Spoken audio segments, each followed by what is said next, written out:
Chen Feng had roamed the game, Shenji, for a decade, gradually climbing to rank 88 on the 100-strong war god list. Just moments ago, as he was fighting a world boss alone, a surge of black mist enveloped him. When he opened his eyes, he found himself kicked out of the game. Before he could sort out his thoughts, the alarm clock beside him rang. Beep beep beep.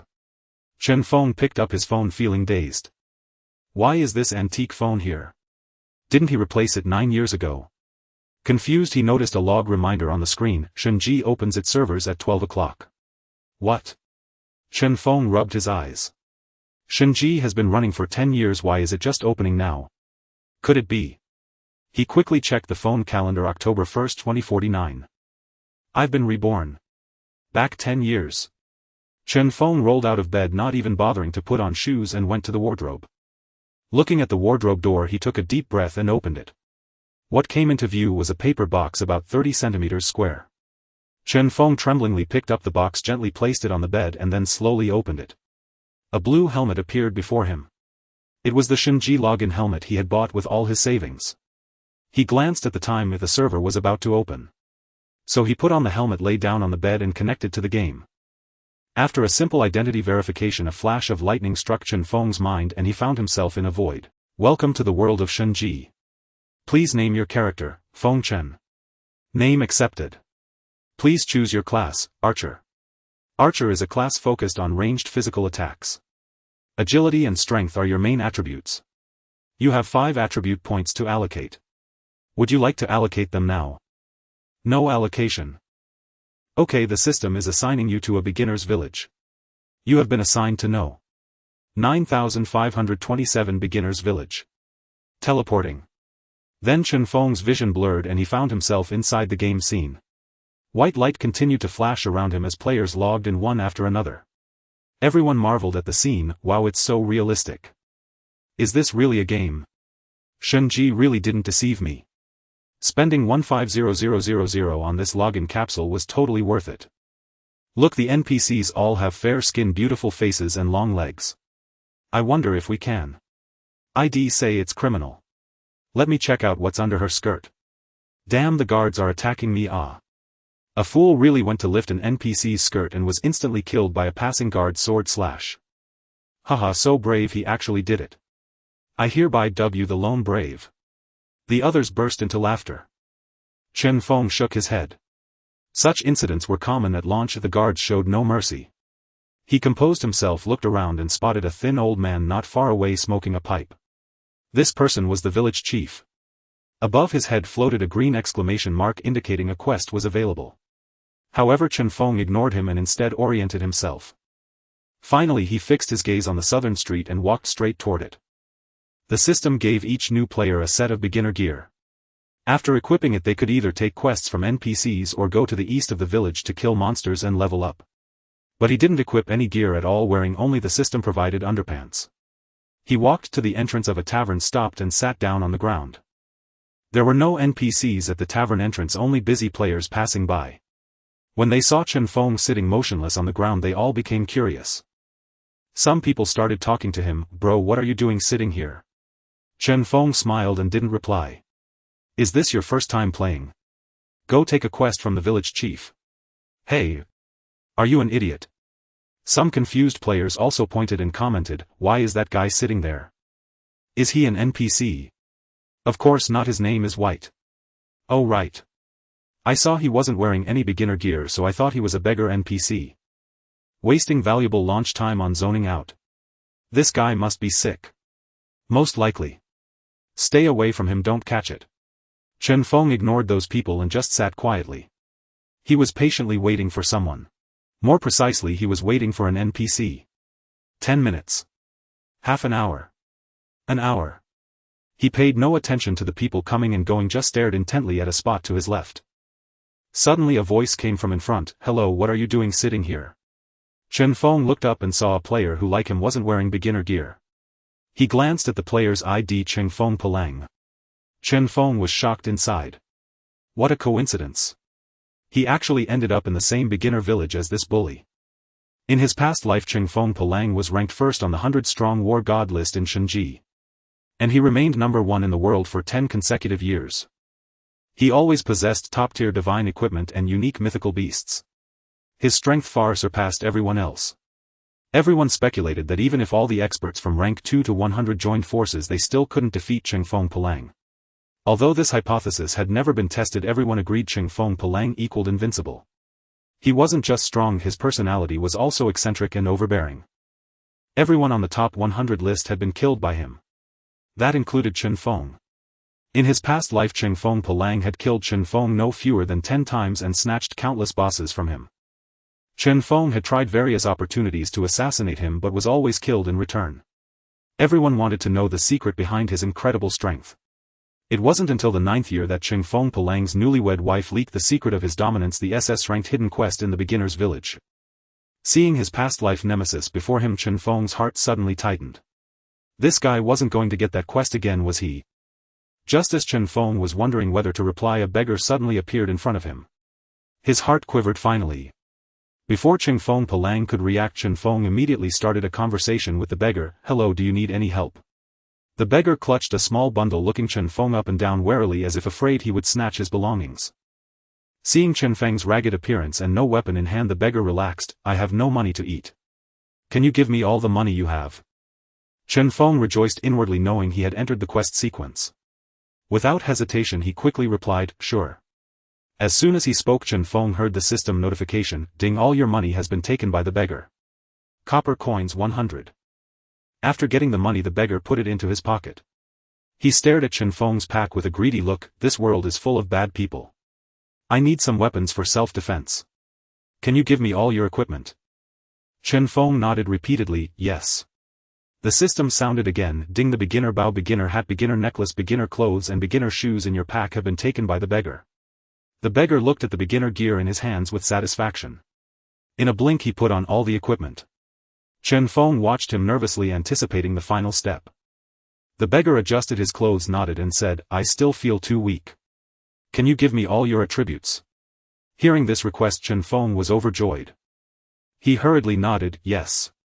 But the moment he spoke, an arrow struck him right in the forehead. Pfft. 50. Chen Feng's health was instantly reduced to 0. He stared wide-eyed, clutching the beggar's clothes, not understanding why this outcome occurred. Chen Feng had never mentioned dying. Had he got the process wrong? Back at the safe zone, Chen Feng felt utterly frustrated. He had gambled and lost everything. All his money and beginner gear were gone. Damn. He hung his head low and checked system messages. "The beggar attacked you, health 50. In your dying moments you reached into the beggar's bosom and obtained a mysterious pill. You have died." Staring at the system message, Chen Feng was taken aback. What is this mysterious pill? He quickly opened his inventory and found a lone yellow pill. Mysterious pill, grade super divine. Super divine. Chen Feng's heart suddenly exploded with excitement. In his past life he had never heard of any grade above divine. Was this the reward for the SS rank hidden quest? Chen Feng picked up the pill without overthinking, tilted his head back and swallowed it. Then he quickly opened his attribute panel. Player Feng Chen, class archer, level 1, HP 20, constitution 20, MP 10, intelligence 10, strength 1, effects attack defense etc. Constitution 1, effects HP health regen defense etc.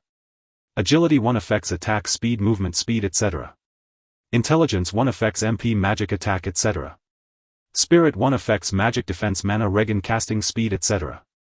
Unallocated attributes 0, physical attack 2, strength 2, physical defense 0. 5 strength 0. 25 constitution 0. 25 a magic attack 1, intelligence 1, a magic defense 0. 5 spirit 0. 5 Chen Feng felt disappointed. These attributes were no different from a regular player's. He had even lost 5 attribute points.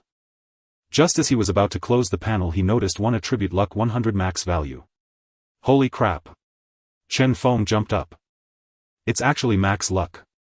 It was only now that Chen Feng realized the true secret of his previous lives' triumphs, max luck value. No wonder his equipment and pets were always superior to others. Ha ha ha. Chen Feng couldn't help but throw his head back and laugh. The people in the safe zone stared at him in confusion, murmuring among themselves, "Isn't that the guy sitting at the tavern entrance? Has he gone mad? Probably. Look at him, he doesn't even have novice gear. I bet someone scammed him. Who would bother scamming for novice gear?" It can't be sold anyway. Hard to say. I dropped a novice robe when I died just now. Hey, do you know where to buy clothes? Oh, I know. It's over there. After the commotion subsided, Chen Feng felt a lingering fear. That had been far too close. If that player named Chen Feng Palang had initiated the dialogue first, Chen Feng would have lost his chance. He was certain no one else present met the conditions at that moment. The prerequisites for this hidden quest were extremely harsh. First, the player must have no equipment equipped so that the beggar would lower his guard and start the quest. Second, the quest log must be empty, otherwise the quest couldn't be activated. Third, the player must have unspent attribute points so the beggar could demand them. And one condition: Chen Feng didn't know health must be low enough for the beggar to one-shot him. Which newcomer would enter the game without accepting a quest equipping gear or assigning points? Looking at his penniless naked avatar, Chen Feng knew he couldn't level up by killing monsters. Yet he felt no worry at all. Leaving the resurrection zone, Chen Feng headed toward a secluded corner in the northeast of the village. Soon he arrived at a farmhouse. The house was small, with a vegetable patch out back where a woman carrying a baby on her back was hoeing. The blazing sun beat down on the baby, making it cry aloud. Above the woman's head floated an ID Widow Lu. Chen Feng hurried over and asked, "Aunt Lu, do you need any help?" Widow Lu stopped, wiped her sweat and smiled gratefully at him. "Brother Feng Chen, would you mind watching the baby for me?" With that, she put the hoe aside and held out the baby. Chen Feng gave a faint smile. Instead of taking the child, he picked up the hoe instead. "Let me help you with the hoeing. A child shouldn't leave its mother." Widow Lu said gratefully, "Thank you, Brother Feng Chen." At that moment the system prompted, "Ding. Widow Liu's favorability 1." The notification did not stop Chen Feng. 10 minutes later, Widow Lu brought him a cup of water. "Brother Feng Chen, you've worked hard. Have a drink." Ding. Widow Liu's favorability 1. Then she wiped his sweat, asked about him repeatedly. Favorability kept rising steadily. Ding. Widow Liu's favorability 1. Ding. Widow Liu's favorability 1. After an hour, Chen Feng finished hoeing the entire field. Widow Liu's favorability had reached 5. Widow Lu then brought over a cloth bundle and handed it to him. "Brother Feng Chen, thank you. I made some pastries. Please try them." Chen Feng was inwardly delighted. After all that hard work, this was the reward. He took the pastries and the system announced, "Ding. Quest completed, help Widow Lu. Reward Widow Liu's osmanthus cake X1. Ding. Lucky bonus triggered. Bonus reward Widow Liu's osmanthus cake X1. Haha, an extra 1. Max luck value is amazing. Widow Liu's osmanthus cake, all 5 attributes: strength, constitution, agility, intelligence, spirit 5, only effective once. An excellent reward. That was equivalent to 2.5 levels worth of attribute points. Yet faced with such a premium food item, Chen Feng only swallowed his saliva and didn't eat it. This cake had a more important use. Bidding farewell to Widow Lu, Chen Feng hurried straight to the street corner. It was a lively market with a blacksmith's, a weapon shop, a vegetable market, and so on. He entered the blacksmith's. An apprentice was hanging various weapons on the wall. Seeing Chen Feng, he put on a welcoming smile. "Welcome. What can I do for you?" Chen Feng ignored him and walked straight into the back room. The back room was the forge. Inside, a burly man stripped to the waist was hammering a steel blade with clanging sounds while an apprentice wiped his sweat. That burly man was Zhang, the blacksmith, owner of the shop. Seeing that he was busy, Chen Feng didn't disturb him. He found a stool and sat down quietly. After about 15 minutes, Zhang the blacksmith plunged the steel blade into water to quench it with one hand, and with the other took a cup of tea from the apprentice and downed it in one gulp. Only then did Zhang notice Chen Feng. He handed the blade to his apprentice and came over, wiping sweat with a towel. "Brother Feng Chen, what's the matter?" Chen Feng stood up, took out the osmanthus cake from his bundle and handed it to Zhang. "Master Zhang, Aunt Lu said you work too hard and asked me to bring you some pastries. She also told you to rest and not exhaust yourself." Zhang's eyes lit up upon hearing this. He tossed the towel aside, snatched the cake from Chen Feng and immediately took a small bite. He closed his eyes, looked utterly indulgent, nodded and said, Definitely a land's cooking." At that moment the system prompted, "Ding. Zhang the blacksmith's favorability 5. Zhang carefully wrapped the remaining cake and walked alone into a small side room. Chen Feng did not follow, he just watched him enter. Soon Zhang emerged from the room. The cake was gone, replaced by a bow. Chen Feng's heart stirred. Here it comes. He knew that this was a purple tire weapon, an absolute god-tier item for the early game. Zhang approached and handed the bow to him. Thank you, brother Feng Chen. I found this bow by chance and spent a whole month repairing it. Now I give it to you. I hope you'll put in a good word for me with Elan. Chen Feng took the bow excitedly. I will. Thank you, Master Zhang. The moment he took the bow, 2 consecutive system notifications appeared. Ding. You have completed the hidden quest, The Secret in Zhang the Blacksmith's Heart. Item obtained, Kate's Bow Purple. Ding. Lucky bonus triggered. Item upgraded to Kate's Bow Gold. Chen Feng was utterly stunned. Holy crap, max luck value can do this too. Ding, congratulations on obtaining your first golden weapon. You have been rewarded with 5 attribute points. Chen Feng was overjoyed. The 5 attribute points snatched by the beggar had been returned. Before he could bask in the joy for more than a few seconds, a sudden announcement echoed across the world channel. Congratulations to player Feng Chen for completing the hidden quest and obtaining the first golden weapon in the entire server. We welcome more players to uncover the secrets of the divine mechanism world. Congratulations to player Feng Chen for completing the hidden quest and obtaining the first golden weapon in the entire server. We welcome more players to uncover the secrets of the divine mechanism world. The system announcement rang out 3 consecutive times, sending shockwaves through all the players on the server. Holy shit. A golden weapon. I can't even afford a plain white weapon from the shop, and this guy already has a golden one. Damn, I knew it. With so many people fighting over the wild monsters, something was off. Turns out there's a hidden quest mechanic. Feng Chen, share the quest guide. Same request for the guide. 100000 Chinese yuan for 1. 200000. Chen Feng himself was startled by this sudden system announcement. Wasn't it only legendary equipment that triggered announcements? He also took note of the messages from other players. Selling the hidden quest process was a way to make money, but he had to ensure he had the level and gear to dominate. Otherwise he would only create unnecessary competitors for himself, which would be a loss rather than a gain. The weapon system in Divine Mechanism was ranked as follows: white, blue, purple, gold, and other conventional weapons. Above conventional weapons were legendary, Saint, divine, and so on. The original reward for this quest was a purple weapon. Kate's Bow Purple level 1. Strength 15. Agility 40. Physical attack 150. Range 30 meters. But now it had turned into a golden weapon. Kate's Bow Gold level 1. Strength 20. Agility 50. Attack 200. Range 35 meters. A staggering 70 attribute points and 200 attack power. For comparison, the novice bow only added 5 agility and 10 attack. Also, the range of a typical bow was only 15 to 25 meters. But its range was an impressive 35 meters. For an archer, distance meant survival. This level 1 Kate's Bow was stronger than even level 15 or 20 blue or white weapons. And all of this was obtained in exchange for nothing more than a piece of osmanthus cake. Chen Feng looked at the other piece of osmanthus cake in his inventory, his mind turning as an involuntary smile crept across his face. After storing Kate's Bow away, he bid farewell to blacksmith Zhang. Stepping outside, he turned a corner on the street, then circled back. Chen Feng approached blacksmith Zhang once more, offering him the osmanthus cake. Master Zhang, Aunt Lu said you've been working too hard and asked me to bring you some pastries. She also urged you to rest well and not overexert yourself. After speaking, he blinked, looking expectantly at blacksmith Zhang once again. Chen Feng had already devised a plan in his mind. After obtaining the second Kate's Bow, he would put it up for auction. Given the current market, this bow could easily sell for a few 100,000 to 1,000,000 Chinese yuan. Then for the days ahead he wouldn't have to survive on instant noodles and compressed biscuits. However, this time blacksmith Zhang did not take the bait. He ignored the osmanthus cake in Chen Feng's hand, merely nodding and smacking his lips. Thank you, brother Feng Chen, for passing on the message. Alan's osmanthus cake is delicious, you must not waste it. Hearing his reply, disappointment welled up in Chen Feng's heart.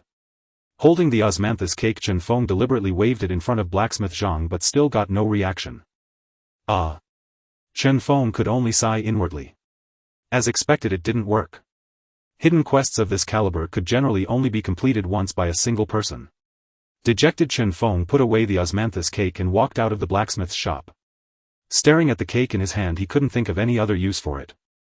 With a tilt of his head, he stuffed the entire osmanthus cake into his mouth and swallowed it. Ding, you have consumed Widow Liu's osmanthus cake. All 5 attributes: strength, constitution, agility, intelligence, spirit 5. After eating the cake and equipping Kate's bow, his attribute skyrocketed. Player Feng Chen. Class Archer. Level 1. HP 120, Constitution 20. MP 60, Intelligence 10. Strength 620.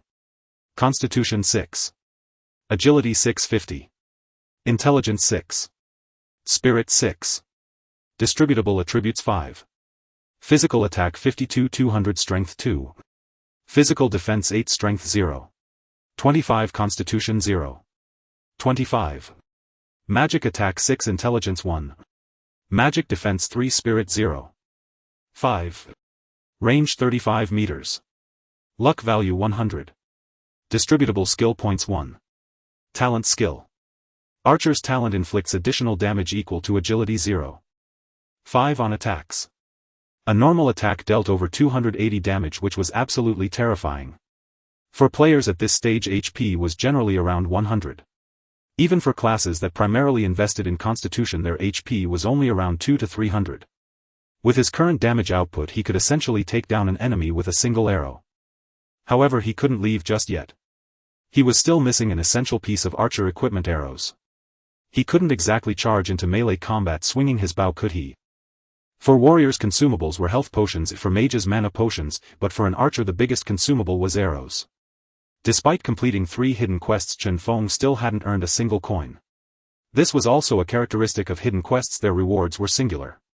All normal and hidden quests could be categorized as DCBASSSSSS. Class hidden quests could be triggered by anyone and were very common, and many could even be farmed repeatedly. Class hidden quests had somewhat stricter trigger conditions and were limited to a certain number per day. Class hidden quests had a cap on the total number of rewards. A-class hidden quests were rare and hard to come by. As for S-class hidden quests and above, they were unique across the entire server. He had already completed 3 hidden quests. The one from Widow Lu was a class quest with 10 available per day. The one from Blacksmith Zhang was a class quest with a total of 10 available. And the Beggar quest was an SS-class quest, the only one of its kind on the server. Exiting the blacksmith's shop, Chen Feng patted his money pouch, which was cleaner than his face, and thought to himself, "I need to get some silver." Returning to the spawn point, beside the village chief, Chen Feng greeted him with a smile. "Village chief, is there anything you need my help with?" The village chief took a puff from his pipe, pulled out 50 copper coins from his pocket and handed them to Chen Feng. "This old man has a craving. Go buy me some rabbit meat." "Ding, please bring wild rabbit meat." 5 for the village chief. Quest reward 50 copper coins, 100 experience. It had been 2 hours since the server launch. Many players had already set up stalls near the village chief to sell rabbit meat at a price of 10 copper coins per piece. To expedite the quest, many players simply bought the meat from the vendors and handed it straight to the village chief. There were also many players who begrudged the cost and trudged off to the east of the village to hunt wild rabbits themselves. However, with so many people leveling up, the efficiency of monster hunting was dismal. But Chen Feng had a third option. With 50 copper coins jingling in his pocket, he headed to the weapon shop. The weapon shop was right next to the blacksmith's, and the owner was a bald, burly man. Seeing Chen Feng approach, he immediately broke into a welcoming smile. "Good sir, are you in need of any weapons?" A page promptly appeared before Chen Feng. It displayed various weapons ranging from level 1 to 5. Level 1 weapons 100 copper coins, 1 silver coin. Level 5 weapons 10 silver coins. Plain white weapons were this expensive, which was very unfriendly to new players. He selected arrow. Arrow. A common arrowhead, not appearing particularly sharp. Attack 1. Price 2 copper coins each, 40 copper coins per small bundle. 1 small bundle, 20 arrows. Chen Feng bought 25 arrows and then left the newbie village.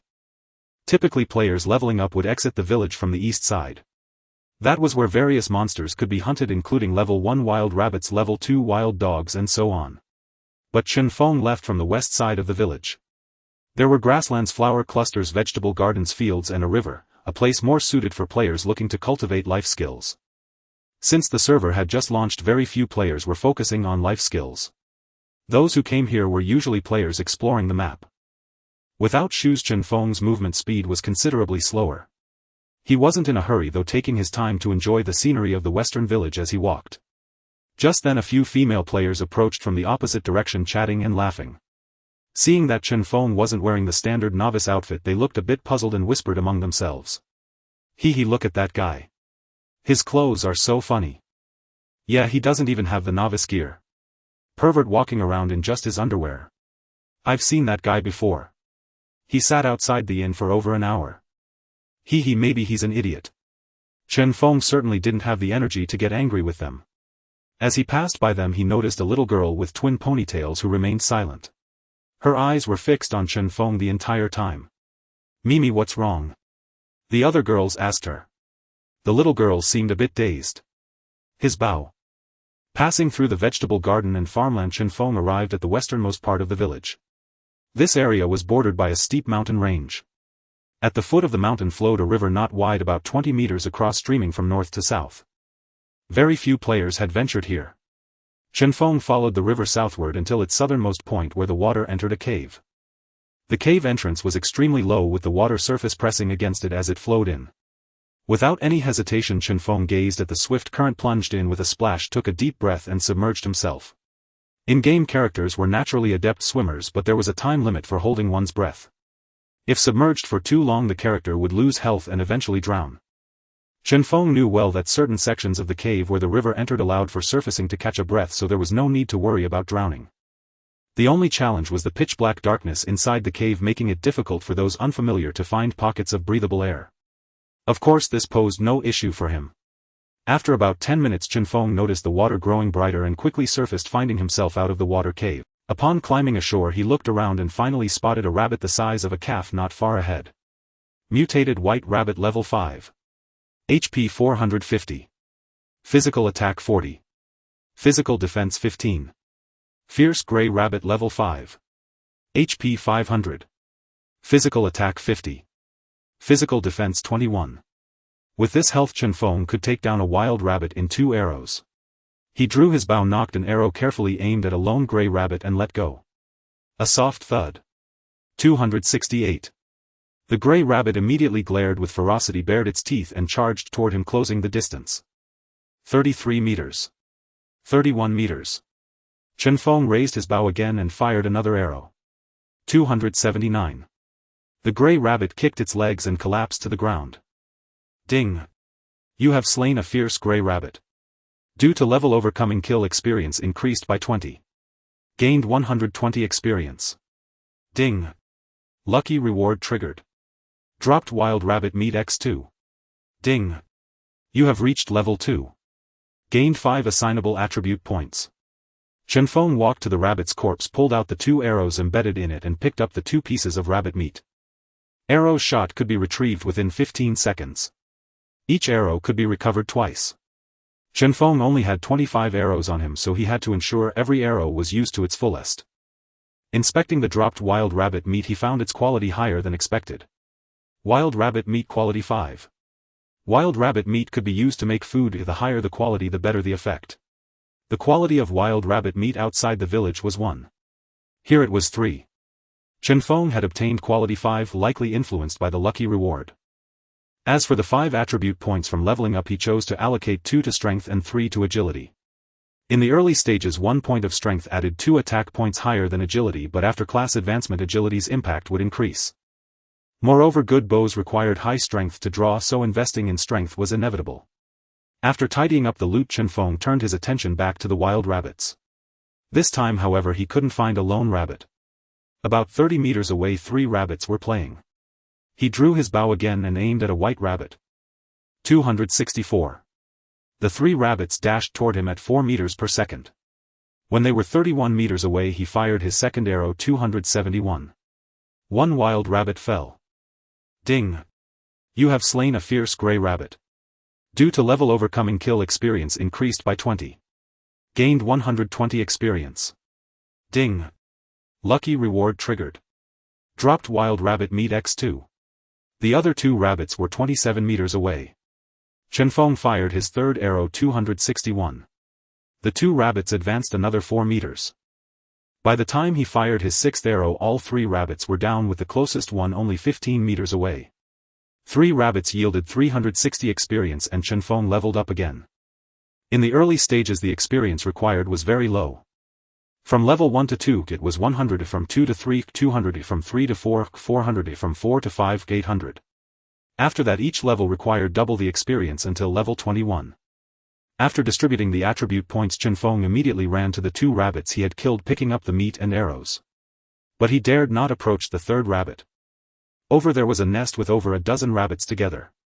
With his current HP, being surrounded by 2 or 3 rabbits would mean certain death. Helplessly he could only watch as the 2 arrows on the rabbit vanished. What a pity. If only someone could tank for him. Learning from this, Chen Feng decided to lure the rabbits closer before shooting. Just as he aimed his arrow at 4 rabbits in the distance, a voice sounded from behind. "Excuse me, do you need help?" Chen Feng was startled. How could a player be here? He quickly assumed a defensive stance and turned around only to see a twin-tailed little girl standing by the river. She looked familiar. Soon he recalled the few female players he had encountered west of the village, only this little girl hadn't joined the discussion and had kept staring at him. Her name seemed to be Mimi. Seeing him in a shooting stance, the little girl quickly waved her hand. "My name is Mimi Yang and I mean no harm. I just want to team up and level with you. I'm a defense warrior and can tank for you." Chen Feng looked her over, still wary. "How did you get here? It seems you came for me." Mimi Yang said, "I got a scrying orb from a quest earlier. It can detect the equipment of players at or below my level." Chen Feng nodded. He was familiar with the scrying orb but hadn't expected someone to obtain it so early. Mimi Yang continued, "I was astonished when I scryed your bow. So the one who got the golden equipment was you." Chen Feng had just been wishing for a tank and here one appeared so coincidentally. Still he didn't lower his bow. Looking behind her he asked, "Where are your teammates?" Mimi Yang scratched her head. "I know this bow is a huge secret for you. I didn't tell them about it, I came alone. When I reached the river and didn't see you, I guessed you might have swum through, so I jumped in too. I almost drowned just now," Mimi Yang said, patting her undeveloped chest. Hearing that she had kept his secret, Chen Feng relaxed a little. Realizing he truly needed a tank, he put away his bow. "What are your defense and HP? Any skills?" Mimi Yang pointed at herself. "In level 4 with a 1:4 ratio of strength to constitution." "Hey, race my attribute panel." Chen Feng opened the panel. She displayed player Mimi Yang. Level 4. HP 640. MP 40. Strength 810. Constitution 2012. Agility 4. Intelligence 4. Spirit 4. Physical attack 3610. Physical defense 1212. Luck 1. Talent skill tenacity reduces physical damage taken by 10. Normal skill shield bash deals damage equal to armor 1 to the target, generating high threat. Chen Feng nodded as he looked at her stats. This HP and defense could easily withstand 6 or 7 rabbits. With her around, the arrows and meat from the rabbits wouldn't go to waste. So Chen Feng sent her a party invitation. After joining, Mimi Yang pulled out 2 bundles of arrows from her pocket. "I have 2 small bundles of arrows here. Do you want them?" Seeing the arrows in her hand, Chen Feng was overjoyed. He quickly stashed the 2 bundles into his inventory. With Mimi Yang's presence he could finally unleash his full damage output. Without a word he fired an arrow at the rabbit nest. 272. 6 wild rabbits squealed and charged. Mimi Yang stared blankly. Clearly she was stunned by the high damage. Chen Feng quickly shouted, "Mimi, focus on aggro." "Oh. Oh." Mimi Yang snapped back to reality and pounded on the passing rabbits. 27. 31. Her damage was low, but she had no trouble holding the aggro of the rabbits that hadn't been hit. When Chen Feng killed the first rabbit, he reminded her again, "Retrieve the arrows from the rabbit bodies for me." Mimi Yang said okay. In a party each of them gained about 80 experience per rabbit. In the end those 3 bundles of arrows allowed Chen Feng to slay 90 wild rabbits, netting over 7200 experience points. They obtained over 190 pieces of quality 5 wild rabbit meat. Unfortunately no equipment dropped. "So fast, big brother, I've already reached level 7, Mimi Yang marveled in disbelief. "My previous teammates are still at level 5. There are too many people competing for monsters east of the village." Chen Feng smiled slightly and said, "This place will be discovered soon and then there won't be so many monsters for us to farm." Oh, Mimi Yang instantly looked crestfallen. Chen Feng organized his backpack, contemplating his next move. Looking up he saw Mimi Yang staring at him with pleading eyes. I have 300 yuan in New Year's money. Can you tell me that?" Chen Feng understood her thoughts from her expression. Ordinarily, as strangers meeting by chance, they should part ways. But he thought about the next place he needed to go, which required a tank. Using such a trivial quest in exchange for a useful tool was quite a good deal. Soon Chen Feng made up his mind and a sly uncle-like expression appeared on his face. Do you really want to know where I got this equipment? Mimi Yang nodded vigorously. Chen Feng said, I don't want your money, but for the next month you must be on call whenever I need you. Okay. Chen Feng checked the time. It was 4:30 p.m. Still enough time. He explained the process. First, go east of the village, find Widow Lu hoeing in the vegetable garden and ask her about a quest. Mimi Yang said, does Widow Lu have a quest? I've passed by several times and never saw an exclamation mark above her head. Chen Feng continued, exclamation marks are for normal quests, hidden quests don't have them. After asking if she needs help, Widow Lu will hand you her child. At that point, don't take the child, instead pick up the hoe on the ground and hoe the field for her. With your stats it should take you about 10 minutes to finish. Ask for quest, don't take child, pick up hoe, then what? Mimi Yang asked while jotting down the steps. Chen Feng explained further, Widow Lu will give you a piece of osmanthus cake. Remember, don't eat the cake. Then go to the blacksmith shop, find blacksmith Zhang, tell him the osmanthus cake is a gift from Widow Lu and you'll get a piece of equipment. You should be able to get a purple item. Mimi Yang carefully noted the steps, confirmed them again and then closed her notebook with relief. I've got it all down. Anything else? Chen Feng pointed at the sun in the sky and smiled. You need to hurry, in about 20 minutes Widow Lu will leave the vegetable garden and you'll have to wait until tomorrow. Mimi Yang was startled. Then he'll go back now, she said, stowing her shield and preparing to run. Wait, Chen Feng called out to her. What's wrong? Mimi Yang was anxious. It took you over 10 minutes to come here with the current going back against it. Will you have enough time? Oh no, what do I do? Mimi Yang paced around in a panic. Seeing the little girl's distress, Chen Feng couldn't bear to tease her further. He pointed at the distant rabbit group. See, the solution is there. Mimi Yang looked at the rabbits and instantly understood. She turned back to thank Chen Feng. Then she skipped merrily into the midst of the rabbit group. Soon she turned into a flash of white light. Coincidentally, the shield in her hand dropped to the ground. Chen Feng swam back to the village along the same route. As soon as he emerged from the water, a startled cry rang out, what the heck? Wearing only his shorts, Chen Feng looked up to see two people fishing by the riverbank. Sorry, I was just taking a bath. Go ahead. Chen Feng waved at them and climbed ashore. He hadn't gone far when the two behind him started muttering, damn, I thought I'd caught a big fish. Yeah, I was startled too. Did he swim over from that cave? Definitely. Could there be a leveling spot over there? Holy crap, we need to tell the guild leader. By now Chen Feng knew the secret beyond the river was no longer hidden. But he didn't care. Such leveling spots were plentiful. Entering the village, Chen Feng approached the village head. He took out 5 pieces of wild rabbit meat and spoke, village head, I've brought you the wild rabbit meat. The village head took the rabbit meat casually. Good. This is... He stared closely at the meat, overjoyed. It's premium wild rabbit meat. Excellent, excellent. After the village head's 2 praises, Chen Feng received a system notification, ding. You helped the village head find premium wild rabbit meat. You receive 5 silver coins and 1000 experience points. Ding. Lucky bonus triggered. You receive an additional 5 silver coins and 1000 experience points. The reward was 20 times the original. Without pausing, Chen Feng applied for the task again. Village head, I still have more wild rabbit meat. Do you need it?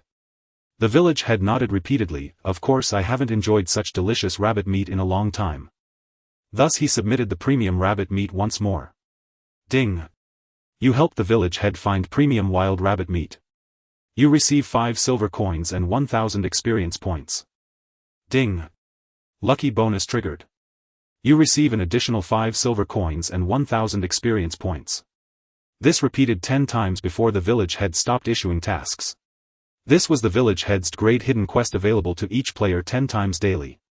If a player provided quality 1 rabbit meat, they would receive 50 copper coins and 100 experience. If they submitted quality 3 rabbit meat, they would get 3 silver coins and 600 experience. But Chen Feng submitted quality 5 rabbit meat, earning 5 silver coins and 1000 experience. During this process he triggered the lucky bonus 8 times, netting a total of 90 silver coins and 18000 experience. What a thrill. By then Chen Feng had leveled up to 9. As before, he allocated his attributes in a 2-3 ratio between strength and agility. With the rabbit meat now useless, Chen Feng headed straight to the tavern. The tavern owner saw him and immediately beamed, "Welcome. Will you be dining or lodging?" "Cooking." "Very well, please select the ingredients you wish to cook." A selection box appeared before Chen Feng. He placed 140 pieces of rabbit meat inside and confirmed. The owner displayed a dialogue: 140 portions of rabbit meat can be made into 35 portions of stir-fried rabbit meat costing 7 silver coins. Proceed. Chen Feng nodded, yes. Alright, please wait a moment. Soon after, he received 35 portions of stir-fried rabbit meat quality 5. Restores 500 HP over 3 seconds, usable in combat. Cooldown 3 seconds. 35 portions were sufficient for Chen Feng at this stage. Leaving the tavern, he visited various shops, buying level 5 white quality hat, necklace, clothes, pants and shoes, spending 50 silver coins. He also spent 20 silver coins on 10 bundles, 100 arrows each, and 2 silver coins on bow repairs. His 90 silver coins dwindled to just 11. Chen Feng sighed, money really isn't enough. By now dusk was approaching. He checked the time: 5:15. Time to do that quest. Chen Feng walked toward the north of the village, glancing around. Finally, under a locust tree, he spotted a little boy named Xiaodong swinging on a swing. Chen Feng approached the child and crouched down. "Little one, I lost something nearby. Have you seen it?" Xiaodong nervously glanced at the tree hollow behind him and shook his head. "No, I didn't see anything." Chen Feng feigned disappointment. "Ah, what a pity. I thought you might have found it, so I specially prepared a kite for you." Xiaodong's eyes lit up and he was about to speak, but then covered his own mouth. Seeing the boy's obvious attempt at concealment, Chen Feng couldn't help but find it amusing. I need to go home for dinner," Xiaodong said hurriedly and ran off. Chen Feng didn't follow, he simply waited quietly. He knew Xiaodong was spying from some corner. After waiting 5 minutes, Chen Feng pretended to grow impatient and left. He jogged to the general store, bought a kite and headed to a nearby meadow. There he saw Xiaodong hiding a bundle in a hole in the ground. Chen Feng crept up and tapped his shoulder. "Xiaodong, you've already found it for me." "Thank you." Xiaodong jumped awkwardly, clutching his bundle. He reluctantly opened the pouch and handed it over. "Big brother, see if your thing is in here." Chen Feng glanced casually into the pouch and shook his head. "It's not here." "Could it be in that cellar?" He made as if to check the cellar. Xiaodong quickly blocked him, his tone firm. "Don't touch my treasure." Chen Feng smiled, pulled out a kite and offered it. "Xiaodong, if you return my item, I'll give you this kite." Xiaodong's eyes fixed on the kite, his expression conflicted. Finally he gritted his teeth and moved aside, revealing the hole behind him. "Promise you'll only take one thing." "Fine, I'll just take mine." Chen Feng reached into the hole and grabbed something at random. It didn't matter what he chose, the system would decide randomly. Ding! You obtained Elf Quiver Purple. Ding! Lucky bonus triggered. Item upgraded to Elf Quiver Gold. Seeing the system prompt, Chen Feng was overjoyed. Such incredible luck. Elf Quiver Gold level 5. Strength 40. Agility 70. Attack 120. Auto-recovery: arrows fired are automatically retrieved. As a secondary weapon, its attack power wasn't as high as the level 1 Kate's bow, but it compensated in attributes. Moreover, the auto-recovery skill was incredibly useful. During boss fights there was no time to retrieve arrows, they often disappeared after 15 seconds after hitting the boss. It also saved time picking up arrows during regular leveling. Equipping the Elf Quiver elevated his stats. Player Feng Chen. Class Archer. Level 9. HP 380. MP 140. Strength 3268. Constitution 145. Agility 41140. Intelligence 14. Spirit 14. Unallocated attributes 0. Physical attack 200340. Physical defense 3020. Magic attack 14. Magic defense 7. Range 35 meters. Luck 100. Unallocated skill points 9. Talent skill: Archer's talent deals additional damage equal to agility 0. 5. Now Chen Feng's normal attack reached over 630 damage. Beep beep beep, a friend message alert sounded. His only friend was Mia Mia Yang, so the message was naturally from her. He opened the message and saw a distress call: help. City East Forest. The forest east of the village. Chen Feng recalled this location. Suddenly he slapped his thigh. That's right, there's a key quest to trigger there. Well, I might as well clear out some trash. Having made his decision, he immediately set off eastward. No sooner had he left the village than he was surrounded by a sea of players. With 30,000 to 40,000 players in a novice village all crammed into a tiny leveling zone, how could it not be crowded? Hey, this rabbit is mine, don't steal it. I saw it first. I hit it first. I stepped on it first. Hey! Why are you touching my chest? This isn't a rabbit. Nearby, a poor little wild rabbit just spawned was immediately ganged up on by 7 or 8 burly men. Further away, a bewildered sika deer, before it could even admire the beautiful scenery of the world, was trampled to death by the surging crowd. The spawn rate of monsters couldn't keep up with the players' clearing speed. Watching the absurd scene ahead, Chen Feng shook his head. Before his rebirth he had been one of them. He had spent an entire day just hunting wild rabbits, dogs and sika deer for quests. He hadn't even reached level 6 in a whole day. Now he had merely gone to the back mountain, submitted a few quests and was already at level 9. Watching the chaotic scene of players fighting over monsters along the way, Chen Feng journeyed east. The farther he got from the village, the higher the monster levels and the fewer the players. After more than 10 minutes he finally arrived at the forest east of the village.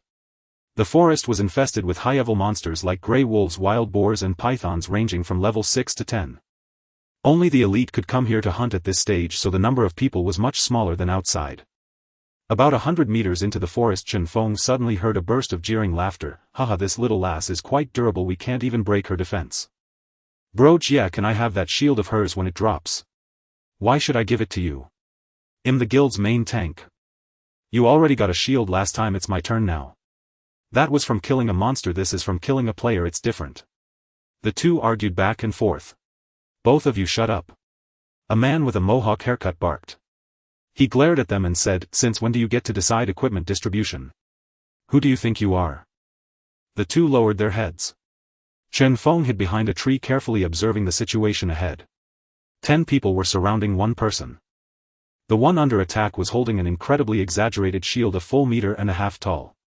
The shield bearer was none other than Mia Yang, whom he had parted with not long ago. Surrounding her were 4 or 5 mages and archers, but none could break her defense. Each attack only dealt a forced 1 point of damage.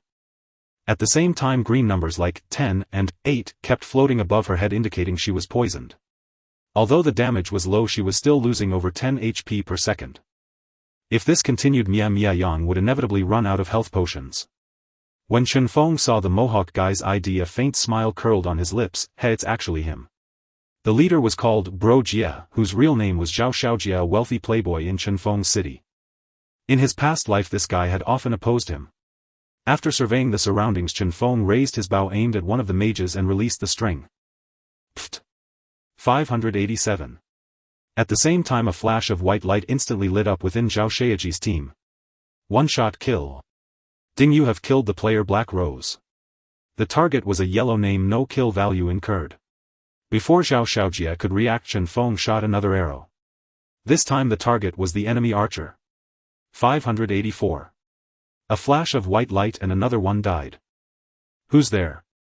After losing 2 people in a row, even the slow-witted Zhao Xiaojia knew someone was ambushing them. The others also stopped attacking Mia Yang and turned around to find the killer. At that moment Chen Feng was hiding behind a large tree, sneering inwardly. Their opponent in his past life was known as the man with the ghostly pursuit arrow. Chen Feng had once in a secret realm faced 30 enemies alone and annihilated them all. He had made the name Feng Chen an idol in countless hearts and a thorn in countless sides. Now, although he hadn't learned any skills, his mastery of stealth techniques was far beyond that of players who had just entered the game. Chen Feng peered through the bushes, observing their positions. They were now looking around. Seizing the moment, he shot another arrow. Pfft. Another mage fell to the ground. Boss, the arrow came from over there. Someone finally noticed Chen Feng's location. The warrior and knight in the team raised their shields, took the front line and slowly advanced towards Chen Feng. Chen Feng, however, crouched low and moved away from his original spot. 3 consecutive hits of over 500 damage made them cautious, not daring to leave the protection of their tanks. To them, the person hiding behind the tree was like a monster. When the two in front were only 3 meters from the tree, they suddenly rushed at it from left and right. But when they got behind the tree, there was no trace of Chen Feng. At that moment Chen Feng was at a 90-degree angle from them, drawing his bow. Pfft. Another flash of white light. The last mage beside Zhao Xiaojie was also one shot. Damn it! Zhao Xiaojie was furious. He shouted in the direction of Chen Feng's hiding spot, "Fengchen, come out. I can see you." An ordinary person might have revealed themselves upon hearing their name called out. But Chen Feng wasn't so easily fooled. Those attacked could check the battle log and naturally find his name. Obviously Zhao Xiaojie had just received messages from those few. Chen Feng ignored him and continued looking for an opening. The enemy had lost 4 if their remaining ranged units were 1 shooter and 1 warlock. The enemy had already guessed his general direction and his exact position would soon be exposed. He drew his bow aimed at a warlock and released. Another flash of white light. Found him. A rogue spotted Chen Feng first and charged straight at him. Zhao Xiaojie immediately shouted to the archer beside him, "Shoot him, don't let him escape." The archer hurriedly drew his bow but found he couldn't get a lock. Too far. The target was over 30 meters away and his attack range was only 20 meters, how could he possibly shoot? The archer quickly ran forward a few steps afraid the target would hide in the woods. But this time Chen Feng didn't hide. Not far behind him were 5 level 8 wild boars. If they were startled, Chen Feng's meager HP wouldn't withstand their charges. The rogue was getting closer. When they were about 20 meters apart, the rogue's figure suddenly blurred and then vanished. Stealth. Chen Feng ignored the rogue and aimed his bow at the last enemy ranged attacker, the archer. Hit again. That archer was utterly frustrated. Just as he was about to aim at his target, he was taken out. At this point Zhao Xiaojie's team had 4 members left: a rogue, a knight, a defense warrior, and Zhao Xiaojie himself, a sword-wielding warrior. And that rogue, relying on invisibility, had already come up behind Chen Feng and was now raising his dagger. Chen Feng saw through all his movements. Suddenly Chen Feng rolled to the side, putting 2 body lengths of distance between himself and the rogue. As he got up, the arrow was already loosed from his hand. An arrow appeared right between the rogue's eyes. How could you see me?" Chen Feng sneered as he watched the rogue dissipate into light. He probably thought his level 7 status guaranteed a successful ambush. However, Chen Feng was level 9 and had spotted his blurry silhouette from over 10 meters away. Hee, you can't run now." Chen Feng looked up to find Zhao Xiaojie right in front of him. He had used a thrust skill to close the distance. Zhao Xiaojie's expression had already twisted into a grimace. With a 10-man squad reduced to a mere 3 survivors, it was no wonder he seethed with rage. Faced with Zhao Xiaojie's sudden thrust, Chen Feng showed not a hint of panic. In truth, with his agility, evading this lunge was far from impossible. Yet he remained motionless. Chen Feng turned his head aside and said, "Hey, stop spectating." "Hee, as you command, brother Fengchen." A mischievous voice chimed in. Immediately a colossal shield materialized between Chen Feng and Zhao Xiaojie. Bang! 18. From behind the shield peeked a pair of twin tails, the owner sticking out her tongue at Zhao Xiaojie in a playful grimace. Who else could it be but Mimi Yang? Damn it! Zhao Xiaojie cursed under his breath. Observing his stunned expression, Mimi Yang shook her head with smug satisfaction, her pigtails swaying in an endearing manner. She had finally vented the frustration of being besieged earlier. Zhao Xiaojie glared at Mimi Yang, then turned to Chen Feng, spewing venomous words, "Fengchen, just you wait. We'll meet again." Chen Feng let out a contemptuous chuckle. "You won't have the chance." With that he drew his bow and loosed an arrow straight at Zhao Xiaojie. 517. Another instant kill. Zhao Xiaojie's eyes bulged wide, a look of utter disbelief etched on his face as he dissolved into a flash of white light. Chen Feng lifted his gaze to the 2 tanks. Seeing their leader fall, they lost all courage to fight and turned to flee. But their tortoise-like speed was no match for Chen Feng. He bent his bow, felling them one after another with 2 arrows each. As the last man collapsed, a world announcement suddenly blared, "Congratulations to player Fengchen for slaying 10 villains in a single engagement, earning the title Rebellion Vanguard. Congratulations to player Fengchen. Rebellion Vanguard." Chen Feng was momentarily taken aback. In his past life he had slaughtered countless foes, yet he had never acquired such a title. He promptly opened his panel to inspect it. Rebellion Vanguard, all 5 attributes 5. Not bad, he mused. Meanwhile the world channel erupted in discussion. "Whoa, who's this Fengchen god killing 10 people in a row? Probably just killing level 1 noobs, right? Could you be piked at level 1? They're definitely all above level 5. It's simple. Teammates soften them up and he delivers the final blow. Nothing special. I could do that too. Not quite. He's killing villains, meaning they struck first. Would you have time to secure kills while being ambushed? Villains probably refers to players with kill points. Fengchen must be a bounty hunter. Is there a bounty hunter class in the game? Maybe he accepted a hidden quest. Chen Feng ignored the increasingly absurd chatter on the World Channel and looked down at Mimi Yang. What are you doing here? Mimi Yang replied with a hint of grievance. After I got this purple gold shield, I showed it to my sisters. They wanted to test it out in a high-level grinding area. Later in the forest we ran into those scumbags. They wanted my shield. When I refused, they attacked. Sister Ying and the others died protecting me. They said they'd kill me every time they saw me until the shield dropped. Mimi Yang, still just an inexperienced child, grew more distressed as she spoke, eventually breaking into sobs. Chen Feng patted her on the back. Alright, stop crying. We've already avenged them. Mimi Yang wiped away her tears. Chen Feng looked down at her. A little girl holding a shield as tall as herself. The sight was rather comical. He asked Mimi Yang, what are your shield stats? Let me see. Okay. Mimi Yang displayed the shield's attributes: purple gold shield, purple level 1. Constitution 20, physical defense 90, magic defense 40. Barbed when attacked in melee, deals 10 points of holy damage to the attacker. Holy damage, true damage that ignores resistance. With a total of 130 defense and 20 constitution, it was indeed a tier below the golden bow in Chen Feng's hands. 200 attack, 70 attributes.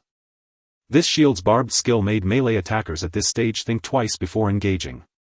To harm the enemy by 1 point meant taking 10 points of damage yourself. No wonder Zhao Shaoji's team had only used ranged attacks against Mimi Yang earlier. Chen Feng glanced at the World Channel again. Everyone was discussing how to claim bounty quests. Though their speculations missed the mark, the topic reminded him. There was indeed a similar hidden quest item in the novice village, not exactly a bounty mission but with comparable effects. Chen Feng said, Mimi, do you want to punish those scumbags again? Mimi Yang nodded vigorously, her big eyes sparkling. Yes. Are we going to kill them again? Chen Feng patted her little head. There's a better way. Go back to the village first. I'll find you later. By now darkness had fallen and visibility was poor. In Divine Mechanism, time mirrored reality with both day and night.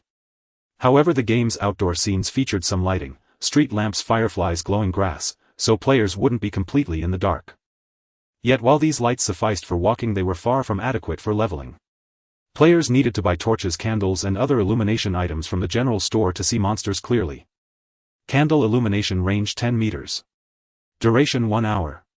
Price 10 copper coins. Torch illumination range 20 meters. Duration 2 hours. Price 1 silver coin. Equipment slot, metal slot. A normal character has 4 metal slots. Nighttime was highly disadvantageous for him. Without visibility, his 35-meter range was useless. Still, Chen Feng wasn't overly worried if there were many solutions for vision. In his memory, the novice village had at least 2 related quests. One of them tied directly into his current plan. Instead of returning to the village with Mimi Yang, Chen Feng turned back and ventured deeper into the eastern forest. After clearing a few stray monsters along the way, he reached the forest's edge.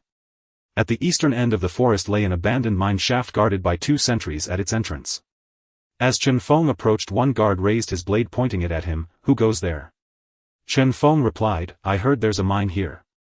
I'd like to dig some more to sell. Guard A said sternly, the mine is dangerous. No entry without a pass. Chen Feng feigned surprise. What happened in this mine? Guard A blurted out, the miners have all gone mad. You. Shut up. Guard B cut him off, then faced Chen Feng. This is none of your concern. No pass, no entry. At that moment Chen Feng received a system message. Ding, you sense that the abandoned mine holds deep secrets and decide to investigate thoroughly. Seeing this, Chen Feng knew the prerequisite quest was complete. After bidding the guards farewell, Chen Feng returned to the village.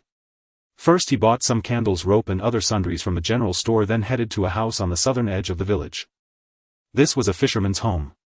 The husband, Uncle Liang, went fishing during the day while his wife, Aunt Liang, sold the catch at the market. Chen Feng waited at the door for a while. At 7 o'clock he pushed it open.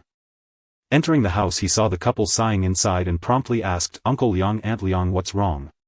Uncle Liang looked up, a flicker of relief crossing his face. Little brother Fengchen, can you help us? Chen Feng said, what is it? Uncle Liang, our house has been broken into by thieves several days in a row. They've ransacked everything. Aunt Liang, just now I found a note in the kitchen demanding we hand over the treasure. Uncle Liang, we're just fishermen. What treasure do we have? Aunt Liang, can you help us catch the thief?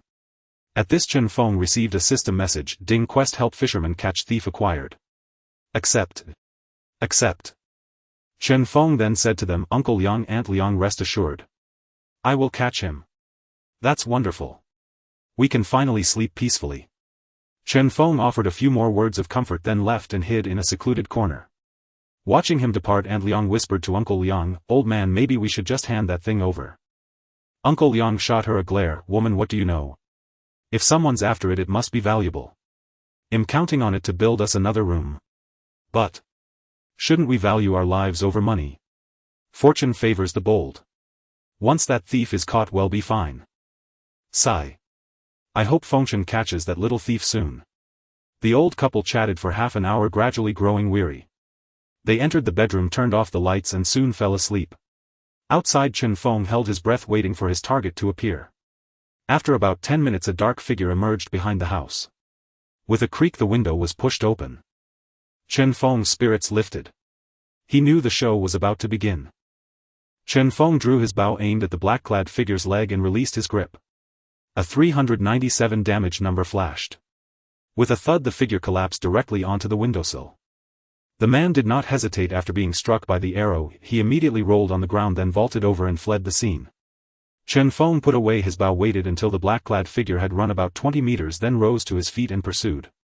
In truth, he could have easily fired a few more arrows and killed the man on the spot. But doing so would merely complete a drank mission. What he needed to do now was to follow him discreetly. Though the black-clad figure had an injured leg, his movements remained swift. He kept glancing back as he ran but did not spot his pursuer. After weaving through several turns, the black-clad figure suddenly slipped into a temple. A plaque hung above the temple's lintel reading Guan Yu Temple. The black-clad figure entered a room, closed the door and shed his black clothes and head covering, revealing a bald head. The thief was in fact a monk. The monk took out some wound-healing medicine and bandages, placing them on the table. Gritting his teeth, he pulled the arrow from his leg, his face contorting in pain. As he opened the medicine bottle, he muttered bitterly, old Liang, you dare to hire someone to ambush me. In a few days I'll make sure both you and your wife end up as fish food. I wonder who ruined my plan. His answer came in the form of an arrow shot through the window by Chen Feng. The monk roared, who dares to come to my doorstep? Let me see your true face. He grabbed a broadsword and charged outside. Knowing the monk would come out, Chen Feng had already retreated 10 meters away and fired another arrow. With a wet thud, blood splattered from the monk's arm. Yet the monk did not retreat an inch, he raised his blade and swung at Chen Feng. As Chen Feng dodged, he loosed another arrow. The monk staggered but still charged forward, teeth clenched. This time Chen Feng had no room to evade and took the blow head-on. 380 damage. Chen Feng's health plummeted, startling him. Wasn't this guy's attack only around 100? How did he deal over 380 damage? A critical hit. Chen Feng with 24 points of constitution and 480 health would have died on the spot if not for the Rebel Vanguard title granting him an additional 5 constitution and 100 health. Chen Feng dared not delay, he quickly ate a piece of rabbit meat and his health began to recover at a rate of 167 points per second. Then he fired another arrow. 408 damage. The monk could no longer hold on it, he collapsed to the ground with a thud. Chen Feng put away his bow, took out a rope and bound him. The monk remained conscious and asked Chen Feng, who are you? Why do you oppose me? Chen Feng smiled and said, I see injustice and step in to help. The monk naturally did not believe him. Bah! Are you sent by the Green Wind Stronghold? Chen Feng shook his head. No, I am just a righteous man helping Uncle Liang catch a thief. Hearing that Chen Feng was not from the Green Wind Stronghold, the monk breathed a slight sigh of relief and his tone softened. Young brother, I was merely blinded by greed. That day while bathing in the river I saw old Liang fishing out a luminous pearl and I was overcome with thievery. I swear I have never done anything harmful in our village. Release me and I will give you all the treasures I have collected. At that moment Chen Feng received a system notification, ding. Quest received, Monk Huiming's plea. Will you release him? Chen Feng knew that releasing him would indeed yield 2 decent items. But that was not what he wanted. Chen Feng chuckled. I believe you haven't done anything harmful in our village. Monk Huiming's face lit up at Chen Feng's words. Chen Feng continued, but how many have you done before you came here? Monk Huiming's face turned pale. Chen Feng wasted no more words. He took a cloth, gagged the monk and dragged him into the room. After setting Huiming down, Chen Feng crawled to the monk's bed and searched under it. Soon he felt a slightly loose brick, lifted it and retrieved a bundle. Huiming stared at the bundle in Chen Feng's hands, his face ashen. These were all the ill-gotten gains from his past. Chen Feng did not open the bundle, he simply placed it into his inventory. He knew the contents were all quest items with no other function. Then he picked up Huiming and headed toward the guard station. Every newbie village had a guard squad tasked with maintaining order. Arriving at the guard hall, Chen Feng brought Huiming before the captain. Captain Luo looked at Chen Feng with confusion. Why have you brought monk Huiming from the Guanyu temple here? Did he steal your dog too? Chen Feng replied, fisherman Uncle Liang's house has been burgled recently. I caught the culprit tonight and it's this scoundrel. The captain pressed further, what did he steal? Chen Feng shook his head. He hadn't committed the theft yet when I caught him. Monk Huiming quickly interjected, injustice. I have a weakness for stealing dogs to eat, but how can you accuse me of burglary? I was only out tonight looking for a stray dog to eat and he shot me until I looked like a bloody sieve. The captain nodded. You need to catch a thief with the stolen goods. Since he hasn't acted yet, how do you know he was going to steal? Besides, aside from a few salted fish, what is there worth stealing in old Liang's house? As soon as the captain finished speaking, Chen Feng received a system notification ding. Explain the reason to Captain Luo. Option 1, inform him about the luminous pearl. Option 2, find other evidence. 2. Chen Feng knew that option 1 was a trap, but the luminous pearl would be confiscated. Following the normal procedure, choosing the second option would require going to the Guanyu temple to gather evidence. But Chen Feng was already prepared. He pulled out the cloth bundle from his chest and handed it to the captain. This is the stolen goods I found under his bed. This scoundrel has had sticky fingers before. The captain took the bundle, placed it on the table and carefully opened it. This is... The captain's hand began to tremble. This jade pendant. Could it be the blood swallow jade? Lost by the richest man in Jiangling town 2 years ago. Shaoli, bring the file on the blood swallow jade. Wait. These silk gloves. Aren't they the ones lost by the city lord's second daughter? Anne. Gradually the captain pulled out 8 valuable items, 4 of which he could immediately identify and the others were undoubtedly no less significant. Chen Feng added, I heard that monk Huiming has ties to the Green Wind Stronghold. Green Wind Stronghold. The captain shuddered, nearly dropping a vase in his hand, and quickly steadied it. He then furrowed his brow, pondered for a long time and said in a deep voice, thank you Brother Fengchen for capturing this villain. Here is your reward. You may go now. Ding, you have brought Huiming to justice. Obtained wanted poster. Ding, lucky bonus triggered. Gained 1 additional wanted poster. Wanted poster, issue a wanted notice against a player. Any other player can pursue the target for 72 hours. Chen Feng was overjoyed. Finally, the wanted poster was a special item, only one was refreshed across the entire server per day. Of course there were conditions for being wanted. 1. Had maliciously killed someone. 2. Had engaged in combat with the issuer. Penalties for being wanted: captured 1. During the wanted period, entering a main city, town or village would result in being hunted by guards. 2.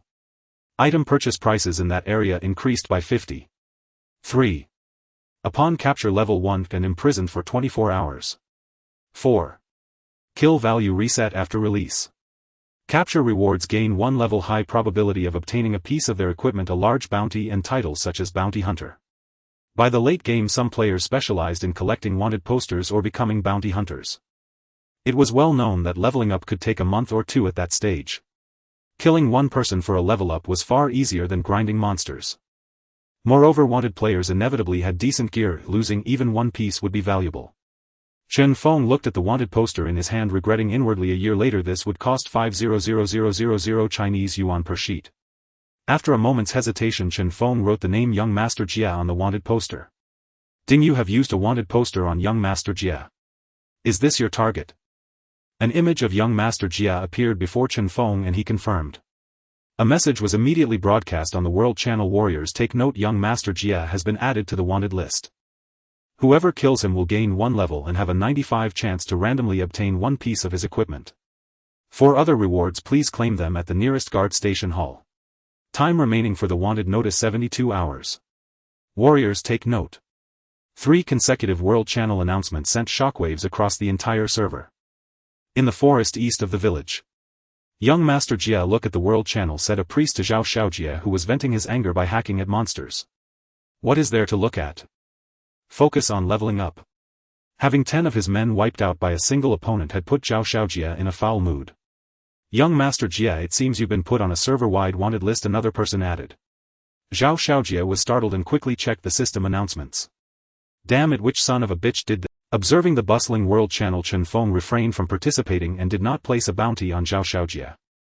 If Zhao Xiaojie remained uncaptured within 3 days, he would act then. In truth, compared to the bounty reward, Chen Feng's primary objective was to incite a pursuit against Zhao Xiaojie. A series of beeps sounded as a message arrived from a friend. Chen Feng opened it to find Mimi Yang had sent a mischievous emoji that Master Jia is wanted. You did that right. Chen Feng said little, replying only with an emoji. Hee, it must be you. Big brother, you're amazing.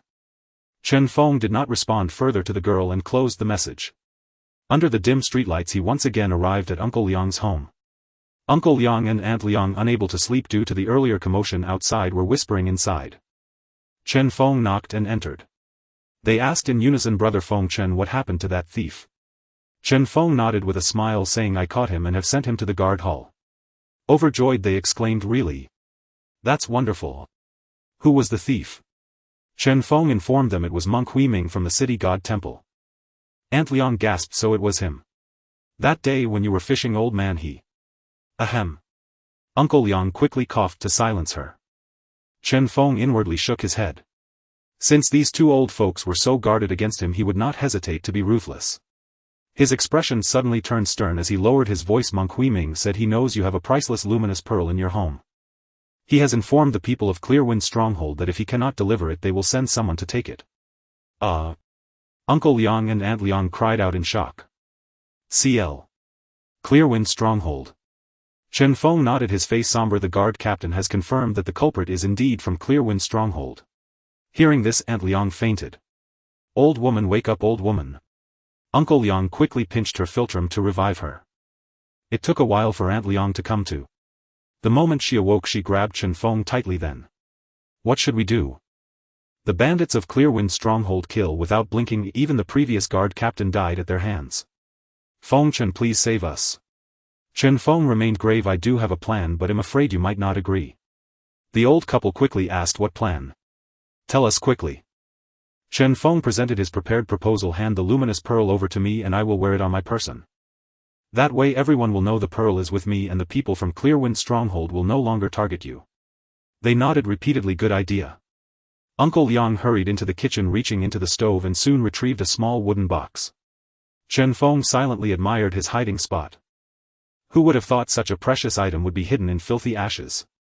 When Uncle Liang opened the box, the room instantly brightened as if it were daylight. Chen Feng marveled inwardly, truly a fine treasure. Yet upon seeing the pearl, Uncle Liang hesitated. I was hoping to sell this pearl to build us a house. Understanding his intent, Chen Feng took out 10 silver coins and handed them over. Consider this pearl sold to me. 10 silver coins should be enough for a room. Uncle Liang was still reluctant. This. It's too little. Chen Feng grew slightly annoyed. Old fool, don't be ungrateful. He withdrew the coins and feigned a turn. Forget it, keep the pearl then. With that he made to leave with a flick of his sleeve. Aunt Liang quickly grabbed him. She turned to scold Uncle Liang. Money, money, money. That's all you care about. You'll lose your life and still cling to your coins. Reluctantly, Uncle Liang handed the pearl to Chen Feng.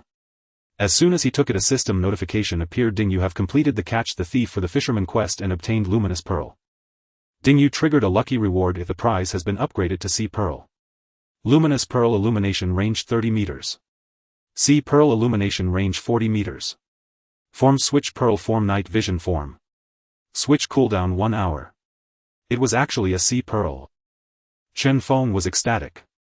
The pearl form illuminated a 40-meter radius suitable for a team, while the night vision form granted him a 40-meter field of view ideal for a lone wolf. Back then Chen Feng had spent a staggering 30 million Chinese yuan to buy this Sea Pearl. 2 years later, after acquiring a substitute, he auctioned it off for a sky-high price of 100 million. Chen Feng bid farewell to the Liangs and stepped onto the street. Though the torches and streetlights in the village were denser than outside, they still cast a dim glow. Chen Feng took out the sea pearl, placed it in the badge slot and activated its pearl form. The surroundings instantly became as bright as day. Passers-by were astonished, stopping in their tracks to stare at him. Holy crap, did that guy swallow a light bulb? Swallow your sister. Even 10,000 light bulbs couldn't shine that bright. Are there any other lighting tools besides candles and torches in the shop? No, I've searched every shop in the city, there's nothing else for sale. Look at his ID, it's Feng Chen. Feng Chen. The one who was begging at the tavern entrance when the server launched. Who's that? Is he famous? You don't know Feng Chen. He's the one who got a golden weapon from a hidden quest. Holy crap, really? Of course it's true, if this afternoon's announcement said he got a 1v10 kill. 1v10. So it was the same guy. Definitely. He faced 100 enemies and calmly took down 10.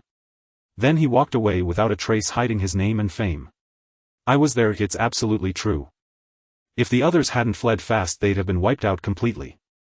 Listening to the crowd's increasingly exaggerated tales, Chen Feng was speechless. Some people would say any nonsense just to show off. If he were truly besieged by 100 people, he would have been a corpse by now. Ignoring them, Chen Feng headed to the safe zone, sent a message to Mimi Yang and logged off. Chen Feng took off his helmet and sat up. He hummed a tune as he prepared a serving of instant noodles. The familiar aroma wafted toward him, overwhelming him with nostalgia. Had it been 7 years since he last had instant noodles? He took a large mouthful, closed his eyes and savored the flavor, both familiar and strange. A ringing sound broke the silence. Chen Feng glanced at the caller ID, it was his mother. He quickly swallowed the noodles and answered, "Hello Mom. Xiao Feng, how are things in the provincial capital? Work going smoothly?" It's fine. Chen Feng replied perfunctorily. Suddenly recalling the reason for his mother's call a decade ago, he asked urgently, "Mom, has something happened at home?" His mother's voice grew hesitant on the other end. "No, nothing. I missed you since you didn't come back for National Day." Just as expected, she still wouldn't tell him the truth. Chen Feng fell silent for a moment. "If you want, say then, he'll come home in a few days." His words only made his mother more anxious. If you're busy, don't bother. Everything's fine here." A commotion sounded from the other end and she quickly hung up. Chen Feng sat on the bed dejected. He remembered now, today his father had been hit by a car on the road and was lying in the hospital. The family was too poor to afford surgery, leaving his father with a permanent limp. Money. He had to find a way to earn money. Chen Feng organized his thoughts. His original plan was to complete all the hidden quests in the village first, as some required a low level. Now he changed his plan. Hidden quests appeared at every stage, missing the beginner ones was acceptable. He quickly finished his noodles, donned his helmet and logged into the game. Opening his friend list, he saw that Bleeding Sheep was offline, likely having dinner.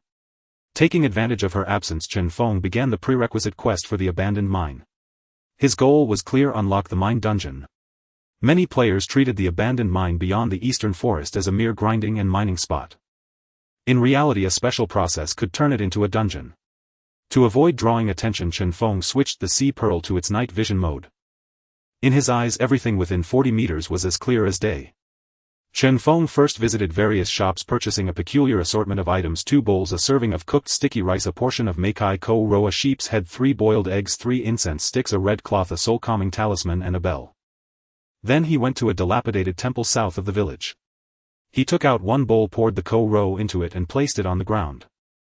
Afterward, Chen Feng didn't leave but sat down cross-legged. Soon several stray dogs arrived, fixated on the meat in the bowl. Chen Feng raised his bow and shot an arrow in front of the dogs, driving them away. Not long after, a group of cats appeared and he chased them off the same way. Finally, a beggar emerged from the temple. His gaze was vacant, his expression dazed, like a walking corpse. He staggered over to the Ko Ro. Suddenly he dropped to the ground, grabbed the meat with his hands and frantically shoved it into his mouth. Chen Feng didn't stop him, he watched quietly as the beggar finished eating. After eating, the beggar's expression gradually returned to normal and his ID changed from madman to terrified miner. Regaining his senses, the miner said to Chen Feng, "Thank you for the Ko Ro, it's my favorite dish." Chen Feng asked, "How did you end up like this?" What happened?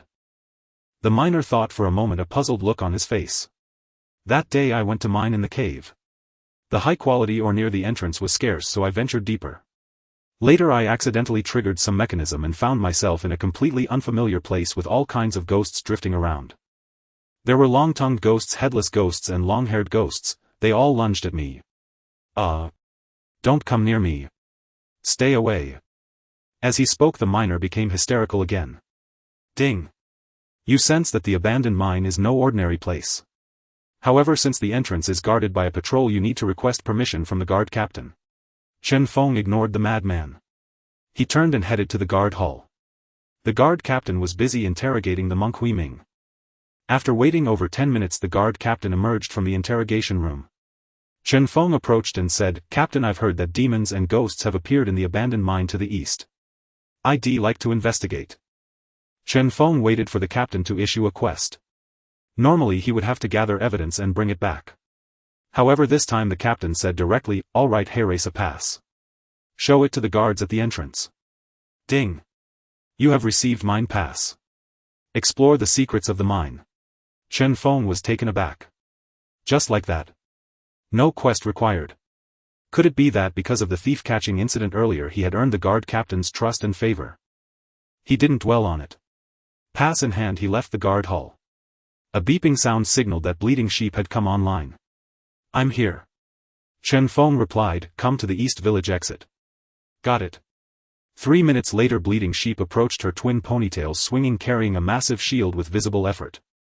"Fengchen Gij, where are we going this time?" "Not the river to the west." Chen Feng pointed to the east gate. "Beyond the eastern forest." Oh, without further questions, Bleeding Sheep raised a torch and trotted ahead to lead the way. Though the night was dim, the number of players leveling up was no less than during the day. Rabbits were still swarmed and deer were still ganged up on. Yet there were fewer disputes than in the daytime. Everyone seemed more at ease. After walking for 10 minutes, they entered the eastern forest. The number of players here was noticeably higher than during the day. At level 57, grinding spots monsters were still being fought over by crowds. About 15 minutes later, the surrounding players gradually thinned out.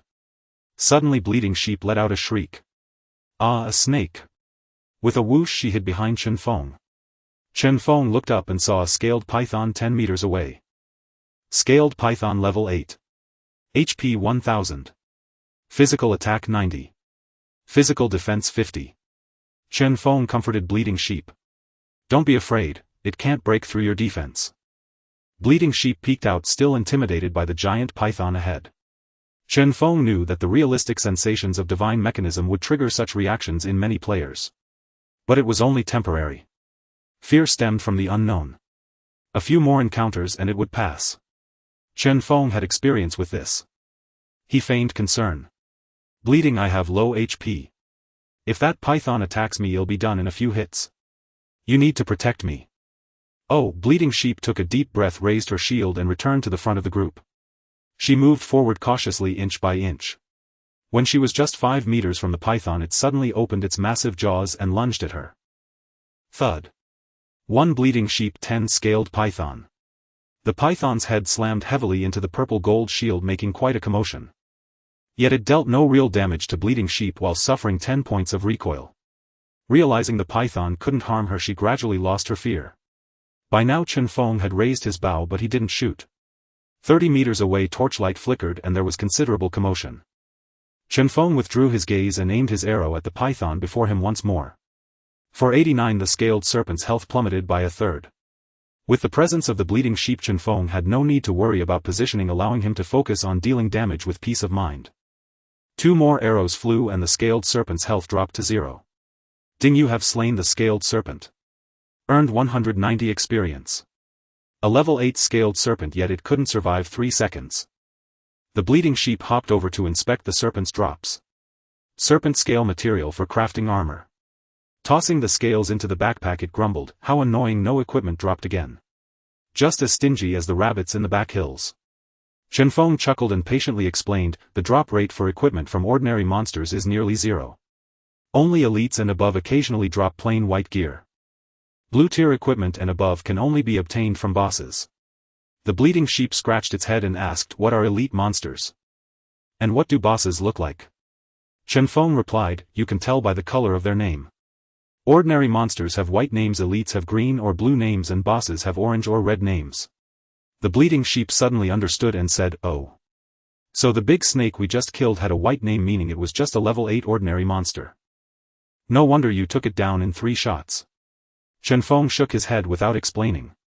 It was true that he killed the serpent with 3 arrows, but that was thanks to a golden bow and a golden quiver.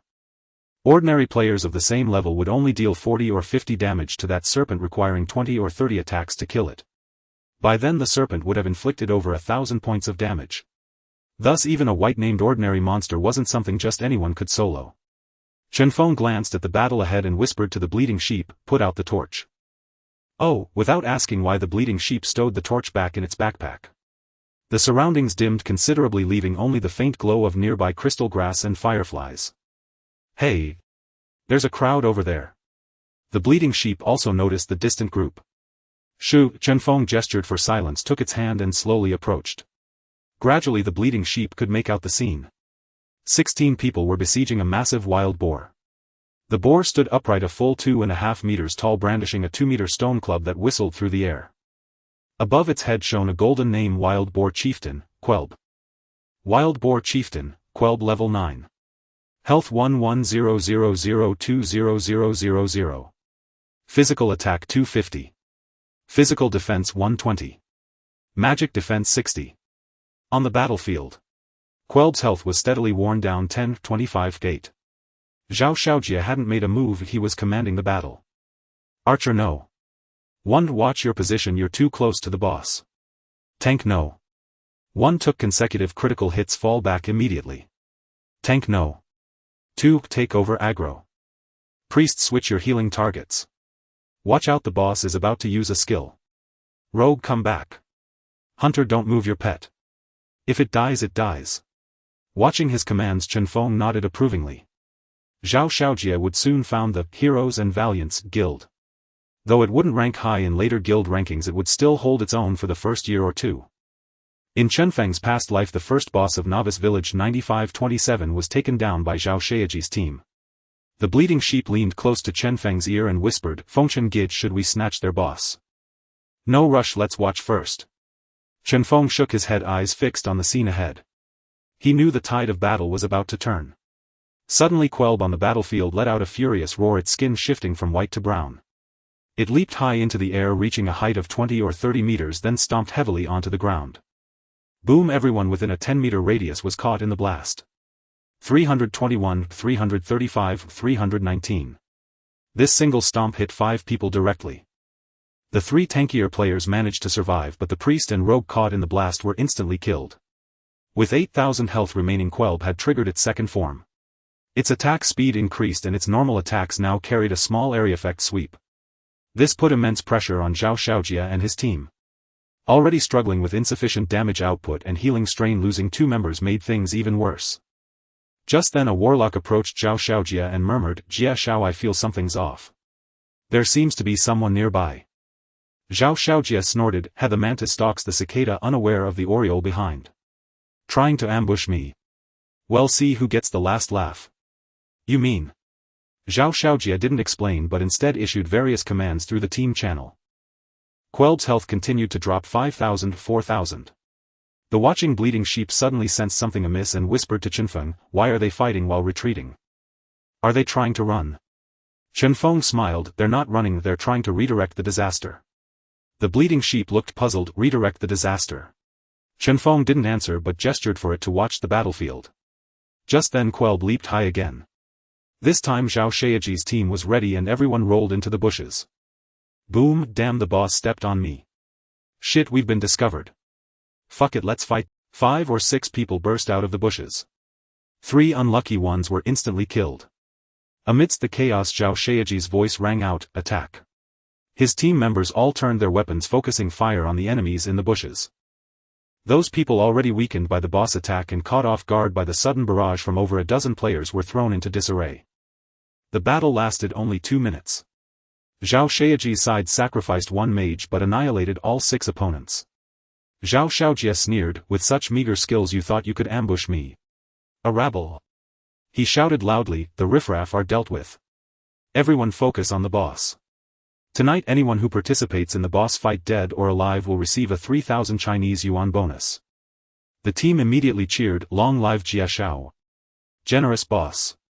With 13 people remaining and the boss health below 3,000, all nearby threats eliminated. This boss is ours for sure. Zhao Xiaojie was brimming with confidence.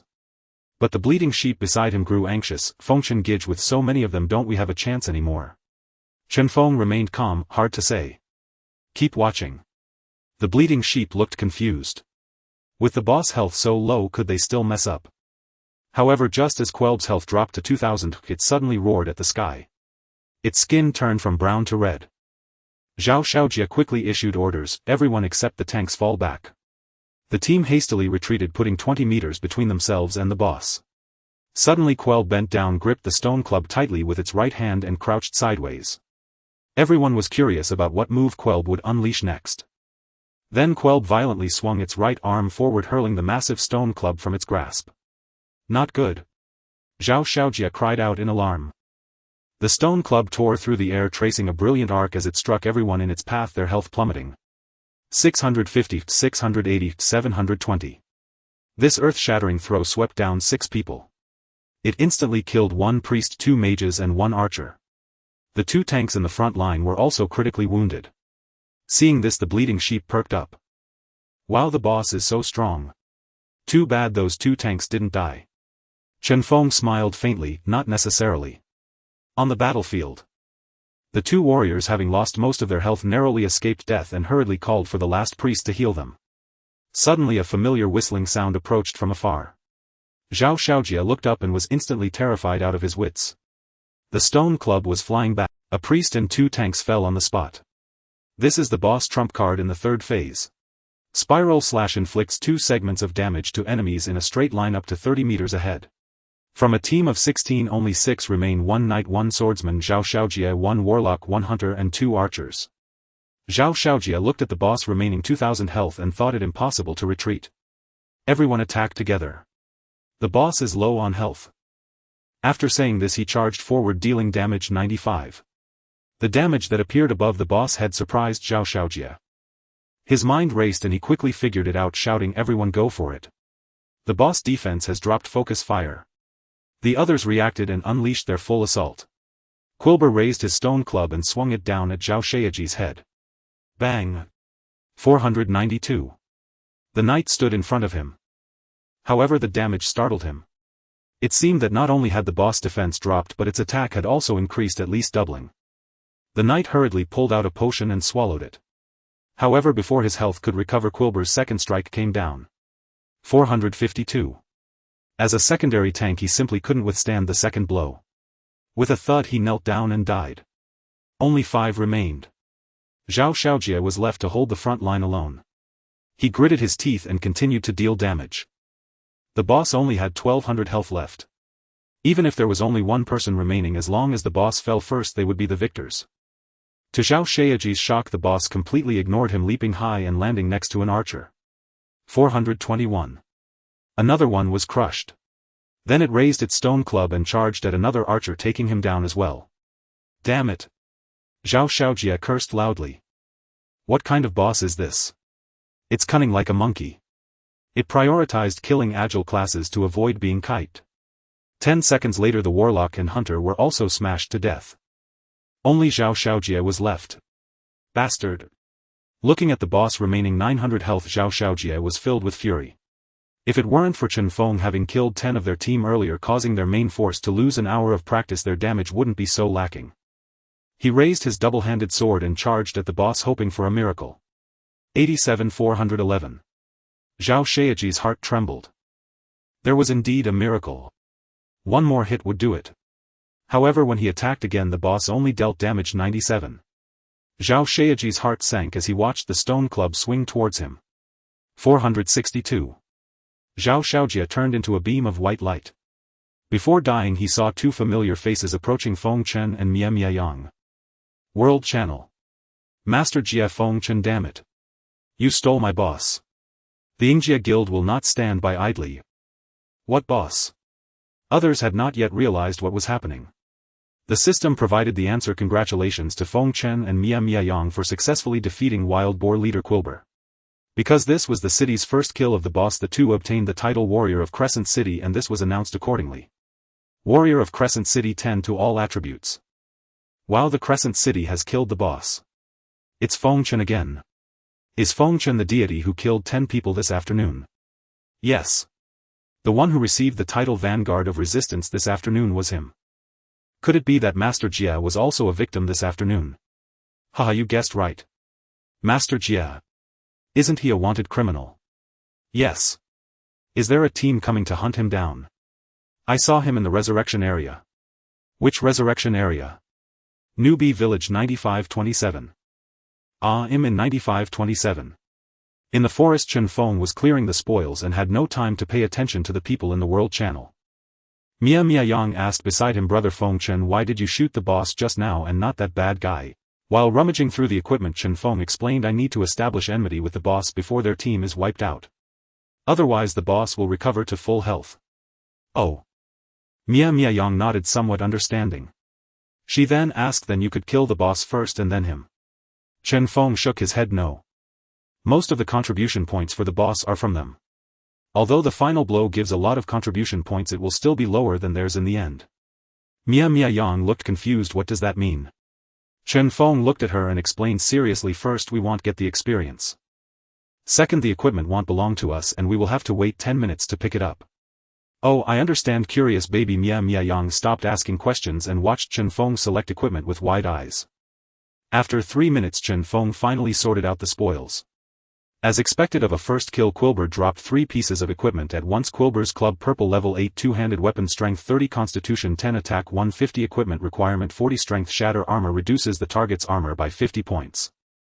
Quilber's armor, purple, level 8, chest armor, strength 10, constitution 25, physical defense 90, equipment requirement 40, strength. Quilber's boots, purple, level 8, boots, agility 30, constitution 10, movement speed 4, equipment requirement 40, agility. It was originally a blue weapon but was upgraded to purple due to a lucky reward. As for other potions, materials and miscellaneous items, Chen Feng stuffed them all into Mia Yang's backpack.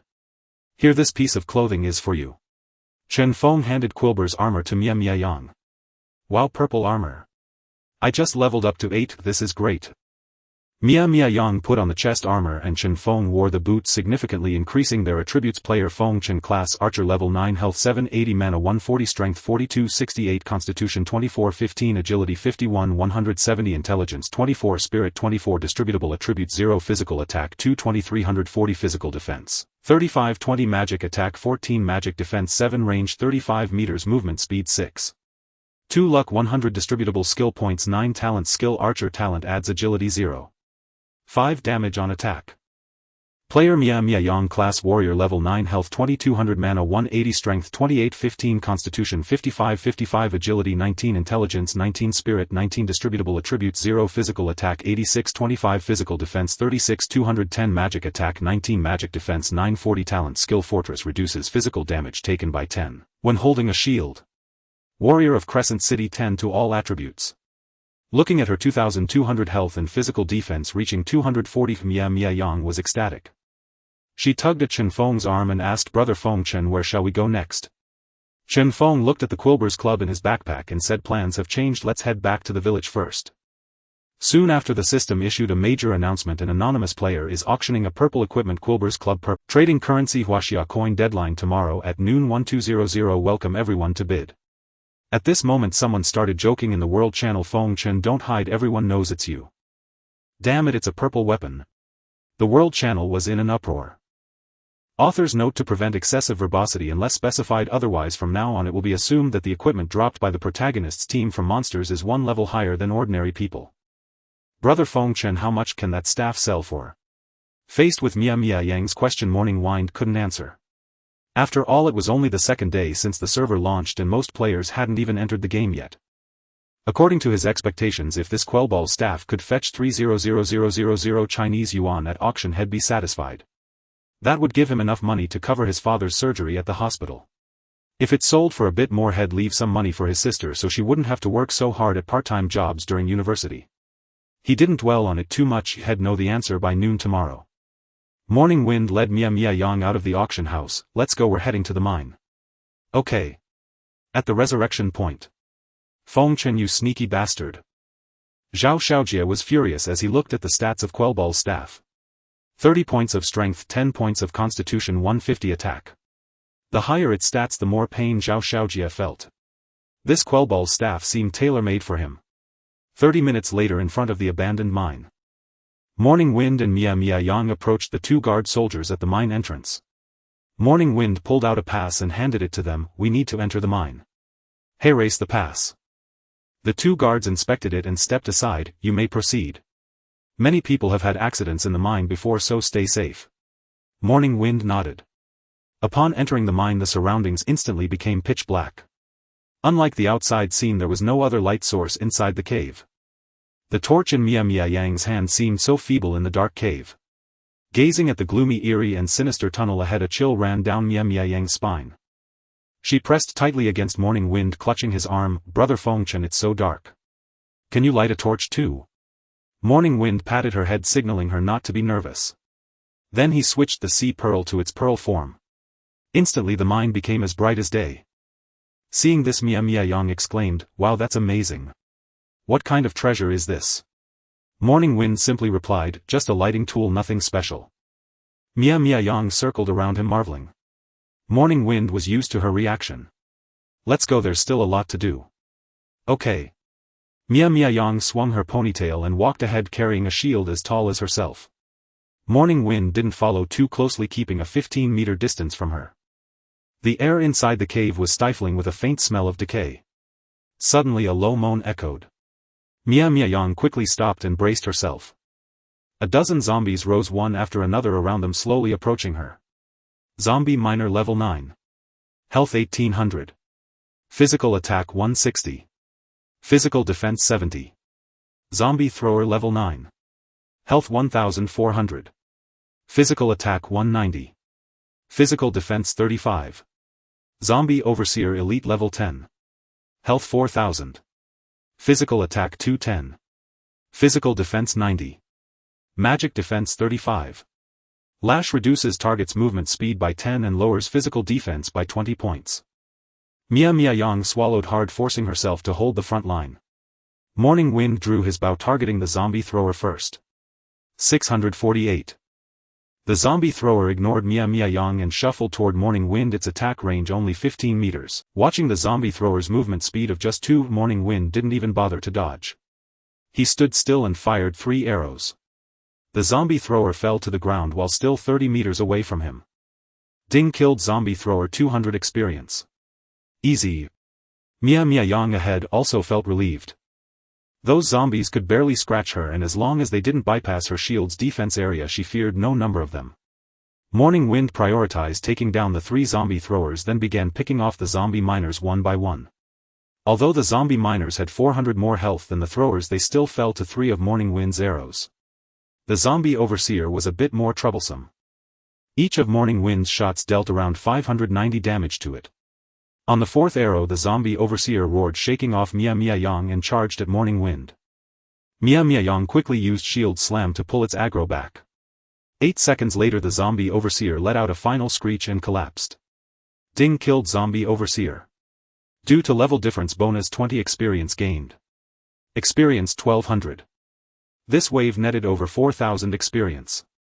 Leveling from 9 to 10 required 25600, so 7 or 8 more waves would do it. Ding, lucky drop triggered. Items dropped: electrocute, double shot. Morning Wind was delighted. 2 books dropping at once was quite rare. Electrocute, mage skill. Casts electrocution on a target, dealing intellect 1. 230 damage. Cooldown 2 seconds. Skill point cost 1. Double shot, archer skill. Fires 2 consecutive shots at a target, with the second dealing 80 damage. Cooldown 5 seconds. Skill point cost 1. Without hesitation, Morning Wind learned double shot, acquiring his first skill in this life. With the skill, Morning Wind's damage output became even more terrifying. He could take down a zombie overseer in 5 or 6 seconds. After clearing over 20 waves of zombies, both of them reached level 10. Aside from various ores and materials, 5 skill books dropped: charge warrior skill. Quickly charges at an enemy within 10 meters. Weaken warlock skill. Reduces target's attack and defense by 10. Pet Summon Hunter skill. Roar Warrior skill. Increases armor by 150 for 3 seconds and forces all enemy units within 5 meters to attack the user. Refined Holy Light Priest skill. Increases healing effect by 50 points. The various materials and roar were given to Mia Mia Yang and Morning Wind kept the other books. These were common skill books not worth much. But they served a different purpose for Morning Wind. Half an hour later they reached a cavern at the end of the mine. Mia Mia Yang looked around but saw no other exits. Curious she asked, Brother Feng Chen, is this the end? No boss. Morning Wind smiled mysteriously and said, watch closely. He first laid a red cloth on the ground and placed a goat's head on it. Then he set a bowl of glutinous rice in front of it, stuck 3 incense sticks into the rice and placed 3 eggs before the bowl. Mia Mia Yang watched baffled as he arranged these strange items. She wanted to ask but held back. After setting everything up, Morning Wind stood up and pulled a bell from his backpack, shaking it. Jingle jingle jingle. Suddenly a gust of eerie wind swept through the cave. The wind seemed conscious, circling the goat's head and nearly lifting the red cloth. Morning Wind shook the bell again, jingle jingle. Unable to resist the temptation, the eerie wind gathered and took the form of a human silhouette. Seizing the moment, Morning Wind slapped a soul-suppressing talisman onto it. A piercing scream snapped Mia Mia Yang out of her daze. Let me go, let me go. A miserable cry came from the humanoid mist. Jingle jingle. Chen Feng shook the bell twice more before the figure gradually calmed down. Ding, you have captured a ghost. It seems to be related to the secret of this cave. Please investigate the secret of the abandoned mine. Seeing the system prompt, Chen Feng finally felt relieved. In the world of Shenji there were originally no level 10 dungeons, the lowest was level 15. It wasn't until the 3rd year of the server's launch that a second-class soul summoner wandered idly into the newbie village. When he reached the depths of the mine he suddenly sensed a ghost inside. After using his skill to suppress the ghost he unexpectedly obtained a quest to investigate the secret of the abandoned mine. Upon completing it he unlocked the server's first level 10 dungeon. When the server-wide announcement appeared everyone was stunned. For a time many soul summoners rushed to the newbie village to open the dungeon and many gained intriguing items as a result. Originally only the second-class soul summoner could open this dungeon. Later the so-called First Nightmare King Meng Yen developed a civilian method to unlock the abandoned mine dungeon.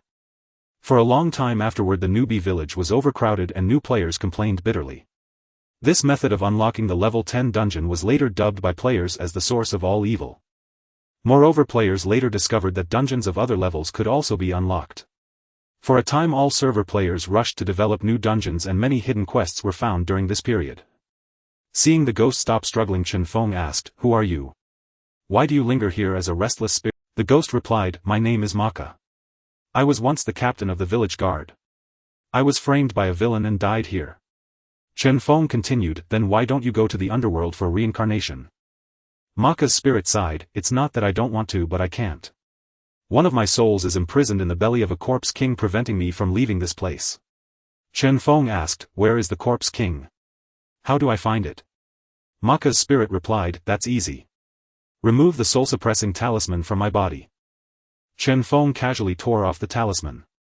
Freed from it, Maka's spirit shot into the air. After 2 or 3 seconds it suddenly plunged into the ground. Soon the cave began to shake violently. Then a pitch-black hole appeared on the ground and a gigantic zombie crawled out. Corpse King level 12, HP 50,000, physical attack 500, physical defense 320, magic defense 120. After rising the Corpse King roared at Maka's spirit flying in the air. A foul stench spewed from its mouth, nearly making Chen Feng and the other vomit. Chen Feng recalled something and initiated a trade with Mia Mia Yang. "What's wrong?" Mia Mia Yang asked, puzzled. Chen Feng traded 30 portions of fried rabbit meat quality 5 to her. "This restores 500 HP. Use it in critical moments." Oh, the Corpse King was now fully upright. Without hesitation Chen Feng drew his bow and fired a double shot. 370, 241. The Corpse King looked down and saw 2 insignificant humans standing before it, instantly flying into a rage. Suddenly it swung its right arm, pulling out a 15-meter iron chain and whipping it toward Chen Feng. Bang! 205. The chain was blocked by a purple shield, sparks flying everywhere. Even with Mia Mia Yang's defense of over 240 and a passive 10 physical damage reduction, she still took over 200 damage. If that had hit Chen Feng he would have lost half his life. Mia Yang consumed a health recovery pill and continued to shield Chen Feng. Health recovery pill HP 200 CD 3 seconds. Although the Corpse King's attack was high, its attack speed was slow, once every 3 seconds. The Corpse King's output nearly matched the recovery rate of the pill. When a critical hit occurred, Mia Yang occasionally ate a piece of the fried rabbit meat from Chen Feng, restoring 500 HP, keeping things safe. However, the potion consumption was rapid. Though the Corpse King's output was astonishing, Chen Feng was no slouch either. During the Corpse King's 3-second attack interval, Chen Feng could fire 3 arrows, dealing 1000 to 1300 damage. Chen Feng kept shooting while monitoring the boss HP. 328, 331. To avoid stealing aggro and causing the boss to shift its hatred, Chen Feng sometimes had to pause his attacks, waiting for Mia Yang's skill cooldowns. Fortunately, the Corpse King's early attacks were monotonous. Aside from occasional critical hits, the battle remained safe. When the boss HP reached 30000, it suddenly stopped attacking. Chen Feng shouted to Mia Yang, "Watch out. When the minions spawn, don't draw their aggro." The Corpse King raised its hands above its head and held the position for 5 seconds. Suddenly 4 zombie overseers emerged from the ground beside it. For an ordinary party, facing 4 unexpected elite monsters would surely increase the pressure. With 4000 HP and 210 attack, they were certainly a headache. But Mia Yang paid them no mind. An attack power of 210 couldn't harm her. However, when the zombie overseers struck her, she realized things weren't so simple. Lash reduces target's movement speed by 10 and physical defense by 20 points. A seemingly ordinary skill, but with a hidden trait stackable. When 4 zombie overseers attacked her, Mia Yang's armor dropped by 80 points. After being whipped by the Corpse King, her HP plummeted by 300. Startled, Mia Yang cried out, "Brother Feng Chen, help me. My defense is dropping terribly." Chen Feng chuckled, "Don't worry, it'll lure them away. Don't use skills to draw aggro." With that, Chen Feng shot an arrow at each of the 4 zombie overseers and they immediately turned toward him. Chen Feng retreated while dealing with the 4 overseers. His movement speed was 6. 2, while the overseers was 3. 5. With an initial distance of 35 meters, handling them should have been easy. However, Chen Feng had a 0.5 second pause when shooting. To maintain full output, his average movement speed dropped to 3.1 slower than the overseers. So every dozen seconds or so he had to stop attacking to reposition. What should have taken a minute took Chen Feng nearly 2. For him, this minute or 2 made little difference, but for Mia Yang facing the Corpse King alone, it was agonizing. When Chen Feng was there, the cave was lit by Hai Ming's light, so she felt nothing. Now that he was gone, only Mia Yang's dim torch remained, making the Corpse King appear even more sinister and terrifying. Mia Yang dared not look at it, simply taking a potion every 3 seconds to keep herself at full health. Fortunately, the Corpse King didn't pull any tricks during this time, only using basic physical attacks.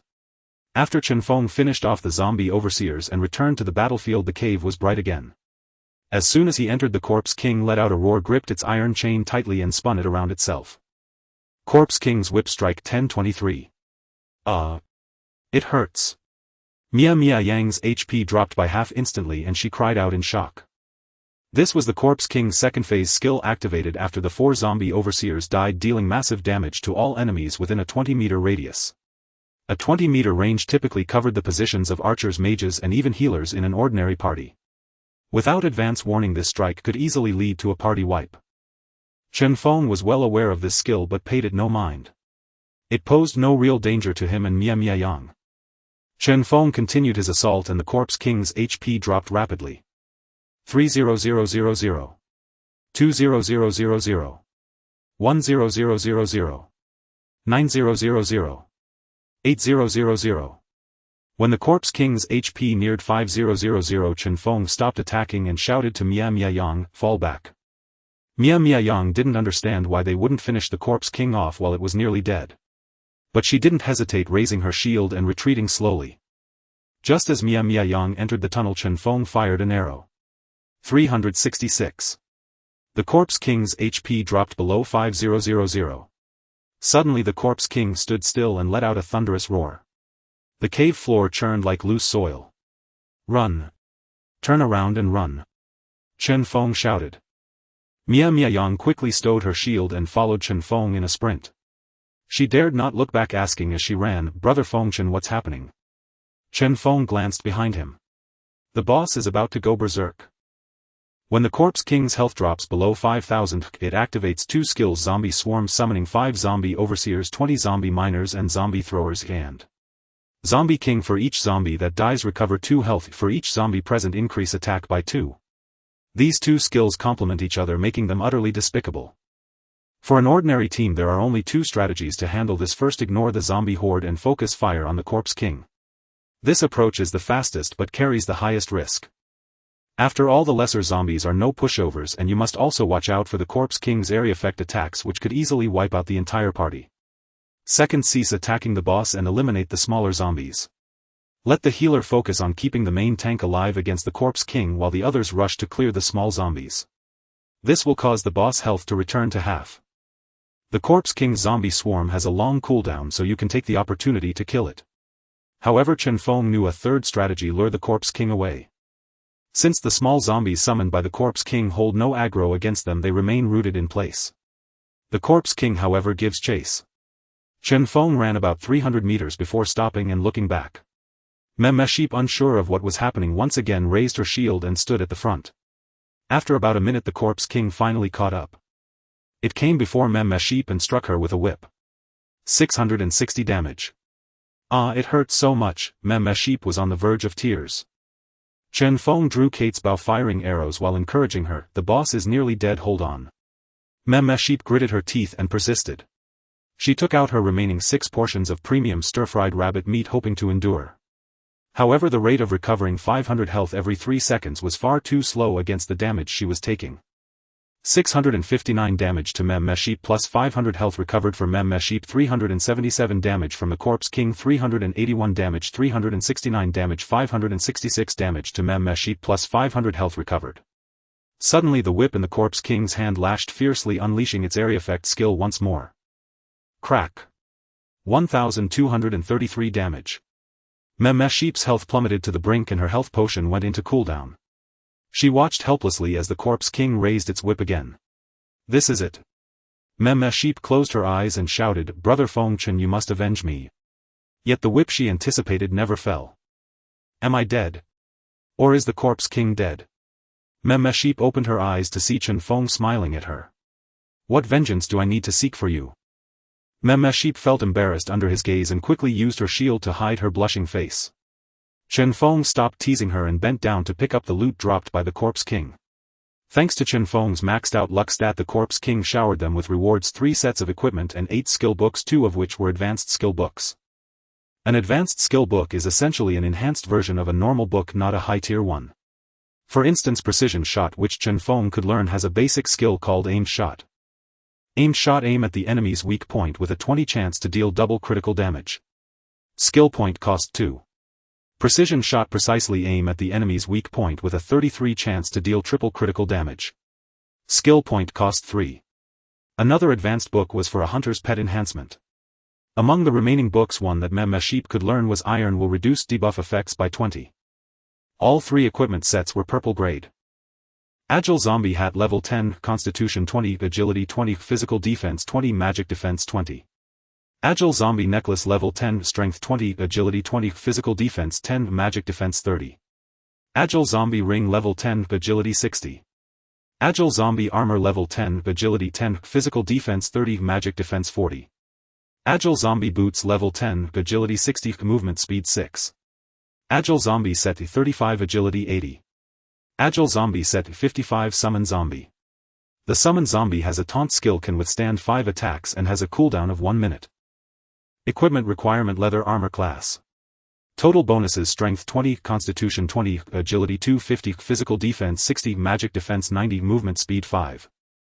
Chen Feng's Attribute Sword. Once again, player Feng Chen class Archer level 10, Health 1000, Mana 300, Strength 50 80, Constitution 30 20, Agility 60370, Intelligence 30, Spirit 30, Available Attribute Points 0, Physical Attack 260320, Physical Defense 4560, Magic Attack 30, Magic Defense 1590, Range 35 meters, Movement Speed 9.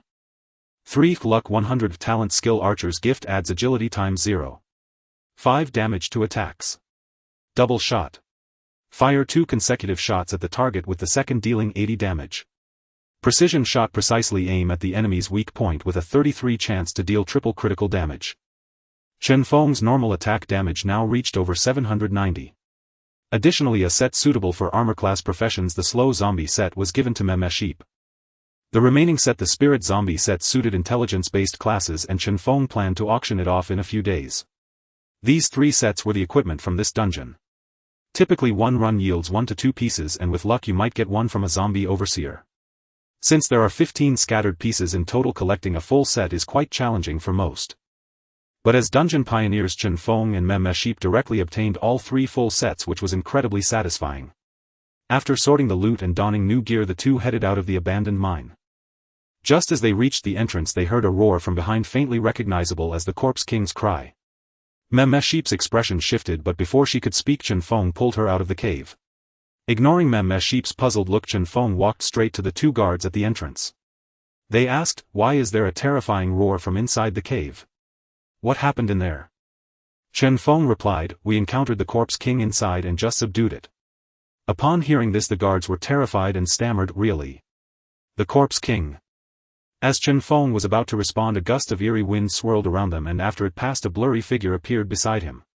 Seeing this figure, the guards grew even more panicked. "You are Captain Maka?"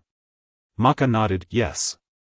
I fell victim to the schemes of the bandits at Qingfeng Stockade and died in the cave with one of my souls trapped by the Corpse King. Thanks to these 2 I managed to escape." They pointed into the cave, and the Corpse King inside. Maka said, "The Corpse King is not so easily defeated. These brave warriors only gravely wounded it. It will soon be reborn. Once it regains its power, it will surely come out to harm humanity." The guards felt a bit relieved. "Then what should we do?" Maka instructed them, "Gather heroes from all over to confront it so it won't be able to harm anyone." As soon as Maka finished speaking, Chen Feng received a system notification. "Ding, congratulations on completing deep investigation of the abandoned mine's secret, successfully unlocking the level 10 dungeon abandoned mine. Ding, as the first player on this server to unlock a dungeon, your reward quality is enhanced. Ding, triggering a lucky reward." 3 consecutive notifications left Chen Feng stunned. With both an enhanced reward quality and a lucky reward triggered, what kind of prize would appear? Though Chen Feng had mentally prepared himself, he was still taken aback when he saw the actual reward. "Damn, I hit the jackpot. Ding. You have obtained Hou Yi's spirit tablet. Feeling its immense power, your innate skill archer talent has been enhanced. Archer talent. Adds agility 0. 5 damage to attacks. Archer talent advanced. Adds agility 1 damage to attacks. The agility damage has directly doubled. Chen Feng's current agility is 430. The original talent added 215 damage, now it adds 430 damage. His normal attack damage has now reached a terrifying 1000. If a critical hit triggers, it's over 3000. In truth, what truly delighted Chen Feng was not this talent enhancement but the item Hou Yi's spirit tablet. Hou Yi's spirit tablet legend has it that after Change stole the elixir and fled to the moon, Hou Yi died of melancholy. His disciple Pang Meng buried his master with great honor and made this spirit tablet from his ashes. It is said that someone witnessed Hou Yi's descent during the peak of the sun. Most people would be utterly bewildered upon seeing this item. Even in Chen Feng's past life, few understood this item's significance. But to Chen Feng it was all too familiar. In his previous life, Chen Feng's first year in divine mechanism was extremely tough. With no connections, no resources and no luck, he struggled to survive like any other ordinary player, earning coins by grinding, all while being bullied by members of major guilds. The turning point came a year later in a secret realm. At level 60, Chen Feng inadvertently obtained a scroll and was teleported into the realm. A secret realm is a mysterious place distinct from dungeons. There is no concept of resetting or refreshing. Once an item is taken, it is gone forever, and many things are unique. Obtaining gold equipment in the secret realm was considered unlucky. Many had acquired legendary, holy or even divine artifacts. Since Chen Feng entered the secret realm relatively late, many areas had already been explored, leaving only the core region Hou Yi's temple unclaimed. When Chen Feng arrived at the temple, it was packed with hundreds of people, all top-tier players on the server. Chen Feng, ranked in the hundreds of thousands, was like an ant before them. As these players clashed fiercely over the dozen divine weapons within Hou Yi's temple, Chen Feng seized the chaos, grabbed an item and slipped away. Afterward, it was this very item that propelled Chen Feng to soar in the game, transforming him from a minor player ranked in the hundreds of thousands into a member of the 100 Battle God rankings. That item was the one now in Chen Feng's hands, Hou Yi's spirit tablet. The key lay in its description: during the peak of the sun. Hou Yi descends. The so-called peak of the sun refers to the 9th day of the 9th lunar month, the double 9th festival. The so-called peak of the sun means noon on the double 9th festival. Today is October 1st, the 6th day of the 9th lunar month. The double 9th festival falls on October 4th, just 3 days away. If Chen Feng missed this opportunity, he would have to wait another year. Moreover, activating the item required not only the right time but also the right place, the highest hilltop nearby. The highest hilltop in the novice village was none other than the Mogong Mountain to the west.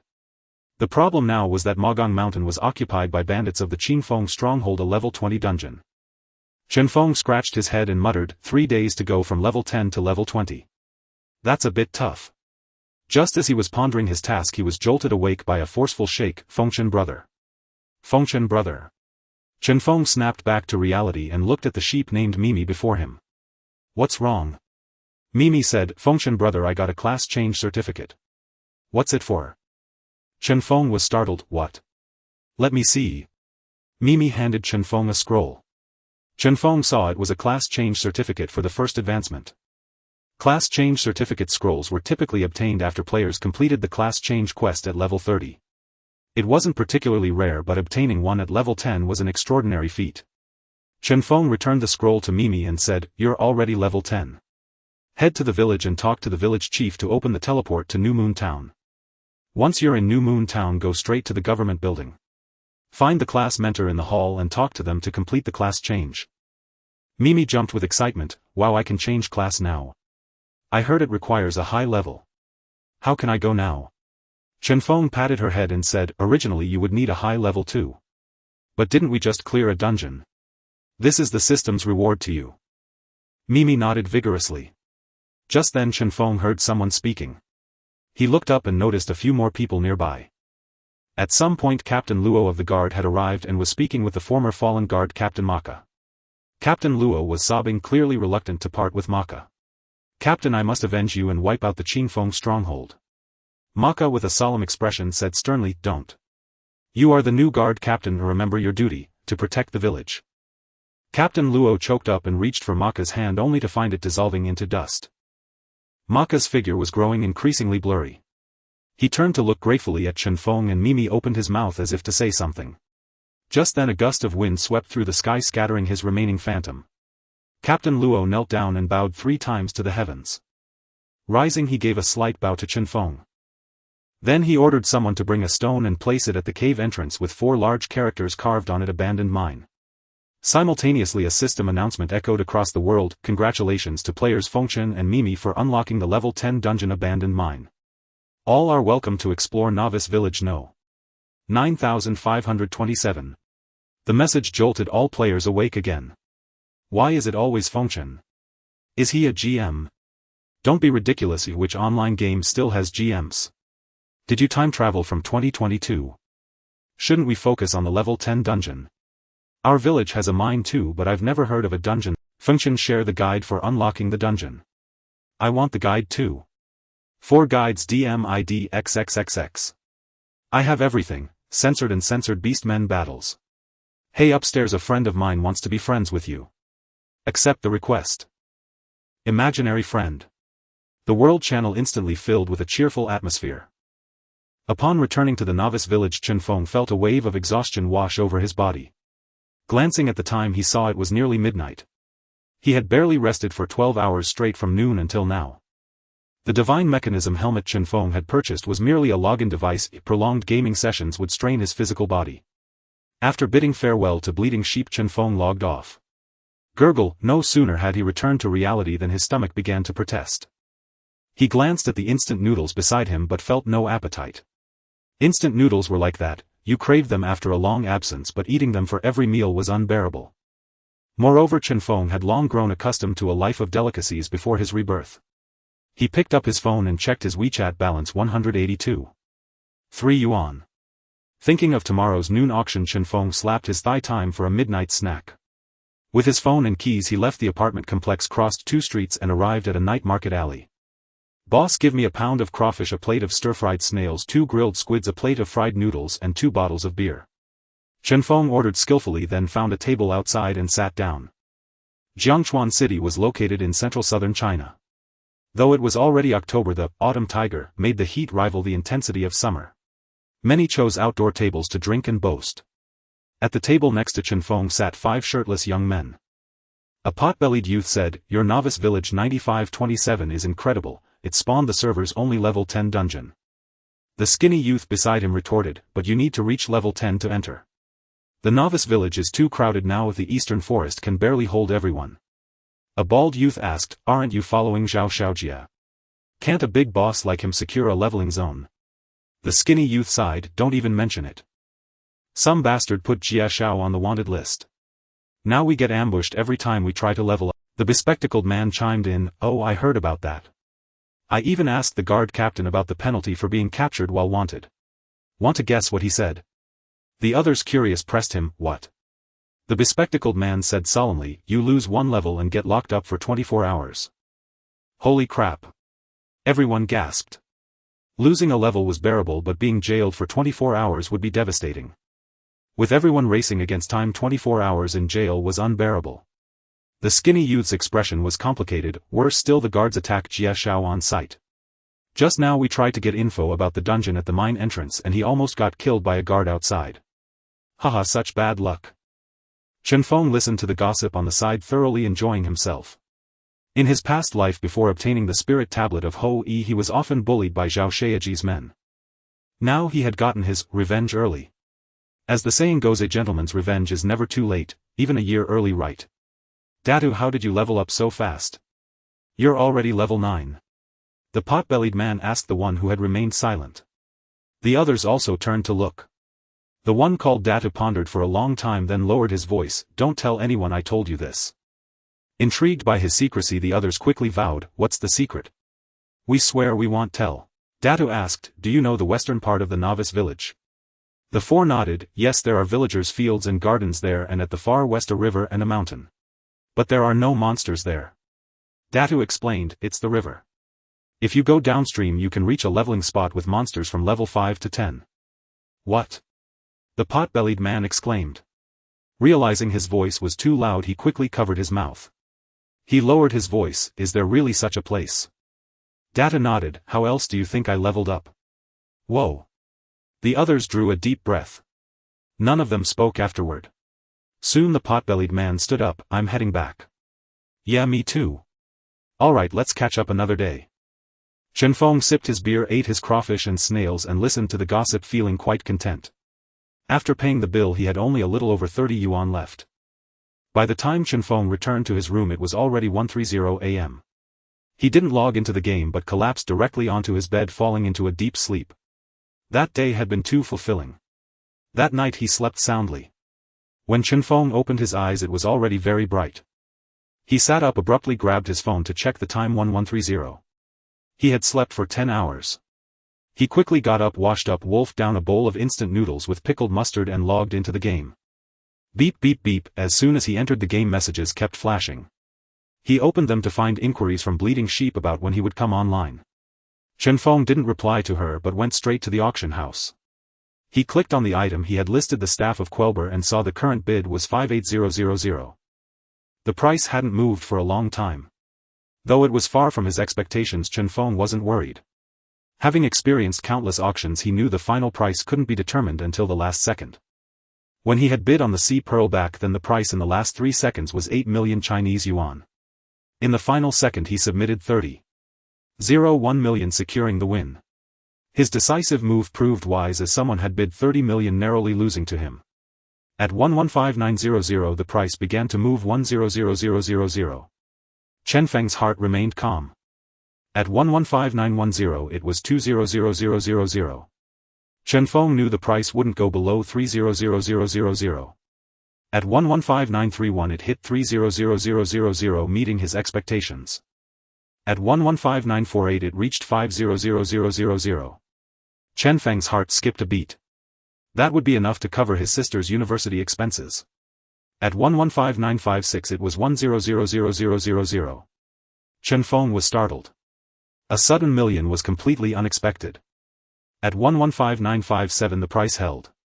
At 115958 it held. At 115959 it held. Then the system paused briefly. Chen Feng knew the system was settling. He nervously refreshed the page and a spinning, chrysanthemum icon appeared on the auction interface. A second later the system finally displayed the result 100000000. Chen Feng felt a pang of disappointment thinking 1 million was the final price, expecting competition at the last second. No. Chen Feng counted the zeros, ones, tens, hundreds, thousands, 10,000s, 100,000s, millions, 10 millions. It was 10 million. After deducting the 20 transaction fee, Chen Feng received 8 million. His mind was in a daze. In his past life, how long had it taken him to earn this much money? 2 years. Or 3. Chen Feng had never bothered to keep track. This time he had accomplished it in a single day. Thinking of his father's surgery, he quickly logged off. He picked up his phone and dialed his mother. "Hello Xiaofeng," she answered, her voice weary. Chen Feng's heart ached with sympathy. He knew she hadn't slept all night. "Mom, how is Dad?" His mother paused, surprised he knew. She quickly denied it. "No. Nothing, your father is fine." Chen Feng said, "Mom, don't lie to me. Was Dad hit by a car?" "How do you know?" His mother was astonished. She had deliberately kept it from him to avoid worrying him. Ignoring her question, Chen Feng continued, "I've transferred 1 million to you. Let Dad have the surgery first so there are no after effects." 1 million? His mother was shocked. "How do you have so much money? You haven't done anything illegal, have you?" Chen Feng reassured her, "Mom, don't worry. I earned this money." "Oh. Oh." His mother asked no further questions. Her son had always been sensible and never caused her any worry. After hanging up with his mother, Chen Feng called his younger sister. It rang for over half a minute before she answered. Her voice was slightly hoarse. "Brother, why are you calling?" Chen Feng's heart ached. During the National Day holiday, while other students were out enjoying themselves, his sister had taken on 3 tutoring jobs. He forced a smile. "Xiaoyu, don't you want to talk to your brother?" Chen Yu replied, "Of course not. Mom said you didn't come home for the holiday, so I thought you were busy." Chen Feng said, "No matter how busy I am, I can't neglect my adorable Xiaoyu. Otherwise you might complain to Mom." Chen Yu chuckled. Chen Feng turned serious. "Xiaoyu, quit your tutoring jobs and go out with your friends." Chen Yu was taken aback but forced herself to sound cheerful. "Brother, I'm not tired. The holiday is boring anyway and it's better than being idle." Hearing her strained voice, Chen Feng felt a pang of pity. "Your voice is like this and you say it's nothing. Don't worry, your brother has made some money. I just transferred 500,000 to you. If it's not enough, just tell me." Chen Yu froze, finding it hard to believe. "Brother, is it true? You're not lying to me, are you?" Feeling her barely contained excitement, Chen Feng's heart warmed. "Have I ever lied to you? That's awesome. Thanks, bro." Chen Yu jumped for joy. "Brother, I'll definitely find you a beautiful sister-in-law at school." "You little rascal, daring to tease your brother," Chen Feng joked back. "Naya, Naya, Naya." Chen Yu made a funny face. After chatting with his sister for a while, Chen Feng hung up. With family matters settled, he could now fully devote himself to the game. Upon logging back into the game, Chen Feng received 2 messages. One was from Mimi Yang, "Brother Fengchen, when are you coming to New Moon Town? There are so many monsters outside." Chen Feng replied, "I have some things to take care of. Go level up with your friends." The other message was a system notification, or rather a buyer's note, "I bid high on this equipment because I want to be friends. If you see this message, please add me, Lu Ruyan."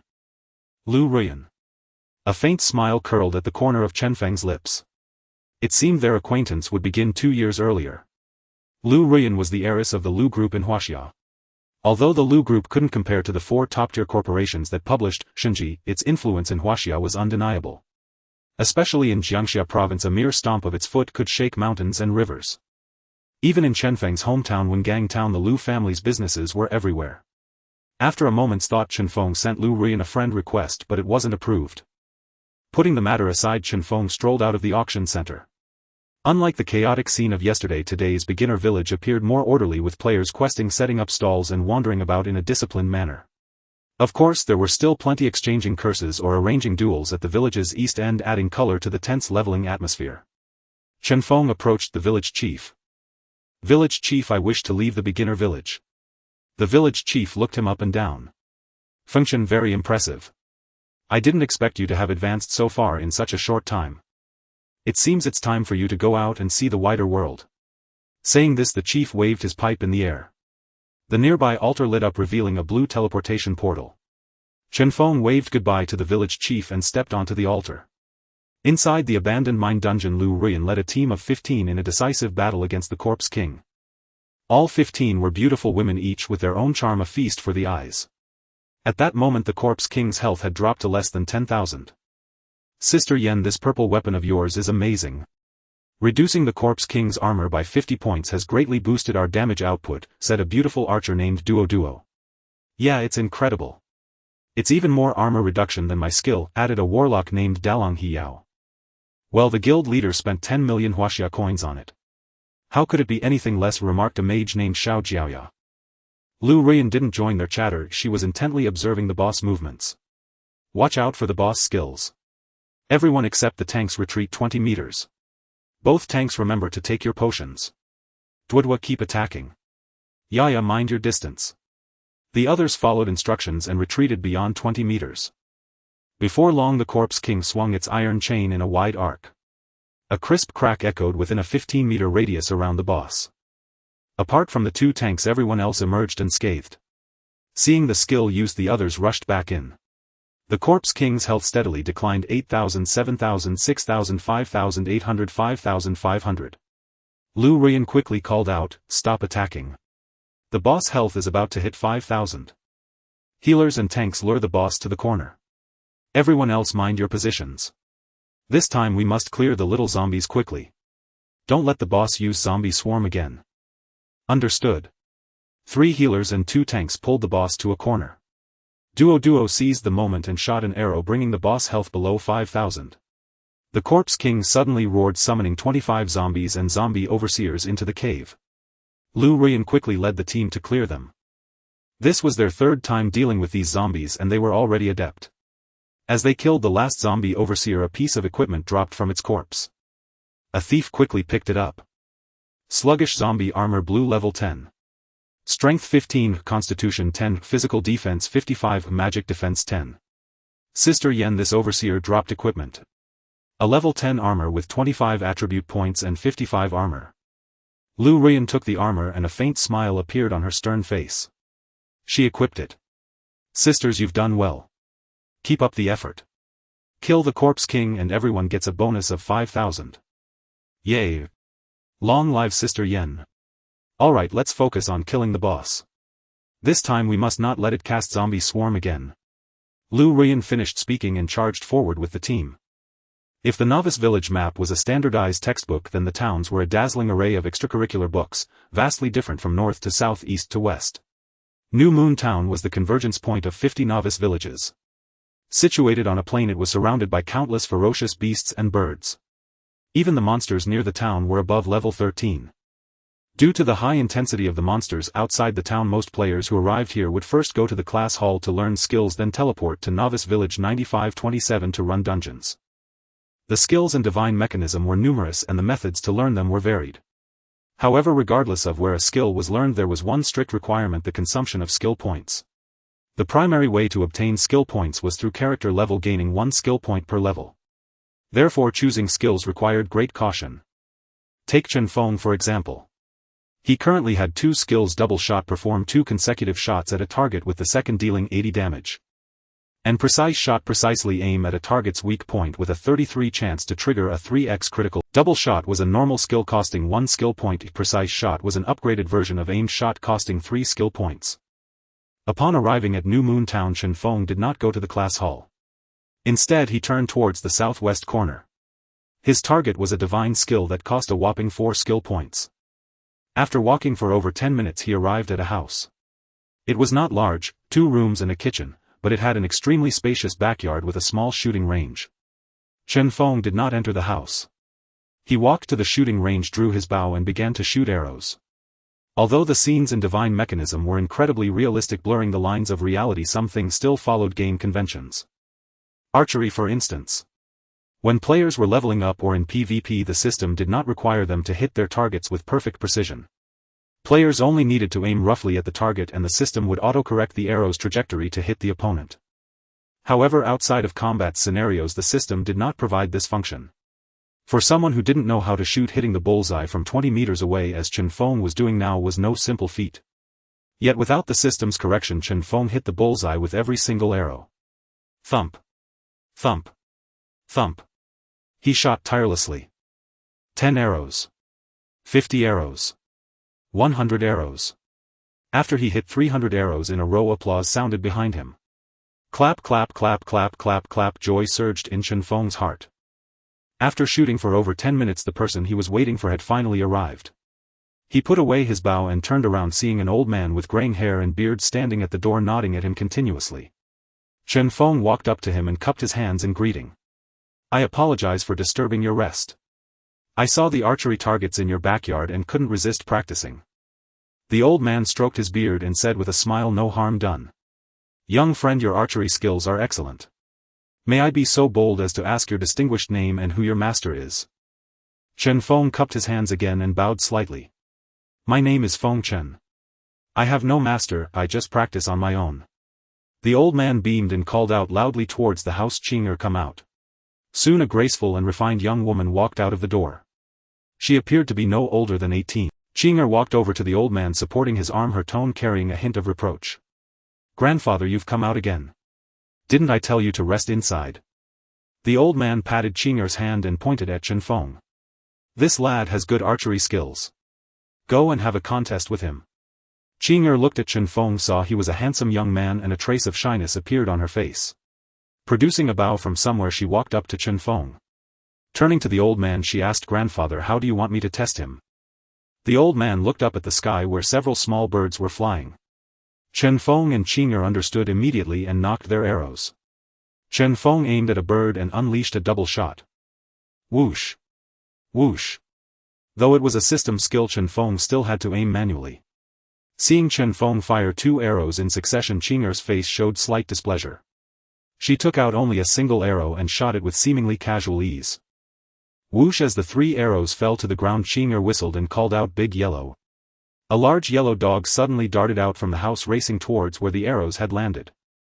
Soon it brought all 3 arrows back. Chen Feng's 2 arrows had each hit a bird. Qinger's single arrow had pierced 2 birds with 1 shot. Qinger patted Big Yellow's head and looked triumphantly at her grandfather. Clearly her archery was superior. The old man stroked his beard and nodded. Not bad. It's a draw. Hearing her grandfather's verdict, Qinger stomped her foot lightly. Grandfather, how can it be a draw? You're biased. The old man ignored his granddaughter's petulance and continued, your technique is passable. Now test your strength. The old man waved his sleeve and a gust of wind suddenly swept through the courtyard, rolling 2 logs each as thick as a water vat in front of them. Whoever shoots deeper into the log wins. This time Qinger picked up her bow first and drew it to its full extent. Holding her breath and focusing her mind, she released. An arrow like a bolt of lightning cleaved through the air. Crack. Thud. The arrowhead pierced straight through the solid log and the shaft embedded itself deep into the ground. She put away her bow and looked proudly at Chen Feng. The log was shot through. Could anyone shoot deeper? Chen Feng drew his cat's bow, took a deep breath and stared straight ahead. The moment Chen Feng released his arrow, a phantom dragon seemed to appear in the air, accompanied by a faint draconic roar, charging towards the log, triggering a 3x critical hit. Boom! A loud crash followed and the log shattered into pieces. Simultaneously a half-meter wide crater appeared on the ground. Seeing the scene before her, Qinger stuck out her tongue. She ran to her grandfather and said, we both shot through the wood, it's a draw, haha. The old man laughed heartily and Chen Feng also smiled silently. The old man looked at Chen Feng and said, it is truly rare for someone so young to possess such archery skills. As he spoke, he took Qinger's bow with his left hand. With his right hand he produced a small handful of rice from seemingly nowhere. Suddenly he flung his right hand upwards, casting the hundreds of grains of rice into the air. At the same time he knocked an arrow and drew the bow with astonishing speed. He shot a single arrow casually at the airborne rice. The arrow appeared unremarkable, completely lacking the momentum of Chen Feng's previous shot. Yet, just as the arrowhead was about to reach the rice, it suddenly multiplied into hundreds of arrows, each arrowhead aimed flawlessly at a single grain of rice. Such breathtaking archery could no longer be simply called arrow technique, it would not be an exaggeration to call it divine art. The old man put away his bow and arrow, handed them to Qing'er and nodded thoughtfully at Chen Feng. Chen Feng quickly stepped forward, clasped his hands and said, "Old master, your archery is divine. I am filled with the utmost admiration." Qing'er approached her grandfather, made a funny face at Chen Feng and said, "You really have no discernment. My grandfather is from the divine dragon continent." Qing'er. The old man stopped his granddaughter, then smiled at Chen Feng and said, "This old man's surname is Qin, given name Zhua. I am the second in my family. You may call me Second Master Qin." Chen Feng quickly bowed and said, "Greetings, Second Master Qin. Your archery is like that of a god. Could you perhaps teach me?" Qin Zhua stroked his beard, a look of satisfaction on his face, and said, "I see that your forehead is full and your fortune is excellent. You are surely destined for great things. I will teach you the technique 10,000 arrows fired simultaneously, hoping it may aid you on your path." With that, Qin Zhua began to recite the incantation, murmuring the words. Soon after, Chen Feng received a system notification ding. "You have passed Qin Zhua's dual trials and learned the skill 10,000 arrows fired simultaneously." Ding. Fortune triggered, skill upgraded to 10,000 arrows piercing hearts. 10,000 arrows fired simultaneously shoots enemies within a 10 by 10 meter area, dealing additional damage equal to agility 0.5 and reducing their movement speed by 10 for 3 seconds. Cooldown 8 seconds. Mana cost 100. Cast range 25 meters. Learning requirement 50 agility. Skill point cost 4. 10,000 arrows piercing hearts shoots enemies within a 15 by 15 meter area, dealing additional damage equal to agility 1 and reducing their movement speed by 20 for 3 seconds. Cooldown 8 seconds. Mana cost 100. Cast range 35 meters. Learning requirement 50 agility. Skill point cost 5. Chen Feng was ecstatic. 10,000 arrows fired simultaneously was one of his most frequently used skills in his past life. It was precisely by relying on this skill that he had managed to catch up to the top tier in levels. And this time he had actually obtained an upgraded version, 10,000 arrows piercing hearts. Not only was the damage and area increased, but the slowing effect was also enhanced. It was simply divine. After spending 5 skill points to learn it, Chen Feng could no longer wait to test it out. He bid farewell to Qin Zhua and Qing'er, went to the pharmacy to buy some mana potions, and then jogged all the way out of New Moon Town. In front of New Moon Town lay a vast grassland teeming with all sorts of creatures. There were level 13 hedgehogs, level 14 wild dogs, level 15 porcupines, and so on. At that moment a few level 10 players were leveling up outside the town. However, since most of them were melee classes, they were being tormented mercilessly by the hedgehogs and porcupines. Especially the assassins, who were utterly helpless against these monsters with their thorny counter damage. Chen Feng, carrying his bow, passed through the sparse crowd. "Hey buddy, want to team up?" A warrior player extended an invitation. Chen Feng smiled at him, waved his hand in refusal, and then dashed towards the depths of the prairie. The warrior's teammate watched Chen Feng's retreating figure and said, "Is that guy crazy? Just running straight in there like that? Is he going to do a quest? A suicide mission? He sure is fast." Chen Feng weaved through the horde of monsters, trying to aggro as many as possible. The trailing mobs gathered thicker and thicker like a train being pulled. The hedgehog's movement speed was 3, the porcupines was 4, the wild dogs was 5, while Chen Feng's movement speed was 9. When running without encumbrance, Chen Feng had no fear of being caught. However, if he ran too far, many monsters would lose aggro, so he could only circle within a range of 100 or 200 meters. After gathering 300 or 400 monsters, Chen Feng stopped. He drew his bow, raising it diagonally upward. He let go. An arrow shot forth from his hand. When that arrow soared into the air, it suddenly transformed into hundreds of arrows. As the arrows rained down, a series of numbers immediately popped up above the ground: 1270, 1380, 5080 critical, 1177, 5123 critical. The monsters that triggered the triple critical strike had their health bars plummet by a huge chunk. Chen Feng consumed a mana potion and began circling the monster horde again, waiting for his skill's cooldown. This time his steps were more leisurely.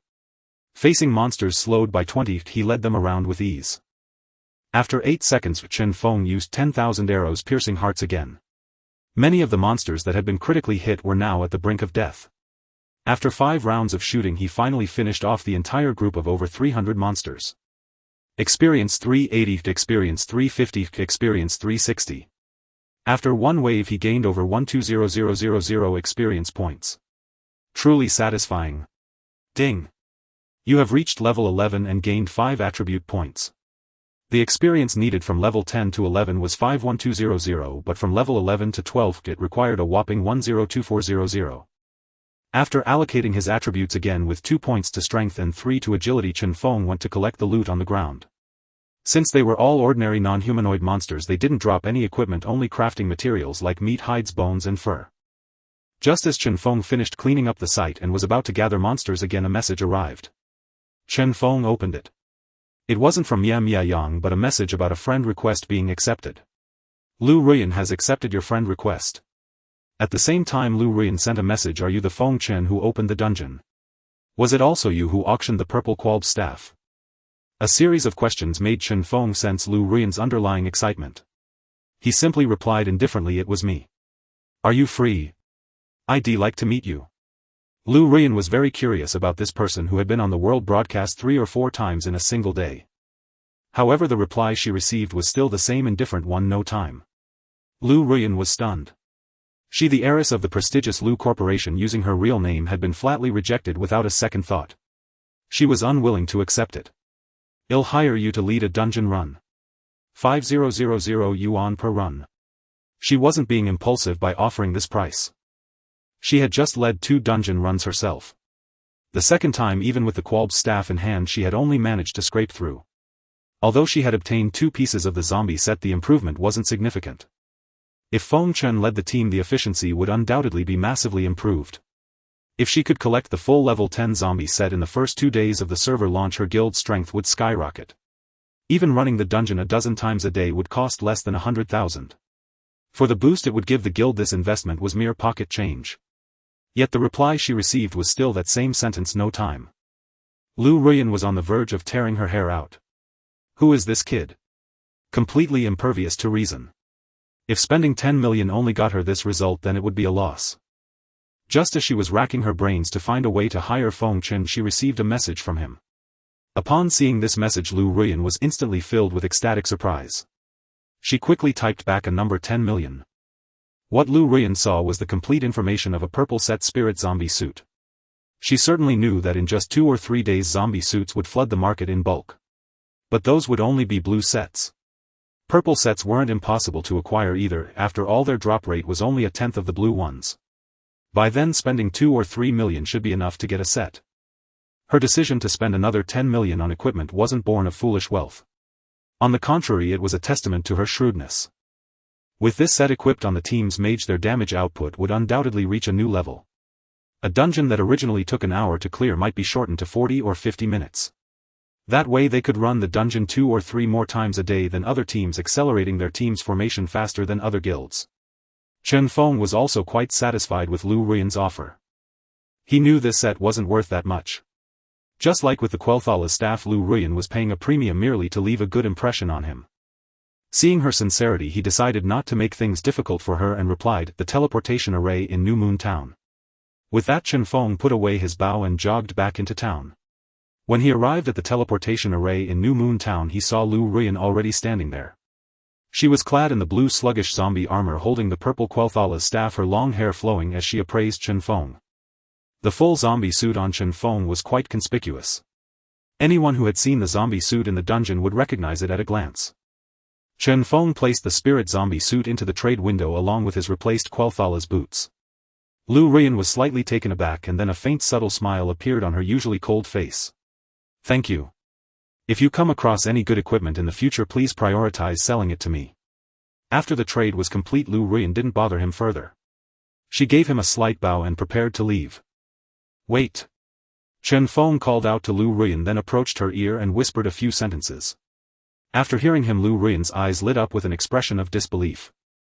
Is this method really feasible? Chen Feng nodded, saying, otherwise how do you think the 2 of us managed to take it down? Lu Ruyan quickly said, how much is this information worth? I'll pay you right now. Chen Feng shook his head with a smile and said, forget the payment. If there's a chance, I hope Miss Lu would honor me with a meal together. After they parted ways, Chen Feng was in high spirits. He hadn't made his fortune yet and needed to rely on Lu Ruyan for help with some practical matters. Back in the leveling zone, Chen Feng ignored everything else, focusing solely on grinding monsters for experience. He gathered and cleared a wave of monsters roughly every 10 minutes, earning about 120,000 experience per wave. That was over 700,000 experience per hour. Leveling up was fast at first, but it got slower and slower as he progressed. Level 11 to 12 102400. Level 12 to 13 204800. Level 13 to 14 409600. Level 14 to 15 919200. Level 15 to 16 1838400. Level 16 to 17 3676800. Level 17 to 18 7353600. Level 18 to 19 147072000. Level 19 to 20 294144400. By 11 p.m., he had gained a total of 7 million experience, reaching level 17. Meanwhile, the highest level among other players was only around 13 or 14. From a level standpoint, Chen Feng only needed 3 more levels to reach 20. But in terms of experience, he was still over 50 million short. The third was almost here. Chen Feng had to reach level 20 before the fourth, or else the Hou Yi's spirit tablet couldn't be activated until the next double ninth festival. What to do? Chen Feng was troubled. After over 10 hours of grinding, his body was exhausted and his mind was sluggish. He decided to log off and rest. If he couldn't make it in time, there was no helping it. At worst, he could do that hidden quest a year later. It wouldn't affect his dominant position in the game. After returning to a safe zone and logging off, Chen Feng's stomach growled audibly. He had only eaten a bowl of instant noodles at noon, so of course he was hungry. It wasn't that he didn't want to eat dinner, but logging off required returning to a safe zone, which was too time-consuming. If he logged off in a non-safe zone, his character would remain in the game for 10 minutes. With Chen Feng's fragile build, any single monster could easily kill him. Chen Feng went back to the place where he had supper last night. Boss 1 grilled fish with an extra serving of tofu skin. After ordering, he sat in his spot from yesterday and noticed the same group of 5 was there with 3 more people beside them. The man with a beer belly said, "You guys are lucky landing in New Moon Town and being able to farm the dungeon in Novice Village 9527. Poor me, I didn't dare go to the town even after reaching level 10 and had to keep leveling in the village." The bald young man said, "Same here. The monsters outside Qingshui town are too strong. Without replacing your level 10 gear, it's suicide." Another newcomer said, "Yeah, the gear sold by the town NPCs is all white quality and useless. And we can't gather materials to craft our own." The thin young man beside them wore a slightly proud expression. He had been teaming up with Zhao Xiaojia all day, farming dungeons, reaching level 13 and even obtaining 2 pieces of the zombie suit. Of course, he didn't dare boast about this in front of his buddies. The thin young man said, "It's not as good as you think. Now all the level 10 players from the 50 villages in the town are flocking to village 9527. It's way too crowded." The beer belly man rolled his eyes and said, "What does crowding have to do with it? You don't have to compete for monsters in the dungeon." The thin young man said, "Who says it doesn't matter? Xiaojia is still wanted, you know. Every time we leave the dungeon we're on edge. TCH, who would actually dare to touch Xiaojia?" The words were spoken carelessly but heard with intent. Chen Feng, who was fretting over leveling, had a sudden epiphany. That's right. Wasn't this a perfect leveling tool? Capturing a wanted criminal could grant a direct level up.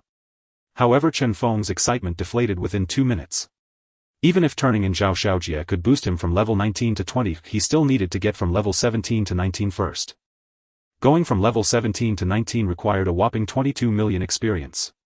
He could manage the 7 million needed for level 17 to 18, but the 14 million for level 18 to 19 was a different story. How was he going to get that 1 level's worth of experience? Chen Feng fell into distress once again. However, 5 minutes later he was all smiles again. "Xiaojia, I'm going to have to put you through this again." Thinking of ways to level up, Chen Feng banished the gloom and began to feast on the grilled fish that was served. He devoured the carbon grilled fish meant for 2 to 3 people all by himself. At 8 a.m. the next morning, Chen Feng logged into the game right after breakfast. It was the 3rd day since the game launched and the population in Xinyue town gradually increased. The safe zone was bustling with activity, buying hedgehog spines 10 silver coins for a set 20 pieces, purchasing porcupine skins 2 silver coins each, the more the better. Looking to buy level 1013 staves or blueprints. Although there were no equipment drops near Xinyue town, many NPCs had quests offering equipment blueprints. Thus some players learning sewing and forging skills began to collect materials to craft on their own. However, the number of players leveling up nearby was extremely low, making materials exceedingly scarce. Chen Feng had spent over 10 hours battling monsters yesterday and his backpack was filled with these materials, yet he had no time to sell them. Selling directly to NPCs was also an option, but the prices would be reduced by 3 to 4 times. At that moment a flash of white light appeared beside Chen Feng and a small player logged in. Upon seeing the player's ID, Chen Feng was overjoyed and quickly greeted him, "Hello, Jack." The player named Regret creating Ollie Jack Ma was taken aback, surprised that someone greeted him as soon as he logged in. He scrutinized the player in front of him, realizing the other party's ID was hidden and he did not recognize him at all. Jack Ma asked Chen Feng, "Have you heard my story?" Chen Feng smiled and replied, "Your name is filled with stories." Hearing the compliment about his name, Jack Ma became extremely excited. "Do you also know about this extraordinary person from half a century ago? He is my idol. My goal is to ensure players have no difficult business to manage." Chen Feng nodded. Although this skinny little guy seemed a bit amusing, he indeed fulfilled his promise 10 years later. Chen Feng said, "I have a batch of materials to sell, but I don't have time. Would you help me sell them?" Jack Ma proudly lifted his head and said, "Then I need to see your items and their quality. I won't sell trash." Without wasting more words, Chen Feng opened the trading interface and dumped all the materials he had gathered yesterday into the trade window. Jack Ma casually opened the trading interface and then his eyes widened. "So many sets of hedgehog spines, not bad. There are porcupine skins too. And they are all above quality 5. Wow, how come there are so many silver fox tails?" Jack Ma stared at the nearly 100 sets of high-quality materials, gradually at a loss for words. He stammered, Boss, I can't come up with that much deposit. Typically when consigning to a vendor, the vendor is required to provide a 20 deposit. This batch of goods from Chen Feng could sell for at least 40 to 50 gold, meaning Jack Ma would need to cough up at least 8 gold coins. He had only earned 1 gold coin after a whole day's work yesterday. Where would he find 8 gold coins? Chen Feng shook his head and said, "No need for a deposit, I trust you. Just give me the money after you sell them and you can take a 20 commission." After saying that, Chen Feng confirmed the trade. Jack Ma was a bit dazed. Was he being eyed by a wealthy player? He weakly asked, "Should we draft an agreement?" Chen Feng waved his hand and said, "No need, I'm busy right now. We will collaborate again in the future." After saying this, Chen Feng sent him a friend request and turned to leave. Jack Ma hadn't even processed what had just happened when the wealthy player had already walked away. Opening the friend request, he was further bewildered. He is actually Feng Chen. Oh my god. A small interruption cost Chen Feng 10 minutes.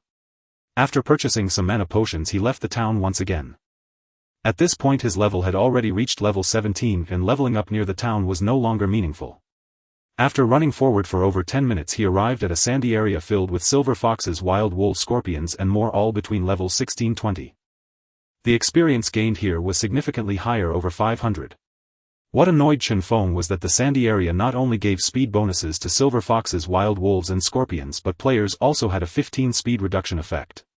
Currently Chen Feng had a speed of 9 while the monsters had a speed of 6, making their speeds quite comparable.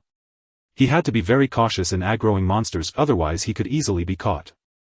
Chen Feng focused his mind and began leveling up. As before, he first gathered the monsters through positioning, then used the 1000 arrows piercing heart skill to clear them. Due to the monsters' increased health and defense combined with Chen Feng's equipment not being updated, it took him 8 to 9 shots to clear a wave of monsters. Overall the efficiency was about the same as yesterday, earning over 8,000,000 experience in an hour. While leveling up, Chen Feng also kept an eye on the system messages. He silently prayed, "Zhao Xiaojia, please don't get captured." It wasn't until after 4 p.m. that Chen Feng finally reached level 18. Dragging his weary body, Chen Feng arrived at Xinyue town. Without any rest, he immediately teleported back to the 9527 rookie village and hurried to the guard hall, heading straight for Captain Luo. "Hello, Captain Luo." Captain Luo replied, "Brother Feng Chen, is there something you need?" Chen Feng took out the remaining wanted notice and said, "I want to put a bounty on young Master Jia."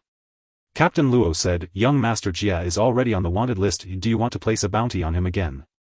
Chen Feng nodded in confirmation and said, "Yes, put a bounty on him again." The system once again announced, "Warriors, please note young Master Jia has been readed to the wanted list. Those who kill him can level up by 2 levels and have a 95 chance to randomly obtain 2 pieces of equipment from him. Other rewards can be claimed at the nearest guard hall." Remaining time for the bounty 72 hours. As expected, other players were once again shocked. Wow, he can be wanted continuously. Killing this guy can level up by 2 levels, such a huge temptation. Bro upstairs, hold back, young Master Jia has a lot of sycophants in Rookie Village 9527. What are you afraid of? No matter how many of them there are, we have more. Hey, he just came out of the dungeon. Block them. Don't let them in. I heard young Master Jia has 2 purple items, killing him is guaranteed to drop. Damn, I'm coming too. Watching the discussions in the World Channel, Chen Feng felt anxious. Zhao Xiaojia, you have to hold on. Please don't die. You belong to me. Chen Feng dared not hesitate for a moment and rushed towards the abandoned mine with all his might. However, there were simply too many people in Rookie Village 9527. Chen Feng could only squeeze through while anxiously shouting, "Make way, please make way." Thinking about Zhao Xiaojia's precarious situation, Chen Feng grew increasingly anxious. Zhao Xiaojia, don't die. You belong to me. While rushing, he kept an eye on the World Channel. Damn, young Master Jia's followers are indeed fierce. I got killed in 1 round. Damn it, he has more than 1 team of sycophants. 2 teams just came out of the dungeon to help him. Brothers, let's go together. Come on, they can't hold on much longer. Haha, I killed a healer. I also took down a rogue. That guy wants to find an NPC to enter the dungeon and block him. Wait, he wants to break through from me, damn. Don't be afraid, it's just a cornered beast fighting back. For the sake of 2 levels, for the sake of purple gear. Chen Feng felt increasingly disheartened as he watched. Was he really going to be doing a favor for someone else? After over 20 minutes, Chen Feng finally saw the mine. However, in front of him were a mass of dark heads and he couldn't see the battle situation inside at all. Someone shouted, "He's almost dead." The crowd erupted again. Chen Feng's heart was ablaze with anxiety. The crowd at the mine entrance was so dense that he couldn't squeeze through no matter how hard he tried. If Zhao Xiaojia died now, he would have to wait until next year to complete the quest. Chen Feng steeled himself, gritting his teeth. He raised Kate's bow, aimed it toward the mine, drew the string taut and loosed an arrow. In an instant, a sky filled with a rain of arrows cascaded down upon the crowd. 1,000 arrows piercing hearts. 1180 3078 1233. Ding, you killed player Mengxing, killing value 1. Ding, you killed player Lanxiang Xiaoji, killing value 1. Ding, you killed player. In the blink of an eye, the area before the mine entrance cleared out, leaving only a few heavy armor classes standing dumbfounded with their shields raised. Where did everyone go? The once noisy crowd suddenly fell silent. The remaining players exchanged bewildered glances. What happened? Where are they? Is it a bug? Did too many pikers get forcibly teleported away? Looks like a lot of equipment dropped on the ground. Holy crap, don't grab it all. Before anyone could react, the outsiders swarmed in, madly scrambling for the gear on the ground. At that moment, the system announced, "Congratulations player Feng Chen for successfully capturing the wanted criminal Jia Xiaoya. Level 1. Please claim other rewards at the guard hall." Congratulations player Feng Chen for successfully capturing the double wanted criminal Jia Xiaoya. Level 1. Please claim other rewards at the guard hall. This time the World Channel was flooded not with praise for Chen Feng but with curses. Damn it, Feng Chen killed me too. Son of a bitch, I got caught in the crossfire. A lot of people around me are dead. Feng Chen, you murderous maniac, go to hell. Others watched in confusion. Feng Chen had clearly succeeded in capturing a wanted criminal, so why were hundreds suddenly cursing him? Before long, everyone figured out the whole story and public opinion reversed again. Tisk, I thought it was something serious. Turns out it's just dogs biting dogs, all covered in fur. Exactly. If you join a manhunt, you should be prepared to die. Compared to the bounty quest, I'm more curious how Feng Chen managed to kill hundreds in an instant. I'm more curious what happens when a man with hundreds of killing points enters a village. All the NPCs in the village will come after him, haha. Chen Feng felt helpless. When the killing value exceeded 5, the name turned red and couldn't be hidden. His current killing value was over 400, making the name Feng Chen glow a blazing red. Chen Feng didn't dare to pick up the 2 pieces of equipment Zhao Xiaojia had dropped. The moment he learned of the successful capture, he had already fled far away. Many players spotted the red-named murderous madman, but they didn't attack. Instead, they instinctively stepped back, fearing this plague might send them off in a fit of rage. Now Chen Feng couldn't enter the village. He could only walk south along the mine, grumbling to himself, damn it, over 400 killing points. When will I ever clear this? Generally, 1 killing point required 1 hour of online time to erase. 400 points meant 400 hours online. Assuming 12 hours online per day, it would take over a month to become white-named again. Chen Feng had no time to dwell on this, as a large crowd followed him, watching his every move with predatory intent. Soon Chen Feng reached a spot at the mountain's base. With a leap he climbed up the steep slope. His pursuers gasped, "This. How can he get up there? There was no path ahead, how did he do it? Go up, see what trick he's pulling. Ouch. I'm falling to my death." Some tried to climb but fell after a few meters. Chen Feng looked down, shook his head with a smile. This spot required an agility of 400 to ascend. Given the player's current levels and gear, even maxing out agility wouldn't reach that. Chen Feng reached the mountainside, looked up at the bandits roaming the distant slope, and stopped climbing. He found a hollow logged out. His game character immediately grew vacant, standing still for 10 minutes before vanishing. Chen Feng removed his helmet and let out a long breath. That was close. Despite some minor incidents, he had successfully reached level 20.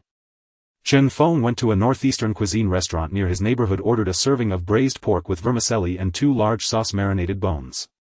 He pulled out his phone and browsed the game forums. In just 3 days the Divine Mechanism forum had millions of posts and tens of millions of comments. Among the titles, the most frequently appearing name was undoubtedly Feng Chen. Shock. Feng Chen's secret identity exposed. Clicking in Feng Chen's identity is an archer. That night Feng Chen didn't reject me, Feng Chen blocked the way but didn't refuse the poster's request to move. Minors prohibited, Feng Chen dripping wet stood before me, Feng Chen wasn't wearing his starter gear and had just come out of the river.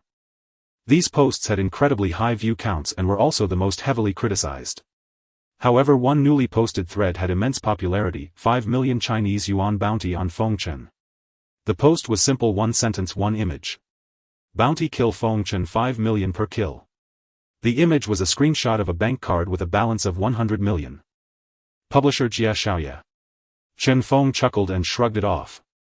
He had long grown accustomed to being hunted. He ate his meal slowly. Having only eaten breakfast since morning, it was now past 5 p.m. and he was genuinely famished. Chen Feng knew this irregular diet would surely bring back his stomach issues. He needed to solve the problem of logging out in the wild. Returning to his room, he logged into the game. Night had fallen. Chen Feng switched the Sea Pearl to night vision mode, illuminating 40 meters ahead like daylight. He quietly climbed the slopes of Mogong Mountain. The mountain was overrun by bandits from Chen Feng's stronghold. On the slopes were level 15-20 bandits and thugs.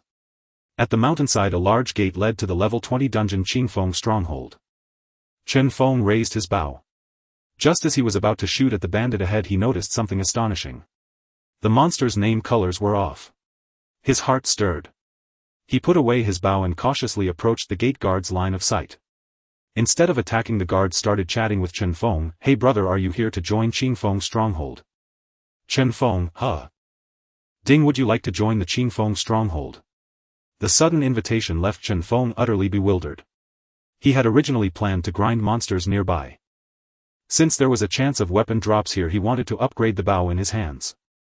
After all, the monsters in Chen Feng's stronghold were all above level 20 and his current bow's damage output was no longer sufficient. Yet the system seemed to be playing a trick on him, actually inviting him to join the stronghold. Chen Feng closed his eyes, desperately searching his memory for any information about joining Chen Feng's stronghold. There was none. In other words, no one had ever taken this path before. Thinking of his over 400 points of karma, Chen Feng could only nod, agreed. The gatekeeper beamed with joy, came over and patted Chen Feng on the shoulder, saying, "Young friend, you've come to the right place. Join Chen Feng's stronghold and you'll never have to worry about being hunted by the authorities again." Chen Feng was unimpressed internally. When players reached level 20, they would queue up to raid this dungeon, safe his foot. He followed the gatekeeper into Chen Feng's stronghold. Chen Feng's stronghold was situated on Mogong Mountain and had 3 chieftains. Li Yuanzhou, level 25. The Great Chieftain. Wielding a ghost head blade, his strikes were heavy and forceful. Li Yingzhou, level 25. The Second Chieftain. Mastered the iron shirt technique, granting him immense defense. Li Fuzhou, level 25. The Third Chieftain. He was proficient in crossbows, flying knives and spring-loaded traps. When the gatekeeper led Chen Feng to the meeting hall, the 3 chieftains were in discussion. Upon seeing Chen Feng, they paused their conversation and regarded him with keen interest. The Great Chieftain Li Yuanzhou said, "Who goes there?" Chen Feng cupped his fists and replied, I am Feng Chen. Having killed too many outside the village, I have no choice but to seek refuge with Chen Feng's stronghold. Li Fuzhou said, how did you manage that? With that child's toy on your back. Chen Feng smiled, took down Kate's bow from his back and said, please third chieftain take a look. With that he turned and unleashed a rain of arrows towards the sky outside the door. One arrow shot forth and thousands soared into the heavens.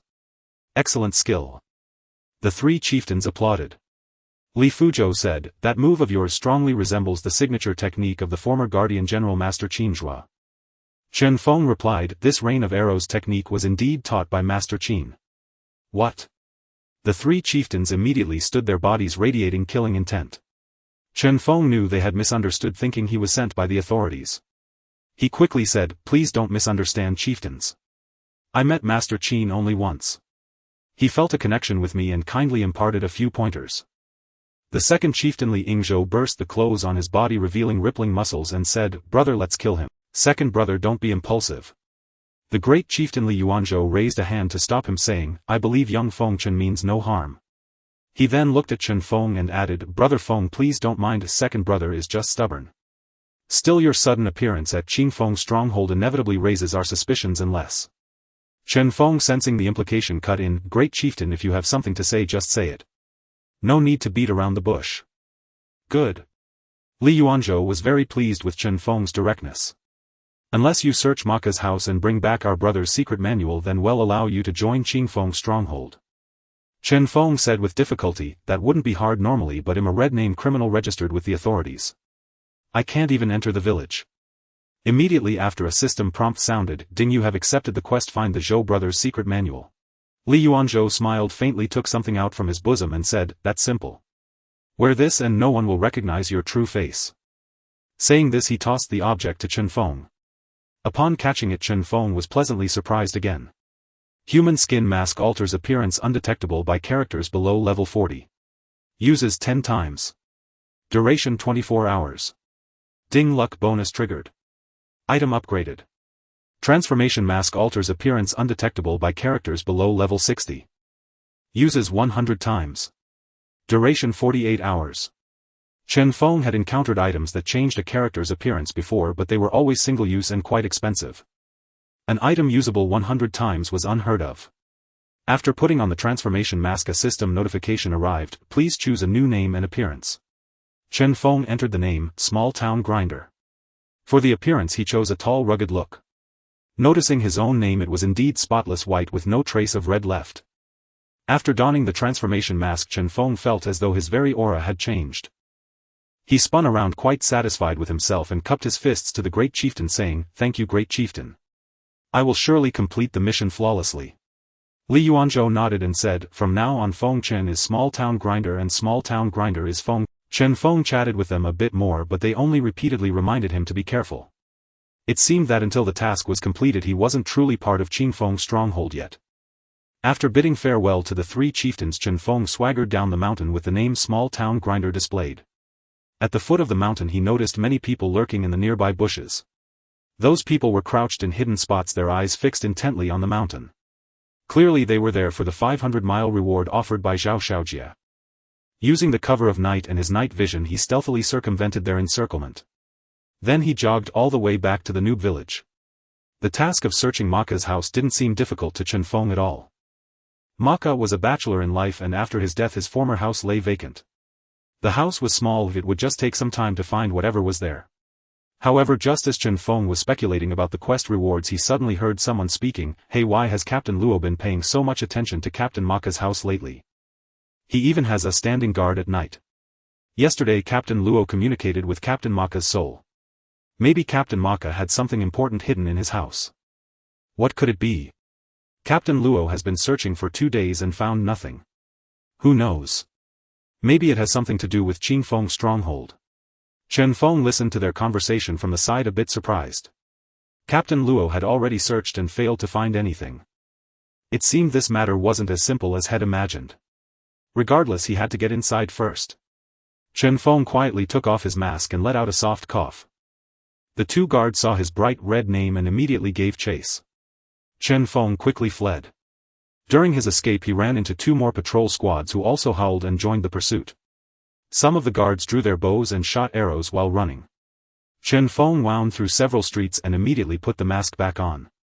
"Hey small-town grinder, have you seen a red-name fugitive?" a guard asked Chen Feng. Chen Feng pointed behind him and said, "The one carrying a bow. He went that way." Over 20 guards rushed off in that direction. Seeing that his trick had worked, Chen Feng wasted no more time and hurried to Maka's house. Upon entering the house, Chen Feng's mood immediately turned complicated. The place was in complete disarray, teacups and flowerpots were smashed to pieces. Had the item already been taken? Maka's dwelling consisted of 3 rooms, a living room, a bedroom and a kitchen. Chen Feng scoured every corner of the living room and bedroom, drawers, bedheads, under the bed, the floor and even the rafters, yet found no trace of the secret manual the chieftain of the Clearwind stronghold had mentioned. He stepped into the kitchen and inspected every nook and cranny but still failed to locate the sought-after item. Just as Chen Feng was about to abandon his search, his gaze fixed upon the stove. Recalling how Uncle Yang the fisherman had once concealed a luminous pearl, he immediately crouched down and reached beneath the stove, groping about. After brushing through several handfuls of ash, Chen Feng suddenly felt his hand touch something hard. Found it. A surge of joy welled within him as he hastily pulled the object out. Just as he was about to examine its contents, a thunderous shout erupted from outside the door, "Who goes there?" In the next instant the surroundings blazed with light as a torch was ignited. The 2 guards at the entrance stormed in. "Brazen scoundrel, daring to trespass into Lord Maka's residence. Face my sword." Knowing he could not afford to be entangled with them, Chen Feng swiftly stuffed the item into his backpack and with a single bound leaped out through the window. The 2 men gave chase, shouting, "Seize him! Catch that rogue ahead!" Before long, half the village's guard squad had mobilized to encircle Chen Feng. With his current speed nearing 10 points, how could these novice village underlings ever hope to catch up? Weaving through the village, he dodged projectiles behind buildings and soon escaped its confines. Upon reaching the foot of Mogong Mountain, Chen Feng ascended without hesitation. "Halt!" The pursuers behind him, upon witnessing his ascent, could only force themselves to stop. The bandits lurking on the mountain were not foes they could contend with. The various players lying in ambush nearby, poised to ambush Chen Feng, were baffled. Yet they refrained from revealing themselves and continued to lie low. These individuals were unwaveringly resolute in their objective. The bounty on Feng Chen's head was worth 5 million Chinese yuan. Upon reaching the mountaintop, Chen Feng encountered a patrol squad of Clearwind stronghold members. They did not attack him but instead made way. Chen Feng found a secluded spot and opened the parcel he had retrieved. Ding! You have obtained a quest item, the Thunderbolt Cosmic Art. Ding! You have obtained a letter. Setting aside the quest manual, Chen Feng picked up the letter. After perusing the letter's contents, Chen Feng was rendered speechless for a long while. It was utterly absurd. "Esteemed Beast King, we have made all preparations to welcome your descent. New Moon Town shall soon become your most comfortable cradle, Maka."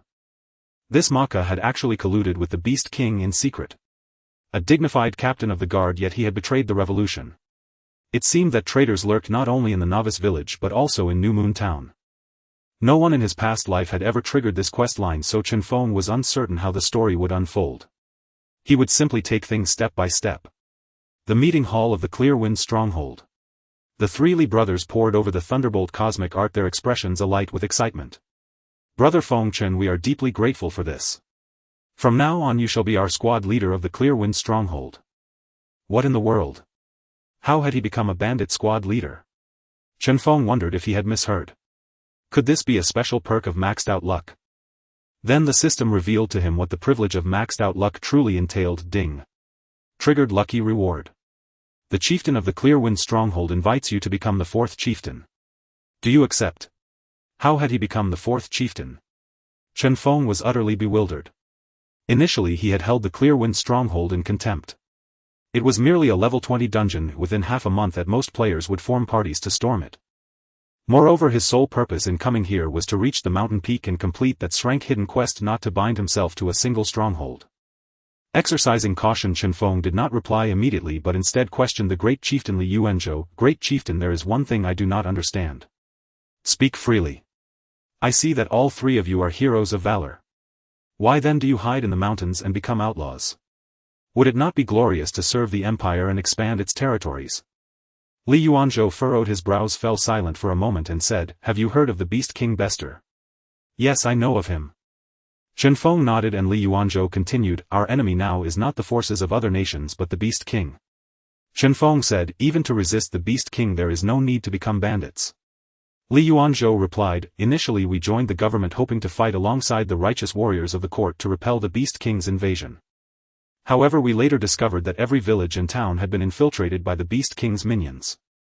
The second chieftain Li Yingzhou added, once that scoundrel Maka while drinking with us brothers stole this secret manual. What? Chen Feng was greatly astonished. The third chieftain Li Fuzhou said, our brothers were left with no choice but to take to the mountains and become kings. The great chieftain said, later we devised a plan to lure him out and cut him down in the mine tunnel. Unfortunately the manual was never found. So that's how it is. Chen Feng finally grasped the full story. Though these three brothers were not high in level, their aspirations were lofty and Chen Feng felt admiration for them. Moreover, in the game it was common for NPCs to level up. After a brief deliberation, Chen Feng made his decision, very well. I am willing to join you three brothers in a grand endeavor. I shall accept the position of the fourth chieftain. The three Li brothers spoke in unison, good brother. Ding.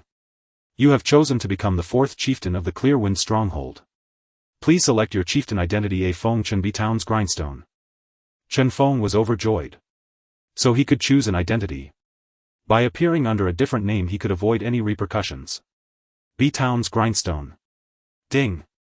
You have become the fourth chieftain of the Clearwind Stronghold under the identity Town's Grindstone.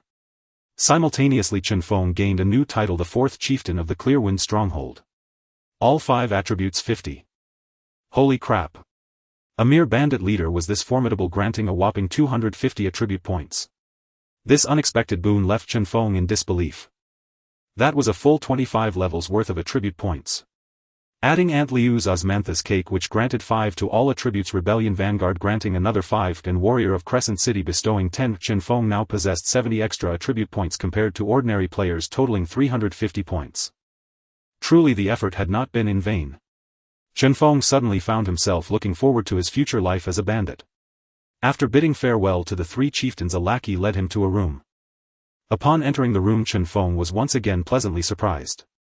The fourth chieftain's bedchamber, idle cultivation at 5 times the speed. Idle cultivation can reduce debuff durations and enhance cultivation experience.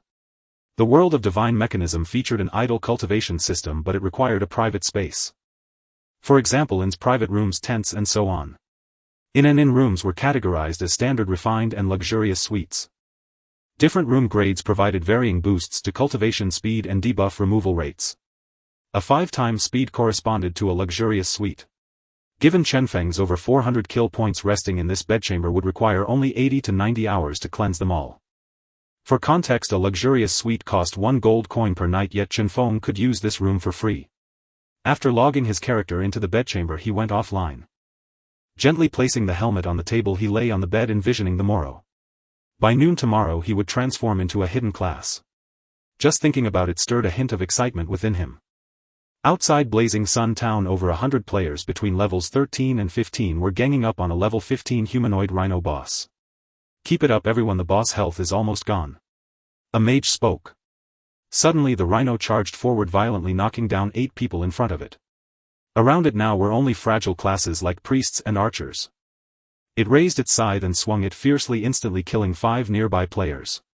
Seeing this, the mage shouted, where the hell are the tanks? Get up here and take aggro. 3 tanks rushed forward to withstand the boss assault while priests hurriedly healed them. The rhino boss was thus stabilized. Though it resisted several times afterward, the sheer number of attackers overwhelmed it. After taking down over 30 players, it finally fell. Dozens of item piles appeared on the ground. The other players did not scramble for them but stood aside watching quietly. The commanding mage walked to the boss corpse and picked up the items one by one. When he grabbed a black wooden token, his hands trembled uncontrollably. It was the guild establishment order. Haha, our proud dominance guild will be the first guild in Divine Mechanism, and it will be the number 1 guild in this game. After collecting the loot, he waved his hand grandly and said, let's go. We're founding the guild. His underlings cheered jubilantly, our leader is mighty. Proud dominance reigns supreme. 20 minutes later the World Channel broadcasted, congratulations to player Outyen for establishing the Proud Dominance Guild. All players are welcome to join. The system announcement repeated 3 times, jolting players awake in the dead of night. A guild already? That fast? Outyan, how did you get the guild establishment order? Same question. Is the guild establishment order from a quest or a boss drop? Where is proud dominance? I want to join. We're at Blazing Sun Town in Crescent City. We only accept elites above level 13 and no trash allowed. Damn, who the hell do you think you are? Oh look, some trash is taking the bait. Outyan ignored those futilely raging. In his view, strength was the only thing that mattered. The earlier drop included 4 purple level 15 equipment pieces boosting his team's combat power. He believed that if the entire server picked a 5-man squad for PK, his team would be unrivaled. Beep beep. A friend message arrived. Outyan opened it to see his cousin Zhao Xiaojia. Cousin, congratulations. Outyan replied, just routine, no need to freak out. What's up? You want a guild establishment order too? Zhao Xiaojia said dejectedly, I got thrown in jail. I have to AFK for a full 48 hours. Outyan had been fighting the boss for 2 hours and hadn't checked the world channel. He asked in surprise, what? Someone actually dared to attack you in the newbie village? Just to level up once and they offended you? Zhao Xiaojia said, double wanted. Killing me grants 2 levels at once. Outyan drew a sharp breath. He was level 15 now, needing over 1.8 million XP to level up. If killing one person could grant 2 levels, he wouldn't hesitate either. Even if it were his own cousin, he might not be able to resist. Outyan cleared his throat and said, who killed you? I'll find them and get revenge. Zhao Xiaojia said, Feng Chen. Feng Chen. The one who opened the dungeon. Yeah. He also learned an AoE skill. I was just killed by a rain of arrows. Outyan sneered contemptuously, a mere archer, what's there to fear? He'd be lucky to even break through our main tank's defense. Just serve your time. I'll hunt Feng Chen until he quits the game. Thanks cousin.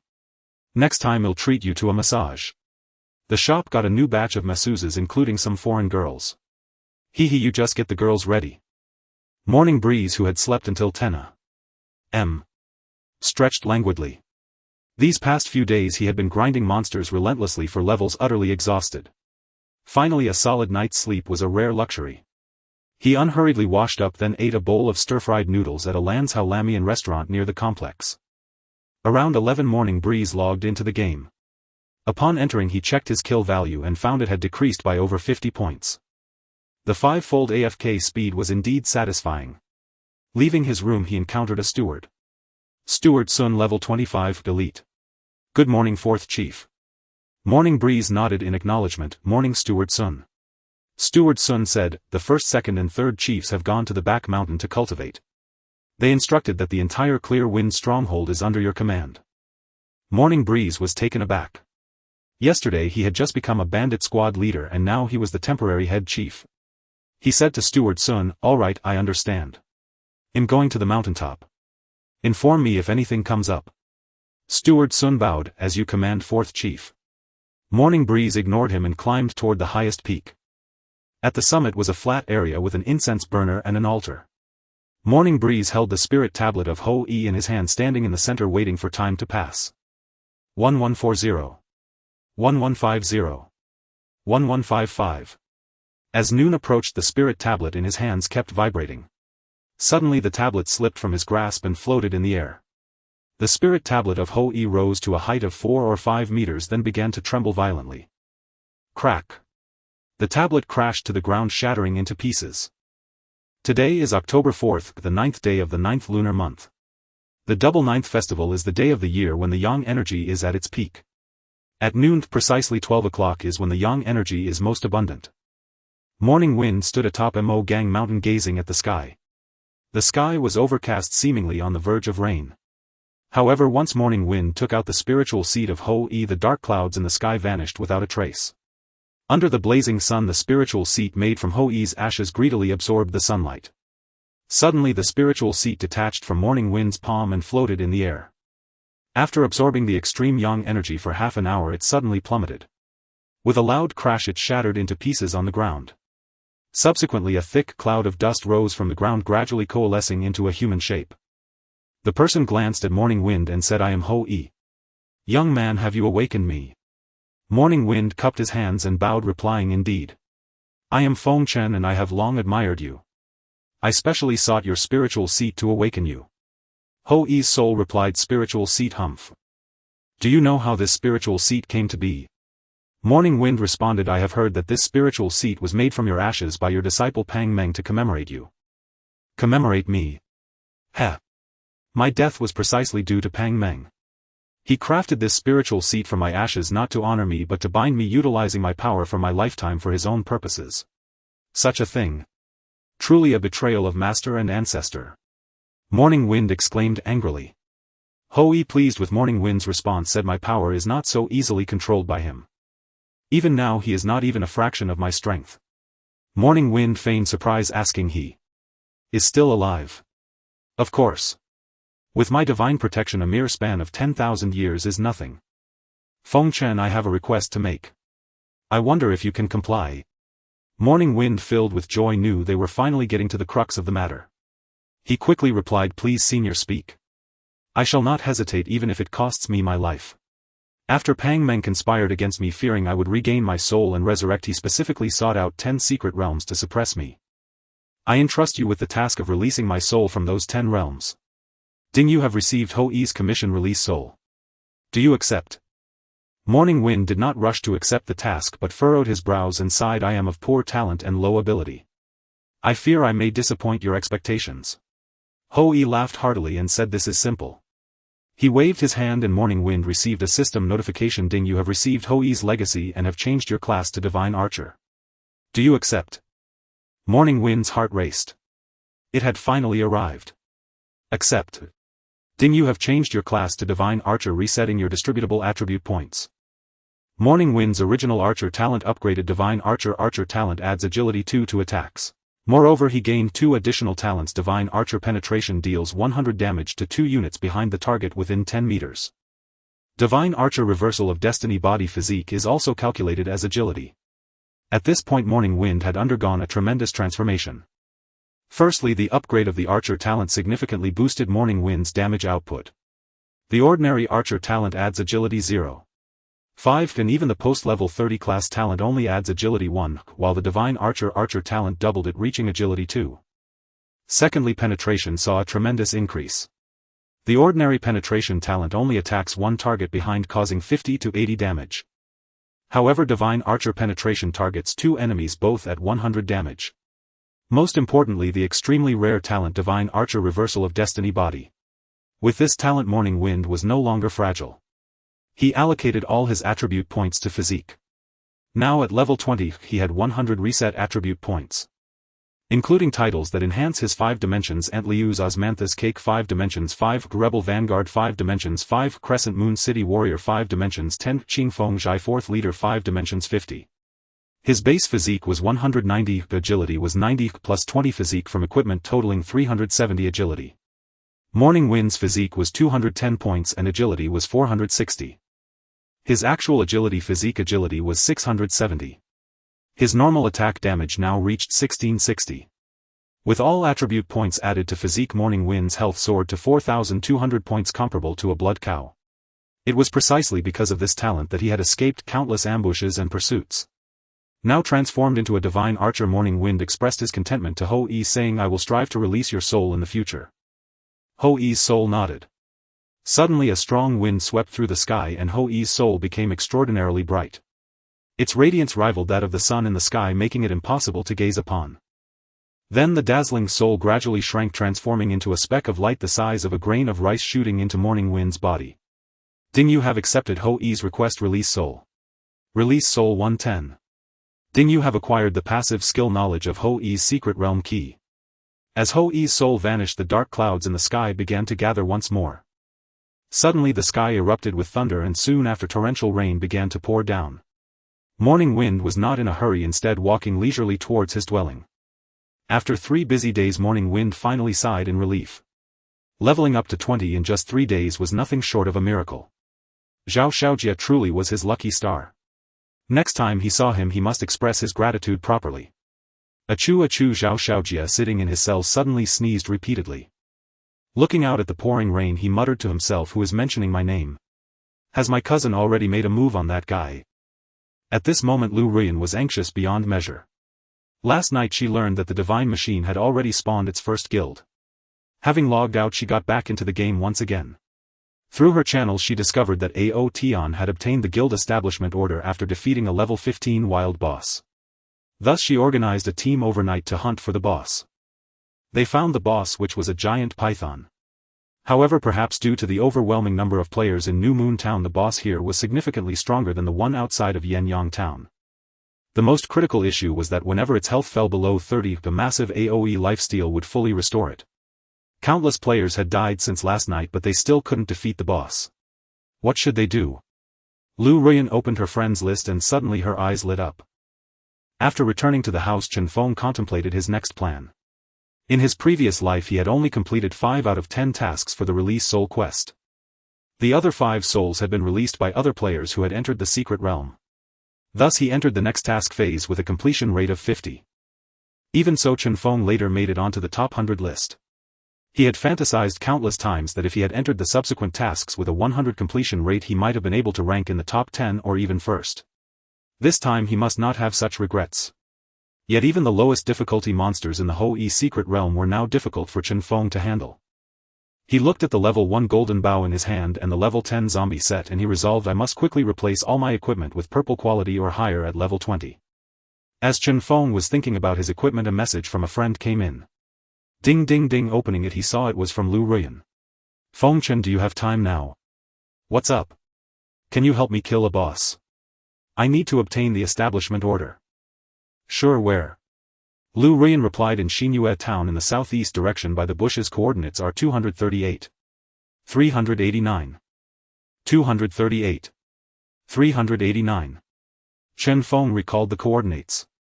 He asked, is the boss a giant python? Lu Ruyan confirmed yes. Chen Feng said, he'll be there right away. Leave 1 tank and 2 healers at the scene, and everyone else should stay at least 40 meters away from the boss. Lu Ruyan was taken aback and replied, why? Without explaining, Chen Feng stood up and descended the mountain. As soon as he reached the foot of the mountain, a person suddenly stood up from the woods and asked, hey brother, how did you deal with those robbers on the mountain? Chen Feng smiled and said, I accepted a task to meet 3 leaders on the mountain so the monsters didn't attack me on the way. Then another player stood up from the woods and said, have you seen Feng Chen? He climbed up from the cliff yesterday. As soon as he finished speaking, more players peeked out. One by one they stared at Chen Feng with eager eyes, hoping for answers. Clearly they had come for the 5 million bounty on Zhao Shieji's head and probably hadn't slept all night. Watching these people seeking him out, Chen Feng found it quite amusing. He shook his head and said, I haven't seen him, perhaps he fell to his death. After saying this, Chen Feng left. As they watched him depart, many murmured, is Feng Chen still on the mountain? Could he have gone down the other side? Impossible, the monsters on the mountain are all level 20 and above, where could a fragile player like him run to? That guy who just called himself a small town quizzer has equipment very similar to Feng Chen's, could he be Feng Chen? Nonsense. I also have a zombie set, do you think I am Feng Chen? I saw with my own eyes that the small town quizzer was driven up the mountain by the guard team last night, he must have accepted a task from Qingfeng village. Enough noise. With you making such a ruckus, how would Feng Chen dare to come down? Silence. Chen Feng arrived at Xinyue Town via the teleportation array and then exited through the south gate. Compared to before, there were already many more players training outside Xinyue Town today. Each of them had several pieces of zombie gear, making them quite adept at dealing with wild monsters. Chen Feng found a corner where no one was around, took off his transformation mask, switched to his true form as Feng Chen and headed towards the coordinates Lu Ruyan mentioned. Southeast was a thicket inhabited by a dense population of hedgehogs, porcupines and other animals. Logically these animals should not fear pythons, but there was one mutated boss, the iron wall python, that took pleasure in devouring hedgehogs. Feng Chen over here. With his bright red name, Lu Ruyan spotted him from hundreds of meters away. Chen Feng approached her side without wasting words and asked, has everyone near the boss moved away? Lu Ruyan replied, as you said, only 1 tank and 2 priests are left near the boss. Chen Feng nodded. He moved towards the boss and found it nearly at full health. The boss was currently colliding with a female warrior in a full zombie set wielding a shield. Behind that warrior stood 2 female priests continuously healing her. Iron Wall Python level 18. Health 1875002000000. Physical attack 1100. Physical defense 400. Magical defense 250. From the surface data, the boss strength seemed average. If 10 to 20 players in zombie gear surrounded it, they could finish it off in 20 to 30 minutes. However, as a wild boss, it surely had some tricks up its sleeve. The biggest trouble when facing this python was that when its health dropped below 30 and there were more than 5 players within 30 meters, it would activate a passive lifesteal skill which would last until it regained full health. Since the degree of lifesteal was proportional to the number of players, relying on a numbers strategy would not work at all. But how could these level 15 players possibly slay this giant python with only 5 of them? Chen Feng said to Lu Ruyan, "Add me to the party. You lead the team to form a circle outside to prevent others from getting within 50 meters of the boss. Remember, do not get close to the boss." "All right." Lu Ruyan nodded, not doubting Chen Feng's damage output. He could sell a full set of purple zombie gear, so he definitely had more tricks up his sleeve. After finishing his instructions, Chen Feng entered the attack range of the boss. In fact, he could easily solo this boss. However, doing so would require a wide range of kiting, inevitably allowing other players to enter the boss attack range and enabling the boss to heal. Moreover, with a meat shield in front, he wouldn't need to waste time maneuvering. Chen Feng drew his bow and aimed at the boss, releasing an arrow. A double shot. 3488 2798. He actually triggered 2 critical hits in a row. This damage left Lu Ruyan dumbfounded. "Your damage output," Lu Ruyan said, unable to resist moving closer to Chen Feng for a closer look. However, what she received was Chen Feng's cold rebuke, "Back off. Don't get too close." Startled, Lu Ruyan quickly retreated a few steps. In fact, Chen Feng's attack range was 35 meters, which was far enough from the boss. However, the boss was very long and its tail, over 10 meters long, could easily hit nearby players, putting them at risk of entering the boss' 30-meter range. It was imperative to keep enough distance from others. After executing a double shot, he fired another arrow, which also resulted in a critical hit, 4287. Chen Feng was quite surprised. Logically, his critical hit rate was 30, so getting a critical hit every 3 arrows was normal. How could he trigger critical hits 3 times in a row? The 4th arrow fired 1181. The output returned to normal. Yet the next arrow also scored a critical hit, 4176. From then on, Chen Feng discovered that his critical hit rate was as high as 60 to 70%. Chen Feng suspected it was due to his luck value being maxed out. There had been discussions about whether luck value affected critical hits and dodging probabilities, but there were too few items that increased luck, making it difficult to draw accurate conclusions. Now Chen Feng was basically certain of this matter. With his average damage output of 3000 per second, the boss health was rapidly declining. 1 minute later, the boss health had dropped below 30. At this time, however, Lu Ruyan's side encountered a troublesome situation. Suddenly, hundreds of players rushed in, surrounding Lu Ruyan and her few companions. They looked disheveled and dispirited. They were none other than the ones who had ambushed Chen Feng at the base of Mo Gang Mountain all night. The few people at the front said to Lu Ruyan, "Get out of the way. Our target is the red-named Feng Chen. We don't want to kill you girls." Lu Ruyan recognized the leaders among them. They were Zhao Shieji's underlings. "You're the heiress of the Lu family. You don't understand the hardships of us poor folks. I suggest you step aside and don't block our path to fortune. Stop wasting words. Brothers, charge." A fireball appearing from nowhere struck Lu Ruyan directly. With the first move made, others couldn't hold back any longer, turning their attacks toward Lu Ruyan and her group. In unknown or even unknown fights, these elites by Lu Ruyan's side feared no one. Armed with a method to counter the Zombie King, they cleared the abandoned mine dungeon twice as fast as other teams. After more than 2 days of grinding, they had obtained no fewer than 20 sets of zombie gear. Not only ordinary blue sets, but even 2 purple sets had dropped. Lu Ruyan herself was fully equipped with a purple zombie set. However, no matter how valiant Lu Ruyan's teammates were, they could barely withstand enemies 5 or 6 times their number. In the first wave of attacks, 5 comrades fell. "Sister Yen, what should we do? Should we retreat?" someone asked in the team channel. Lu Ruyan replied decisively, "No retreat. Even if it means death, we must stop them from getting close to the boss." Though her team consisted entirely of women, they were all veteran subordinates who had fought alongside her for years. Upon receiving Lu Ruyan's order, they stood firm at the front, not taking a single step back. Yet facing the dense horde of enemies, they could not hold out for long. In less than half a minute, more than half had been sent to the respawn point. Seeing the opening, some broke away from the remaining Lu Ruyan's teammates and rushed directly toward Chen Feng, who was not far away. That was 5 million Chinese yuan. Lu Ruyan sensed trouble. With so many people rushing in, the boss area effect attack would surely restore its health to full. Could it be that her entire night's effort would ultimately be in vain? At that moment a crisp system notification brought Lu Ruyan a surprise. Ding, congratulations. Your team has slain the Iron Wall Python and gained 100000 experience points. Upon receiving the system message, Lu Ruyan ceased her attacks and quickly sent a message to Chen Feng. Those people are charging in to kill you, be careful. Chen Feng did not reply but made a reassuring gesture from afar.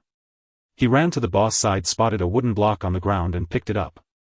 It was indeed the guild establishment token. Ignoring the players closing in on him, Chen Feng leisurely sent Lu Ruyan a message, got the token VV. Before receiving her reply, an arrow landed at his feet. Chen Feng turned around and saw someone already 30 meters away. Behind him was a dense dark crowd of at least 300 to 500 people. Chen Feng slowly drew his Kate's bow and unleashed a skill heart-piercing rain of arrows. Instantly the sky was filled with a dense shower of arrows. Then an incredible array of damage numbers appeared among the crowd: 1798, 3521, 5275, 11057, 16410. Those in the first row fared better, taking less than 2000 damage if no critical hit occurred. But those behind were less fortunate. Those in the second row suffered not only the heart-piercing rain of arrows damage but also piercing damage from the front row. Those in the third row and beyond endured heart-piercing rain of arrows plus 2 instances of piercing damage. The unlucky ones struck by 3 times the triple attack damage instantly took 16000 or 17000 damage. They were dead beyond any doubt.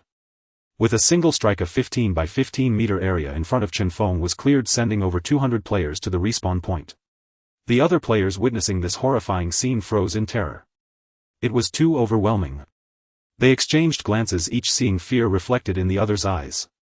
Suddenly a voice rose from the crowd: his skill is on cooldown. Now's our chance to kill him. Charge. The others, finding this reasoning sound, agreed. Chen Feng must have obtained some item or skill to possess such devastating area effect damage.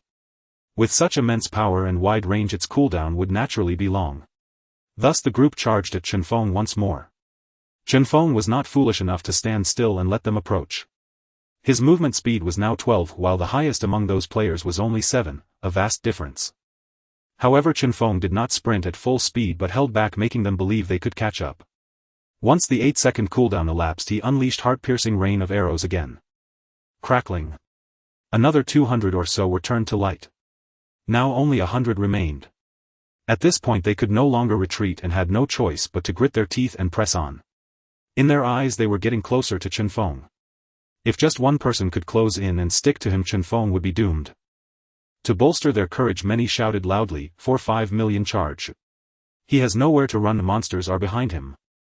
This is our chance to get rich." Chen Feng moved slowly on purpose to draw the group closer together. He even deliberately circled around, drawing the slower players into the thick of the crowd. Chen Feng was thoroughly enjoying himself. He shouted loudly at those behind him, "Haha, you're all surrounded by me now.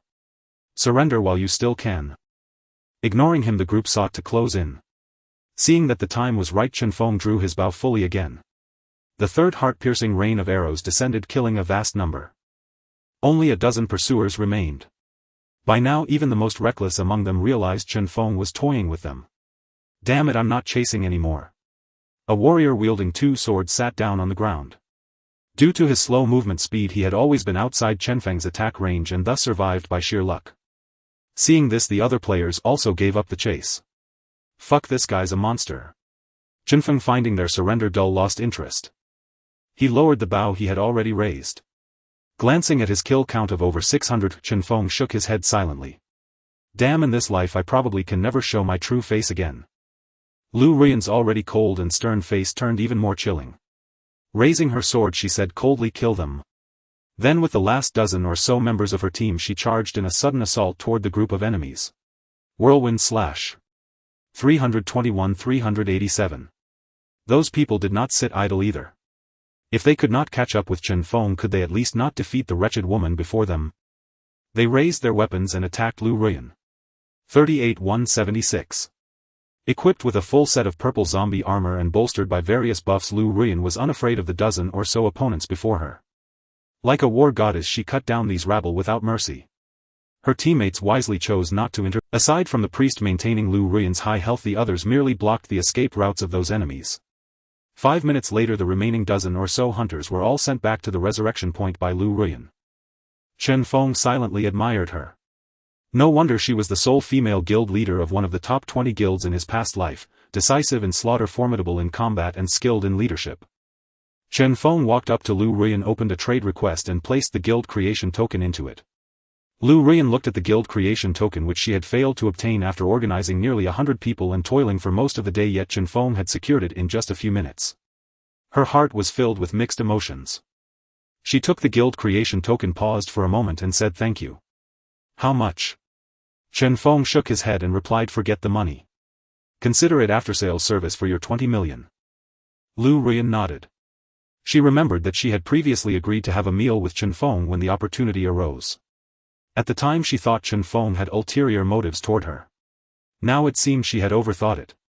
You. Lu Ruiyan began. Suddenly Chen Feng's expression changed and he shouted at her, watch out. As Chen Feng spoke, he sidestepped. Behind him a figure slowly materialized. The person was holding a dagger poised to stab Chen Feng. Lu Ruiyan's brows shot up in anger. Where did this fellow come from, daring to sneak up and assassinate Chen Feng right before her eyes? She lunged forward with a thrust, reaching the rogue, and activated Whirlwind Slash. The rogue was a fragile class, low defense, low health, with at most 400,500 HP at level 15. Normally a single thrust and one slash from Lu Ruiyan would have been enough. She had already killed 4 rogues with this quick combo. However, this time she miscalculated. As she thrust toward the rogue, a miss appeared above his head. Skill missed. Lu Ruiyan encountered this for the first time. By the time she activated Whirlwind Slash, the opponent had already leaped aside. The skill missed again. After Lu Ruiyan stopped spinning, the rogue delivered a backstab. 860. Lu Ruiyan's health instantly dropped to critical levels. Seeing this, her teammates rushed to support her. However, a burly man over 2 meters tall suddenly appeared before them, standing like a mountain, blocking their way. Without hesitation they unleashed various attacks. 12-125. Almost no damage was dealt. Lu Ruiyan and her team were deeply shaken. Where did these 2 monsters come from?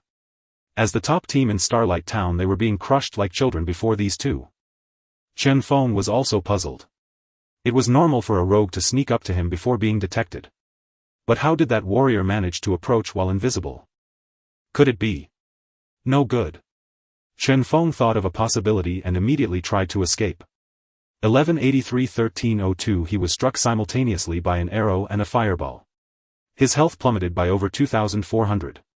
If he hadn't become a divine archer with 4,200 HP, this would have been fatal. Chen Feng retreated a few steps without hesitation. Clap, clap, clap, applause sounded from behind him. Chen Feng turned around. When he saw the newcomer, his eyes blazed with fury. The man before him was his nemesis from his past life, Ao Tian. Beside Ao Tian stood an archer. Feng Chen, you truly live up to your reputation. Over 2,000 damage and still not dead. To avoid further attacks, Chen Feng kept a distance of over 40 meters from the enemy. He asked in astonishment, how did you suddenly appear? How did you do it? Ao Tian smiled mysteriously and said, we just walked over. You must have poor eyesight. Chen Feng naturally did not believe his nonsense. However, their sudden appearance confirmed his suspicions. There was an item called the concealment herb that allowed one to remain invisible. This item was extremely rare, found only in secret realms. The reason Ao Tian and his group had such extraordinary equipment was naturally because they had visited a secret realm. Feng Chen, since we've revealed ourselves, let's make your death clear. Young Master Jia is my cousin. You sent him to prison, so killing you a few times isn't too much, is it? Well, see if you have the skill. Chen Feng chatted with Ao Tian while keeping an eye on his surroundings. Suddenly he knocked an arrow, turned and shot 2 arrows toward his left rear with a swish swish. Double shot. 1372. 2,832 damage numbers appeared from 15 meters away. At the same time a knight materialized. He stared at Chen Feng in disbelief. You. Before he could finish, he fell to the ground with a thud. Dead. Ao Tian was even more shocked. He had deliberately engaged Chen Feng in conversation to allow the knight to get close. How? How did you detect him? Chen Feng smiled slightly and said concealment herb allows a team of 5 members to enter stealth for 1 minute. You. Chen Feng pointed at Ao Tian and the others, continuing, only 4 of you appeared, so there must be another one approaching me. Ao Tian was even more astonished. You actually know about the concealment herb. Chen Feng said at the start, if those 2 had attacked me simultaneously you might have killed me in one combo. But unfortunately that rogue was too arrogant, trying to kill me alone, and I detected him. Now you have no chance. Ha ha ha, Ao Tian laughed uproariously. Nonsense. Don't underestimate us. You have no idea how terrifying our equipment is. Chen Feng shook his head and said, no, I do know. You went to the Van Tissi secret realm. This time Ao Tian could no longer laugh. He stammered, you even know about the Van Tissi secret realm.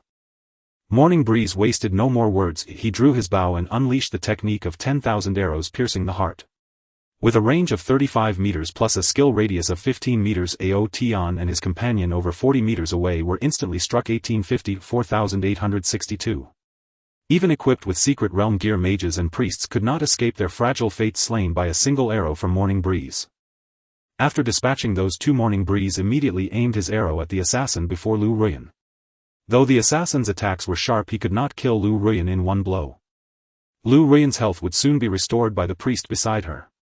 Thus he switched targets, turning his attention to Lu Ruyan's other teammates. By the time Morning Breeze and Ao Tian had exchanged words, the assassin had already killed 5 people. Morning Breeze hesitated no more. Aiming at the assassin, he fired a double shot. 4081 1012. The assassin fell with a thud. The last shield-wielding warrior, seeing Ao Tian and the others dead, was filled with despair. He let out a roar, raised his shield and charged at Morning Breeze. Morning Breeze leisurely shot his arrows. 882, 2201, 2011. With just 3 arrows he slew this tank. As the warrior fell, his shield dropped. Morning Breeze picked it up and then checked the spots where the other 4 had died, finding a bow that had also dropped. Van's shield purple, level 15. Strength 20, Constitution 60, Physical Defense 400, Magic Defense 250. Requirements 40, Strength 100, Constitution. Van's Lingyun bow purple, level 15. Strength 20, Agility 60, Attack 400, Range 30 meters. Requirements 50, Strength 100, Agility. Morning Breeze glanced at the Kate's bow in his hand. Kate's bow gold, level 1. Strength 20, Agility 50, Attack 200, Range 35 meters. It could finally retire. Now Morning Breeze's normal attack had reached over 1800. At that moment Lu Ruyan approached him and asked, who were those people just now? How do they have such powerful gear? Morning Breeze said, they were the guild master and elites of the first established guild, Proud Heroes. Lu Ruyan exclaimed in surprise, ah. That Ao Tian is the guild master of Proud Heroes. Morning Breeze nodded. Lu Ruyan then asked a series of questions. What was that Van Tissi secret realm you mentioned? How did they get there? Can we go? Morning Breeze closed his eyes, contemplating several ways to enter. Some quests yielded scrolls, some NPCs could open portals, but the simplest method was that one. After about half a minute he opened his eyes and said, they could enter the secret realm because the system gifted it to the first guild established. Now establish your guild quickly, then go to the guild merchant and spend 200 gold coins to buy the Van Tissi teleportation scroll. Be fast, only 6 are sold server-wide. Once they're gone you'll have to rely on quests and luck. Only 6. Lu Ruyan was startled. Morning Breeze said, hurry. I don't know how many guilds exist now, I hope the scrolls are still in stock. Lu Ruyan quickly said, then I'll head back to town first. With that she was about to leave.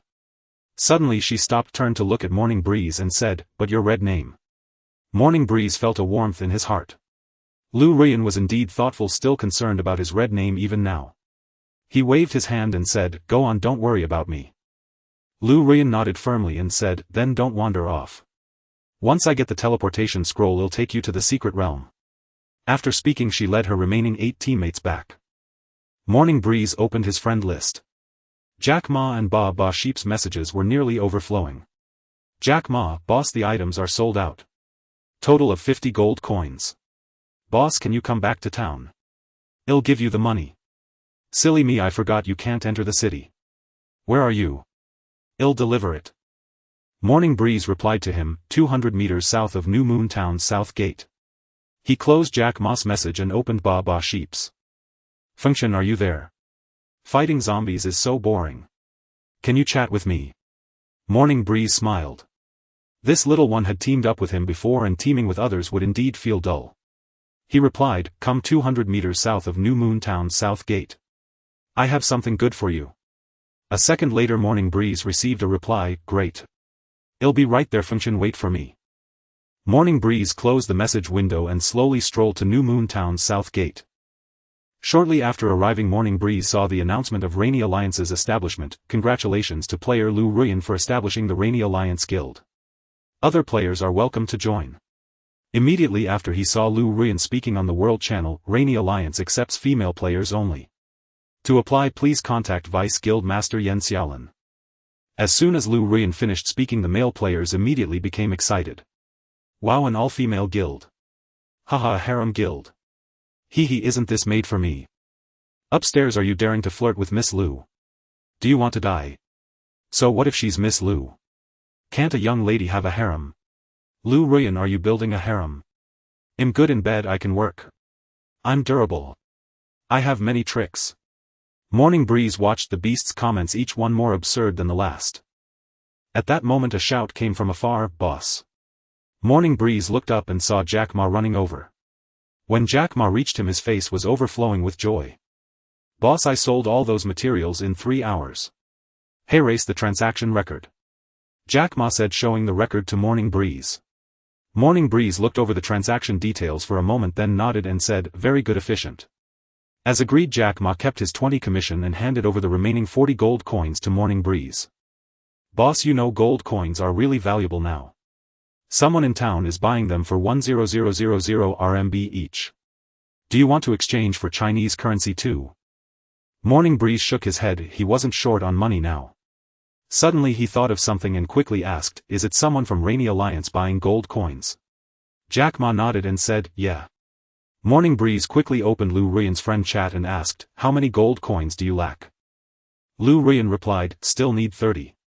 At this stage players are using money to buy materials and potions, so there's little left. Morning Breeze replied, come to the south gate, I have some here. Shortly after parting ways with Jack Ma, Liu Ruyan appeared before Chen Feng. She took the gold coins he gave her and scurried back into town. In fact, if he bought 1 gold coin for 10,000, spending an hour or two could easily net him 80 to 100 coins. However, the fantasy teleportation scroll was so scarce that Liu Ruyan had to buy them up before other guilds discovered their purpose. After 3 minutes, Chen Feng received a message from Liu Ruyan, I bought them. That was close, only 2 were left.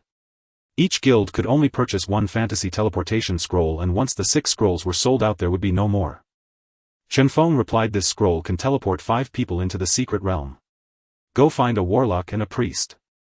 I'll bring a tank and we'll go in together. What should we prepare? Clear your bags and stock up on supplies. Each person bring a tent. Also tell the warlock to bring voodoo. Okay. This secret realm will take a while. If we clear it in one go, it'll take at least 4 or 5 hours. Go eat dinner first, then meet at the south gate in an hour. Alright. Chen Feng closed the chat window with Liu Ruyan and looked up to see Mia Yang hopping toward him. She was already equipped with the full zombie set and her weapon had been upgraded, though she still carried the same shield as before. Mia Yang raised her head, her big eyes blinking as she stared at Chen Feng. Fengchen Gidge, where have you been these past few days? You never replied to my messages. Chen Feng smiled. I had some things to take care of.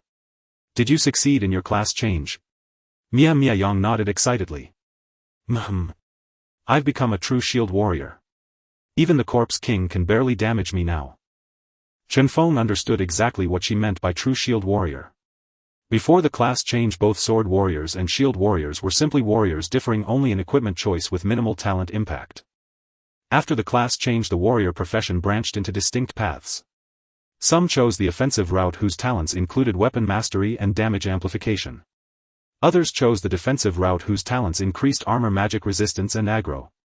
Naturally, Mia Yang belonged to the latter. Here's a good gift for you. Chen Feng pulled out the Fanting shield he had just looted and handed it to Mia Yang. She took it and jumped up in excitement. Thank you, Fengchen Gidge. She equipped the new shield. Although it wasn't as oversized as her previous one, it still looked enormous compared to her petite frame. Seeing the little girl so joyful, Chen Feng shook his head with a smile. If sold on the market, this shield would fetch several 100,000 to 1,000,000 Chinese yuan. Chen Feng gave it to Mia Yang not out of any ulterior motive but to boost their combat effectiveness when they entered the secret realm. Within the secret realm, danger lurked everywhere. Having a sturdy tank to absorb damage would prevent him from having to move around extensively and attract other trouble. After setting a time with Mia Yang, Chen Feng logged off to eat dinner. An hour later he logged back on and arrived at the meeting point where the other four were already gathered. Lu Rian level 15 swordsman, Yanran level 15 priest, Ida Lang Hiyao level 15 warlock, Mia Yang level 15 first-tier shield warrior, Chen Feng level 20 divine archer. Yanran and De Lang Hiyao were thrilled to see Chen Feng. Yanran lunged at him. Wow, Fengshen the Great. I admire you so much. Startled by her sudden enthusiasm, Chen Feng quickly dodged aside. Yanran missed her target. Undeterred, she raised her staff and healed Chen Feng. Lu Rian scolded Yanran. Stop messing around. Oh, Yanran lowered her head, stealing glances at Chen Feng. Her heart itched and she healed him again. De Lang Hiyao didn't make any rash moves, but her intense stare sent a chill down Chen Feng's spine. He felt as if she might pull out a potion at any moment and force it down his throat. Alright, everyone's here. Let's move out. Lu Rian gave the order and opened the fantasy teleportation scroll. The five of them felt a blur and in an instant they arrived at a strange place. Lu Rian looked around and saw a huge glass dome above them. She couldn't see what was outside, only deep blue ripples. Where is this? Mia Yang asked. This is the seabed, Chen Feng replied calmly. The seabed? The others were startled. Yes. This place was built by a man named Fantasy. In his lifetime he was a notorious pirate who buried his treasure here. Wow, treasure. The girl's eyes suddenly lit up. Don't let your guard down. Even the weakest mob here is as strong as an elite monster or even a boss outside. Chen Feng said in a low voice. At that moment a clattering sound came from not far away. Careful, Mia Yang, watch your position. As Chen Feng finished speaking, a fireball flew toward them. Boom. 361. A damage number appeared above Mia Yang's head. The robot then activated its rollers, swiftly approached her and raised its iron arm to smash down on her. 198. It was worth noting that Mia Yang was equipped with the 250 magic resistance vine shield and a full set of purple zombie armor, yet she still took such heavy damage. Defense Type A robot level 15.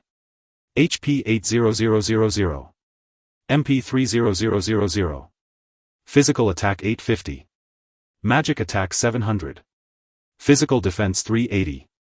Magic defense 450. Lu Rian and the others couldn't believe an ordinary mob had 80000 HP and attacks of 700 or 800. However, they were also amazed by Mia Yang's defense. After 2 attacks she had only lost a little over 550 HP. And that 550 HP seemed to be just 1/6 of her total health. Not only was that Fengshen a monster, but the little loli he brought was also a little monster. Seeing her 2 teammates still dazed, Lu Rian quickly shouted, snap out of it. Yanran heal. Xiao Lian applied debuffs. Oh, Xiao Lian's De Lang Hiyao debuffs could reduce the target's physical defense and attack by 15 each. In theory it could reduce the enemy's physical attack by 130 points. However, when the Type A robot raised its iron fist to strike Mia Yang again, the damage that appeared above her head was still considerable, 142. It had only reduced the damage by 40 or 50 points. What's going on? The curse isn't very effective, Xiao Lian said. Machinery has high resistance to this kind of skill, Chen Feng explained while shooting arrows. 1571 4611 1225. His normal attacks dealt about 1400 DPS to the Type A robot. Including critical hits and double strikes, his DPS reached around 2500. He could kill it in less than a minute. However, Yanran's healing was strained. Her healing per second was only 200. Every time the Type A robot used a magic attack, Mia Yang's health plummeted. Only by constantly chugging potions could she barely keep her HP up. Fortunately, Chen Feng's damage output was impressive enough that if they held on for 50 or 60 seconds the enemy would fall first. However, just as they were fiercely battling the robot, a damage number suddenly appeared above Chen Feng, who was standing in the back. 1711. Damn it. Chen Feng couldn't help but curse. Suddenly a sneaky arrow shot from behind struck Chen Feng right on the forehead. Chen Feng turned around and saw a skeletal archer treasure guardian arrow spirit level 16 HP 70,000 physical attack 900 physical defense 380 magic defense 300. After Chen Feng changed class to divine archer he allocated all points to constitution granting him over 4,000 HP. Any ordinary cloth or leather armor class would have been instantly killed by such an attack. Yet Chen Feng remained utterly unflustered. He immediately activated the set skill of his agile zombie set summon zombie. Zombie can withstand 5 attacks. Skill taunt. Chen Feng placed the summoned zombie behind him letting it absorb the arrow spirit's attacks. 1. The zombie's damage mechanism differed from ordinary players. It only counted the number of hits not the damage amount. Whether it was 1 point of damage or 10000 the skeleton merely consumed 1 hit count. Meanwhile Chen Feng continued attacking the Type A robot. 1248 4111 1397. After 8 seconds he blasted the Type A robot to pieces. Ding! Congratulations to the party member for defeating Defense Type A robot. 100000 experience. By this time the zombie Chen Feng had summoned had long been reduced to a pile of bones. The arrow spirit was drawing its bow, fully a ball of flame flickering at the arrowhead. The flame grew brighter and larger. After a 3-second charge the arrow spirit suddenly released its grip. Whoosh! A flaming arrow shot fiercely toward Chen Feng. At that moment Chen Feng had only a little over 2000 HP left. If this arrow hit him he would most likely fall. As the arrowhead drew closer to Chen Feng, thud 1630. This arrow struck precisely the shield of the rushing Mia sheep. Chen Feng wiped the cold sweat from his brow. If not for that tough zombie he would have perished here. He drew his bow and began to attack the arrow spirit. 4521 1028. Although the arrow spirit's output was much higher than the previous robot, its HP and defense were considerably lower. It took only 30 seconds for Chen Feng to slay the arrow spirit. Ding! Congratulations to the party member for defeating Treasure Guardian Arrow Spirit. 120000 experience. Wow, such high experience, Yanran exclaimed. Lu Ruyan walked over to the robot and picked up the dropped equipment. Type A robot parts Purple X5 level 15 heavy armor and weapon crafting materials. Purple equipment crafting materials. It was Lu Ruyan's first time seeing them. However, when she picked up the 2 pieces of equipment on the ground she was immediately stunned. Van Ring of Flame Purple level 15. Intelligence 80, Spirit 20, Fire damage 200. The fire damage attribute was useless for the team, but the high intelligence and spirit bonuses greatly benefited both Yanran and Xiaolian. Van Necklace of Radiance Gold level 15. Intelligence 120, Spirit 50, Healing amount 200. Oh my heavens! Lu Ruyan couldn't help but exclaim. What's wrong, Sister Yan? Yanran and Xiaolian ran over. Lu Ruyan showed them the attributes of the 2 pieces of equipment and they too were dumbfounded. Oh my god, 1 piece of equipment with 120 intelligence and 200 healing amount. Their level 10 blue zombie set, the entire set only gave a little over 100 intelligence. Gold equipment was indeed extraordinary. On the other side Chen Feng picked up the items dropped by the arrow spirit. 2 pieces of equipment dropped here as well, 1 purple 1 gold. The purple one was the Lingyun Bao and Chen Feng already had one in hand. The gold one was a quiver, Van Lingyun quiver gold level 15. Physical attack 200, strength 30, agility 100. As a secondary weapon quiver its attributes already rivaled those of a main weapon. Chen Feng equipped the quiver and his output increased by over 200. His normal attack damage had now reached over 2100. The only pity was that the Lingyun Bao and Lingyun quiver had no set effect, a characteristic of Secret Realm equipment. Unlike dungeon equipment, Secret Realm equipment emphasized individual strength with set effects being extremely rare. Chen Feng was quite surprised by the drop rate. He had entered countless secret realms before and knew much about their drop rates. Ordinary monsters rarely dropped 2 pieces of equipment. As for gold equipment, it could only be dropped by elite or boss level monsters. Yet their party had killed just 2 monsters and obtained 2 purple and 2 gold pieces. Undoubtedly this was the privilege of having maximum luck. Chen Feng looked up and saw that Lu Ruyan and the other 2 had also divided the equipment. The gold Van Necklace of Radiance was given to Yanran and the purple Van Ring of Flame was given to Xiaolian. Yanran had 2 healing skills. Heals a target, restoring HP equal to 100, intelligence 1, dealing equal damage to enemy demon units. Cooldown 2 seconds. Rejuvenation restores the target's HP equal to 500, intelligence 2 over 5 seconds. Cooldown 10 seconds. Yanran now had over 350 intelligence plus 200 healing bonus. Her heal skill could restore over 650 HP per cast, which meant a recovery of over 320 per second. If Mia Sheep encountered a Type A robot again, she wouldn't need to use potions.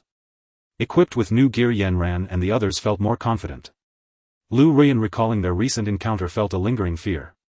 She said to Yanran and Xiaoyan, "Next time be careful with positioning and don't pull too many monsters." "Okay," they said in unison. To broaden their vision, Chen Feng activated the Sea Pearl, illuminating a 40-meter radius as bright as day. Although Lu Ruyan and the other two were surprised, they didn't ask further. In their eyes, nothing that happened with Chen Feng was too strange to believe. Chen Feng opened the map, quickly oriented himself and led the group toward the center. Contrary to his expectations, the density of monsters on the map was not particularly high. They walked 30 or 40 meters before encountering a new monster. Defense Type B Robot level 16. HP 120000. Physical Attack 1000. Physical Defense 600. Magic Defense 300. As soon as the Type B robot spotted the group, without moving its body, its two iron fists flew directly toward them. Whoosh bang. 810 827. Two damage numbers appeared above Mia Sheep's head. Yanran quickly cast Heal and Rejuvenation on her. Chen Feng responded with a double shot 1622 1107. Unfortunately, neither was a critical hit. Xiaoyan and Lu Ruyan could only stand by helplessly. It wasn't that they didn't want to fight, but it was pointless. Xiaolian's curse-type debuff skills and pain-type damage skills were far less effective against mechanical units. Lu Ruyan's attack was too low against the Type B robot's 600 physical defense. Her attacks were mere tickles. They could only stay close to Chen Feng. If any other monster ambushed them, they could still block for him. After throwing its iron fists, the Type B robot rolled on its wheels and immediately appeared before Mia Sheep.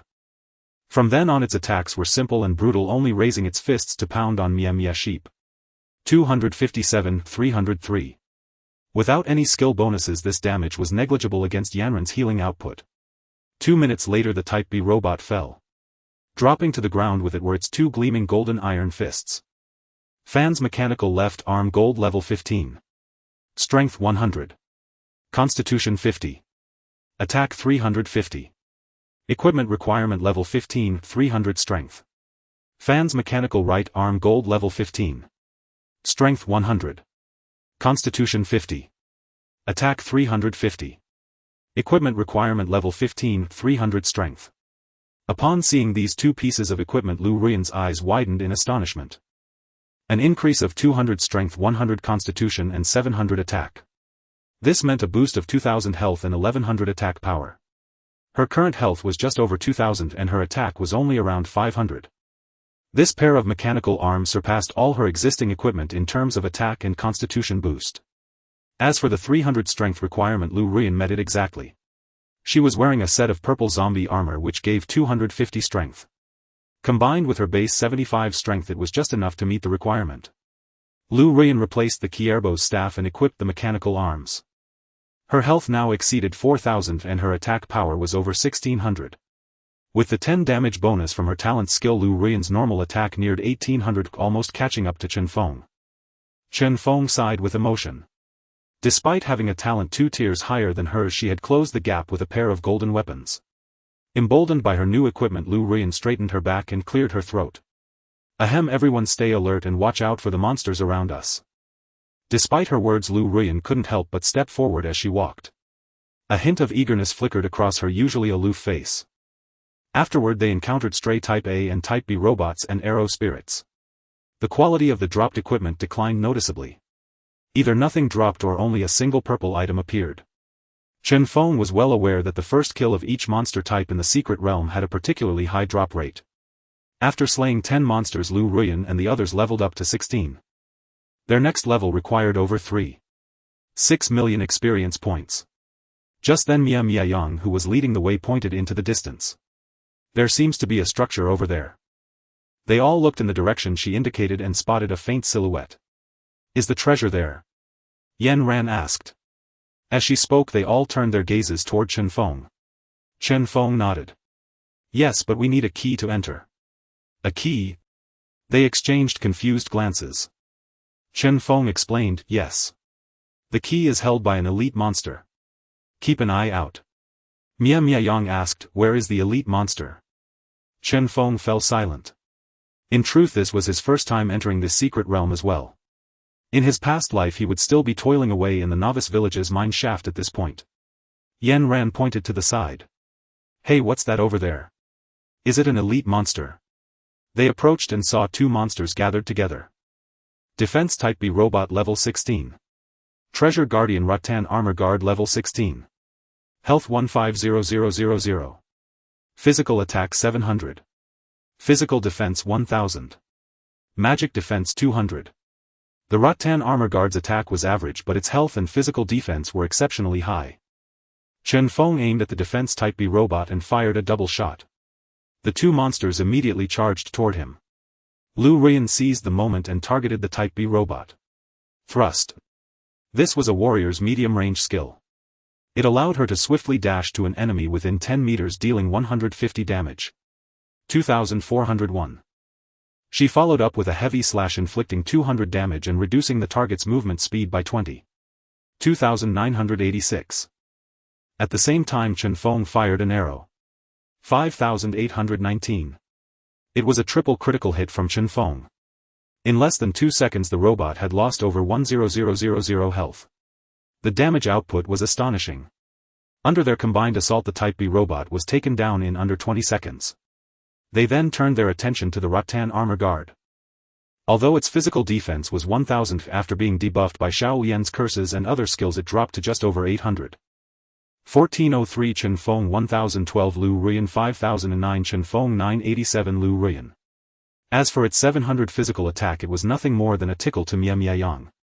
After 7 or 8 seconds of attacks the Rattan Armor Guard suddenly stood still. Its rattan armor became incredibly thick. Thud. 1. Lu Rian's attack failed to penetrate its defense. 198. Chen Feng's attack fared little better. The Rattan Armor Guard's armor had doubled. This move caught everyone off guard. It's so tough. If only we had a mage. Yen Ran muttered. The only magic damage dealer in the party was the warlock Xiao Yan, but her intelligence was low, limiting her output. Fortunately this skill only lasted for 5 seconds. It was a minor hiccup that slightly slowed down the Rattan Armor Guard's health depletion but did not change the course of the battle. After about 3 minutes the Rattan Armor Guard had used its defense skill 5 times before finally falling. Ding! Congratulations to the party members for defeating the Treasure Guardian Rattan Armor Guard. 120000 experience. As it was their first kill of a Rattan Armor Guard, they were once again treated to golden equipment, 2 pieces in fact. Fans Rattan Shield Gold level 15. Strength 60, Constitution 100, Physical Defense 500, Magic Defense 300. Equipment requirement 60, Strength 200, Constitution. Fans Rattan Armor Gold level 15. Strength 80, Constitution 80, Physical Defense 400, Magic Defense 400. Equipment requirement 80, Strength 150, Constitution. The 2 pieces combined provided 900 physical defense and 700 magic defense. Seeing these 2 items, Mia Yang and Lu Rian were at a loss. Mia Yang reluctantly gazed at the rattan armor. After a moment of hesitation she said, "Sister Yen, you take the armor and I'll take the shield." Lu Rian smiled and gently touched Mia Yang's cute twin tails. "No need. Take both. I just got 2 golden weapons." But Mia Yang was about to decline when Yen Ran interrupted. "Little Yang, don't stand on ceremony with Sister Yen. When she says something she means it." Mia Yang turned to look at Chen Feng, who smiled and nodded at her. Only then did she equip both items. Her physical defense soared to over 1200 and her magic defense exceeded 800. The monsters in the secret realm could no longer penetrate her defenses. Emboldened, the group began pulling 2 or 3 monsters at a time. Unfortunately, the drop rates for subsequent monsters were much lower. After killing over a dozen monsters, aside from a pile of materials, they only obtained some purple equipment. Not a single golden item dropped. The golden bow that Chen Feng longed for remained elusive. They arrived at the center of the map where a magnificent palace stood. Just as they approached the palace gates, the ground suddenly trembled. A towering monster emerged from beneath the earth. Treasure Guardian Haka Elite Level 18. Health 500000. Physical Attack 1500. Magic Attack 1000. Physical Defense 1200. Magic Defense 1000. Haka gripped his sword and suddenly swung it forward, sending a blade of energy toward Chen Feng and his party. Mia Yang raised her shield to block and a staggering number appeared above her head, 3,210. Her health was halved. Yen ran quickly, healed Mia Yang. After his attack, Haka did not charge forward but instead leaped high into the air. When he landed, the ground shook with a thunderous roar. At the same time, all 5 members of Chen Feng's party were stunned by the impact. Haka landed in a bizarre position. He leaped directly to the back of the party, raised his longsword and slashed down at Chen Feng. A bold red number appeared above Chen Feng's head, 4,108. Critical hit. Chen Feng's health plummeted to the brink of death. Haka lifted his longsword, preparing to strike again. The party was frantic with worry. To make matters worse, Mia Yang was still over 20 meters away. Far water could not quench a near fire. Just as the great sword was about to fall on Chen Feng, Haka suddenly spun around and struck at the zombie beside him. Chen Feng's zombie summoned by his zombie set once per minute. Just moments ago, Chen Feng had commanded the zombie to use the skill Taunt. Taunt forces one enemy unit to attack the caster once. Seizing the moment Haka attacked the zombie, Chen Feng hastily retreated, widening the distance between them. Lu Ruyan and the other 2 shielded Chen Feng with their bodies but dared not attack. Fortunately, before the zombie fell, Mia Yang reached Haka. She quickly used 2 aggro-drawing skills. Savage Roar increases armor by 1,000 and forces all enemy units within 10 meters to attack the caster for 5 seconds. Shield Slam deals damage equal to the caster's armor multiplied by 1 to the target, generating massive threat. Units affected by Savage Roar can only perform normal attacks against Mia Yang. Even though Haka's attack was as high as 1,500, facing Mia Yang's defense of 1,300 plus 1,000, he could only glare helplessly. After 5 seconds, Haka did not attack immediately. Instead, he raised his long sword toward the sky. Crackling sounds filled the air as several bolts of electricity shot from the glass dome above, striking his blade. Haka's once pristine white longsword became enveloped in a layer of crackling blue electricity. He swung his sword down and 2 numbers appeared above Mia Yang's head, 521 red and 329 blue. The red number represented physical damage, the blue number magical damage. At this moment, Haka was a boss proficient in both martial and magical arts. Mia Yang was in dire straits, taking nearly 900 damage per second. Although Yanran had equipped an additional purple piece of gear, her healing output was only a little over 400 per second. It was impossible to withstand the boss damage. Xiaoyan cast Weakness Curse. Chen Feng shouted while attacking. Oh! Delang Hiyao had previously cast a curse on the robot with poor results. But this time, used on the boss, its effect was immediately significant. Weakness Curse reduces physical attack by 15. Mental Interference reduces magical attack by 15. This lowered the boss physical attack by 225 and magical attack by 150. Mia Yang's health was dropping by about 500 per second. Although it was still over 100 more than Yanran's healing, Mia Yang could barely sustain herself with potions, provided the boss didn't use any skills. Chen Feng and Lu Ruyan were not idle.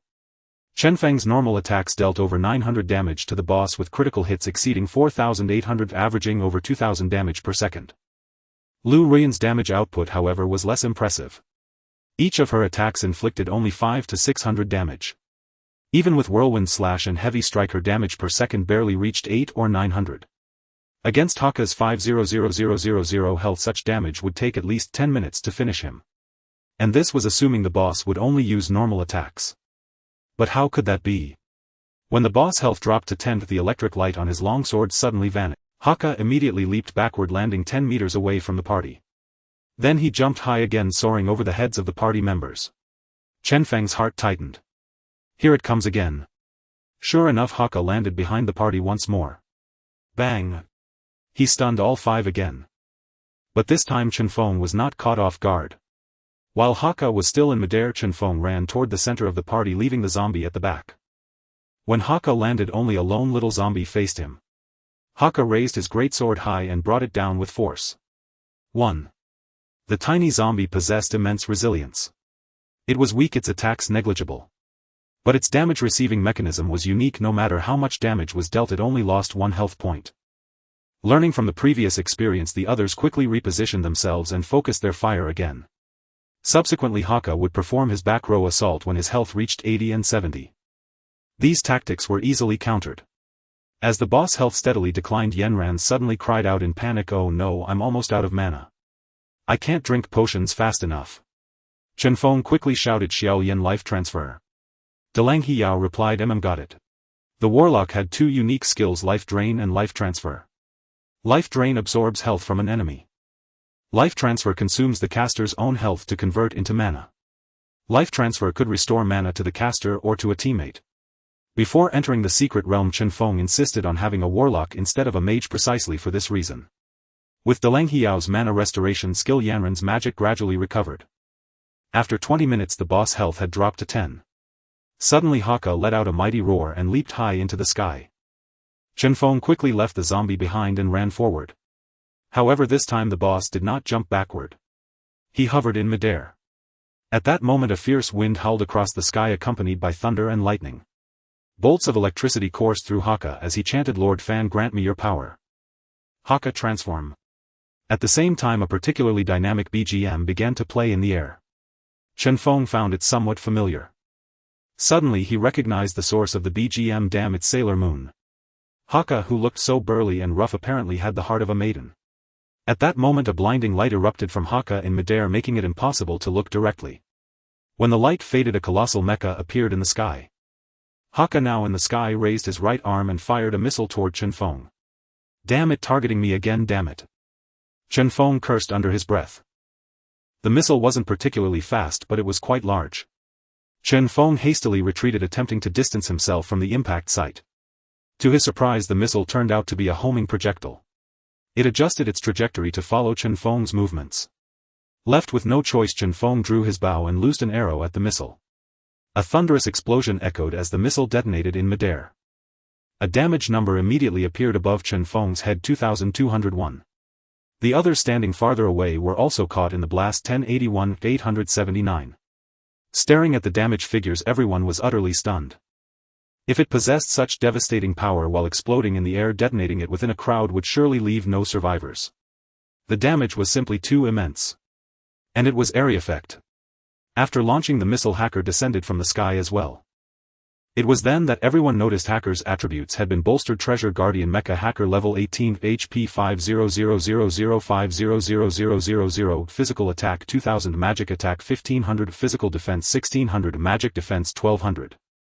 Chen Feng attacked Hacker while consuming potions to restore his own health.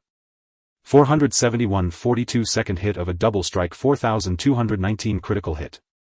Without triggering a critical hit, Chen Feng's damage was little more than a tickle. Meanwhile, Lu Ruyan couldn't even get close. A flame shield now enveloped Hacker, dealing 50 damage per second to anyone who approached. Moreover, transformed into a mecha, Hacker's attacks had become area effect. Each strike inflicted 80 damage to all enemies within a 5-meter radius.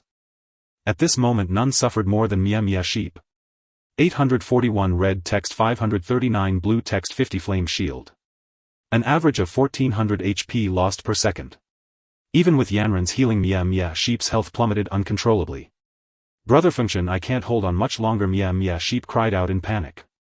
Chen Feng knew that defeating the boss would take at least 20 to 30 seconds. Mia Mia Sheep would certainly not survive that long. It seemed he would have to rely on himself. Chen Feng shouted, "Mia Mia, stop drawing the boss aggro. I'll handle it alone. Everyone else scatter." Upon hearing this, Mia Mia hastily cancelled the shield slam skill she was about to use. The others dispersed to both sides. Chen Feng continued his assault, 4310-4217. Since the boss aggro reset after transformation combined with Chen Feng's consecutive critical hits, he easily pulled the boss hatred toward himself. Hacker abandoned Mia Mia Sheep and charged straight at Chen Feng. At a distance of 30 meters he immediately launched another homing missile. This time Chen Feng didn't let the projectile reach him, instead he shot it down midair. A resounding boom echoed and 1710 appeared. Hacker himself had been wounded by the blast. Chen Feng was both shocked and delighted. The missile actually had this effect. Mecha Hacker moved swiftly with a speed of 9. In the span of a single attack he had already closed the distance to 9 meters. When they were 20 meters apart, Hacker spewed a torrent of flame from his hand. Chen Feng hastily retreated. The 20-meter-long fire serpent nearly singed his backside. When Chen Feng extended the distance to over 30 meters he suddenly spun around and activated a skill. 10,000 arrows pierced the heart. 1021. Hacker's movement speed immediately dropped to 7. Earlier Chen Feng had refrained from using area effect skills for fear of attracting nearby monsters. Now kiting along a path he had already cleared, he had no such concerns. Hacker's health slowly decreased during this process: 35,211 to 30,157. Chen Feng continued to output damage while retreating. Frustrated by his inability to land a hit on Chen Feng, Hacker suddenly unleashed a jet of flame from his tail, propelling himself toward Chen Feng at incredible speed. 30 meters, 20 meters, 10 meters, 5 meters. Seeing the boss closing in instantly, Chen Feng remained calm and summoned another zombie. Taunt. 1. The zombie intercepted the boss attack once more. Instead of firing his bow, Chen Feng used the opportunity to distance himself again while Hacker was occupied with the zombie. Thereafter Hacker pulled no more tricks. After enduring multiple triple critical hits from Chen Feng, he finally collapsed. Ding! Congratulations to the team members for defeating Treasure Guardian Hacker. 5,000,000 experience points. Yay brother Function, you're amazing. Mia Sheep and Yanran rushed toward Chen Feng. Xiao Lian followed Lu Ruyan to inspect the items Hacker had dropped. Lu Ruyan set aside the various materials dropped by the boss and found 6 pieces of equipment and items. Key to the Van Tissi Palace. Fire Dragon Mage skill consumes 3 skill points. Hacker's Mecha Helmet Gold level 18 Heavy Armor Helmet. Summon Hacker's Undead Warlock skill consumes 2 skill points. Landing/Warrior skill consumes 3 skill points, and Hacker's Mecha Ring Dark Gold. The Hacker's Mecha Helmet granted 50 Strength, 100 Constitution, 300 Physical Defense, 100 Magic Defense, and 2000 HP. A helmet adding 4000 HP was simply absurd. After discussion, the group decided to leave it for Mia Sheep, who needed just over 1,000,000 experience points to reach level 18. The Dark Gold Ring was also no ordinary item. Hacker's Mecha Ring Dark Gold level 18, Strength 100, Constitution 100, Agility 100. Swiftness upon activation, movement speed 10 for 3 seconds, cooldown 10 seconds. In terms of stats, the ring was not particularly outstanding, but its true uniqueness lay in the fact that it was a dark gold ring with an attached skill. Dark gold rings were extremely rare. Since entering the illusionary realm, this was the first time they had looted a dark gold ring. Furthermore, ring slots were abundant. Chen Feng had been reluctant to replace his zombie set because of the 5th-piece set bonus summon zombie. He couldn't change any of the hat, necklace, armor, ring, or boots. However, there were 4 ring slots, and equipping this ring wouldn't break the set bonus. Moreover, items with active skills were exceedingly rare. Typically only dark grade or higher came with them. The swiftness skill was essentially a lifesaver, invaluable whether in player versus player combat or boss fights. After equipping the ring, Chen Feng's power increased once more. His health rose by 2,000, reaching 6,200. His damage also increased by 600, exceeding 2,700. After distributing the equipment, Chen Feng prepared to lead the team into the palace. But then Mia Sheep approached him blushing and said, Brother Function, the battle was so intense earlier. What's wrong? Chen Feng looked at her. Mia Sheep lowered her head and said, I need to pee. To ease Mia Yang's embarrassment, Lu Ruyan also said, I need to use the restroom too. Mia Yang anxiously asked, what do we do then? Log out directly. Lu Ruyan replied, silly sister, we have a tent. We can set it up. Mia Yang exclaimed in surprise, huh? There's such an item as a tent. Yanran took Mia Yang's hand and said, the NPCs in the guild sell them. 1 gold coin each, quite expensive. Just then Lu Ruyan had already taken out the tent and was about to set it up when Chen Feng interrupted, how about we return to town first? We can return to town. Everyone was puzzled. Chen Feng nodded and said, yes. There's a meeting stone inside the instance that can teleport people back to town, but each person can only use the stone once. That's great. Let's go find the meeting stone. I still need to buy some supplies. I've run out of potions, Mia Yang said happily. I need to return to town too. The others nodded in agreement. So the group of beauties followed Chen Feng to the front of the hall where a stone pillar carved with a furnace stood. Chen Feng pointed at the stone pillar and said, that's the meeting stone. Place your hand on it to teleport back to town. Gather here in 10 minutes. Okay, the girls replied. Soon after, Chen Feng watched as the 4 teleported back to town. But he himself did not return. With such a big red name, if he went to the teleportation array he would likely be surrounded and chopped down by the guard squad. The town's guard squad was nothing like the newbie village, they were elite NPCs above level 30. Chen Feng took out the tent Lu Ruyan had given him and crawled inside. The interior of the tent was like a temporary safe zone allowing one to log out in the wild.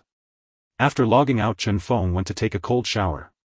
He opened TikTok and scrolled through a few videos to relax. Suddenly he came across a familiar face, his younger sister Chen Yu. "Thank you big brother for giving me this gift. Love you." Then Chen Yu showed off a pink, divine mechanism, game login helmet. Seeing this video, Chen Feng felt a pang of bitterness. The so-called gift didn't exist. His sister had bought the helmet herself. As a brother he had rarely cared about his sister's preferences, only sending her some living expenses before. But that money was far from enough for a college student's expenses, forcing Chen Yu to work as a tutor and do part-time jobs. This time he had given her 5,000,000, but she was only willing to spend 5,000,000 on the cheapest helmet. Chen Feng looked at the comments under her video. Most expressed envy that she had such a good brother. However, one comment was particularly glaring. "Young Master Jun, what brother? More like a sugar daddy. Flaunting being kept a shameless slut." Below it was another comment. "Leg licker, young Master Jun is right. I've seen her brother, he's dirt poor, wearing clothes from street stalls. How could he afford this?" Seeing these two comments, Chen Feng was furious. He knew who young Master Jun was, Zhao Shaoji's younger brother Zhao Shaojuan, who had pursued his sister several times but was always ignored. According to the plot of his previous life, this scumbag later reported his sister's tutoring job getting her a demerit at school. If Chen Feng hadn't risen in the game later and earned a lot of money, his sister would have almost fallen into this scumbag's hands. Chen Feng gritted his teeth and said, "Zhao Shaojuan, Zhao Shaojia, if I don't teach you a lesson, my name isn't Chen Feng." He exported a screenshot of his game equipment and selected the stats of the Dark Gold Ring. Hakka's Mech Ring, Dark Gold, level 18, Strength 100, Constitution 100, Agility 100. Swift upon activation, movement speed 10 for 3 seconds, cooldown 10 seconds. He also left a message, "Shao you level up properly in the game and ignore those riffraff. When you reach level 18, I'll give this to you." After that, Chen Feng checked the time. It was almost the agreed time. So he turned off his phone and logged into the game. Upon entering the game, Chen Feng woke up in the tent. At that moment he heard chaotic noises outside and sensed something was wrong. He quickly crawled out of the tent. "You are attacked by Mandala Mountain Flame Emperor's skill, wall of fire, health 829. As soon as he emerged, he was scorched by the fire on the ground. Chen Feng, a seasoned veteran, immediately knew what was happening, an ambush. How careless. He had failed to guard against such a common tactic as camping the tent. It took Chen Feng half a second to assess the situation. All four teammates were there. Mia Yang was holding up her shield protecting Yanran and Xiao Lian. Lu Rian was fighting amidst the enemy ranks, but their healer and frost mage were skilled enough to prevent her from getting a kill. In the distance, two parties were coordinating an attack on his team. Chen Feng was very familiar with one party, Proud Hero S 5 members, Mage Ao Tian Guild Leader Knight Pride Quang Tank Pride Dashan Rogue Pride Wuying Archer Pride Junlang. The other party was Mandala Mountain's 5 Priest Mandala Mountain Biluakun Guild Leader Mage Mandala Mountain Flame Emperor Mage Mandala Mountain Frost Tank Mandala Mountain Itua Druid Mandala Mountain Bear Treasure. As soon as Chen Feng appeared, Ao Tian commanded, "Focus fire and one-shot Feng Chen." Various skills flew toward Chen Feng: 1020 Lightning Bolt, 1021 Fireball, 1138 Fireball, 321 Frost Bolt reduces movement speed, 1023 Arrow. Seeing Chen Feng hit by all these skills, Ao Tian was very pleased. Last time they ambushed Chen Feng, a coordination mistake between two people had allowed him to escape. This time, with so many people gathered, they would surely one-shot him. Ao Tian's plan was indeed perfect and the others executed it well. How could an archer possibly withstand 5,000 to 6,000 damage in a single round? However, there was a small unforeseen factor. Their opponent was Chen Feng. He was an all-constitution sharpshooter with 2 gold items, 1 dark gold item and a massive 60 all-attribute bonus. He had over 6,200 health. After the concentrated fire, he still had over 800 health left. The moment Chen Feng exited the tent, he had already activated 10,000 arrows pierce heart. While he was being attacked, Mandala Mountain Flame Emperor, Mandala Mountain Frost and Mandala Mountain Itua were already engulfed by the rain of arrows. 8109 Mandala Mountain Itua critical hit, 5621 Mandala Mountain Flame Emperor skill penetration, 10002 Mandala Mountain Frost skill penetration critical hit. At the same time, Chen Feng used the ring skill Swift to escape the wall of fire's range and get out of the enemy's attack range.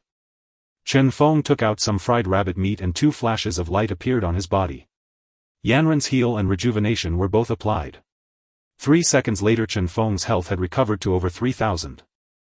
Meanwhile the druid Mandala mountain bear treasure the rogue pride Hou Yi and the knight pride Quang along with the bear rushed toward Chen Feng. Chen Feng quickly retreated. While retreating he fired a double shot at the druid's main body 1921-1121. The druid who had lost 3,000 health surprisingly didn't die, he immediately cast a rejuvenation on himself. But the druid didn't dare advance any further and could only command his bear cub to continue the chase.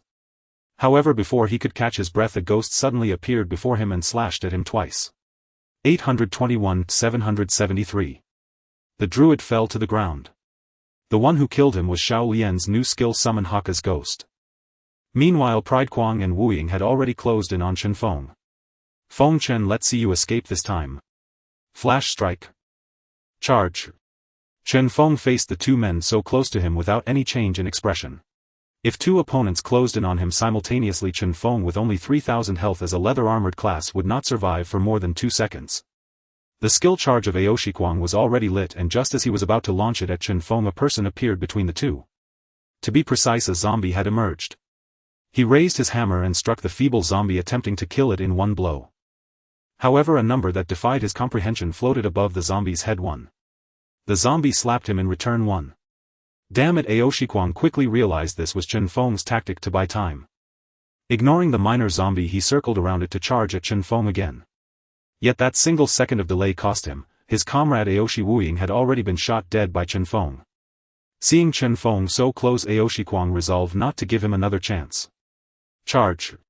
The instant he activated the skill, his body did not lunge toward Chen Feng but instead veered toward the small zombie. Aoshi Quang was stunned. He couldn't fathom what had happened. Was it a bug? His answer came in the form of Chen Feng's double strike 4618-1235. Damn it! Aoshi Quang died without ever understanding why his charge skill had failed. After eliminating the three greatest threats, Chen Feng ceased his retreat and advanced instead. But as he drew near, he found the battle no longer needed him. With the front line neutralized, Lu Rian executed the newly learned Hakka skill landing slash to cut into the enemy's rear. Landing slash leaps 20 meters forward. Upon landing stuns all enemies within a 5-meter radius for 1.5 seconds and boosts the next attack's power by 150. Cooldown 20 seconds. After Lu Rian landed, several foes around her were stunned. She swung her iron fist, striking the archer Aoshi Junlang heavily. 3879. Instant kill. Outyan quickly cast an ice spell, Ice Arrow. 210. Lu Rian's movement speed dropped by 20 instantly. Without hesitation, Lu activated Whirlwind Slash. Whirlwind Slash increases resistance by 200, deals 150 damage per second to surrounding enemies, boosts movement speed by 10 and lasts 3 seconds. The freezing effect on her lasted merely half a second. Soon Lu Rian reached Aoshin's side. Two numbers appeared above his head: 958 health depletion, 958 mana depletion. He had learned the magic shield using mana to offset 50 of damage. Even so, Aoshin's health had dropped by half. He shouted urgently, "Biluakun, heal me." To his surprise, the nearby Mantushan Biluakun ignored him, standing idly by, using no skills nor fleeing. The next second, Outyan suffered the second hit of Whirlwind Slash. 1001 health depletion, 1001 mana depletion. Outyan collapsed instantly. Only a defense warrior and a priest remained. Lu Rian turned to charge at Mantushan Biluakun. As she approached, Biluakun suddenly shouted, "Wait." Lu Rian withdrew her fist, glaring at him, and said, "Any last words?" Mantushan Biluakun replied, "I surrender. I can be your team's healer, help you clear the dungeon." Lu Rian was taken aback. During the fight with the elite monster, Hakka Yenran alone as a healer had indeed been insufficient. With another healer, wouldn't it be much steadier? Seeing Lu Rian's expression, Mantushan Biluakun knew she was tempted. Heartened, he continued, "I'll only heal, I won't take any of the equipment drops." "You lose nothing. No equipment." Lu Rian was intrigued. She turned to Chen Feng, seeking his opinion. Chen Feng said nothing, merely making a throat-cutting gesture. Lu Rian nodded in understanding. She raised her fists as large as sandbags and pummeled Mantushan Biluakun twice, killing him instantly. The last remaining defense warrior, Aoshi Dashan, offered no further resistance and was beaten to death by Lu Rian. Standing on the battlefield, Lu Rian gazed around. A gentle breeze lifted her long hair and short skirt, a striking sight. "Sister Yen, you're so cool." Yenran stared at Lu Rian with sparkling eyes. Humphu fangirl Xiaoyan rolled her eyes at Yanran, then walked over to Lu Ruyan to pick up the dropped equipment together. The 10 had dropped 6 pieces of equipment, 3 of which were purple gear from the dungeon. Previously these 3 items would have sent them into ecstasy. But now, all junk, Xiaoyan muttered. Lu Ruyan chuckled and said, if the guild sisters heard that they'd scold you. Hee Xiaoyan stuck out her tongue.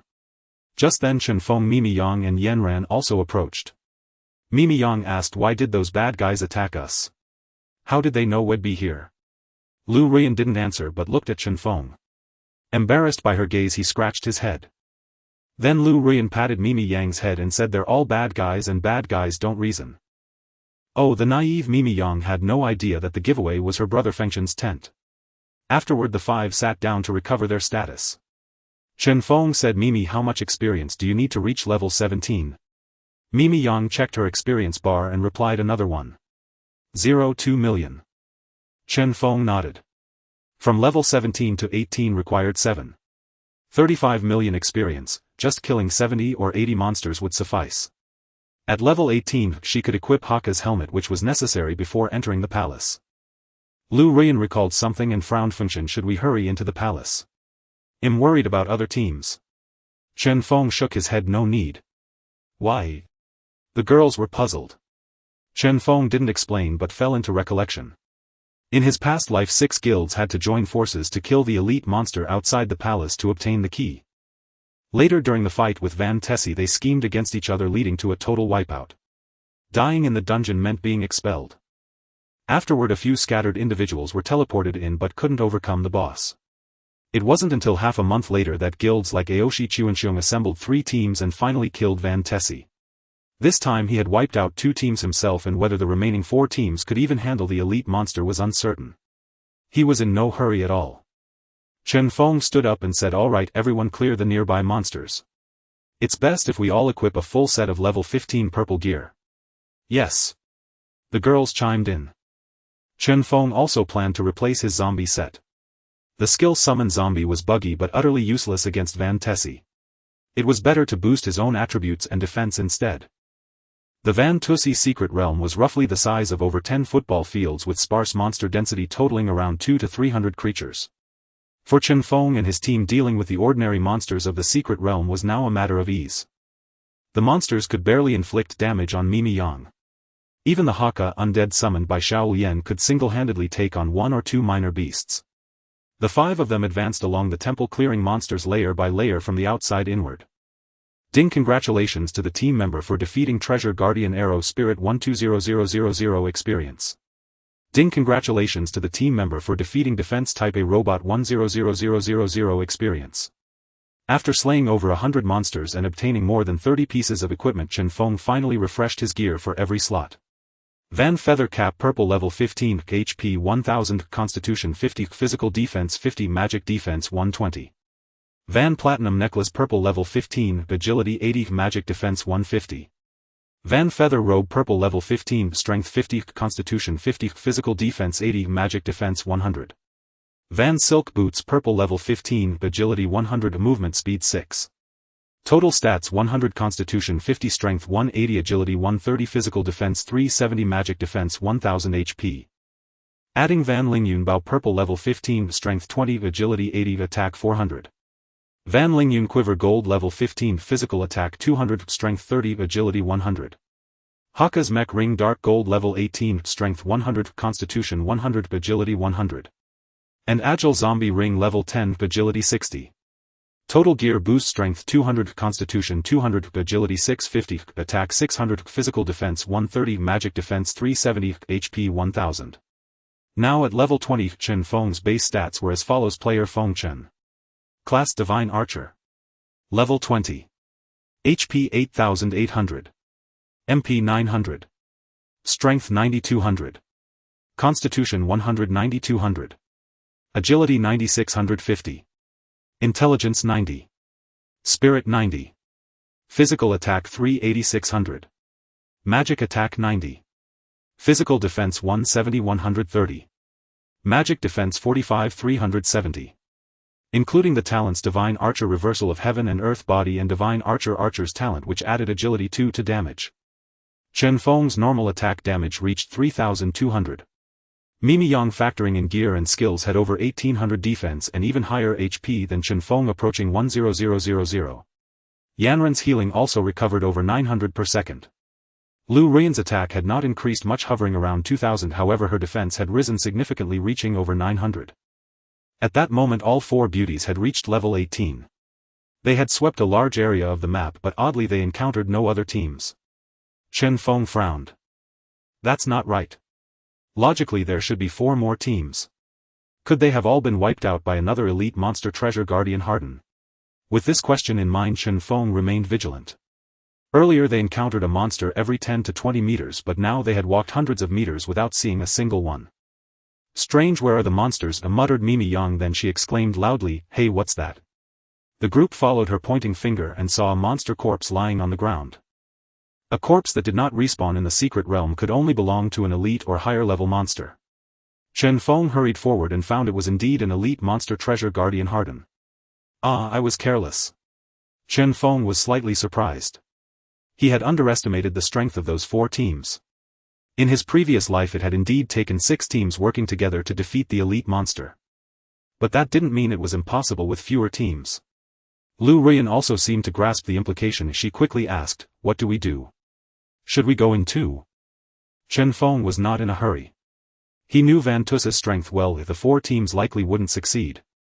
Unless they had 1 or 2 anomalies like him, it was currently an insurmountable challenge.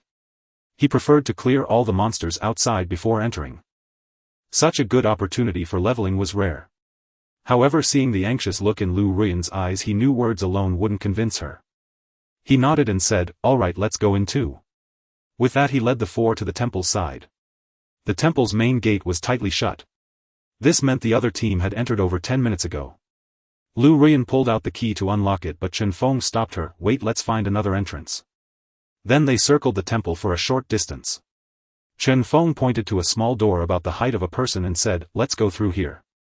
Lu Ruiyan nodded, inserted the key into the lock and turned it. Click. A crisp sound echoed. Then the stone door before them began to tremble. Shortly after, the stone slab lifted upward. Rumble, a dull grinding noise accompanied the opening of the stone door. Let's go. Mimi Yang was the first to squeeze through, followed by Chen Feng with Lu Ruiyan bringing up the rear. The passage was narrow, barely allowing 2 people to walk side by side. Mimi moved forward slowly. Everyone else keep your distance, Chen Feng instructed, but no sooner had he spoken than Mimi Yang let out a scream. Thwack. 4,000. The group looked up to see Mimi Yang impaled by 4 long spears. Fortunately this was a game. If this were real life she would have been long dead. Yanran quickly healed her a few times. 3 seconds later Mimi Yang was back to full health. That scared me to death. That really hurt. Mimi Yang said, patting her chest. Mimi, little sister, stop patting or you'll flatten your little buns, teased Xiao Lian. Hearing this, Mimi Yang pouted and glared at her. But Xiao Lian instead arched her chest, causing her 2 large white rabbits to bounce vigorously. Lu Ruiyan then raised her right leg, kicked Xiao Lian's backside and scolded with a laugh, you and that sharp tongue of yours, you deserve to marry a dwarf. Lu Ruiyan looked up, smiled at Mimi Yang and said, don't mind her, little sister. She's the most sharp-tongued among the guild sisters. Seeing Lu Ruiyan come to her defense, Mimi Yang felt much better. She looked at Chen Feng and asked, Brother Feng Chen, are you in the same guild as these sisters? Chen Feng shook his head and said, no. Sister Ruiyan's guild only accepts girls. But as soon as he said that, Yanran behind him muttered softly, that's not necessarily true. Ahem. Lu Ruiyan quickly coughed a few times to stop Yanran. She had indeed considered inviting Chen Feng to join the guild. Earlier when they returned to the city, Yanran and Xiao Lian had even raised the idea. However, she felt that the guild's females-only banner had just been raised. Adding a man immediately would undermine her authority among the new members. Since she hadn't decided yet, she naturally wouldn't let Yanran bring it up rashly. Chen Feng knew Lu Ruiyan's pride. In his past life the Rain Smoke Alliance had indeed never added a single male. He quickly changed the subject, Mimi, you can join them. Great, great. Mia Yang bounced up high. She turned to look at Lu Ruiyan and said. Sister Ruiyan, will your guild have me? Lu Ruiyan smiled and said. Of course, you're welcome. Before long Mia Yang changed her title. Yuecheng warrior, vice leader of Yenyu Alliance. Mia Yang. Wow, I'm even the vice leader. Thank you, Sister Ruyan. Mia Yang looked up at her title overjoyed. Lu Ruyan however turned her gaze to Chen. Chen Feng nodded at her. He knew full well that this was meant for him to see. He waved his hand and said. Alright, let's move on. Okay. The women responded in unison. Just like before, Mia Yang led the way. Suddenly Chen Feng pointed at a spot by the wall and said. Mia, move over there. Oh. The moment Mia Yang stepped on it, she fell into a pit. 1,000.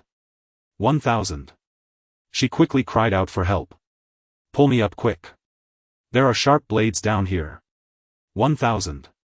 1,000. After losing 6,000 HP, they finally managed to pull her out. Mia Yang panted heavily, receiving treatment from Iran. Chen Feng pointed ahead again and said. Mia, what's that on the right wall? Mia Yang, rubbing her backside, shuffled forward and said. Where? Fire. So hot, so hot. Mia, something seems to be moving over there. Wow, a snake. Cold. Sizzle, sizzle. Under Chen Feng's direction, Mia Yang stepped on every trap in the passage. And she could only wail time and again. Her miserable cries would move anyone who heard them, bringing tears to their eyes.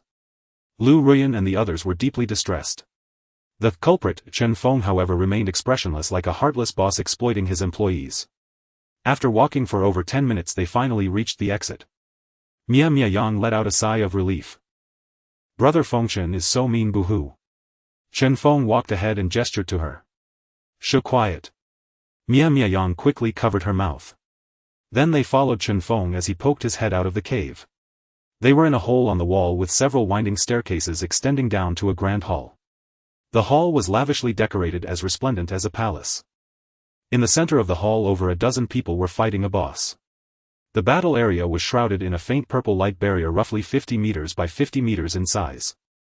At the center of the light barrier lay a pile of skulls emitting a faint ethereal glow.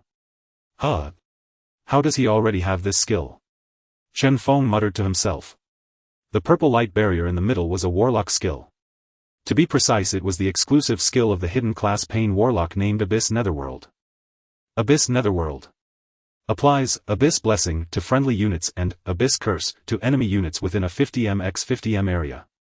Abyss Blessing increases damage dealt by 20, reduces damage taken by 20. Abyss Curse reduces damage output by 20, increases damage taken by 20.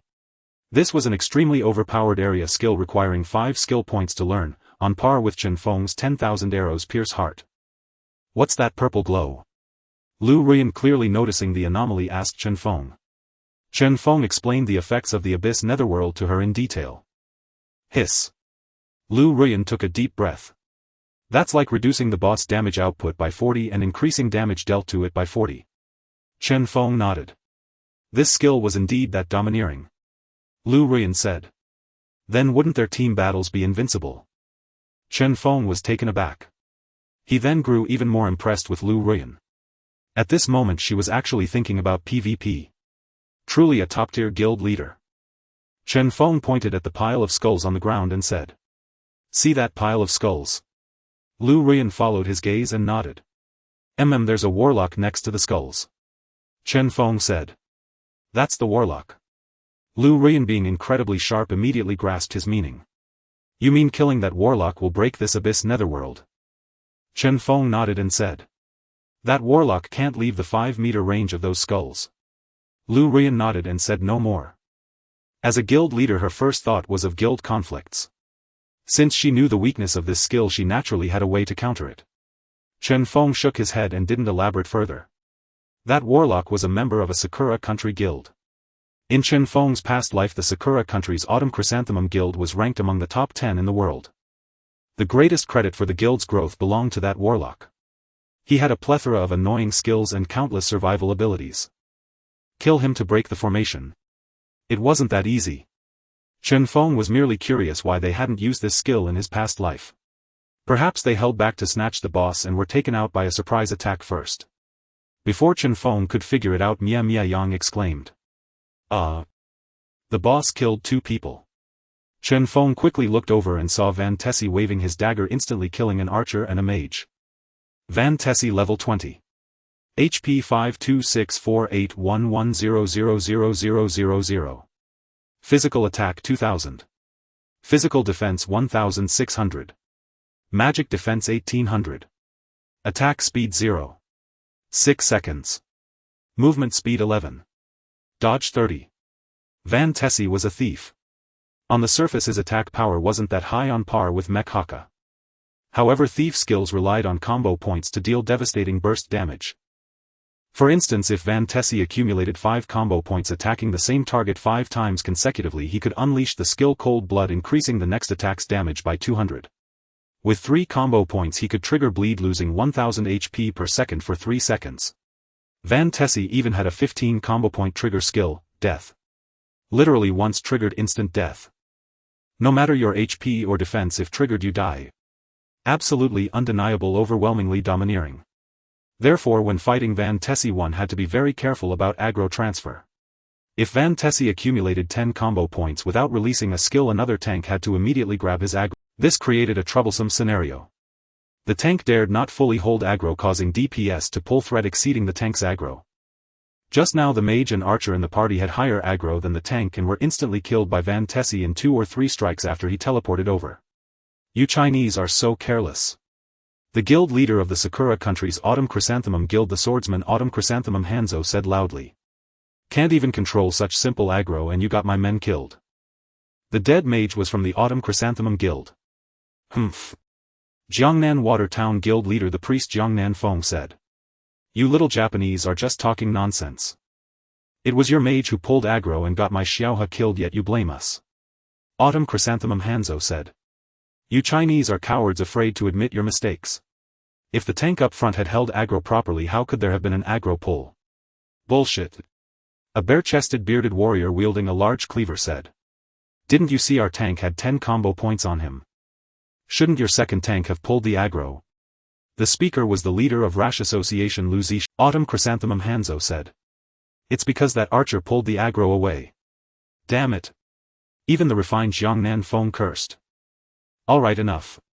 A calm voice rang out. It was the leader of Annihilation Guild Miesher Dingtian. Focus on the boss. Will arguing solve anything? Miesher Dingtian was a dominant force in many online games and today's 4-guild team was organized by him. The others fell silent when he spoke. Chen Feng watched from above, a smile curling on his lips. Annihilation, Autumn Chrysanthemum Rash Association and Jiangnan Water Town, all would later become renowned top 20 guilds. How could they cooperate so easily? The aggro pull just now was definitely the Sakura tank's doing, deliberately lowering his threat. But Autumn Chrysanthemum Hanzo hadn't expected to lose one of his own mages. Chen Feng could see this, and so could the guild leaders down below. As the boss HP dropped, everyone began to shrink back, fearing they'd be killed by the others.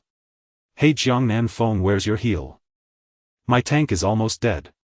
Lu Zishan called out. Chen Feng said. My skills are on cooldown.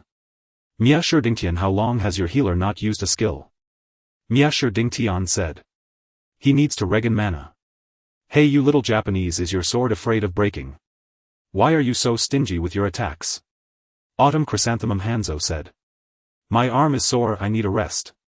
Watching the scene of finger pointing below, Chen Feng laughed until his stomach hurt. No wonder they got wiped out in his past life. Watch out. Exclamations rang out below and the battlefield instantly underwent a drastic change. Van Tessie's health dropped below 100,000, triggering a berserk state. His attack power surged by 500 and his attack speed increased to once every 0.5 seconds. Despite being on the brink of death, Lu's steel plate unexpectedly fell as a few healers deliberately held back their healing. Lu's steel plate boasted the finest gear among all tanks. His golden shield, freshly dropped from Treasure Guardian Harden, was the team's sole level 18 golden equipment. Lu himself had secured it by outbidding 3 other teams, spending 8 million Xia coins. Damn it all. Lu jumped up, spewing curses. You bastards, always playing dirty. I curse you all to a lifetime of cuckoldry. Chioju Hanzo said, Mr. Lu, don't be angry. Green hats are actually quite nice, I enjoy wearing them.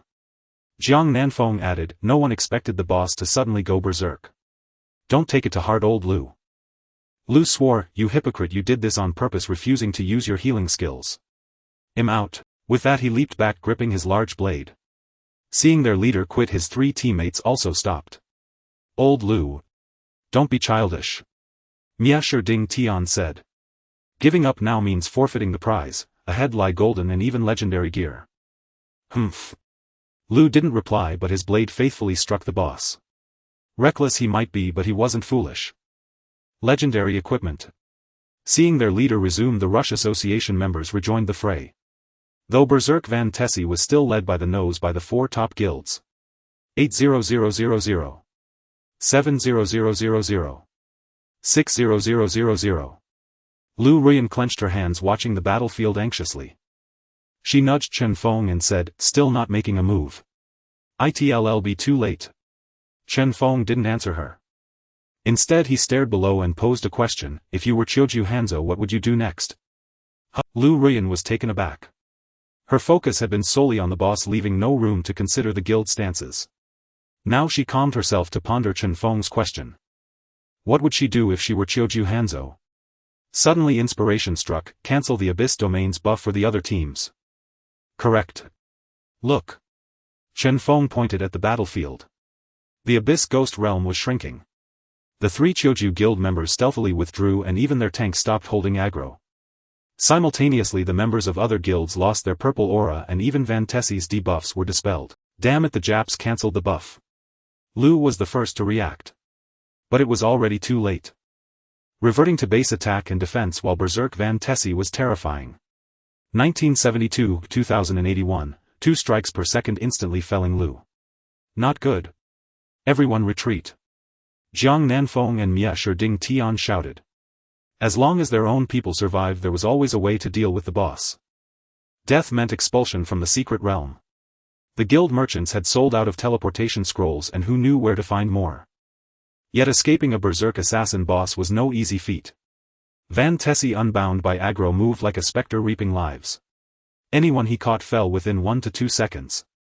In just 1 minute he slaughtered all members of Mia Jiang Nan Shui Xiang and Rush Association. Strangely, Van Tessie didn't prioritize the four huddled in Abyss Ghost Realm, as if he too feared that area. Seeing the others dead, Choju Hanzo signaled the sorcerer Choju Gui Dao to expand Abyss Ghost Realm's range, then charged forward with the tank and healer.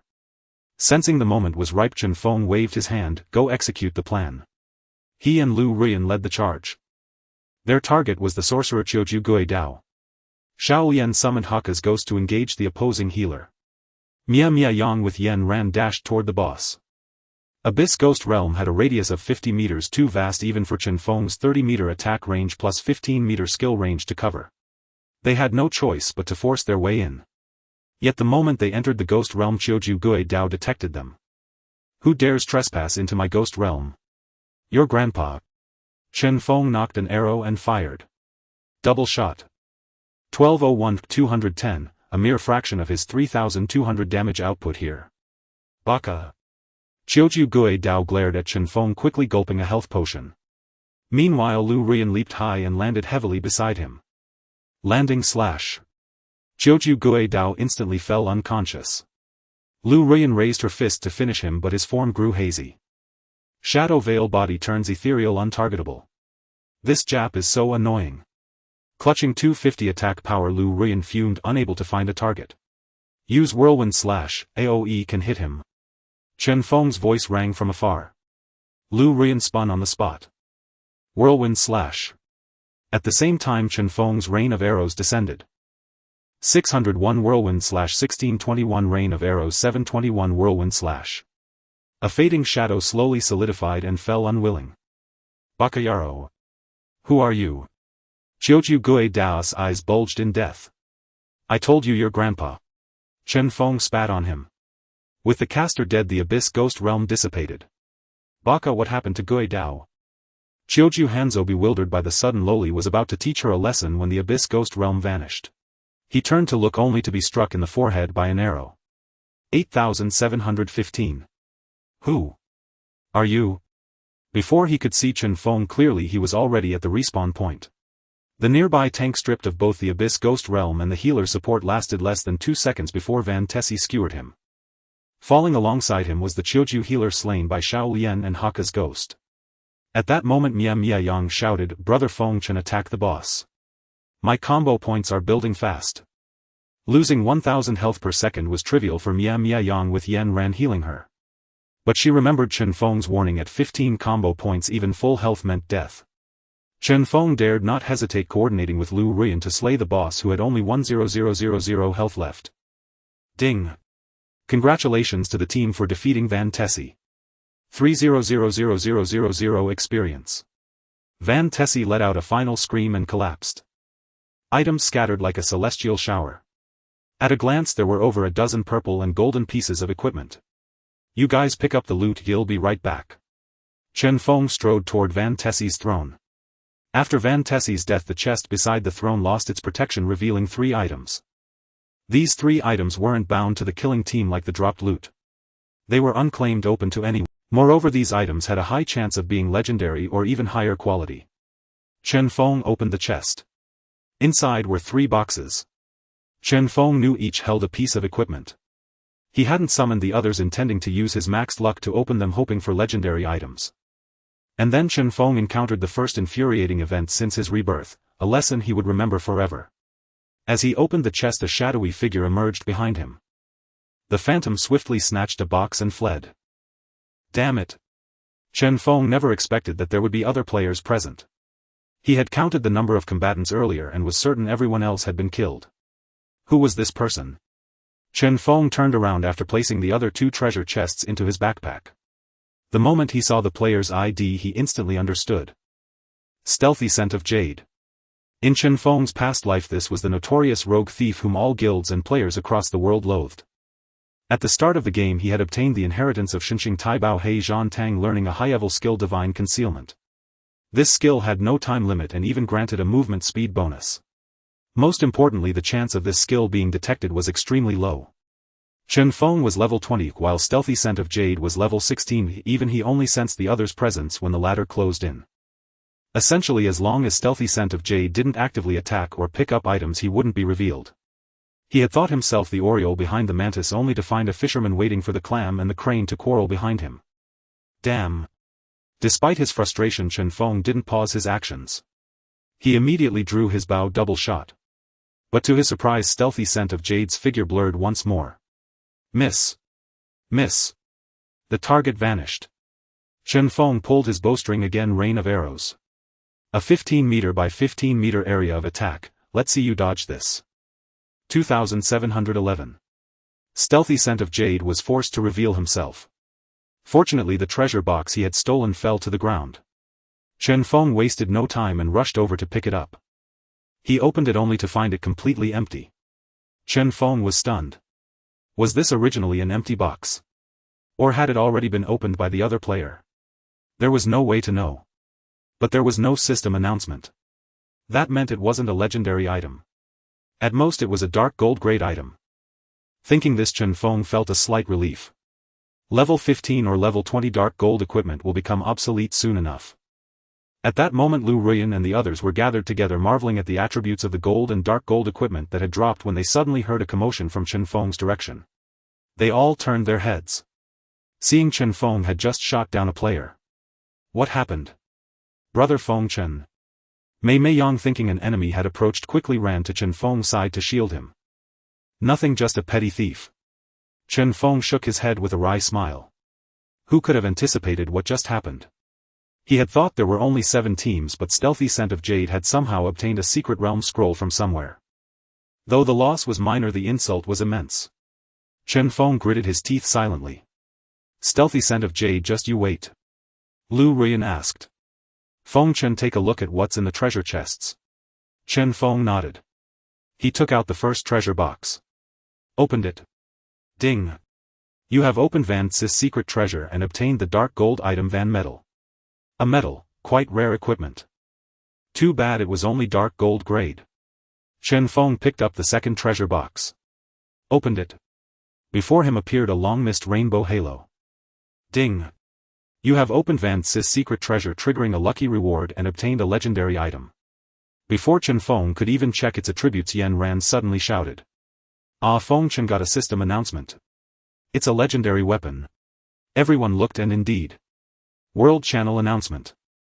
Congratulations to player Feng Chen for obtaining the first legendary weapon Huang Zhong's Bao rewarded with a treasure map. Congratulations to player Feng Chen for obtaining the first legendary weapon Huang Zhong's Bao rewarded with a treasure map. 3 consecutive World Channel announcements left other players bewildered. It was 11 p.m. and players who had been drowsy were instantly jolted awake. Are you kidding me? A legendary weapon on the 4th day after server launch. I'm still farming blue gear in the level 10 dungeon and he's already got a legendary weapon. Why I'm killing bunnies outside the newbie village. Bunnies are so cute, why kill them? Hey, don't steal my bunny. This Feng Chen is definitely a cheater. The game operators must investigate. He's a hacker. He broke into the Shinji database. Hack your sister. Can you hack into a quantum computer? Illiterate. Just because you can't do it doesn't mean others can't.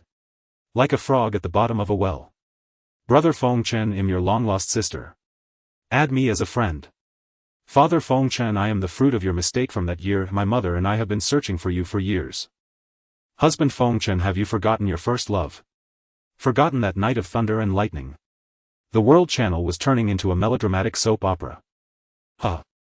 Seeing this farce, Lu Ruyan and the others could barely stand straight from laughing. Yan Ran even shouted at Chen Feng. Brother Feng Chen, I'm your girlfriend from before you lost your memory, ha. Chen Feng shook his head helplessly. Lu Ruyan along with Yan Ran and Lang Hiyao came to Chen Feng's side and said. Feng Chen, what are the attributes of the legendary weapon? Chen Feng finally had a moment to check the bow's attributes. Huang Zhong's Bao legendary. Attack 1000. Strength 200. Agility 200. Xiao Lian said, these attributes aren't that impressive. Lu Ruyan said, you big-chested but brainless idiot, take a look at the skill description below. Additional attack player level 50. Additional strength player level 10. Additional agility player level 10.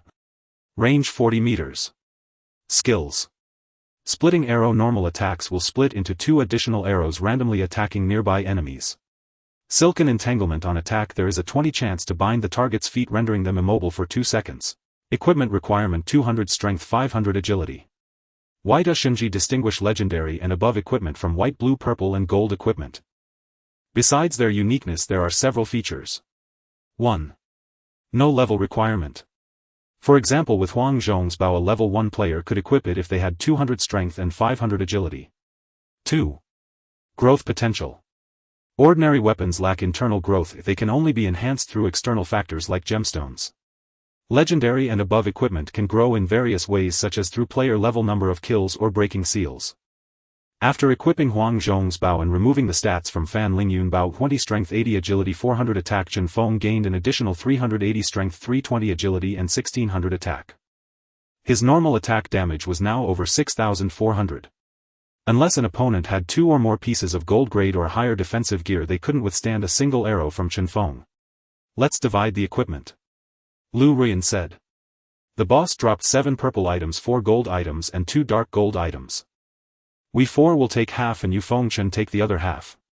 How about that? She didn't mention the legendary weapon. That weapon alone was worth all the other equipment combined. Considering his contribution, Chen Feng absolutely deserved that much. Chen Feng shook his head and said. Forget it, you all divide those items among yourselves. I also have a dark gold medal from the treasure chest. He took out the van medal. Its function was simple teleportation. Teleport to a visible area within 20 meters. Cooldown 20 seconds. Another divine skill. Seeing Chen Feng's honesty, Lu Ruyan felt deeply gratified. Through this experience she had fully accepted Chen Feng as a person. She even felt a slight urge to invite him to join her guild. But her strong pride kept her from acting on that impulse. Mei Yang looked around and asked. Brother Feng Chen, how do we get out? Is there a meeting stone here too? Chen Feng said. The meeting stone is inactive, but we can activate a one-way teleportation array here. He pointed to a button beside Van Cis' throne. Mei Yang said. A one-way teleportation array. Does that mean we can't come back? Chen Feng nodded. Lu Ruyan frowned and said. Can we go out and kill some more monsters before leaving? Chen Feng shook his head and said. No. With the boss dead, the passage here is sealed off. Sigh. Lu Ruyan let out a sigh. Let's go. Chen Feng activated the teleportation array. The five returned to Crescent Town. Before Chen Feng could even catch his breath, a murderous aura surged around them. A red name knows no safe zone. This is the mantra of every player in Divine Machine. It's not that a red-named player cannot log out in a safe zone, rather they can still be attacked there, by both NPCs and players alike who are free to slay them. Chen Feng's name glowing a menacing red was especially conspicuous in the dead of night. No sooner had he returned to the safe zone than a 5-man guard patrol spotted him. Without a word they charged at him, brandishing their great blades. Among them an archer knocked an arrow and drew his bow on the spot. A damage number 2229 floated above Chen Feng's head. Nearby players, alerted by the guard's unusual behavior, turned their heads and noticed Chen Feng. Is that Feng Chen? Haha, I think I just saw 5 million. He's got a legendary weapon on him. Let's gank him. Every player in the safe zone who had been busy with their own affairs came to a halt. Vendors, quest takers, chatterboxes, each one grabbed their weapon and lunged at Chen Feng. Chen Feng dared not delay, he turned and fled. Thankfully players in the safe zone had no collision detection or he would have been trapped. Seeing this, Lu Ruyan could only fret helplessly. In the safe zone she and her companions were powerless to stop the other players. Only Yanran could follow behind, casting healing spells on Chen Feng. Someone's healing him. Who is it? Use crowd control. Don't let him escape. He's almost at the teleportation array.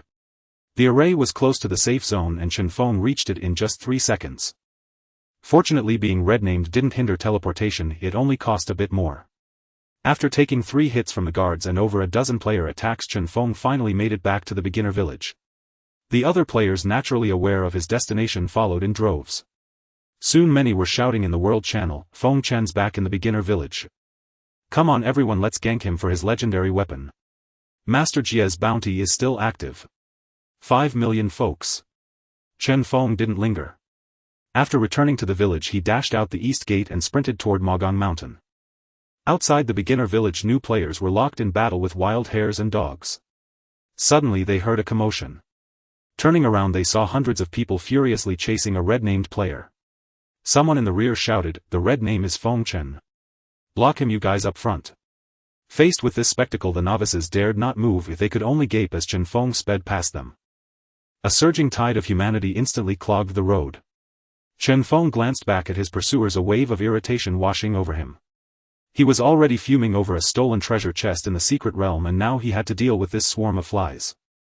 Suddenly Chen Feng halted his sprint. He turned around, fixing a cold stare on the crowd behind him. Drawing his legendary Bao Huang Zhong's bow he pulled the string taut. 1,000 arrows pierced the heart. A torrential rain of arrows soared into the sky.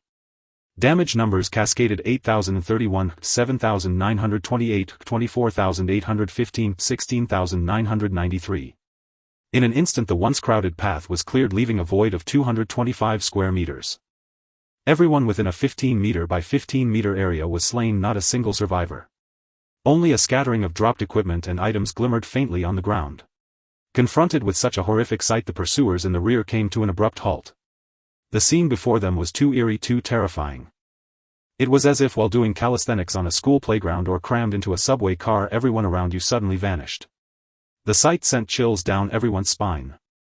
In the pitch-black night the sea pearl on Chen Feng illuminated everything within a 40-meter radius as bright as day.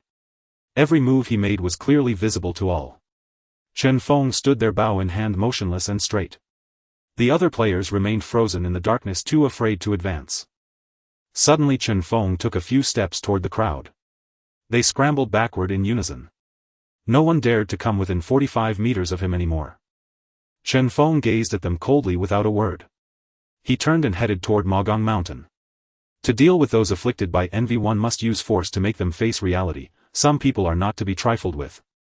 The crowd behind him stood rooted to the spot, watching him disappear into the distance, not daring to move an inch.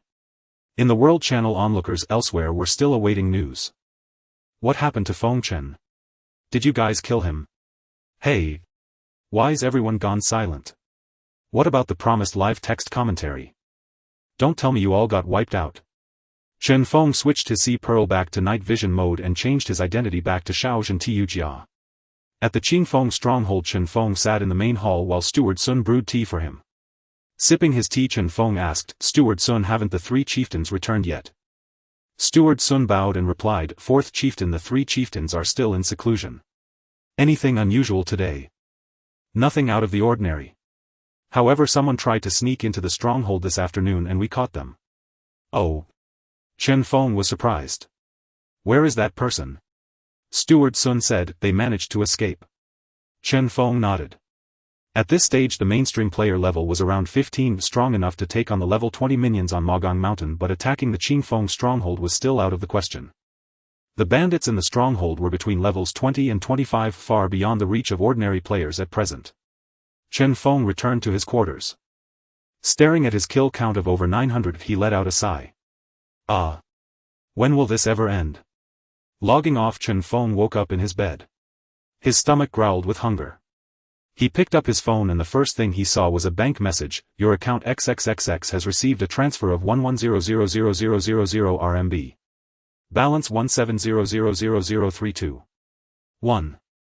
Transfer note: Fengchen, the 10 million is for the skeleton set and the 1 million is today's payment. Lu Ruyan." Chen Feng shook his head with a wry smile. That Miss Lu was far too meticulous. He opened Douyin to unwind, but the moment the app loaded he saw over 99 unread messages. Tapping on them he found it was all because of the screenshot of a dark gold ring he had left as a comment on his sister's video. "Bro, how much for the ring in that pic? Is this screenshot real? Such a fake image. Clearly meant to trick girls." There were tens of thousands of comments, far too many for Chen Feng to read through.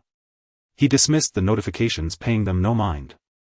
But then several Douyin videos he scrolled past were all about him. "An 18-level dark gold ring, is this OP?" The image used was the stat sheet for his Hakka's Mecha ring, which boosted strength, constitution and agility by 100 each. An 18-level player's total attributes were only 90. A ring with 300 attribute points was indeed beyond the imagination of most players. Another video showed the scene of his recent massacre: murderous maniac Fengchen slaughter players again, shocking and inhumane. The creator had even compiled clips of Chen Feng killing players 3 times. The comments section was fiercely divided. Some argued that Chen Feng's slaughter of players was unforgivable, while others claimed those players got what they deserved for their greed.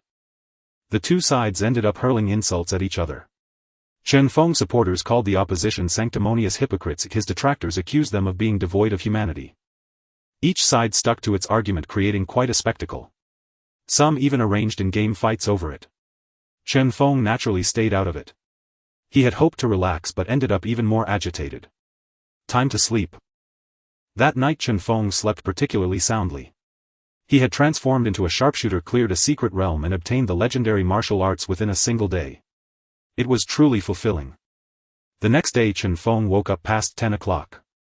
With no special tasks for the day, he took his time entering the game. After freshening up he left the neighborhood. After walking through 2 streets he arrived at a northeast cuisine restaurant where he ordered 2 rib bones, a portion of pork with vermicelli and a portion of guobao roe. After quickly finishing his lunch, Chen Feng returned to his room and entered the game. As soon as he logged in he heard a series of urgent knocking at the door. "Knock knock knock, 4th village master." "Knock knock knock." Chen Feng hurriedly opened the door to find Su Zhisher drenched in sweat standing outside. "What's wrong, Su Zhisher?" Su Zhisher, not bothering to wipe the sweat, anxiously said, "Not good. We received news that the court will send experts to besiege Qingfeng Zhai. What should we do?" Chen Feng had yet to speak when he received a system prompt: "Ding, Qingfeng Zhai will be attacked in 1 hour, please guard Qingfeng Zhai." Chen Feng was taken aback. This task was mandatory, he had no choice but to complete it. He carefully reviewed the task description for guard Qingfeng Zhai and discovered that there was a punishment involved. Completion reward: upgrade Qingfeng Zhai and obtain the title of the 4 heroes of Qingfeng level 1 and a random piece of level 20 golden equipment. Failure penalty: imprisoned for 12 hours and the title of 4th village master of Qingfeng Zhai will be revoked. The rewards of titles and equipment were easily understandable. What does upgrading Qingfeng Zhai mean? Chen Feng was puzzled. In fact, even without the rewards he would still do his utmost to protect this place. The 4th village master of Qingfeng Zhai grants 50 to all attributes, and whether or not Qingfeng Zhai exists in the future did not concern him. However, he absolutely would not allow the title to be stripped away. "Su Zhisher, I understand the situation. You go prepare with the brothers." "Alright, 4th village master, thank you for your concern." Su Zhisher turned and left. At this moment Chen Feng did not rush to leave but sat on the bed to check the detailed task description. Suddenly he discovered that this task had a recruit function. Recruit invite 100 players to jointly protect Chen Feng.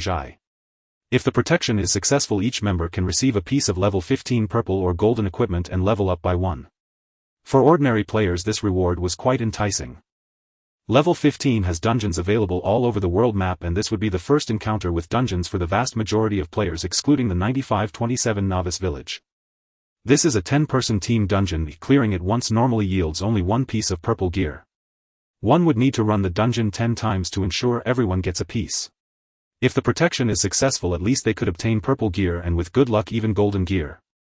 But where could he find 100 players? Chen Feng opened his friend messages and sent a message to Lu Ruyan. What are you doing? Leading a team to level up in the swamp land. What's up? I received a task to have 100 people protect Mo Gang Mountain's Chen Feng. If successful, each person can obtain a piece of purple or golden gear and level up. Can you gather some people? Lu Ruyan replied, somewhat confused. Mo Gang Mountain's Chen Feng. Isn't that a bandit lair? Chen Feng was taken aback. He had forgotten about this. The infamous reputation of Chen Feng had spread from the novice village to the New Moon town. Every player had heard of this bandit lair while doing their tasks. Just as Chen Feng was pondering how to explain, he saw she had already sent a message. They'll call people right away. How do we get to Mo Gang Mountain? Should we just charge in? Chen Feng quickly replied, no. You come from the novice village to the foot of Mo Gang Mountain and he'll pick you up. Okay. Don't mention my name to others. Lu Ruyan was taken aback and replied. All right. She closed the dialogue. She found Chen Feng's last request a bit strange. His notorious reputation as a killer was known throughout the server. What was there to be afraid of? However, since he said so, there must be a reason. Lu Ruyan sliced down the swamp lizard in front of her and said to her teammates behind her, sisters, let's pause for a moment. What's the matter, Sister Yen? The group of girls gathered around. Lu Ruyan looked around and said, I took on a task for 100 people, and upon completion we can obtain 1 piece of level 15 purple or golden gear, and we can also level up by 1. The girls exclaimed, wow, what task is that? The rewards are so good. Lu Ruyan replied, we're going to Mo Gang Mountain's Chen Feng. Oh, I see. A mage named Xiao Jiaoyao said, it's to hunt bandits. Hunt bandits. Great. The group became excited.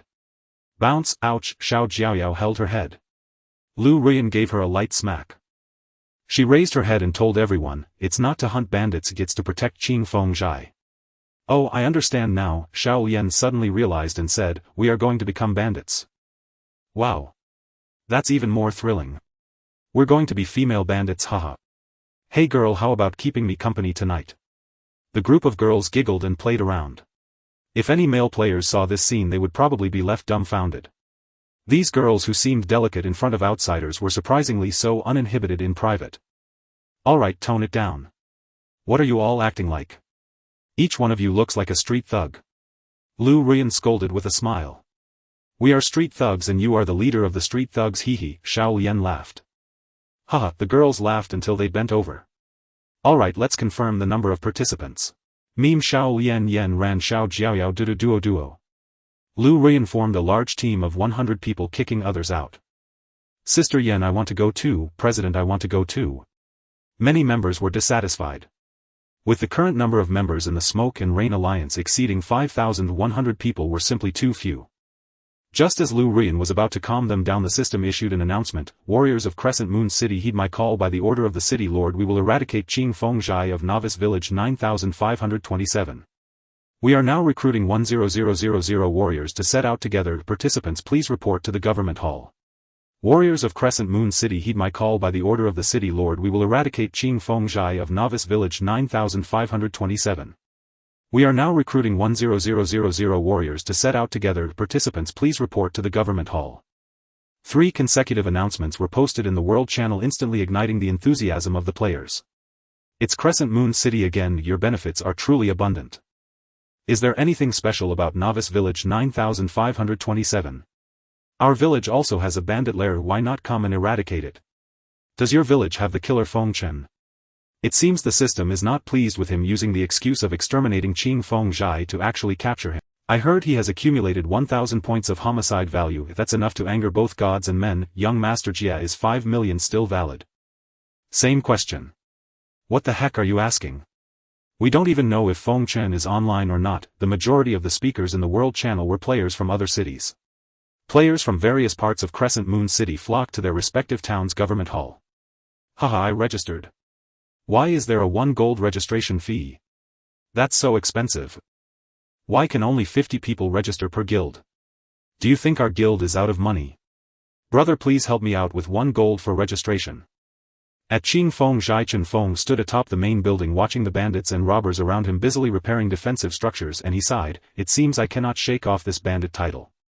The number of bandits on the mountainside of Mogong Mountain had increased significantly. The scattered individuals now formed organized squads, 5-man teams, 10-man platoons and 20-man brigades. A 5-man team had an elite monster, a 10-man platoon had 1 chieftain accompanied by a heavy crossbow or a catapult, the 20-man brigade had 1 boss along with both a heavy crossbow and a catapult. Apart from the chieftains and bosses who were levels 20 to 25, all other monsters were level 20. The minor minions inside Chen Feng Stockade were slightly higher, ranging from level 21 to 24, comparable in strength to the elites. There were also 10 level 25 chieftains and bosses along with the level 25 steward Sun. Chen Feng felt a surge of confidence as he surveyed this lineup. The players outside were at most level 16 or 17, how could they possibly break in? If he waited a week or 2 for the players to reach level 20 collectively, things would become difficult for him. Unless... Chen Feng pondered a possibility, one that deeply worried him. Just then a friend message arrived. It was from Lu Ruyan. We've arrived. There's an air wall here, we can't get in. Come and let us through. Chen Feng snapped back to reality and hurried down the mountain. He was currently stuck in the identity of small town grinder and couldn't switch. After all, that identity was the 4th chieftain of Chen Feng Stockade. 4th chieftain. Greetings 4th chieftain. Hello there, rest assured 4th chieftain, we shall triumph. You've worked hard. Along the way every NPC greeted him solemnly and Chen Feng responded to each in turn. Looking down from the mountainside, he saw that the base of the mountain was already crowded with people, yet none could enter. This was the system's method of preventing cheating by forcibly separating the attackers and defenders in advance. As Chen Feng drew closer to the mountain base, some below spotted him. Hey! Someone's coming down the mountain. Is the fight starting? The crowd caught sight of Chen Feng's figure. Is that a bandit or a soldier? Neither. It's small town grinder. He's small town grinder. Right, he's a player, I've seen him many times. How did that guy get in? Isn't his kill count just higher than ours? He cheated. Unfair. The players at the foot of the mountain whispered among themselves, boiling with indignation. Lu Ruyan, standing at the front of the crowd, watched small town grinder approach, still struggling to accept it. Had Chen Feng not told her in advance, how could she have believed that the man before her was him? Just as Lu Ruyan was lost in thought, she suddenly received a system notification, ding. Small town grinder has temporarily recruited you and your team as Chen Feng Stockade defenders. Do you accept? Confirm. Ding. You have temporarily become a Chen Feng Stockade defender. Please help the warriors of Chen Feng Stockade repel the invasion of the Imperial minions. At the same moment all 100 members of Lu Ruyan's team were enveloped in a flash of white light. In the blink of an eye they were teleported to the side of Mogong Mountain. The watching players stared in astonishment. Hey! How did those women get in? What's going on? Let me in, I want to kill bandits and grab points. No, look at their titles. Chen Feng Stockade Lu Ruyan. Holy crap, they're on the other side. Take them down, don't let them go up. The crowd shouted as they hurled a barrage of skills. Arrows, fireballs, lightning bolts, water arrows, whirlwinds, locust swarms, the attacks were varied and countless. Yet every single strike was blocked by the air wall ahead. Seeing their attacks fail, they resorted to verbal abuse. Son of a bitch. Traitors aiding the wicked. A bunch of female bandits, female thugs. If it weren't for that air wall, I'd strip you all bare. A torrent of profanity filled the air. Little did they know, without that air wall Chen Feng would have already shot down those vulgar fools. Chen Feng paid no heed to the impotent rage of the players and led Lu Ruyan and her team up the mountain. The players behind watched small town grinder ascend with 100 stunningly beautiful female players, their emotions a tangled mess. You know. I suddenly feel like helping the bandits. Yeah, look how pitiful those NPCs on the mountain are, surrounded by so many people. Right, they really need our help. Pa. Everyone knows what dirty thoughts are running through your heads. Stinking men. As they ascended, a group of chattering girls asked Lu Ruyan, Sister Yen, who is that guy up ahead? Is it just us 100 here? There are thousands of people down there. Amid the clamor, Chen Feng led the group into Chen Feng's stockade. He looked up and saw that the layout of the fortifications within had changed dramatically. The western side of Chen Feng's stockade was backed by a perilous cliff. Thus only the eastern, southern and northern walls needed to be fortified. Inside the walls numerous watchtowers and turrets had been erected. Among them 3 nearly 20-meter-tall towers were the most conspicuous. Just then Steward Sun, standing at the stockade gate, approached and said to Chen Feng, "Fourth chieftain, are these the righteous ones who will help us resist the Imperial claws?" Chen Feng nodded and replied, "I'll take them around for a tour. You go about your business." "Very well." Steward Sun bowed. As he was about to withdraw, Chen Feng called him back. "Wait, have you heard anything from the great chieftain?"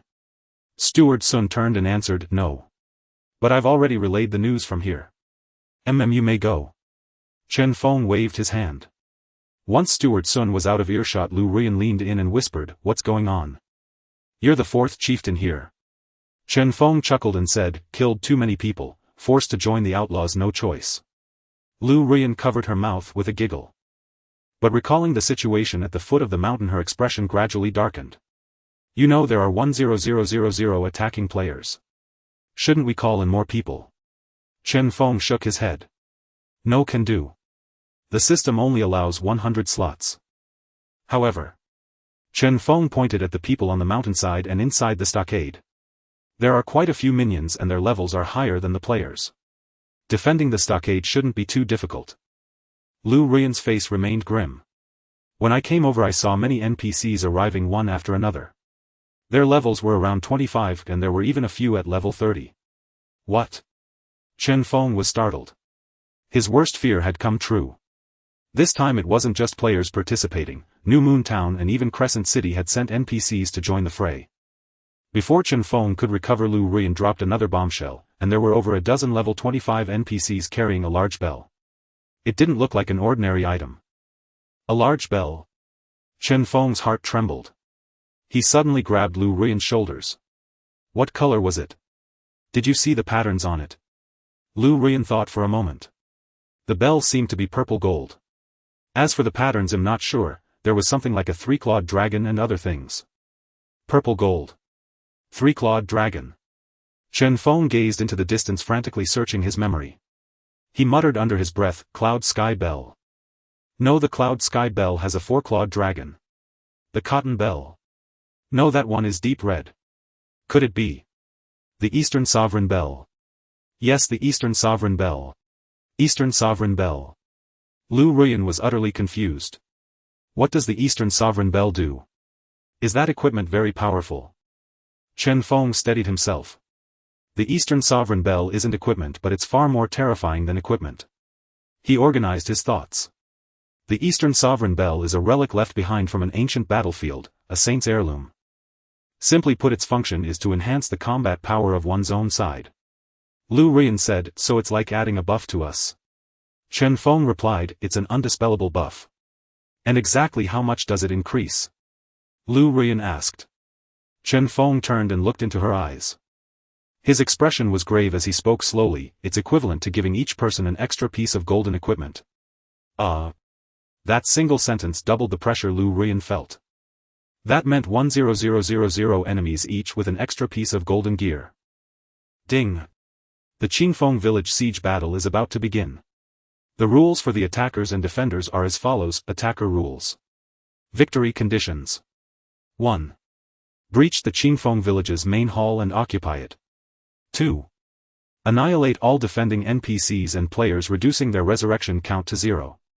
Achieving any one of the above conditions is sufficient. Points and rewards. 1.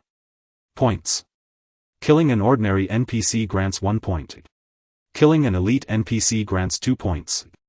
Killing a leader NPC grants 5 points. Killing a boss grants 10 points. Killing an ordinary player grants 3 points. Killing a small-town grinder grants 20 points. Upon victory all players receive 50 points. 2. Rewards. After the event, points can be exchanged for rewards. The top 100 on the leaderboard receive additional prizes. Other notes. 1. If a player chooses to release their soul upon death, they will be eliminated and their character will return to the town's respawn point. 2. Players can be revived by other players or NPCs using skills. 3. Players cannot use their own potions. Supplies can be obtained from logistics NPCs based on performance cannot be taken out of the battlefield. 4. Kills do not count toward the kill value and death incurs no other penalties. 5. The attack mode is faction-based, preventing damage to allies. Defender rules. Victory conditions. 1. Annihilate all enemy NPCs and players. 2. Defend for 2 hours. Achieving any one of the above conditions is sufficient. Points and rewards. 1. Points. Killing an ordinary NPC grants 2 points. Killing an elite NPC grants 4 points. Killing a boss grants 10 points. Killing a bishop grants 20 points. Killing a player grants 6 points. Upon victory all players receive 100 points. 2. Rewards. After the event, points can be exchanged for rewards. The top 10 on the leaderboard receive additional prizes. Other notes. 1. Players have 2 resurrection opportunities. Upon the third death, if the soul is released, the player will be eliminated and their character returns to the town's respawn point. 2. Same as attackers. 3. Same as attackers. 4. Same as attackers. 5. Same as attackers. The rules for attackers and defenders were largely similar. There were 2 differences. 1. Attackers had no resurrection opportunities while defenders could revive 3 times. 2. Defenders earned double the points. However, considering that the number of attacking players was 100 times that of the defenders, this disparity was still acceptable. As the time drew near, players on both sides held their breath. The attacking players crowded at the foot of the mountain eager to charge. Chen Feng and his group stood outside the stockade's walls fully prepared. The Chen Feng village siege battle is about to begin. 5, 4, 3, 2, 1. Whoosh! Thousands of players swarmed in, charging up the mountain with wild cries. A few bandits at the foot of the mountain were trampled to death by unknown assailants before they could even launch a second attack. Yet as the players scattered into the mountains, the situation became deadlocked. Damn, these bandits are tough. Where's the healer? Heal me quick. Shit, I'm dying. As Chen Feng had predicted, these level 15-16 players were no match for the level 20 bandits. Although the players had numerical superiority, the bandits didn't fight alone. Groups of 5 bandits coordinated with each other, and a single misstep meant certain death for the players. Some unlucky players encountering a squad of 10 bandits were even crushed to death by a single volley from a ballista. These scenes were witnessed by the many female players standing atop the mountain. Yay! The bandits are amazing. Wow! That bandit leader is so skilled, he took out the backline clerics in one combo. Why won't they let us out? I want to fight too. They weren't unwilling to go out, they were forcibly confined within 15 meters of the stockade's gate. The system might have been designed to protect the defender's safety. In truth, it protected the lives of the attacking players. If Chen Feng, that prodigy, were allowed out, those players might never even reach the stockade's gate. Standing on the 20-meter-high watchtower, Chen Feng's face showed no joy. The bandits' current advantage was insignificant. His gaze was fixed on the army NPCs at the foot of the mountain. The soldiers ahead had gradually dispersed but showed no rush to ascend. Among the soldiers, 10 were carrying a massive bell. The bell hung quietly on a wooden frame. In front of the bell was a platform carried by 4 men.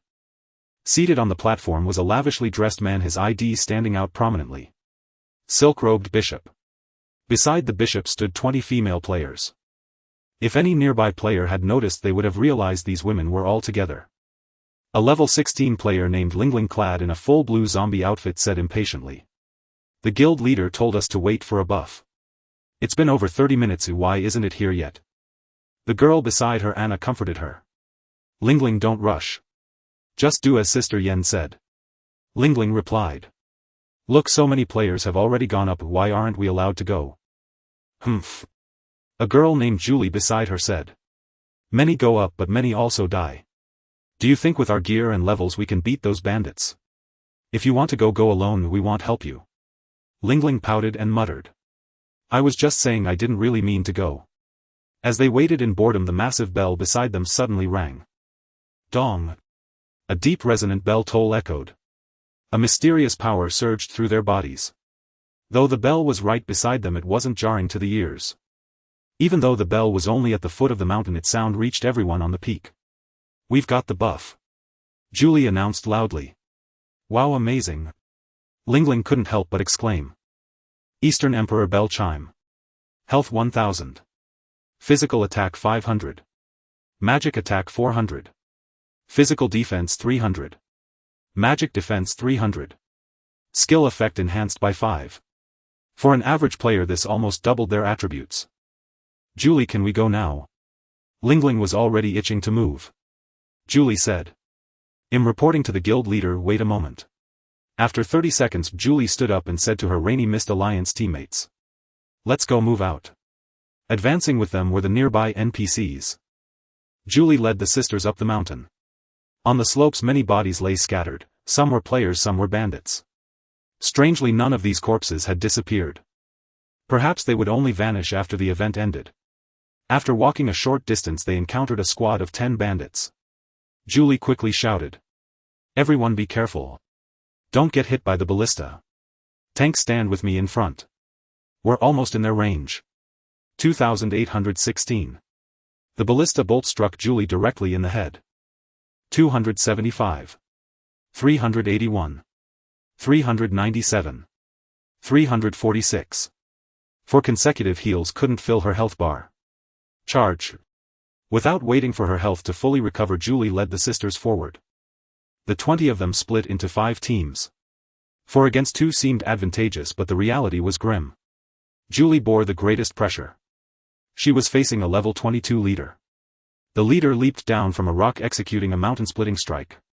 3102. Julie's health plummeted to 0. Dead. Julie or the girls around her exclaimed. Julie's sudden death struck the other teammates with immense shock. Some of the girls stood frozen in place, even forgetting to attack. "Everyone focus. Don't get distracted." Though Julie had fallen, her soul had not yet been released. She could still observe her surroundings from the perspective of her prone body. She quickly encouraged everyone in the team channel. With her reminder, the other members snapped to attention and faced the enemy before them. After instantly killing Julie, the chieftain had already found another squad and raised his blade once more. 1201. The damage was not as terrifying as before. Julie's instant death was also due to bad luck. She had just been struck by a giant crossbow bolt, her health not yet recovered when she encountered the chieftain's skill combined with a critical hit. Although the bandit chieftain's attack wasn't as high as expected, the women of the Rainy Mist Alliance still felt immense pressure with 1 tank missing. The big bandit is coming for me." Lingling, a mage, had just cast a wall of fire and accidentally singed the bandit chieftain. At that moment the bandit's skill was ready. He charged forward, raising his blade and bringing it down. 2012. Lingling also fell. The women hadn't expected that even with the buff, fighting the bandit would still be this arduous. There was no time to dwell on this now. They could only grit their teeth, enduring the chieftain's high damage output while clearing the lesser minions. By the time they had eliminated 9 underlings, their team had already lost 10 members. In the end, the remaining 10 focused their efforts on the chieftain. This time everyone was cautious. It took 5 or 6 minutes, but they finally killed the chieftain without any further casualties. Ding, your squad has successfully slain a bandit. 1 point awarded. Each member receives an average of 0. 1 point. Ding, your squad has successfully slain a bandit. 1 point awarded. Each member receives an average of 0. 1 point. Ding, your squad has successfully slain the bandit chieftain. 10 points awarded. Each member receives an average of 0. 5 point. After all the hard work of 20 people, they had less than 2 points on average and had lost 10 members. The group looked at the fallen Julie and the others, feeling a profound sense of gloom. "Julie Lingling, how could you die? The points are so hard to get. I want to quit." The girls were on the verge of tears. In truth, these members of the Rainy Mist Alliance were already above average among ordinary players. The average player was in an even more miserable state. Some squads were wiped out as soon as they arrived. Although the Eastern Emperor Bell buff gave them a fighting chance against the bandits, it was only barely enough. Earning points truly required a heavy price. At this point the number of player casualties had already exceeded 3000. Many players had chosen to release their souls and leave the battlefield. At this stage priests with the resurrection skill were few and far between. Such priests were always in top-tier teams and couldn't care less about the fate of others. After all, from the perspective of different teams, everyone else was merely a competitor for points. They would never see each other as comrades. Unlike the players fighting desperately on the mountain, the NPCs suffered almost no losses. Most of the NPCs were in the rear. For instance, the NPC squad carrying the Eastern Emperor Bell was only now slowly making its way up the mountainside. Suddenly the bishop seated on the platform raised his hand and the NPCs carrying him halted. The bishop opened his eyes, slowly surveyed the corpses piled around him, and a look of pity crossed his face. Then he began to murmur something softly. His voice was not loud, yet it carried across the entire mountain peak. Suddenly a golden light appeared, enveloping all the dead players on the mountain. Ding! Ding! Ding! One by one figures stood up, looking at themselves in disbelief. All the players who had not released their souls were resurrected. What kind of divine skill was this? To be able to resurrect such a vast area. In the player zone, those who had just been revived were ecstatic. Haha, I'm alive again. I knew it wouldn't be that easy to die. Someone was telling me to release my soul. Pfft, honey, where are you? Honey. In stark contrast to the lively atmosphere below the mountain, Hou Yi and her group on the mountain felt entirely different. Ah, how can they resurrect? Cheating. Cheater. Those bandits are so pitiful. When they die, they're dead for good. How are we supposed to play? We kill them and they just come back. Hou Yi looked up at Chen Feng, who was standing atop the arrow tower. Chen Feng was also looking at her. What do you make of the situation ahead? Hou Yi sent him a message. But the moment she clicked send, she received a message from Chen Feng. Don't worry. The bishop's resurrection skill has a very long cooldown. It's probably usable only once an hour. Hou Yi looked up and nodded to him.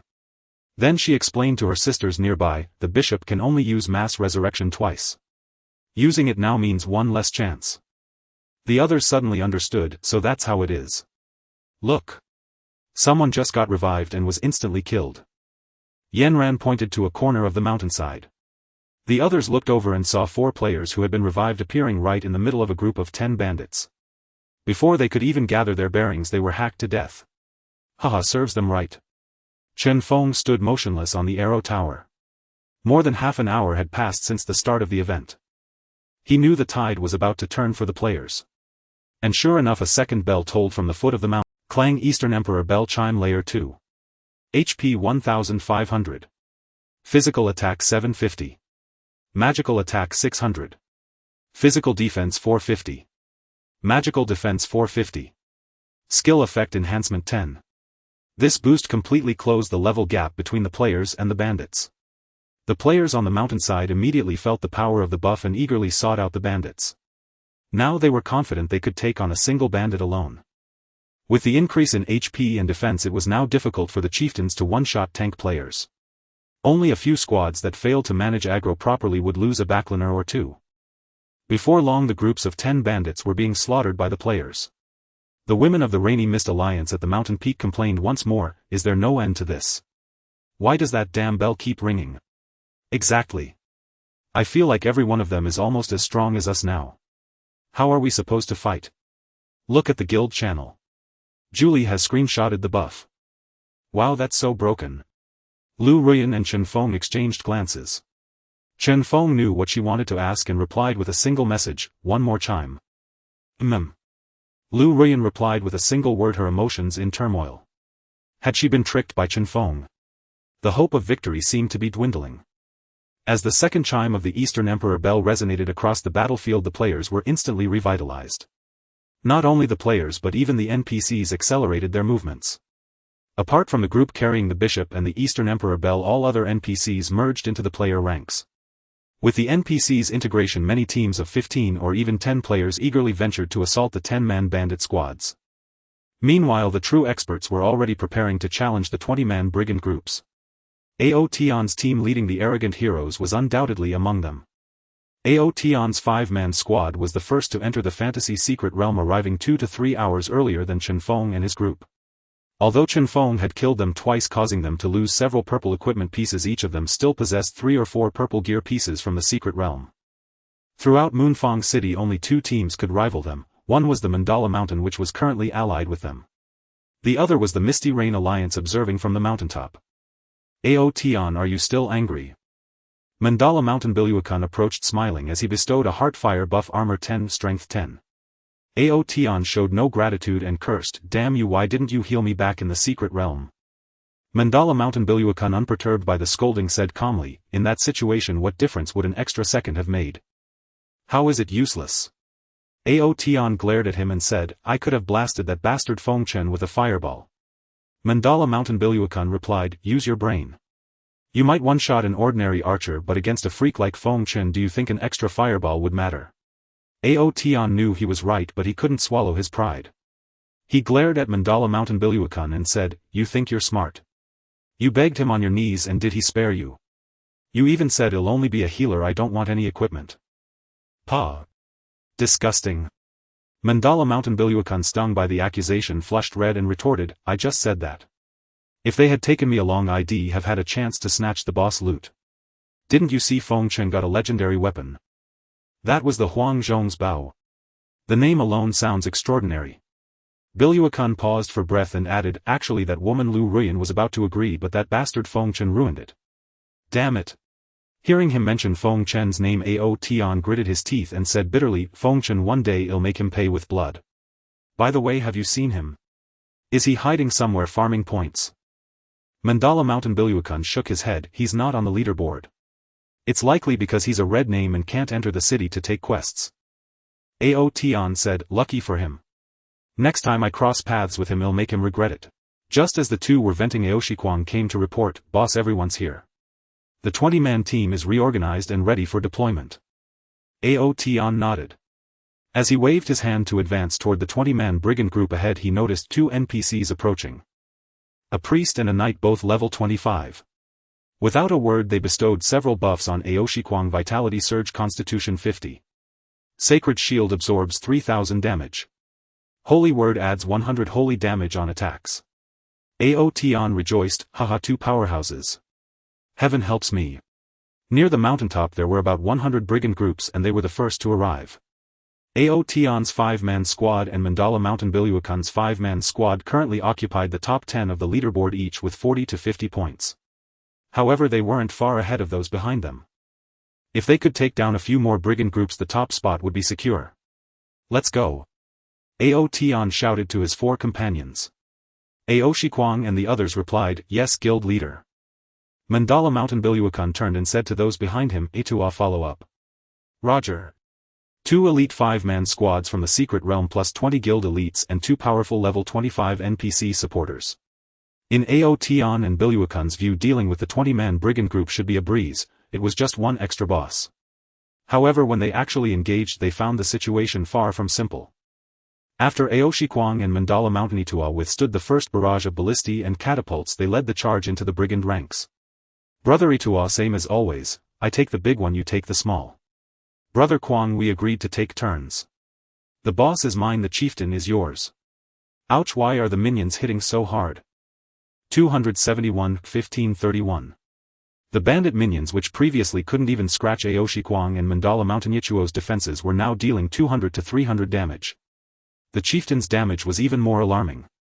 Considering that after the Eastern Emperor Bell buff their defense exceeded 1400, this meant the ordinary minions had attack power over 1600 and the chieftains nearly 3000. What's going on? The two exchanged bewildered glances. Tanks, be careful. This boss is a powerful support. Ao Tian warned from behind. Aoshikwang and Mandala Mountain Itua finally saw the boss named Chen Feng, village strategist. Damn, why does a bandit camp need a strategist? Aoshikwang cursed. 2 or 3000 damage is nothing special. Let's crush them. Mandala Mountain Itua said disdainfully. Indeed, with their setup, 2 chieftains, 4 elites and 13 minions, they couldn't pose much of a threat. But a support boss wouldn't be worthy of the title if it didn't pull some tricks. As before, Aoshikwang and Mandala Mountain Itua held the brunt of the damage. However, the Chen Feng village strategist suddenly waved its hand, bathing both of them in white light. The two sneered, ha, dispel. Useless. Brothers, refresh our buffs. Before they could finish, the bandits attacking them abruptly stopped and turned to target the squishier members behind. Especially the 2 chieftains who leaped high into the air. Mountain Splitter. Targets Ao Tian and Mandala Mountain Yendi. Damn aggro loss. Quick, give me buffs. Both were terrified and immediately called for their priests and knights to provide buffs. But it was too late. 1502 Ao Tian's HP loss. 1502 Ao Tian's MP loss. 3121 Yandi's HP loss. Ao Tian's magic shield saved his life, but Mandala Mountain Yendi wasn't so fortunate, he perished instantly. Only then did Aoshi Kwang and Mandala Mountain Ituo realize the boss hadn't dispelled their buffs, it had dispelled their aggro. Motherfucker. Aoshi Kwang cursed in his native dialect. The sudden turn of events plunged Ao Tian and his companions into chaos. Ao Tian and Mandushan Biluakan hurriedly shouted in their respective teams, "Stop the output. Tank, come quickly." A collective OT cost them 4 members. Mandushan Biluakan felt particularly pained. Mandushan Yendi was the top DPS in his team, capable of matching the output of 3 or 4 players by himself. Fortunately, there were 2 priests in the team with resurrection skills, but they could only cast them after the battle ended. Soon after Ao Shikwang and Mandushan Itua, the top-tier tank, stabilized the boss aggro. Following the recent incident, they became very cautious. After that, although the boss Chen Feng's strategist attempted to clear aggro twice with the 2 guilds fully prepared, nothing went awry and there were no further casualties. 5 minutes later the boss fell and everyone finally earned points. After the 2 priests resurrected Mandushan Yendi and another player, they set their sights on the next bandit group. The reason they only rescued 2 was that the resurrection skill had a cooldown of 30 minutes, which they simply couldn't afford to wait. After a brief rest, they charged towards the second group of bandits. At this moment there were over 30 teams fighting the bandit group, with each team consisting of 30 to 50 players. As more and more level 25 NPCs joined the fray, the other players cleared the bandit group more quickly, suffering fewer losses. When they neared the outskirts of Confengshai, there was still an hour left and there were more than 5000 players. Lu Ruyan and the others stood at the north and south gates of Confengshai waiting for the opposing players to arrive. Chen Feng stood on the eastern arrow tower calculating the distance to the opposing side. Arrow tower: attack speed 30, close range attack range 15, long range attack range 20. The close range attack range 15 means that enemies within 15 meters cannot shoot at it. Watching the approaching enemies, he took the Huang Zhongbao off his back, ready to shoot at any moment. On the battlefield, Ao Tian and Mandushan Biluakan grew increasingly courageous in battle. Ao Tian, how many bandit groups is this now?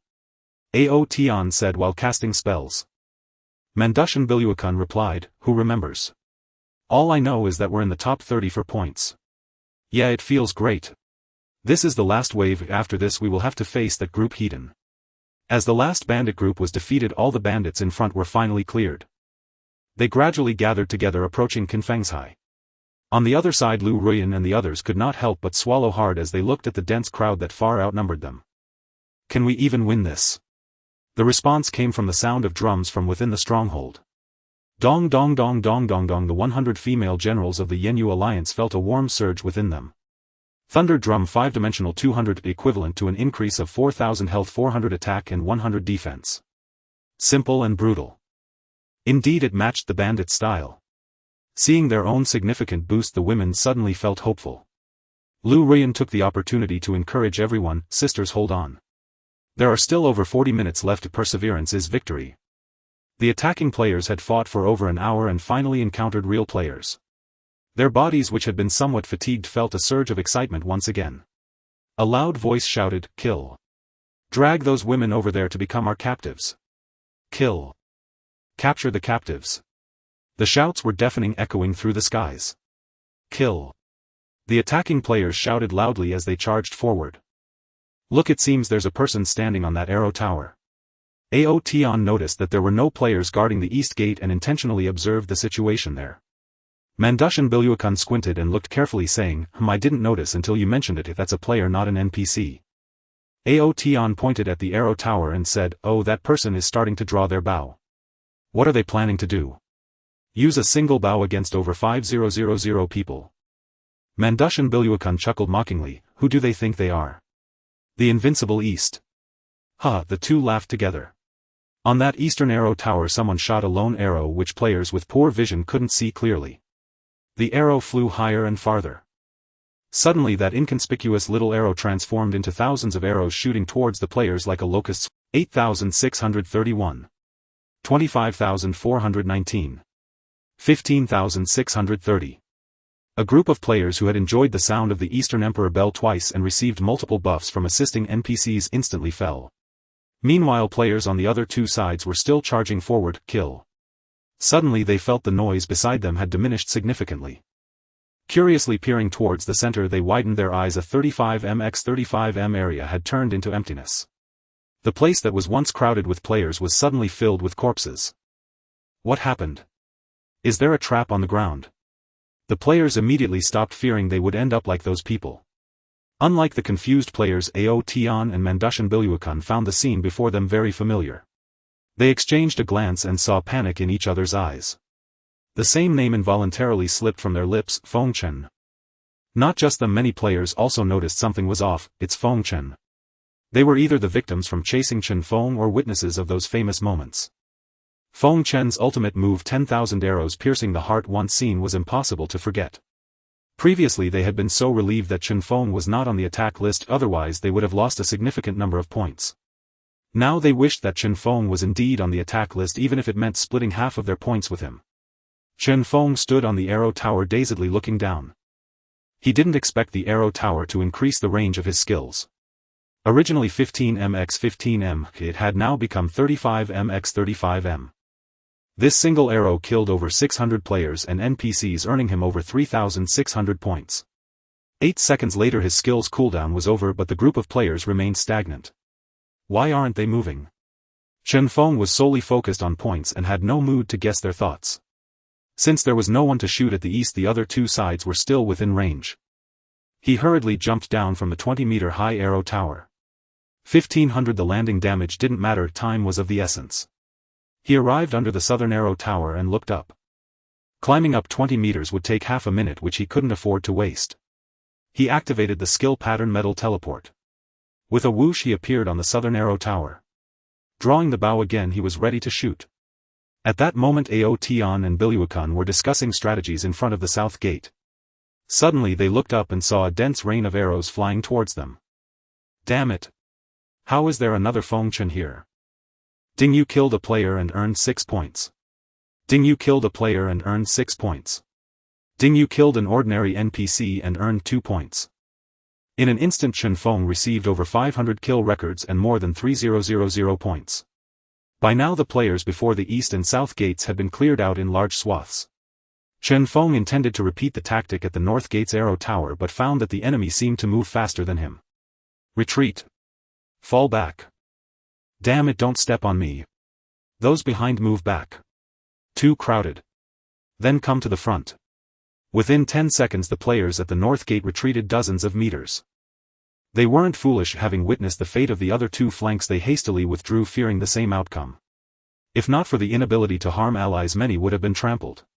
The players on the east and south paths also realized they were too far forward and promptly retreated another 10+ meters.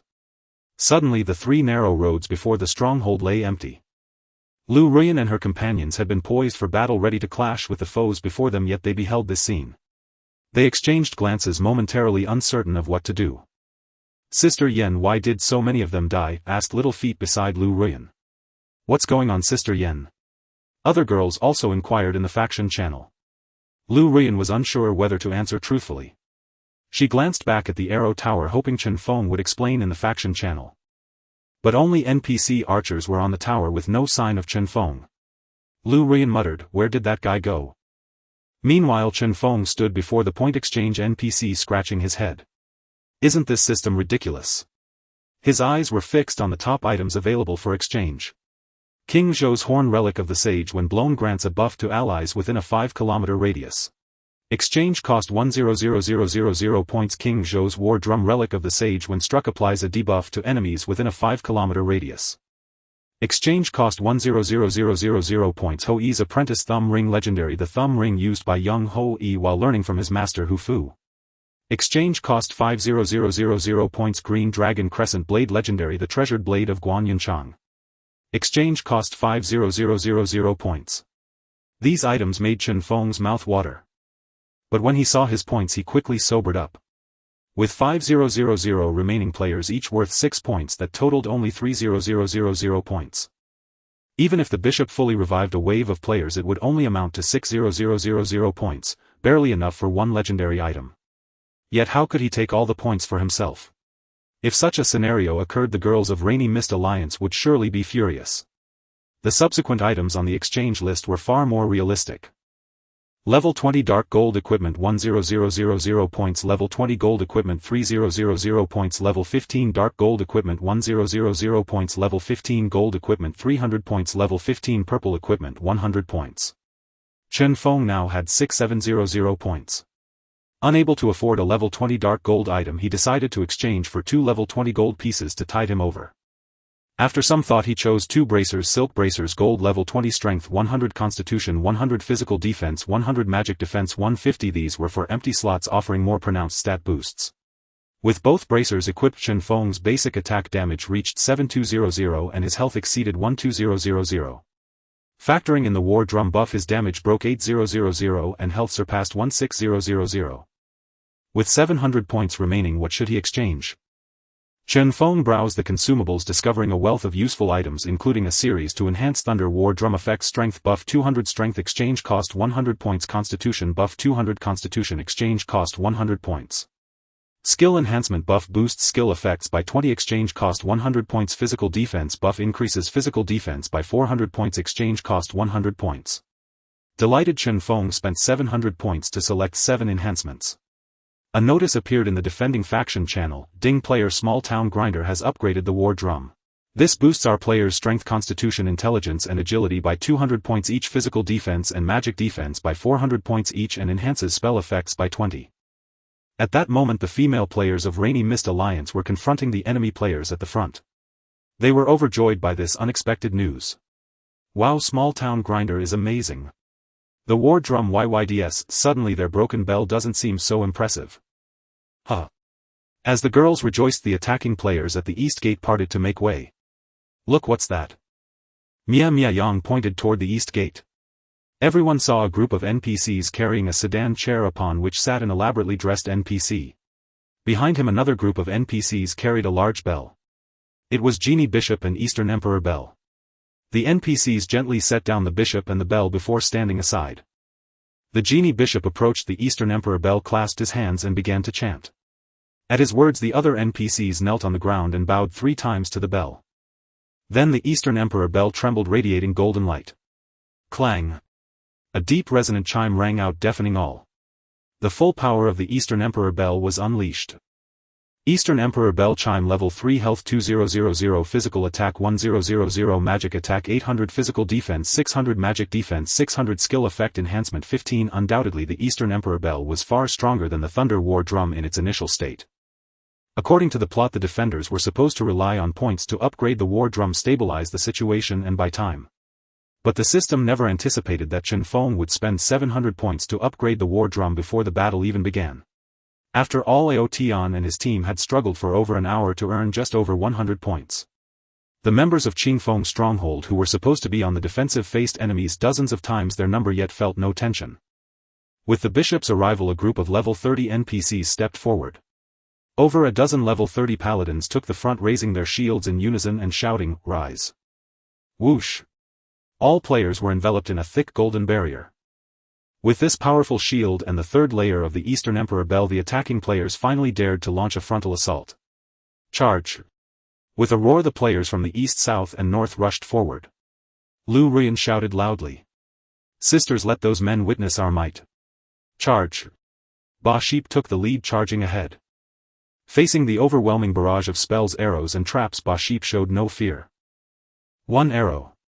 1 spell. 1 melee physical. 173 critical hit. 20-35 healing spell. A string of 1 damage numbers left the attacking players dumbfounded. What are the backline damage dealers doing? Haven't they eaten? That little lass is a monster. Damn. We can't even scratch her. Ba Sheep, emerging from the secret realm, was almost fully equipped with golden gear. Apart from the golden Vanting shield and Vanting armor she had at the start, she also obtained a golden helmet and golden bracers from the gear dropped by Van Tessie. Lu Ruyan intentionally aimed to forge Ba Sheep into the top tank, prioritizing golden equipment for her. Setting aside that legendary martial art of Chen Feng's, Ba Sheep's gear rivaled even his. Coupled with her second job change skills talents, the Thunder War Drum buff and the buffs from NPCs, any physical attack below 5,000 and magical attack below 3,000 couldn't breach her defense. Though the Eastern Emperor Bell was formidable, it only added 1,000 physical attack and 800 magical attack. Those minor players without Secret Realm gear stood no chance against her. However, players were not NPCs. Realizing they could not handle Baship, they chose not to stubbornly persist. The frontline fighters turned and alerted the others. "Ignore that girl, go around her." Just then a voice rang out from above them. "Go around. Did you ask me?" Boom. Lu Rian leaped into the crowd, instantly stunning all players within a 5-meter radius. Landing strike. Lu Rian locked onto a priest and punched forth. 4,819. Even with numerous buffs, that priest could not withstand Lu Rian's blow, which carried 150 additional damage. One stomp, one punch, swift, clean and utterly graceful. Lu Rian's intrusion immediately shattered the enemy's plans.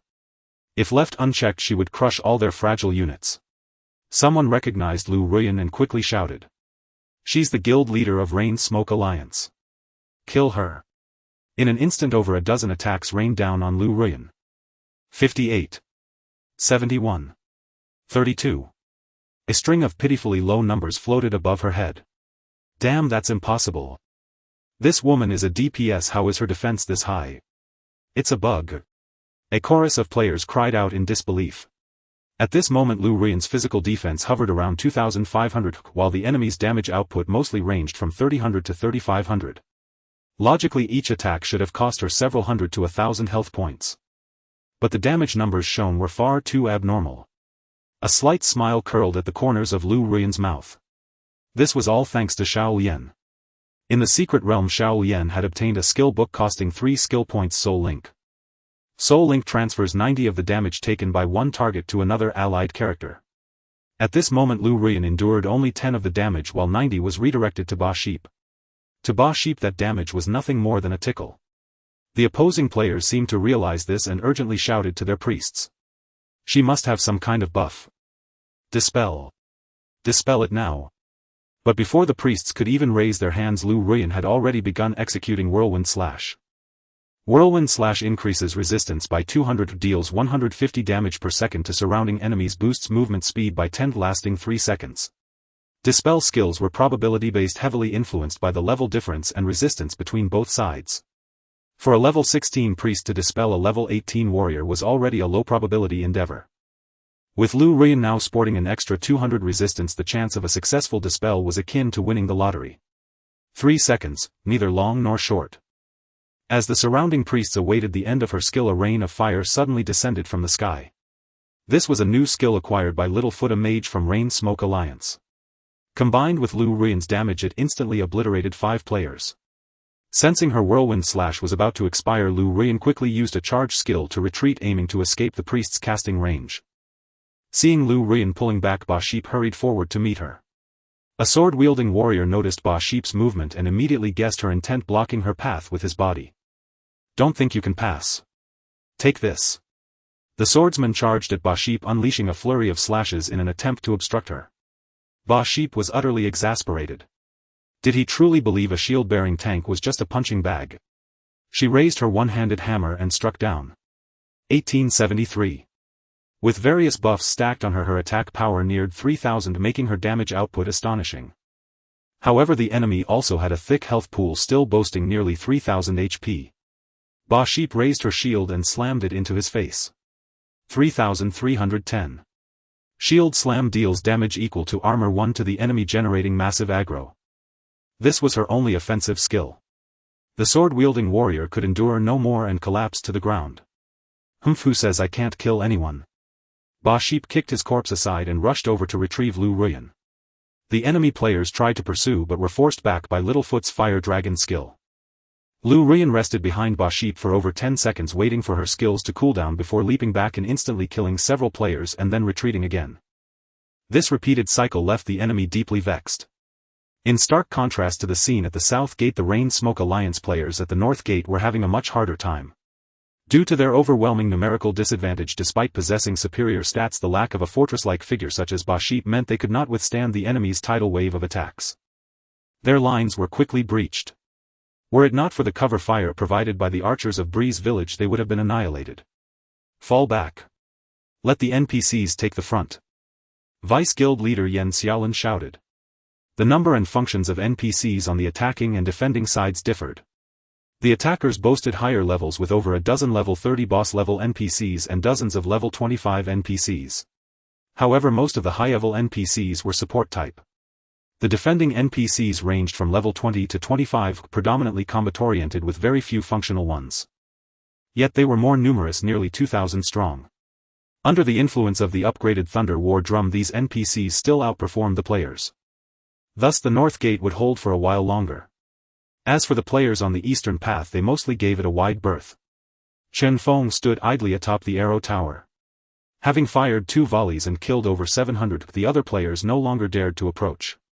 Meanwhile, the arrow towers at the south and north gates were on the verge of collapse. The bishop had somehow summoned 2 giant catapults which were relentlessly pounding the arrow towers. As Chen Feng rushed toward the northern tower, it had already fallen. Rumble. Rumble. With 2 thunderous crashes, the arrow towers collapsed. After the arrow towers on the north and south routes fell, the east gate arrow tower was quickly overwhelmed by the catapults. Without the arrow tower's support, Chen Feng's 10,000 arrows piercing heart skill range instantly reverted to 15 meters by 15 meters, covering only a few dozen players at a time. His attack range also returned to the 40 meters of Huang Zhong's bow. Seeing Chen Feng's skill threat greatly diminished, the players attacking the east gate finally charged in with full force. The enemy's arrow tower is down. Charge.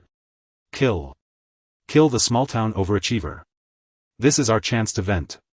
The players of Smoke Rain Alliance were all defending the north and south routes, leaving only Chen Feng and NPCs at the east gate. Relying solely on NPCs, they could not withstand the players' onslaught. Helpless Chen Feng had to stand alone at the east gate, shooting down players. 72, 61, 16,420, 25,381. Each number behind a damage represented a fallen enemy player. Even when 10,000 arrows piercing hearts was on cooldown, Chen Feng's kill efficiency remained high. Huang Zhong's bow's split arrow perfectly complemented Chen Feng's talent sharpshooter penetration. With a single normal attack, Chen Feng would split into 2 extra arrows, each piercing through the first player and hitting 2 behind them. Thus with one attack 9 players fell. Chen Feng's attack speed was about 0.8 seconds. If given enough space, he could wipe out all enemy players in just over 10 minutes. However, ideals were beautiful, but reality was cruel. The enemy players had movement speeds above 10. Without the bandit NPCs blocking them, they could reach Chen Feng in just 4 seconds. Chen Feng fired while silently praying for the NPCs to hold on a little longer. The attacking players clearly saw the trick. They charged with 5 boss-level NPCs aiming to tear through the defensive line. Chen Feng's split arrows targeted randomly, and the enemy bosses absorbed many of his attacks, further reducing his kill efficiency. The battlefield fell into a brutal stalemate. NPCs and players on both sides fell in large numbers. Fewer and fewer Smoke Rain Alliance defenders remained, some had already died twice. On their last life they dared not leave the stockade. According to the plan, they were to hold the main hall to the death. The number of attacking players also dwindled sharply to fewer than 2,000. The girls of Smoke Rain Alliance encouraged each other in the faction channel, "Sisters, hold on. Only 20 more minutes. We're going to win. Women hold up half the sky. Who says women are inferior to men?" If things continued this way, the people of Clear Wind Stockade seemed to see the dawn of victory. However, the splendid bishop's skill plunged these resilient girls into despair. Holy Mass Resurrection. The bishop used his final resurrection skill. In an instant, a dazzling golden light descended from the sky, and over 4,000 players rose again. Although just resurrected, they still carried the Eastern Emperor Bell's 3 buffs. The Eastern Emperor Bell buff could not be dispelled, not even by death. Facing dozens of times more resurrected players, the girls who had been gritting their teeth suddenly sank into despair. Some of the weaker-willed girls could not bear it and began to sob. Wah! We can't win. Hate it. Really hate it. I don't want to fight anymore. It's so hard. Soon the north gate fell. The attacking players began entering the stockade. They immediately headed to the other 2 routes, attempting to encircle Chen Feng and Lu Ruyan's team. Helplessly, the players at the east and south gates also had to retreat into the stockade. All 3 gates were completely lost. Sisters, don't give up. Fight to the last moment. Lu Rian shouted, encouraging everyone as she retreated. Her heart was burning with anxiety. She knew that morale was more important than anything at this moment. As long as they picked up their weapons there was still a chance. If they gave up it would truly be over. But how could she boost morale? Words alone wouldn't work. She gritted her teeth, struggling internally. In her view, internal problems were not something she wanted to involve outsiders in. This was her pride, her stubbornness. But seeing the morale sink lower, Lu Rian finally couldn't help it. She opened her friend list and privately messaged Chen Feng, "Feng Chen, is there any way?" After sending that message, the anxiety in Lu Rian's heart eased considerably. Deep down she believed there was no problem this man couldn't solve. Soon she received a reply. No words, just a gesture, "Okay. What will he?" Lu Rian pondered. Half a minute later she got her answer. Ding, player Smalltown Overachiever has upgraded the war drum. Increases strength, constitution, intelligence and agility of allied players by 600 points each, physical and magical defense by 1200 points each, and spell effect by 60. This was Chen Feng's method. A lavish solution costing 2100 points. Low morale. That was doubt in one's own strength. When everyone became like war gods, would they still lack morale? When Zhao Yun charged 7 times in and out and Guan Yu passed 5 gates and slew 6 generals, were they not facing enemies thousands of times their number? What gave them such audacity? In the end it was strength. It must be said Chen Feng's style was increasingly like that of a bandit chief. The girls of Smoke Rain Alliance, now massively empowered, found the enemy weaker. Hey, they don't hurt me anymore. Same here, they can't break my defense. As a healer I can restore over 3000 HP. Haha, my Heart of Fire adds 1500 armor. My Meteor Firestorm kills them in 2 hits and they can't interrupt my casting, hahaha. Such uplifting messages sent the morale of Smoke Rain Alliance soaring to its peak. These girls were already stronger than the enemy, and with this boost each became like a boss. The enemy felt their transformation most keenly. Ao Tian just resurrected through a lightning bolt at a girl and saw a 2-digit damage number appear above her head. 87, damn, how did these women suddenly become so strong? Ao Tian was utterly incredulous. As the president of Proud World, equipped with full secret realm gear and a top-tier mage on the server, he couldn't even scratch a mere minion. Hell. How are we supposed to play like this? Damn system. Ao Tian sighed to the heavens. Hey. Mandala Mountain Biluakun poked him. Ao Tian turned to look at Mandala Mountain Biluakun. What? Do you have a plan? But Mandala Mountain Biluakun pointed into the distance. Ao Tian followed his gaze and saw a high platform with a frame holding a massive drum guarded by 5 NPCs. Ao Tian instantly understood his meaning. He turned and shouted to his teammates, "Everyone stop, follow me to destroy that damn drum." At the very beginning the players who stormed the stronghold were divided into 2 categories, those who killed to earn points and those who captured the main hall to secure victory. Of course the two were not mutually exclusive. After all, slaying the defending players and NPCs also weakened the resistance around the main hall. However, when the Thunder War drum sounded once more, the members of the Misty Rain Alliance suddenly became immensely powerful, putting the attacking players under tremendous pressure. Now they could not even approach the female players, let alone break into the clear wind hall. Soon over 6,000 attacking players were swept away by various mysterious area effect attacks, and more than 1,000 of them fell once again. The heroic women of the Misty Rain Alliance, however, lost only a few. On the battlefield, Lu Rian observed the shifting tides. "Sister Yen, they seem to have scattered," said Mia Mia Yang, who stood at the forefront and felt the change most directly. Lu Rian nodded, having also noticed the movements of Outyen and his group. When she discerned their route, a sense of foreboding struck her. Their target is the Thunder War drum. Lu Rian quickly called out in the team channel, "Mia Mia Yenran Shao Lian Shao Jiaoya, follow me out. The rest of you stay and guard the hall." Roger. Lu Rian led her team forward, but soon they triggered a trap, a freezing trap that reduced their movement speed by 20. At the same time a blizzard descended from the sky, reducing their speed by another 15. Before they could recover, a sonic wave struck, further decreasing their movement speed by 15. Though the damage from these skills was negligible, their effects were utterly infuriating. Lu Rian looked around and found that nearly all the nearby players were control specialists, not damage dealers. This was Aoshin's strategy to prevent them from breaking out. He had taken the other damage dealers to assault Thunder Square. Lu Rian, seeing the overwhelming number of control abilities around her, knew escape was impossible. At that moment she could only place her hope along with her gaze on the figure upon the high platform. "It all rests on you." Chen Feng, the moment he upgraded the Thunder War drum, knew it would become the enemy's focal point. Standing on the drum platform, he watched the dense crowd and silently calculated the distance. When the frontline players entered his 40-meter range, he drew the Huang Zhong Bao. Piercing heart with 10,000 arrows. Nearly 200 players were slain. The skill entered an 8-second cooldown. At 40 meters the enemy would take 3 to 4 seconds to reach him. Chen Feng dared not waste any time and continued with normal attacks. Each attack took 0.8 seconds, firing 3 arrows each, piercing through and killing 3 players. 9 kills per volley. Under normal circumstances the opposing players would have been awed by Chen Feng's lethality. But now, with 2,000 to 3,000 players surging forward in an endless tide, they paid little heed to such losses.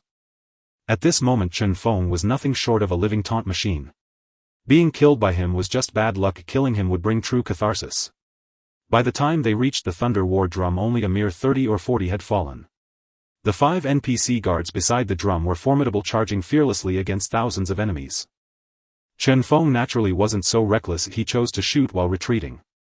Outlaws, seeing Chen Feng so close, had flames of fury blazing in his eyes. The small-town exam warrior is right ahead. Charge! Damn it, don't let him get away. Kill him. With a roar, a large portion of the crowd rushed forward to surround Chen Feng. They gritted their teeth, each one itching to flay him alive. Chen Feng didn't retreat far, maintaining a distance of about 20 meters. But the stronghold was not an open field and his room to fall back was limited. Suddenly a freezing arrow flew from afar and struck Chen Feng. 386 slow 20. The attacking players erupted in excitement. We hit him. His speed is reduced. Quick follow-up with more control skills.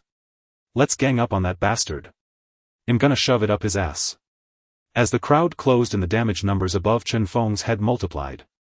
693, 1022, 198, 738. Chen Feng, with over 200,000 health, soon saw his life halved. Now cornered against a wall, Chen Feng could retreat no further.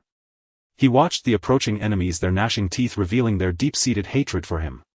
Outlaws crowed triumphantly, haha, why don't you run now? Though they had lost 400 or 500 men, they had finally cornered him. I know what you're thinking, that you still have 2 resurrection chances, right? Let me tell you, we've already taken over the respawn point. The moment you die, well, corpse camp you there. Let you taste despair too. Just as more and more attacks zeroed in on Chen Feng, he merely smiled. He tapped the metal on his chest and his form suddenly blurred. With a whoosh, Chen Feng vanished from their sight. Where did the small-town exam warrior go? Did he die? There's no announcement. Stealth. Impossible, with all this area effect stealth would be broken. Just as they were utterly baffled, a player in the back shouted, he's not dead, he's on the rooftop. Everyone looked up and sure enough, Chen Feng was on the roof. How the hell did he get up there? Find a ladder. There's a low wall over there, we can climb up. As they prepared to scale the wall, Chen Feng unleashed another area effect attack. Piercing heart with 10,000 arrows. Nearly 200 were vaporized.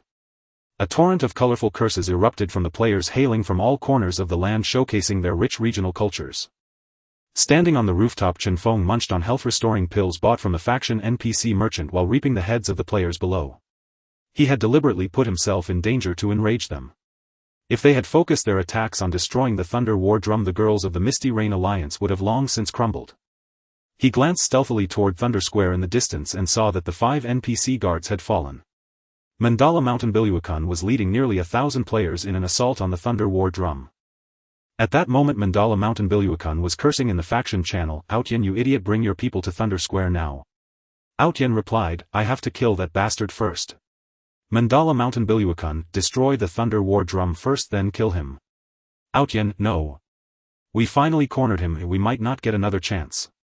Mandala Mountain Biluakun, FCK. This drum has 1,000,000 health, it'll take forever without you. Outlaws, then I'm definitely not coming. I must personally slaughter this beast. Mandala Mountain Biluakun and Outlaws clearly represented 2 different mindsets. Some believed in prioritizing the overall situation and not losing sight of the greater goal. Others felt that personal vengeance trumped all and that a gentleman must avenge a grievance. With both sides ignoring each other, 5 minutes passed. The 1,000,000 health Thunder War drum finally collapsed under the relentless assault. With its destruction, the attributes of the Misty Rain Alliance's female players plummeted back to their original levels. Even Chen Feng's arrows began to leave survivors. Without the buff Mia Yang, who had been holding the front line, soon succumbed to the overwhelming attacks and perished. If she couldn't withstand it, the others were even less capable. In less than a minute the gates of Clear Wind Hall were breached and thousands of players poured inside. Chen Feng, standing on the rooftop, watched the system count down 5, 4, 3, 2, 1. The 2-hour defense time was up. Yet the system gave no special notification. Did we lose? Chen Feng did not know. Within the main hall of Chen Feng's stronghold the attacking players were celebrating their victory. Haha, we finally made it in. I was scared to death, I thought we'd lose when 2 hours were up. Yeah, nothing happened even when the time ran out. Strange, why hasn't the system announced our win yet? The crowd was bewildered. Suddenly a flash of white light illuminated the hall. In an instant all the players' voices fell silent. Then one by one they collapsed to the ground. Dead. Accompanying the white light were 3 male NPCs. A slightly plump man said, "Big brother, it's a good thing we emerged from seclusion in time or our base would have been taken." The bearded man in the center replied, "We have Steward Sun to thank for the timely report." The muscular youth beside him added, "Big brother, the greatest credit goes to fourth brother, doesn't it?" The bearded man said, "Right. Making him the fourth chieftain was just a temporary measure, but it seems he truly has our stronghold's best interests at heart." The other two nodded in agreement. These three were naturally the chieftains of Chen Feng's stronghold: Grand Chieftain Li Yuanzhou, Second Chieftain Li Yingzhou, and Third Chieftain Li Fuzhou. After obtaining the Pilai Qinkuan art, they had entered seclusion together to cultivate, only now emerging. Their seclusion spot was not the so-called rear mountain cave but a cavern beneath the main hall. After clearing the hall of players, Li Yuanzhou said to his two brothers, "I seem to sense the aura of that divine charlatan Jin Yi. Let's go show him a thing or two." Li Yingzhou and Li Fuzhou replied, "He bullied us terribly before. Today let him witness the fruits of our cultivation." In a flash the three appeared outside the door. Outside chaos reigned. Outyan and his group were cornering Chen Feng. "Surround him. Place a trap over there. Damn, how did he vanish again? Ah, this guy's OE is off cooldown. Shit, arrows incoming." Chen Feng ceased his concealment, unleashing his movement speed of 20 points. Combined with the swift skill from his dark gold ring and the teleport skill from his fan metal, he dodged and counterattacked among the buildings. Outyan was gnashing his teeth in frustration. He had long forgotten his original purpose. Chen Feng leaped across the rooftops. Suddenly he looked up and saw 3 familiar figures flickering into existence before the main hall of Chen Feng's stronghold. Seeing their levels, his heart surged with joy. He quickly ran over to them and said, "Greetings, 3 elder brothers. Congratulations on successfully emerging from seclusion." Li Yuanzhou patted Chen Feng on the shoulder and said, "Fourth brother, you've worked hard today." Chen Feng replied, "I'm fine, but the other brothers in the mountains have all." Li Yuanzhou laughed heartily and said, "Don't worry about that, we have our ways. Go rest over there for now." "All right." Chen Feng stepped aside. He was secretly astonished. The 3 before him had risen from level 25 to 35, likely having learned many new skills. Li Yuanzhou said to Li Fuzhou, "Third brother, it's your turn." Li Fuzhou nodded. Suddenly he closed his eyes and began to chant. Before long a golden light enveloped the entire mountain peak. When the light receded, all the bandits and players from Yenyu Alliance were resurrected on the spot. Chen Feng was greatly surprised. Damn, he knows that trick too. Then Li Yuanzhou floated before Archbishop Jin Yi and said, "Divine charlatan Jin, do you recognize us 3 brothers?" Archbishop Jin Yi looked Li Yuanzhou up and down and said, You are Li Yuanzhou. How is your cultivation so profound?" Li Yuanzhou laughed heartily and said, "You schemed to have our secret manual stolen, but you never imagined we would reclaim it, did you?" Archbishop Jin Yi's face paled as he said, "You mastered the Qinkuan art."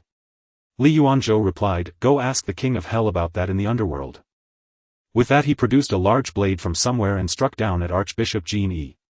The archbishop let out a miserable shriek and collapsed to the ground. Chen Feng, watching from the side, shook his head. A scripted kill, how boring. He had shot that archbishop himself if the man had 1.5 million HP.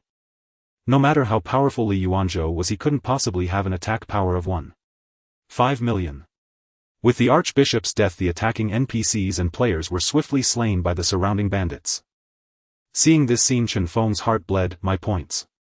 Just then the system chimed, "Ding, congratulations on successfully defending Chen Feng's stronghold. You have been awarded an additional 100 points. Claim other rewards from the 3 chieftains. A system announcement echoed across the world channel. Chen Feng's stronghold siege has ended. The defending players have won. Chen Feng's stronghold in Novice Village 9527 is about to be upgraded. Chen Feng's stronghold siege has ended. The defending players have won. Chen Feng's stronghold in Novice Village 9527 is about to be upgraded. 3 consecutive announcements stunned everyone else. 100 people against 10000 and the 101. Are you kidding me? Are the Yenyu Alliance people that strong, defeating 100 each? I heard Gaokao warrior is Feng Chen. Not sure, just the same skills. Even if it is Feng Chen, there's no way he could hold off 10000 attackers. However, no participant in the event spoke on the world channel. After all, this matter was just too embarrassing. Others, clueless, could only speculate wildly. In Xinyue town's safe zone, Mandala Biluakun pointed at Aoshan's head and cursed, "You are such an utter idiot. I told you earlier to destroy the war drums, but you had to go killing." Outyen remained stubborn, saying, "That guy must be Feng Chen. If I don't kill him, I can't sleep." Mandala Biluakun was so angry he could barely breathe. He said, "Even if he is Feng Chen, what does killing him accomplish?" Outyen replied, "Killing him is the only way he'll feel better." Mandala Biluakun, realizing he couldn't reason with this blockhead, stopped bothering with him. With a wave of his hand he left the safe zone. Seeing him leave, Outyen quickly asked, "Where are you going?" Mandala Biluakun replied without turning back, "To exchange points and claim rewards." "Then wait for me." Outyen chased after him. Unlike the atmosphere of sighs and groans in the town's safe zone, Chen Feng's stronghold was filled with laughter and joy. "Hee hee, I got a gold tier equipment too. My points are enough to exchange for 2 pieces, I'm 200 points short of 1000. Can anyone lend me points? I want a dark gold piece, boo-hoo. Points can't be given. Hey, have you guys seen the chieftains? They give a lot of experience, really. Let me go check." The girls of Yenyu Alliance chattered incessantly. Meanwhile, Lu Ruyan and others who ranked high in points were pondering how to use theirs. Level 20 dark gold equipment 10000 points. Level 20 gold equipment 3000 points. Level 15 dark gold equipment 1000 points. Level 15 gold equipment 300 points. Level 15 purple equipment 100 points. Lu Ruyan had 3200 points, deliberating between a level 15 dark gold item or a level 20 gold one. After comparing the stats of both, she ultimately chose 3 pieces of level 15 dark gold equipment. The difference between level 15 dark gold and level 20 gold was not substantial. As for Chen Feng, he wasn't at the points exchange merchant. Instead, he went before the Grand Chieftain. He ranked first in points and was the top player on the winning side, and naturally he expected a considerable reward. When the Grand Chieftain was about to bestow the reward upon him, he suddenly received a long-awaited prompt, "Ding, congratulations on triggering a lucky reward. Your prize has been upgraded to." Ding. Congratulations on securing the top score in defense during the Chen Feng Stockade Siege. Rewards 1000 gold coins, 8362000 experience points, and a random level 20 dark gold equipment piece. Ding. Lucky reward triggered. Rewards upgraded to 2000 gold coins, 167240000 experience points, and a random sage relic. Leveling from 20 to 21 required 50 million experience points, 21 to 22 required 100 million, and 22 to 23 required 120 million. After level 22, the experience requirements no longer doubled. 2 beams of white light flashed around Chen Feng and he ascended to level 22. He had slain 4,181 players and NPCs, allowing him to deduce that each kill granted 20000 experience points. Currently, gold coins traded at roughly 500 Chinese yuan each, making 2,000 coins worth about 1,000,000 yuan. Of course, Chen Feng had no intention of selling them, he had other uses for this gold. As for the Sage Relic prize, Chen Feng was most eager about it. Sage Relics were mostly items designed for large-scale group battles. Unlike ordinary equipment, they didn't need to be worn. Simply placed on the battlefield and triggered under certain conditions, they could influence both allies and enemies. The Eastern Emperor Bell and Thunder War Drum used in the recent battle were Sage Relics. They were categorized into lower, middle, upper, and supreme grades with vastly different performances. At that moment, Chen Feng closed his eyes, silently praying for the system to grant him a decent Sage Relic. Ding. The system is randomly selecting a Sage Relic for you. Please wait. Ding. Congratulations, you have obtained a lower grade Sage Relic Eastern Emperor Bell. Chen Feng nearly spat blood. System, aren't you just screwing me over? Why give me the Eastern Emperor Bell? Isn't it already lying in Thunder Square? Moreover, the Eastern Emperor Bell was a lower grade Sage Relic far inferior to the middle grade King Zhou's Horn and King Zhou's War Drum available from the Point Exchange Merchant. He had hoped to get a middle grade Sage Relic from the Point Shop, but instead he received the already captured lower grade Eastern Emperor Bell. Worse still, it was a level 1 Eastern Emperor Bell, 400 HP, 200 physical attack, 160 magic attack, 120 physical defense, 100 magic defense, 3 skill effect enhancement. Activate, provides buffs to friendly units within 3 kilometers. Consumes 10 gold coins per minute. Upgradable to level 10 when NPCs used it. A single strike sufficed to activate it. For players, however, it incurred a per minute fee, a blatant ripoff. Well, having it was better than nothing. What should I do with it? Chen Feng scratched his head, staring at the Eastern Emperor Bell in his inventory. In his past life he had always been a lone wolf, never founding a guild, making sage relics highly impractical for him. Thus he had always auctioned off any sage relics he obtained. Now that he had such a good relationship with the Misty Rain Alliance, would auctioning it off damage their bond? As the saying goes, talking money hurts feelings, talking feelings hurts money. Ah, headache. How nice it would be to remain a lone wolf as in his past life. Without emotional ties there would be no such troubles. After much deliberation he decided to mention it to Lu Ruyan. If she could offer a satisfying price he would sell it to her. If she couldn't afford it he wouldn't hesitate to take it to auction. Granting her the right of first refusal was already a generous gesture.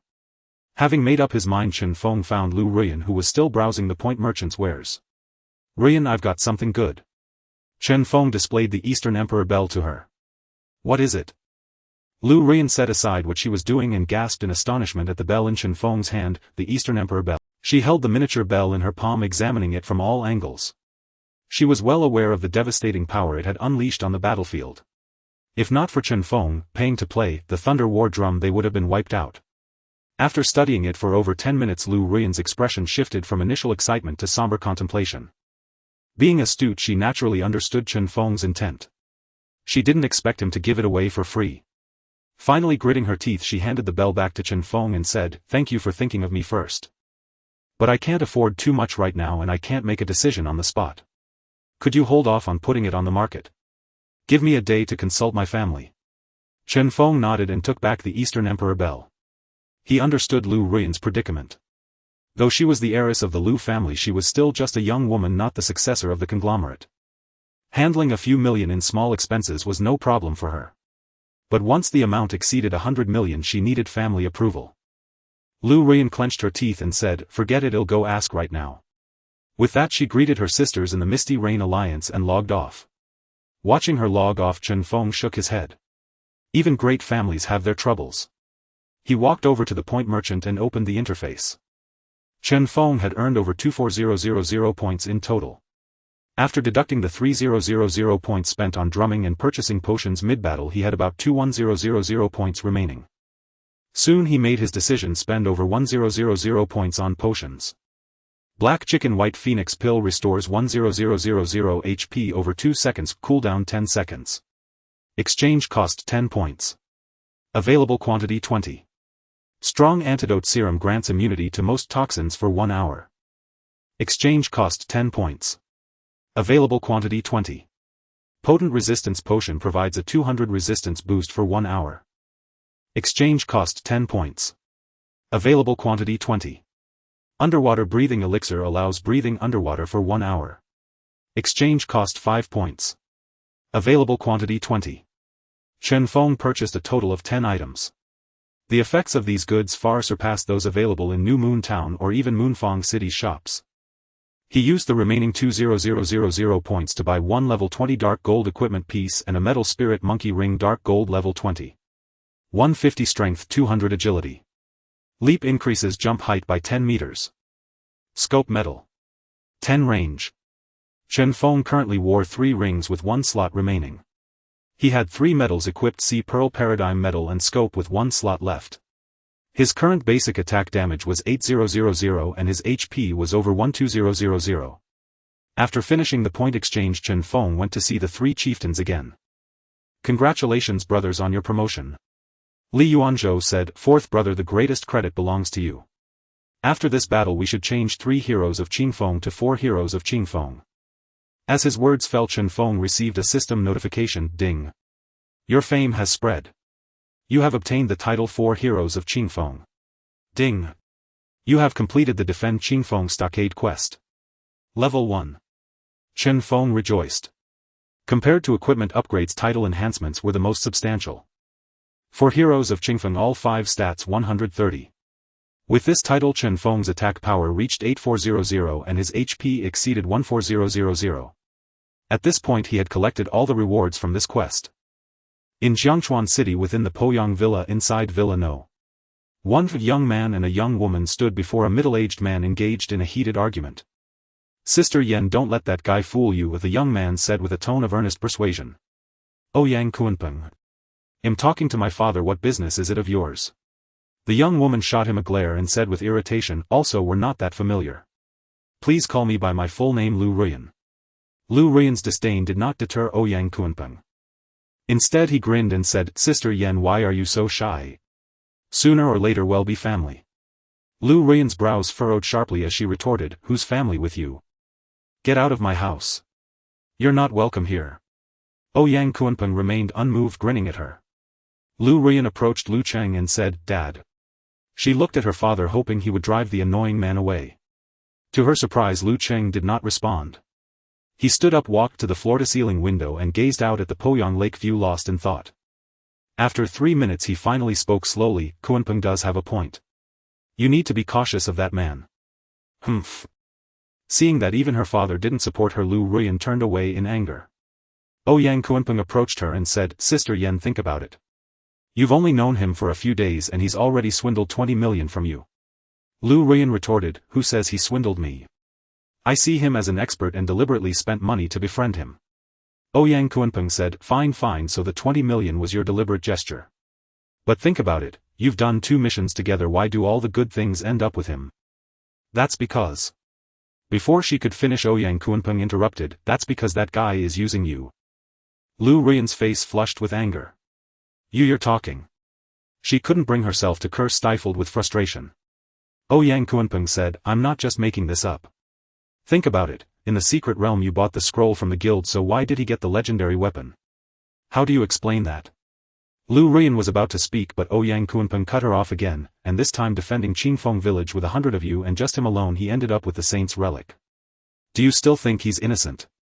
Many villains are good at hiding themselves, making you let your guard down and you don't even realize you've fallen into their trap. Sister Yan, you're inexperienced, so it's not your fault for not seeing through these things. But if you don't listen to my advice you'll end up being sold and still counting the money for them." With that, Ouyang Kunpeng turned to Lu Cheng and said, "Uncle, don't you think my analysis is reasonable?" Lu Cheng nodded. "Kunpeng's analysis is correct. You've improved a lot over the years." A flicker of pride crossed Ouyang Kunpeng's face before he bowed and said, "It's all thanks to your guidance, Uncle Lu. I still have much to learn from you." Lu Cheng smiled faintly. Lu Ruyan, having gradually regained her composure, turned to Ouyang Kunpeng and said, "You're right." Seeing that he had convinced her, Ouyang Kunpeng was elated and was about to speak when Lu Ruyan interrupted, "Many villains are good at hiding themselves, making me let my guard down. And you?" Lu Ruyan pointed at Ouyang Kunpeng's nose and said, "You are that villain." "Sister Yan, I..." "Shut up. You know nothing yet, you're here making judgments. It's true that I provided the secret realm teleportation scroll, but when it came to grinding monsters PvP and ultimately claiming the boss, it was Feng Chen who made the decisive contributions. Even getting the legendary weapon from the treasure chest was all his doing. Without him we wouldn't have made it past the first wave of monsters. So he rightfully deserved the legendary weapon." Lu Ruyan took a breath and continued, "As for defending Chen Feng village, he single-handedly turned the tide. If he hadn't upgraded the Thunder War Drum to level 4 we would have failed long ago. Moreover, any 100 people with that level 4 buff could have held the main hall. And finally his Saint's Relic was obtained from the system for having the highest points not taken from me. Dad, if you listen to him I'll find my own way to get that Saint's Relic." With that, Lu Ruyan tossed her long hair and stormed out the door. Ouyang Kunpeng gazed longingly at her retreating figure until she disappeared from sight. Lu Cheng watched his expression and shook his head with a smile. "Kunpeng, I heard you found a treasure map in the game, is that true?" Ouyang Kunpeng turned around and said, "Yes, uncle. Well excavated. Once our guild farms a few sets of level 15 purple equipment. Lu Cheng said, Ruyan is proud and only respects those stronger than her. That's why she's with that guy named Feng Chen. If you become strong enough she will surely turn her attention to you. Ouyang Kuanpeng bowed and said, thank you for your guidance, uncle. I will work hard. Lu Cheng smiled. I fully support the idea of you two being together. Ouyang Kuanpeng said, thank you, uncle. My father will give the Lu group his full support. Lu Cheng smiled. Your father won't suffer either. Ouyang Kuanpeng said, the Lu group's affairs are the Ouyang family's affairs. After a few more pleasantries Ouyang Kuanpeng left. Shortly after he left, Lu Ruyan entered her father's room. She took his arm and said coquettishly, Dad, why do you believe him instead of me? Lu Cheng sighed and said gravely, believing him brings in 100 billion. What use is believing you? Can you come up with 100 billion? Lu Ruyan was startled and grabbed her father's arm. What? We can't even come up with 100 billion. Lu Cheng patted her hand. Your good-for-nothing older brother loafs around all day. Not only has he ruined the businesses entrusted to him but he's also shaken the group's foundation. He looked at his daughter. You're the smartest one in our family but every time I ask you to take over the group you refuse. Lu Ruyan lowered her head. But I have no interest in business at all. Lu Cheng glanced upstairs and said, regarding your marriage alliance with the Ouyang family, I hope you won't blame your mother. She did it for the family's sake. Lu Ruyan snorted. For my sake. Her precious son caused the trouble yet I have to bear the consequences. Is that what you call for my sake? Lu Cheng sighed and said no more. He knew that with such an intelligent daughter brainwashing was futile. He could only hope she would consider the bigger picture for the family's sake. Within the game at Chen Feng's stronghold. A group of girls chattered animatedly about the recent quest. Wow, I got the Chen Feng Stronghold Guardian title, all attributes 20. I got it too. Mia Mia Littlefoot Yenran Xiao Yen, you were in the same party as the guild leader, are your titles different from ours? Mia Mia Yang displayed her title and said, yes, mine is Chen Feng Stronghold Guardian Star, all attributes 50. Littlefoot and the others chimed in, right, I have the same one. The girls exclaimed in awe, wow, amazing. All attributes 50. So envious. Just then Chen Feng bid farewell to the three chieftains, walked out of the main hall and encountered the members of Yenyu Alliance engaged in a lively discussion at the entrance. Hey, small town exam warrior. Yenran approached him casting a flirtatious glance and said, or should I call you Fengchen? Before Chen Feng could speak, Mia Mia Yang also rushed over and asked, what did you say? Is he brother Fengchen? Chen Feng gave a helpless smile. After this battle it seemed this identity could no longer be concealed. He switched back to that crimson ID. Upon seeing it, Mia Mia Yang immediately jumped up and clung to him like a koala. Wow, you really are brother Fengchen. I'm so silly, I should have guessed it long ago. Chen Feng quickly set her down. Yenran asked, Fengchen, what title did you get? Chen Feng revealed his 4 Heroes of Chen Feng title. The other girls gathered around and inquired, this title is so strange. What attributes does it add? Chen Feng replied, 130 points across all 5 dimensions. What? 130 points. The girls were utterly stunned. Chen Feng bid farewell to the dumbfounded girls, switched back to his small town exam warrior ID and arrived at Xinyue town. In the safe zone, players were still discussing the recent events.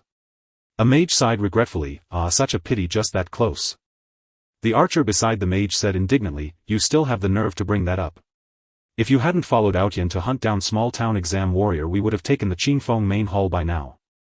If you knew his real identity, you would have hunted him too. What identity? Isn't he just the quest trigger? The mage paused and said, small town exam warrior is Fengchen and Fengchen is small town exam warrior. As soon as he finished, everyone around crowded in, what? Are you sure? The mage nodded and said, it was just a guess at first but I confirmed it at the end of the event. Oh. Why? I have a peep skill. Can peep see through IDs? Of course not. After a successful peep you can check the target's equipment. I tried peeping over a dozen times and finally succeeded. I found that the bow in his hand was the Huangzhong bow. What? That legendary weapon. Everyone suddenly understood. There was only one legendary weapon on the entire server, who else could it be but Fengchen? The archer said, damn, counting the event just now I've been killed by Fengchen 5 times. The mage asked, tell me, if you knew his identity would you have let him off? Of course not. The archer ground his teeth in anger. His grudge against Chen Feng now outweighed his disappointment over the event's failure. I'll kill him every time I see him. Right, kill him every time we see him. The surrounding people nodded in agreement. Next time I see him, I'll. Small town exam warrior is here. Everyone looked at each other speechless. The archer said, well, my wife is getting married, I need to go to the wedding. The mage said, oh right, me too. Others followed suit with excuses, it's late, I need to bring in my laundry. Let's catch up later. In a flurry they scattered like escaping a plague. As soon as Chen Feng returned to Xinyue town, he found the area around him had cleared.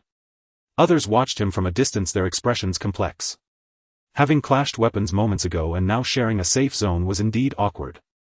Chen Feng paid them no heed, scanning the area until he spotted a familiar face at the trading stalls, Jack Ma, who regrets founding Alibaba. Chen Feng approached Jack Ma, who had also noticed him. Jack Ma stood up excitedly, pointing at the ID above Chen Feng's head. You really are Feng Chen. Chen Feng smiled and replied via friend message, it's me. Jack Ma looked at the message, then at Chen Feng, murmuring, so the rumors are true. There really are items in the game that can change IDs.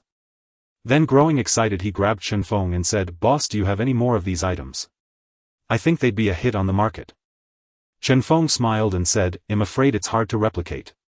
The hidden quest I did was very high level, it's probably unique.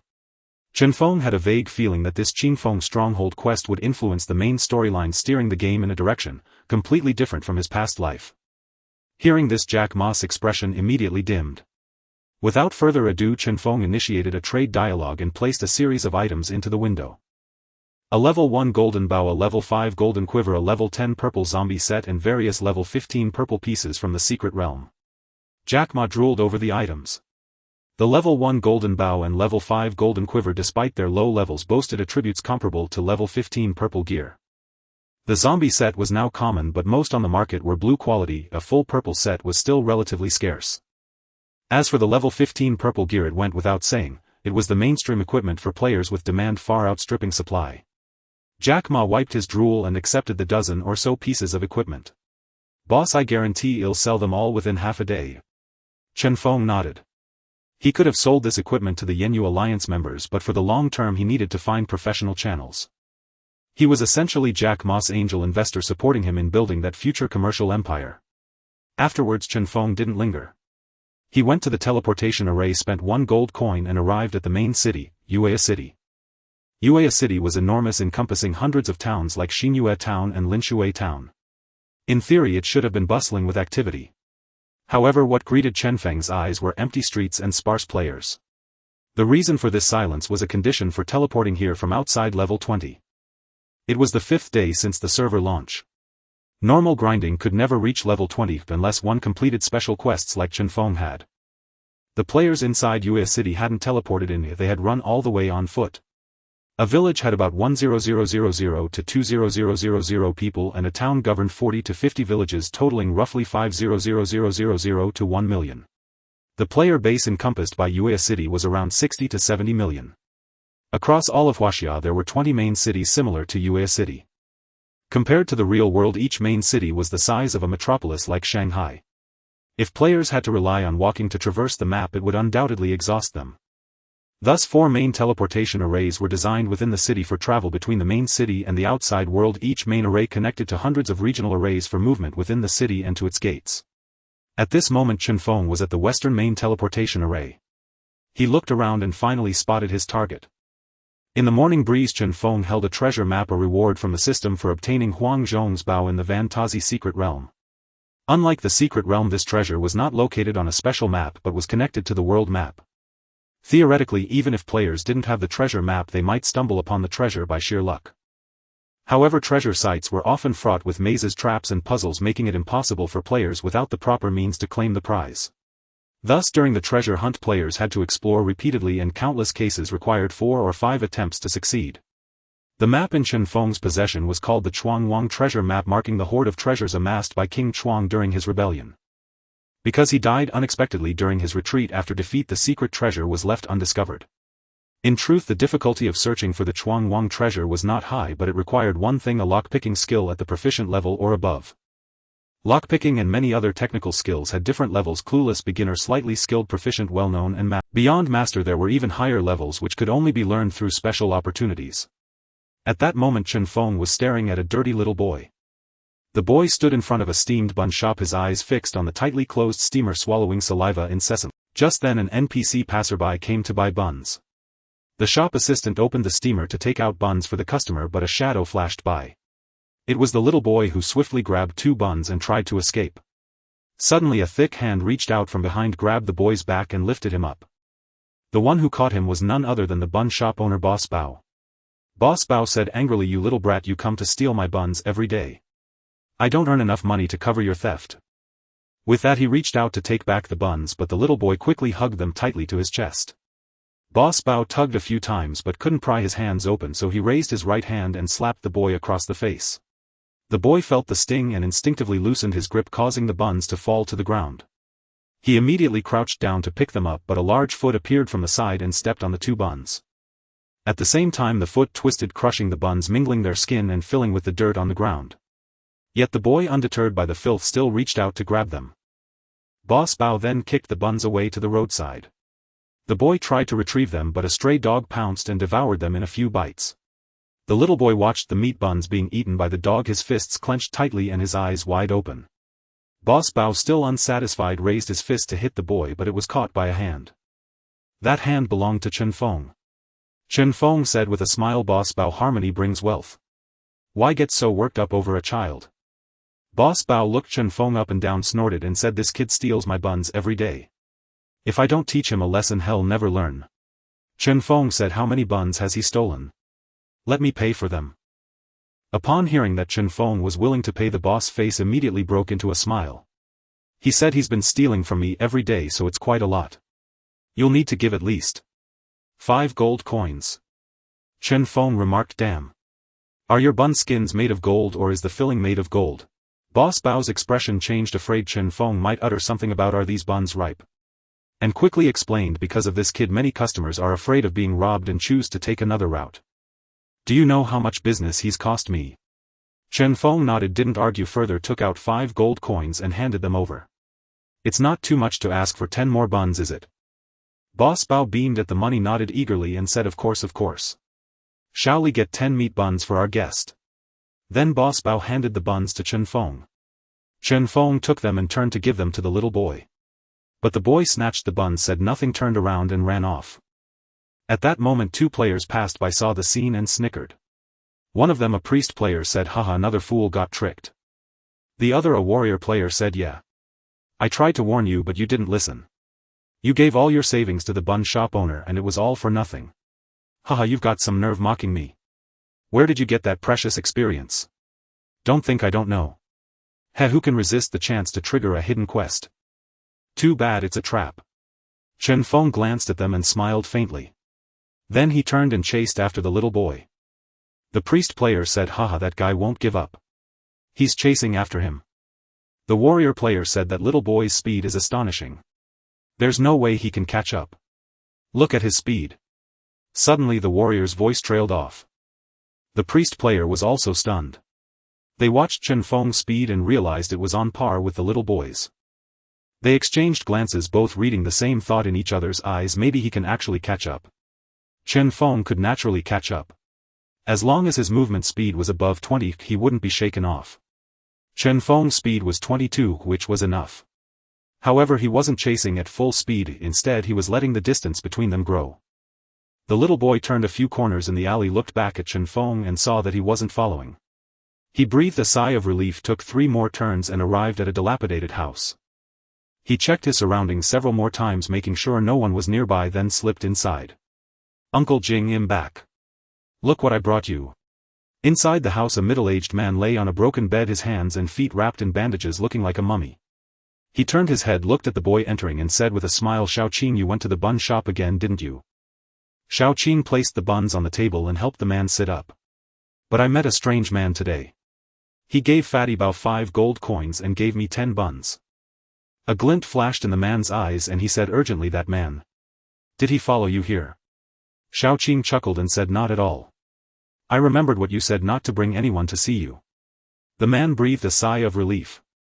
At that moment a figure appeared at the door of the dilapidated house. Who else could it be but Chen Feng? Chen Feng's sudden appearance filled the two individuals in the room with immense tension. A boy named Xiaoqing grabbed a wooden staff brandishing it at Chen Feng. Meanwhile the man wrapped like a mummy scrutinized him, a flicker of terror in his eyes. After a long silence, seeing that Chen Feng made no particular move, the man finally spoke, "Who might you be, sir? Why have you gone to such lengths to seek me out?" Chen Feng offered a faint smile and replied, "Just curiosity led me here." A boy so young yet so agile, surely he has been guided by a master. The mummy-like man retorted, "Xiaoqing is naturally quick-witted if there is no master involved." Chen Feng shook his head and said, "You might fool others with that but not me." Then turning to the boy, Chen Feng asked, "You're Xiaoqing, aren't you? Who taught you your martial skills?" Xiaoqing remained silent, still clutching the wooden staff tightly. Chen Feng walked to the table, grabbed the bundle of buns and said, "Since you won't speak, I'll take these buns. Conveniently there are 2 stray dogs nearby, I can feed them." With that Chen Feng made as if to leave. The boy, seeing his buns about to be taken, grew anxious. Suddenly a flicker of movement and the boy vanished. In the next instant Chen Feng felt his hand empty, and before he could react the boy had returned to his original spot. Clap. Clap. Clap. Chen Feng applauded and exclaimed, "Excellent skill. That flying dragon grasping hand technique is quite accomplished. Sir, may I ask your name in the martial world? How did you come to be in such a state?" The man, realizing Xiaoqing had revealed his skills, knew he could no longer deceive his way out. He sighed deeply and said, "I am Jing Hongtao, the sect leader of the Heavenly Mechanism Pavilion. I was gravely injured by the treachery of an unfaithful disciple." Chen Feng bowed and said, "So you are the renowned sect leader Jing of the Heavenly Mechanism Pavilion. I have long admired your name." Jing Hongtao shook his head and said, "What use are those empty titles? In the end I've been reduced to this living death." Chen Feng said, "Sect leader Jing, come with me to a medical hall. As I see it, your body is not beyond healing." Jing Hongtao shook his head again and said, "My good disciple has issued a kill order against all members of the Heavenly Mechanism Pavilion. The medical halls surely have his spies. I cannot go." Chen Feng frowned and said, "Then I'll fetch some physicians here to prescribe you some medicine." Jing Hongtao still shook his head, "No need. My injuries are caused by my sect's unique techniques. Ordinary physicians can only alleviate some pain, not cure me." Chen Feng quickly said, "Since it's your sect's technique, don't you have a way to treat it?" Jing Hongtao said, "Yes, but the herbs are quite precious." Chen Feng replied, "Sect leader Jing, don't be polite. Just tell me what you need and I'll procure them." Jing Hongtao said, "The others are manageable, but the Millennium Lingji is hard to find. Such a thing would cost at least 100 gold coins." At this point Chen Feng finally heard the long-awaited system prompt, "Ding, help Jing Hongtao find the Millennium Lingji or give 100 gold for him to purchase it himself." Without a second word Chen Feng took out 100 gold coins, approached Jing Hongtao and handed them over, saying, "I don't know herbs well, I'm afraid I'd buy the wrong ones and hinder your treatment. Here are 100 gold coins. Purchase them yourself." Jing Hongtao took the coins and the vigilance in his eyes finally eased. He stared at the gold in his hand, lost in thought for a long time. Finally he let out a heavy sigh and said, "Very well. Your kindness is beyond repayment. If you don't mind, I could pass on some of the ingenious skills I've learned. Would you be interested?" Ding, you may learn one skill from Jing Hongtao. 1. Theft 2. Lockpicking 3. Mechanisms 4. Divination. Chen Feng wished he could choose all, but he knew it was impossible at this stage. He bowed to Jing Hongtao and said, "Thank you, sect leader Jing. I wish to learn lockpicking." Jing Hongtao nodded and said to Xiaoqing, "Xiaoqing, bring my tool kit."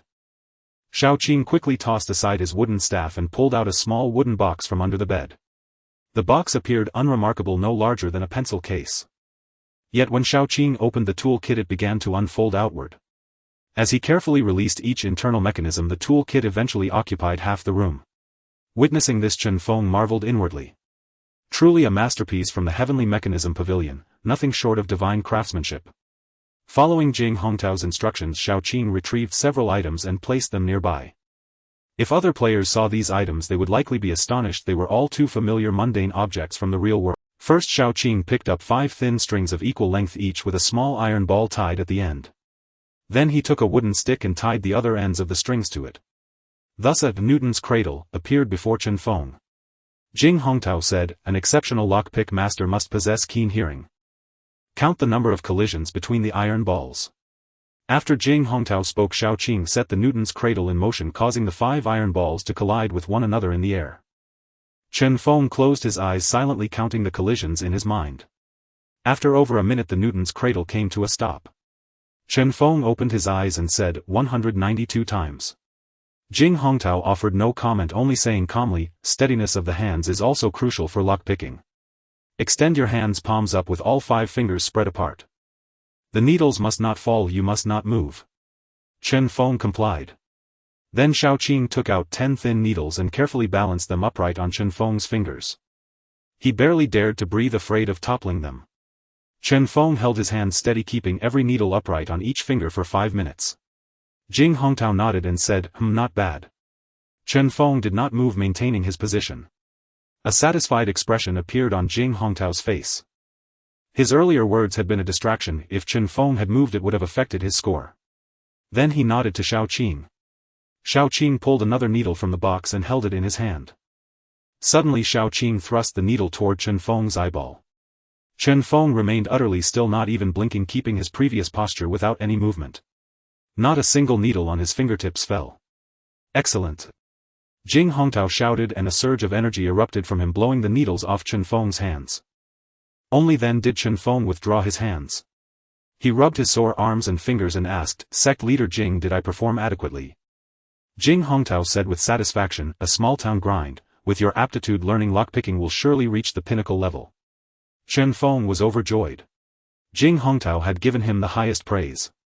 It was well worth the countless hours he had spent studying strategies in his past life. In that previous existence he never had the chance to undertake this quest. Because Jing Hongtao would disappear after teaching 2 players and Chen Feng had never managed to encounter him. Immediately the system gave a prompt, Ding, you have passed Jing Hongtao's test, mastered the lockpicking skill and attained the pinnacle realm. Ding, you have triggered a lucky reward.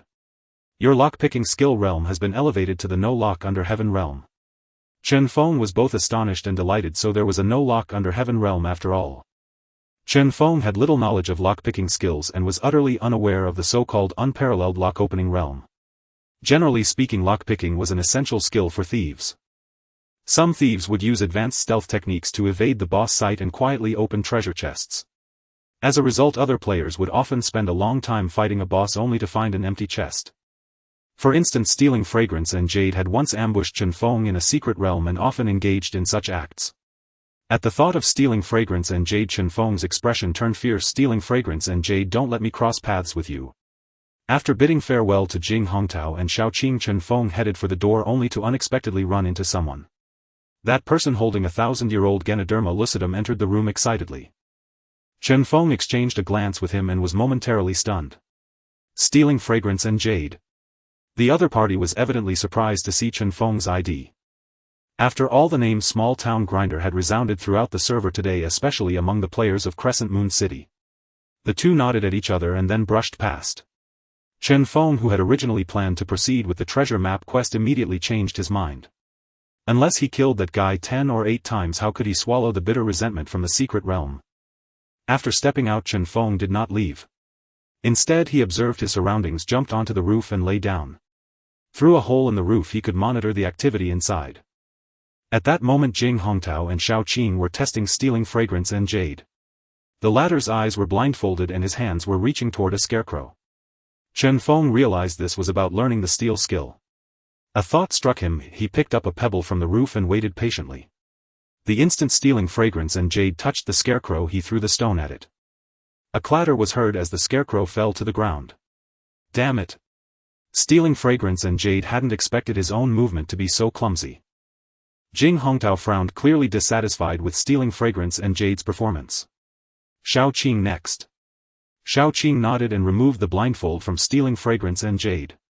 Then he tied over a dozen ropes with small knives to the roof beam, each rope spaced less than 10 centimeters apart.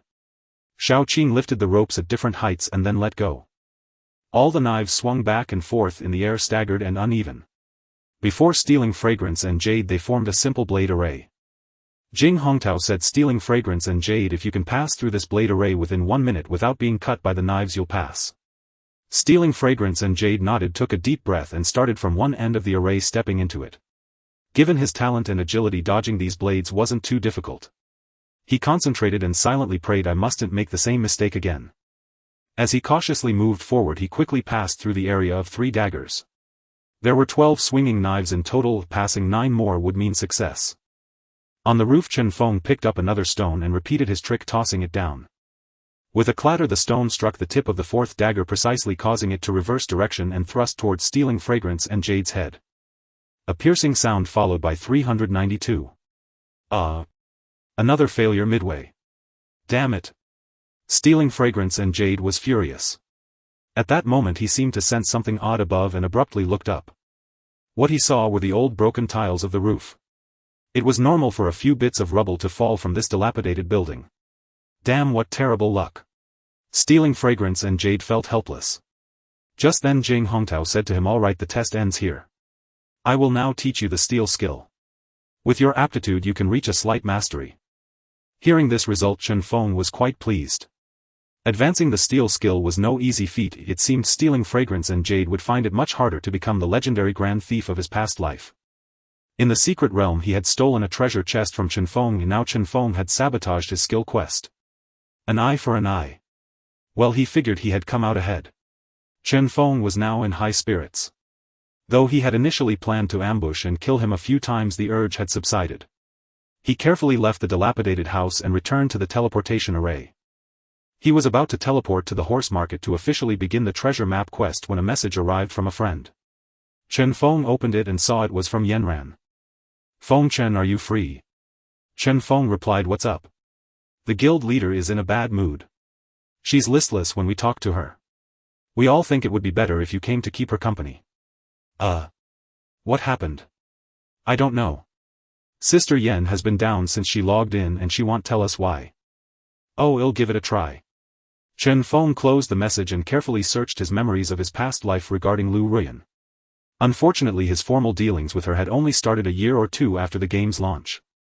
He had no idea what Lu Ruyan was going through now. The only thing that came to mind was that Eastern Bell. Could it be that her family didn't support her purchase? That didn't seem right. The Eastern Bell was currently up for auction, and with a maximum price of around 100 million it should be a trivial amount for the Lu family. Chen Feng opened the chat window with Lu Ruyan, pondering how to start the conversation, but she messaged him first. Feng Chen, are you free tonight? Tonight? Chen Feng was taken aback. Still he replied, yes. Where do you live? Chen Feng's heart skipped a beat. Was she asking for his address? Could she be? Chen Feng felt his face flush. I live at 601 Building 12 New Village. Alright, what's your phone number? I'll come find you. 139 XXXXXXXX. Okay. Then Lu Ruyan logged off. Chen Feng froze, then thinking of the shabby state of his rented room quickly logged off as well. After logging off Chen Feng wasted no time and frantically tidied up the room. He picked up scattered instant noodle cups, put away misplaced shoes and socks and swept the floor. In just over 10 minutes the room was transformed. What's that smell? He took a deep breath and the odors of instant noodles, sweaty feet and body odor rushed into his nostrils all at once. He gagged. The smell was truly overwhelming. For the first time Chen Feng realized how strong the odor in his room was. He quickly opened the windows and door to let it air out. But the smell wouldn't dissipate that quickly. Perfume. Right, spray some perfume. Chen Feng rummaged through his belongings. However, given his appearance it was hard to imagine he would own any perfume. Then he spotted a bottle of mosquito repellent under the table, picked it up and sprayed it into the air. The scent isn't bad. Just as Chen Feng was standing with his hands on his hips admiring his handiwork, there was a knock at the door. Bang bang bang. Hello, delivery. Standing before Chen Feng was a deliverman from Bao Lama. The deliverman glanced at the order name and asked Chen Feng, are you Zhang Can? Chen Feng knocked on the door of the adjacent room and said, your delivery is here. Coming, a voice sounded from within. Then a fat man weighing over 200 jean, bare-chested and wearing slippers came to the entrance. Chen Feng let out a sigh of relief. To be honest, he was starting to regret it.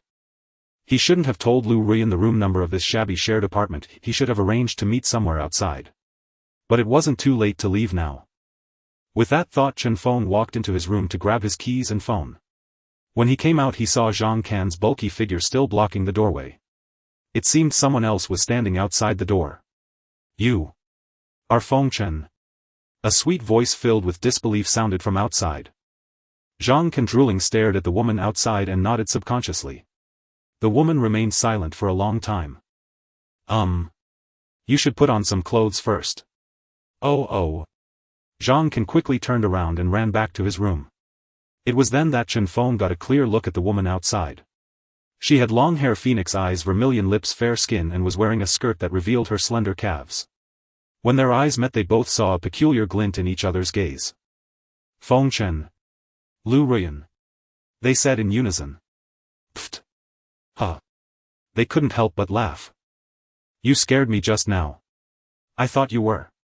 Lu Ruyan gestured to the thick waistline pointing towards Zhang Can's room. Zhang Can's door creaked open, startling Lu Ruyan. Chen Feng quickly rushed out, slammed the outer door shut, grabbed Lu Ruyan's hand and led her down the stairs. Ha ha ha. They laughed as they went downstairs. At the bottom, Lu Ruyan patted her chest. You scared me to death. Chen Feng said, if I really looked like that, would you still come out with me? Lu Ruyan pondered for a moment. I'd call a few more sisters from the guild to deal with you. Chen Feng chuckled. So does this face of mine qualify me to dine with Miss Lu? Lu Ruyan glanced at him, barely passable, a bit better than the average person. Just then they realized their hands were still clasped together. They quickly let go and turned their heads away. The atmosphere grew awkward. After a moment of silence, Chen Feng remembered why she had come and asked, so what brings you here? Lu Ruyan's smile instantly faded. She sighed, let's find a place to sit. We can talk over a meal. Chen Feng nodded. Half an hour later, inside an upscale Western restaurant. Chen Feng elegantly sipped his tomato soup, then calmly cut a piece of sirloin steak, every movement practiced and composed. Lu Ruyan watched Chen Feng with keen interest, as if she couldn't quite figure him out. Chen Feng brought a piece of steak to his lips and said, why aren't you eating? Is it because I'm too handsome and you're feasting your eyes? Pfft. Lu Ruyan couldn't help but laugh. I'm just curious. You live in such a rundown old place, yet you're so familiar with Western cuisine. Your use of the knife and fork, it would take at least 3 to 5 years to master. Chen Feng grinned. I'm naturally gifted. I learned it just by watching once. Lu Ruyan smiled wryly. She certainly didn't believe such nonsense. Chen Feng knew she didn't believe him, but he didn't bother to explain. It wasn't like he could tell her he was reborn. Lu Ruyan said, you're so amazing in the game. I thought you had a studio or a data analysis team behind you. I didn't expect you to be a shootin', right? Chen Feng finished her sentence for her. Lu Ruyan smiled. Chen Feng didn't mind at all. Why be afraid of people knowing the real you? The world of Shinji gave me an opportunity, and it will give countless others an opportunity too. Chen Feng paused, looking into Lu Ruyan's eyes, including you. Lu Ruyan's heart skipped a beat, feeling as if he could see right through her. Gradually her expression shifted from initial excitement and curiosity to melancholy and loneliness. I read a novel the other day. Lu Ruyan twirled her fork in the pasta. Because of family interests, a girl was forced to marry someone from another family. What do you think? As she spoke, Lu Ruyan glanced at Chen Feng from the corner of her eye. Me? I'd sit back and enjoy the show, Chen Feng said nonchalantly. Seeing him play dumb, Lu Ruyan felt a twinge of disappointment. She looked up and found Chen Feng staring at her. Her heart tightened, knowing he didn't want to beat around the bush. Was this man going to strip away even the last shred of her dignity? Lu Ruyan gritted her teeth and steeled herself. Fine, it's not a novel. It's me. My parents are forcing me into an arranged marriage. I wanted to hear your opinion, or rather I wanted to confide in you. Lu Ruyan herself didn't know why she held such high expectations for this man. It was only their first meeting after all. Chen Feng put down his knife and fork and looked at her seriously. Everyone belongs to themselves, yet not entirely to themselves. You've enjoyed the top resources your family provided, it's only natural to repay them through concrete actions. Lu Ruyan's eyes dimmed upon hearing this. So you mean I should accept my parents' arrangement and the family alliance? Chen Feng shook his head. When I say concrete actions, I don't necessarily mean obeying your parents' orders. Lu Ruyan was taken aback. What do you mean? I don't understand. Chen Feng said, to cure the disease you must treat the root cause. What is the crisis your family faces? Lu Ruyan blurted out, a 100 billion accounting hole. Chen Feng shook his head, pointing to his head, signaling her to think carefully. Lu Ruyan, being sharp, immediately understood his point. Poor business management. Chen Feng nodded. Your elder brother Lu Ruyu invested in a few projects early on and made a lot of money, then fancied himself a business prodigy. Little did he know his success was only possible due to the direct or indirect influence of the Lu Corporation. Afterwards, when he took sole control of the Lu Corporation, he found his competitors were also family-level giants on par with the Lius. He was defeated instantly. Lu Ruyan nodded in understanding. I know the problem lies with my brother. But the current challenge is how to get through this crisis. Chen Feng said, an arranged marriage won't solve your brother's problem nor the Lu Corporation's. In 3 to 5 years the Lu Corporation will still crumble and then be torn apart and devoured. Lu Ruyan frowned. Though she wasn't entirely convinced, she knew his reasoning wasn't far off. But she felt something was off. Suddenly she spotted a flaw in his argument. I never said it was my brother's fault. How do you know so much? Chen Feng's heart sank. Damn it. He had inadvertently let slip news from his past life. Before his rebirth, Chen Feng had seen news about Lu Ruyan and the Lu Corporation several times. Once it was a year later. Century Wedding Alliance, Ouyang Kuanpeng marries Lu Ruyan. This event exploded across the entire internet. Whether online or offline, on television or the internet, even within the world of divine mechanism, the powerful alliance between Ouyang Financial Group and Lu Industrial Group stunned everyone.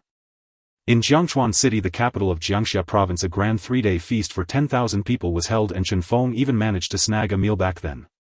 For a time this major event became the talk of the town. Yet only 3 years later news broke within the industry that the Lu Corporation had been fully acquired by Ouyang Financial.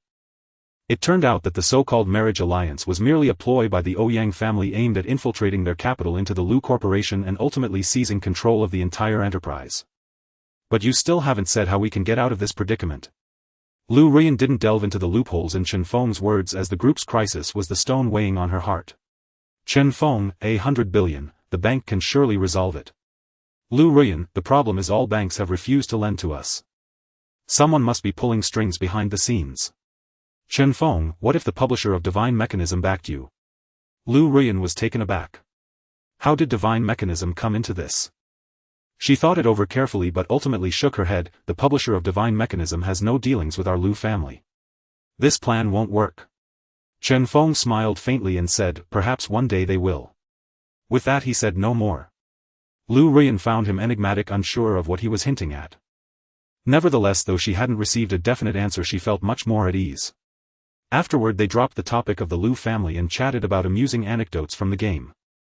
When the topic of stealthy scent and the stolen treasure chests came up, Lu Ruyan was astonished. So there was a third hidden chest. I thought there were only 2. Chen Feng, although I killed him immediately, I only found an empty chest on the ground. I felt too embarrassed to mention it back then. Lu Ruyan, is it possible that chest was always empty? Chen Feng pondered for a moment. The possibility of an empty chest isn't zero. But I just can't swallow that affront. Lu Ruyan, what happened afterward? Did you seek revenge? Later at Crescent Moon City. So Chen Feng recounted how he had disrupted Stealthy Scent's skill quest. Lu Ruyan couldn't help but giggle. You're so wicked. That Stealthy Scent must hate your guts, right? Chen Feng, he might not know it was me. My attacks didn't land on him, so the system won't reveal it. Lu Ruyan, all in all he's the one who lost more. No matter how good the equipment, it will eventually become obsolete.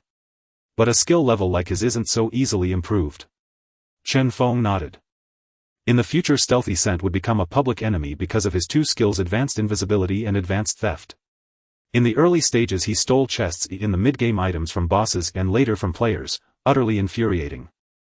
Chen Feng had also fallen victim to him having a dark gold equipment stolen by his divine level, flying dragon grasping hand.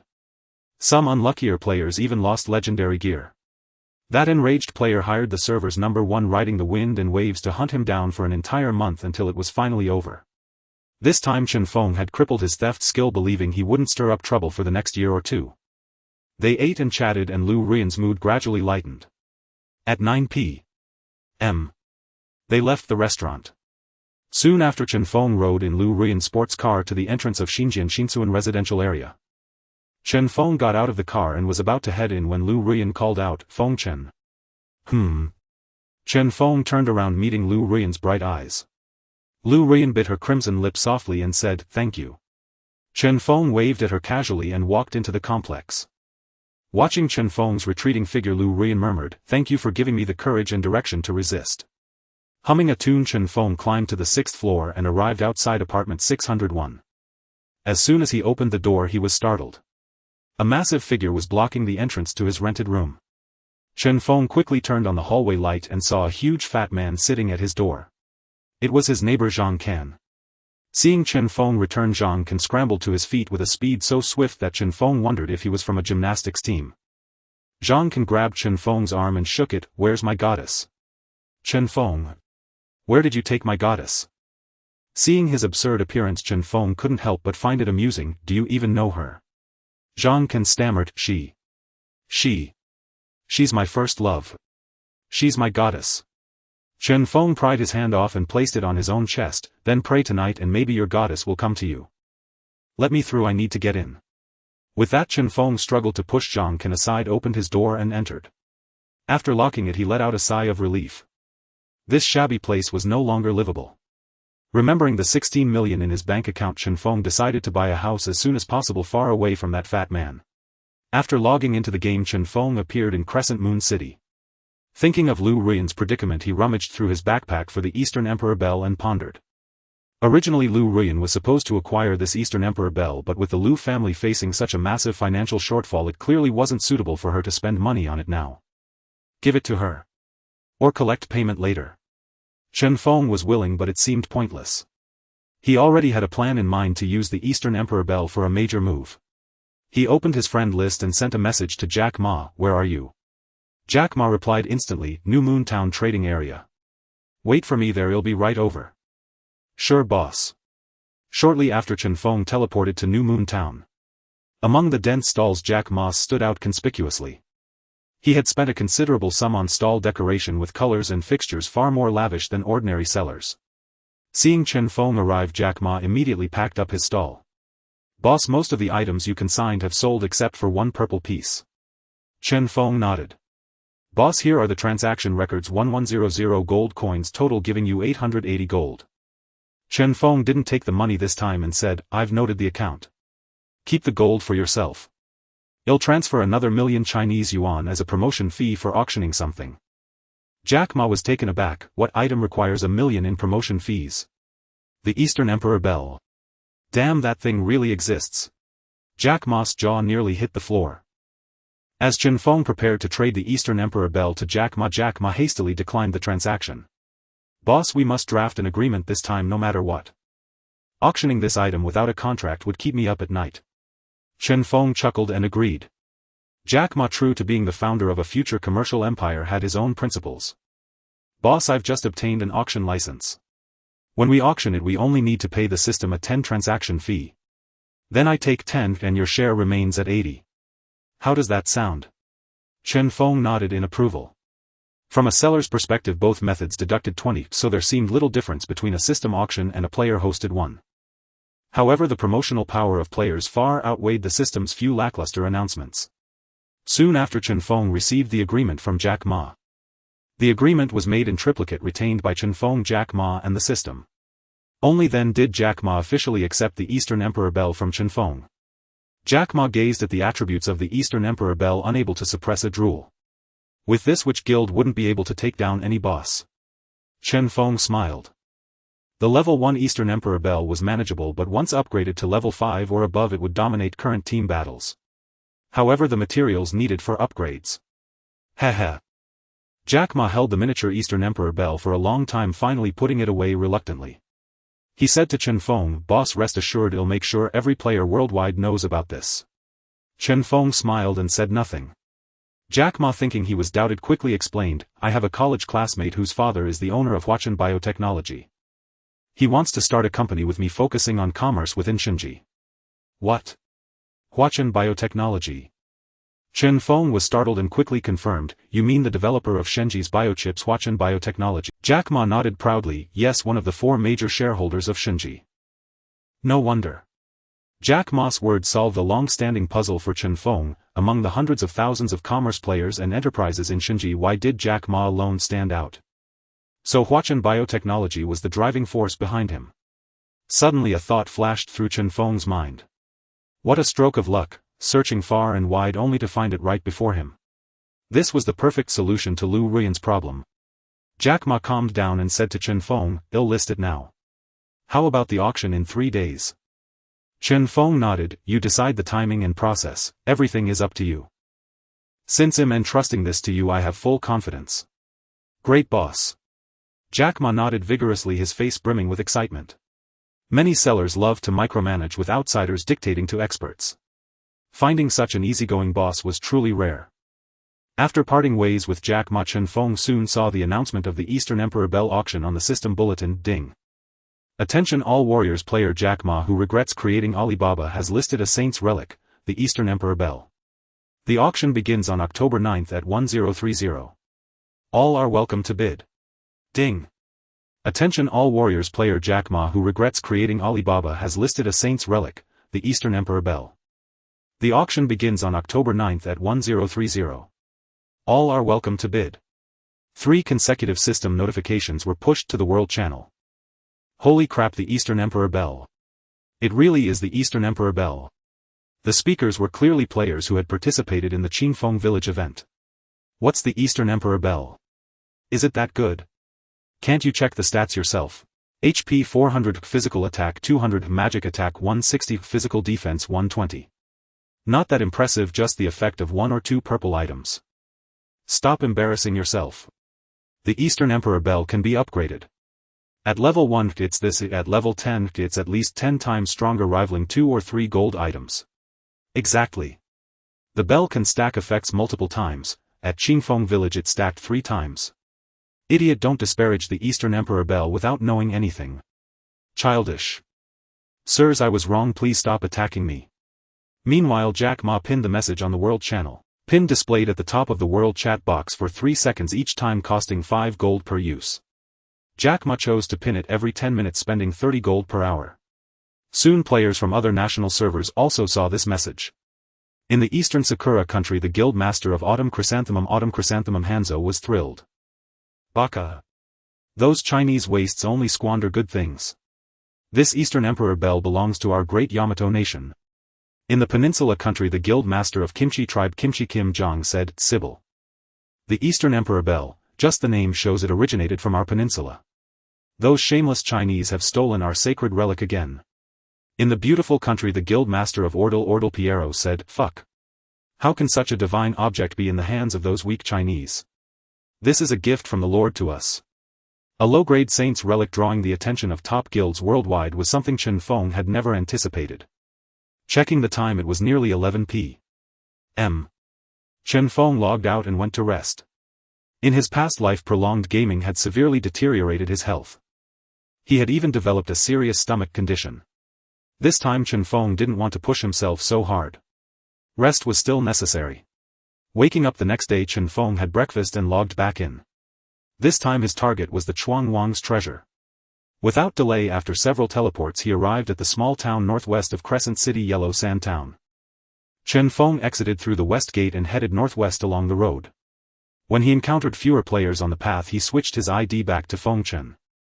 Chuang Wang's treasure was located in the center of a desert between Crescent City and Lulan New City. The monsters along the way were high-level, ranging from 20 to 40, but their density was low. With careful navigation, one could avoid direct encounters with these advanced creatures. Beyond the Yellow Sand Town area, the wind suddenly picked up. Chen Feng squinted against the swirling sand ahead, frowning. Bad luck, a sandstorm had hit. Its duration could vary from 1 or 2 hours to a couple of days. Without the divination skill, he couldn't determine how long it would last. Chen Feng pondered, should I go back and return after the storm passes? There was no rush anyway, a day's delay wouldn't hurt.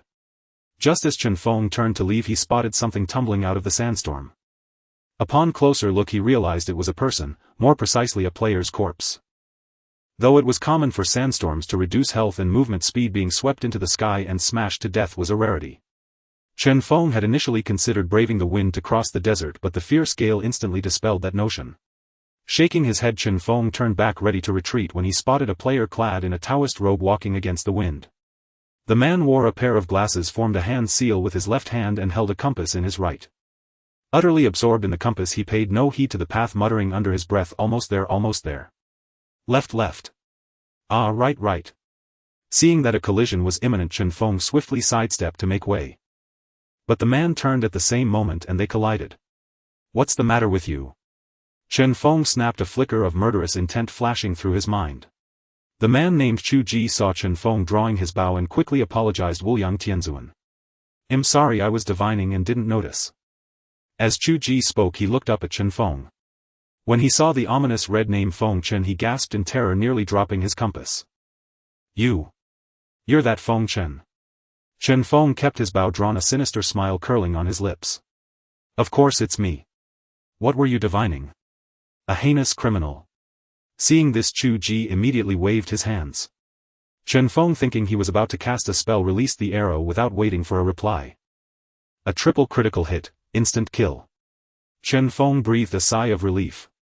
Phew, lucky I didn't let him act. Who knows what bizarre skills he might have. Chen Feng glanced at Hou Yi's corpse. His soul hadn't been released yet and the body remained on the spot. As Chen Feng turned toward Yellow Sandtown, a line of text floated up from Hou Yi's corpse. "Great Feng Chen, I came specifically to find you. No ill intent." Chen Feng halted. Seeing this, Hou Yi quickly typed, "Please don't go, let me explain, wait." Then a yellow talisman drifted up from the corpse. With a whoosh, it ignited with green flames which sank down and entered the corpse's nostrils. The next moment the health bar over Hou Yi's corpse reappeared, though it had only a sliver of health left. Hou Yi stood up quickly, pulled out another talisman and waved his hand, causing it to ignite in midair. As the talisman burned to ash, Hou Yi's health surged back to near full. Chen Feng clapped his hands in applause. "Not bad, not bad. A Taoist is indeed worthy of a hidden class, even more useful than a priest's skills." Seeing that Chen Feng didn't shoot again, Hou Yi let out a sigh of relief. When Chen Feng saw that his condition had mostly recovered, he asked, "All right, what do you want? How did you know I was here?" Hou Yi adjusted his Taoist hat. "Wuliang Tianzuan. Actually, I didn't know you were here." Chen Feng frowned and snapped, "Stop the nonsense." Startled, Hou Yi quickly summarized, "I got a divine mechanism talisman from a quest that can locate a mysterious mission. I followed my compass here and it pointed straight to you." Pausing to gauge Chen Feng's expression, Hou Yi found no change and dared to ask, "Great Feng Chen, are you here for some hidden quest?" Chen Feng's heart skipped a beat. The system was too clever. Knowing he carried a treasure map, it had deliberately guided a player to him. After a moment's thought, he said, "So what? Do I need your help?" Hou Yi straightened up and cleared his throat. "Wuliang Tianzuan. I presume you need to cross this desert, correct?" Chen Feng rolled his eyes. "Do you need divination for that? Anyone with eyes can see it." Hou Yi clasped his hands behind his back, pacing a few steps like a sage. "Wuliang Tianzuan. Do you know how many days this sandstorm will last?" Chen Feng frowned. "A few hours, at least, a day or two at most." Hou Yi shook his head dramatically. "Wuliang Tianzuan. According to my divination, this sandstorm will continue for another 7 days and 5 hours. Chen Feng was taken aback. He had never imagined such a long delay, and anxiety crept in. From his past lives' memory, the Bandit King's treasure map would be fully excavated in 3 days. If he went a week later, it would be too late. Hou Yi continued, hands behind his back. "Wuliang Tianzuan. Do you realize that such a violent sandstorm is impassable for ordinary people?" Annoyed by his smug demeanor, Chen Feng lunged forward and kicked him in the rear. Hou Yi yelped, hopping and clutching his backside. Chen Feng glared at him. "Get to the point. Keep rambling and it'll send you to the safe zone with an arrow. Let's see if you have more resurrection talismans than I have arrows." "Wuliang." Hou Yi started, but seeing Chen Feng raise his bow, he quickly said, "I have a wind-calming pearl that can let a team pass through the sandstorm unscathed." Chen Feng smirked. "Congratulations, that's the right answer." With that, he lowered his bow. Hou Yi sighed in relief and activated the wind-calming pearl equipped in his metal slot, which formed a barrier around him. Then Hou Yi sent a team invitation and Chen Feng accepted. The wind barrier expanded, enveloping Chen Feng as well. Hou Yi explained, "Wuliang Tianzuan. As long as you stay within 50 meters of me, the pearl will work." Chen Feng checked the wind-calming pearl's buff: increased attack speed by 10, movement speed by 5, attack range by 5 and spell range by 5. It also resisted natural wind effects. The pearl's quality was decent, on par with a night pearl, though slightly inferior to a sea pearl. Hou Yi puffed up with pride, about to boast, "Wuliang Tianzuan, my wind calming." But Chen Feng cut him off. "Alright, let's go." He strode ahead and Hou Yi hurriedly trotted to keep up.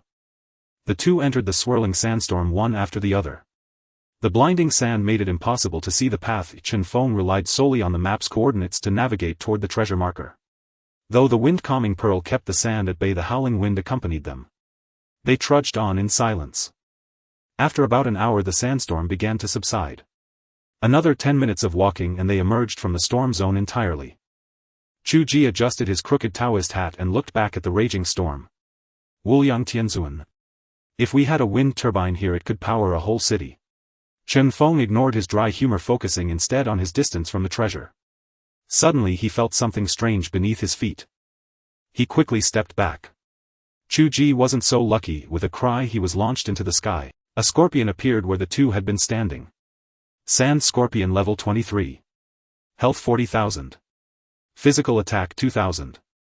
Physical defense 1,300. The skill just used was Deadly Thrust. Deadly Thrust burrows underground, lunges forward for 15 meters, launching all enemies in its path into the air.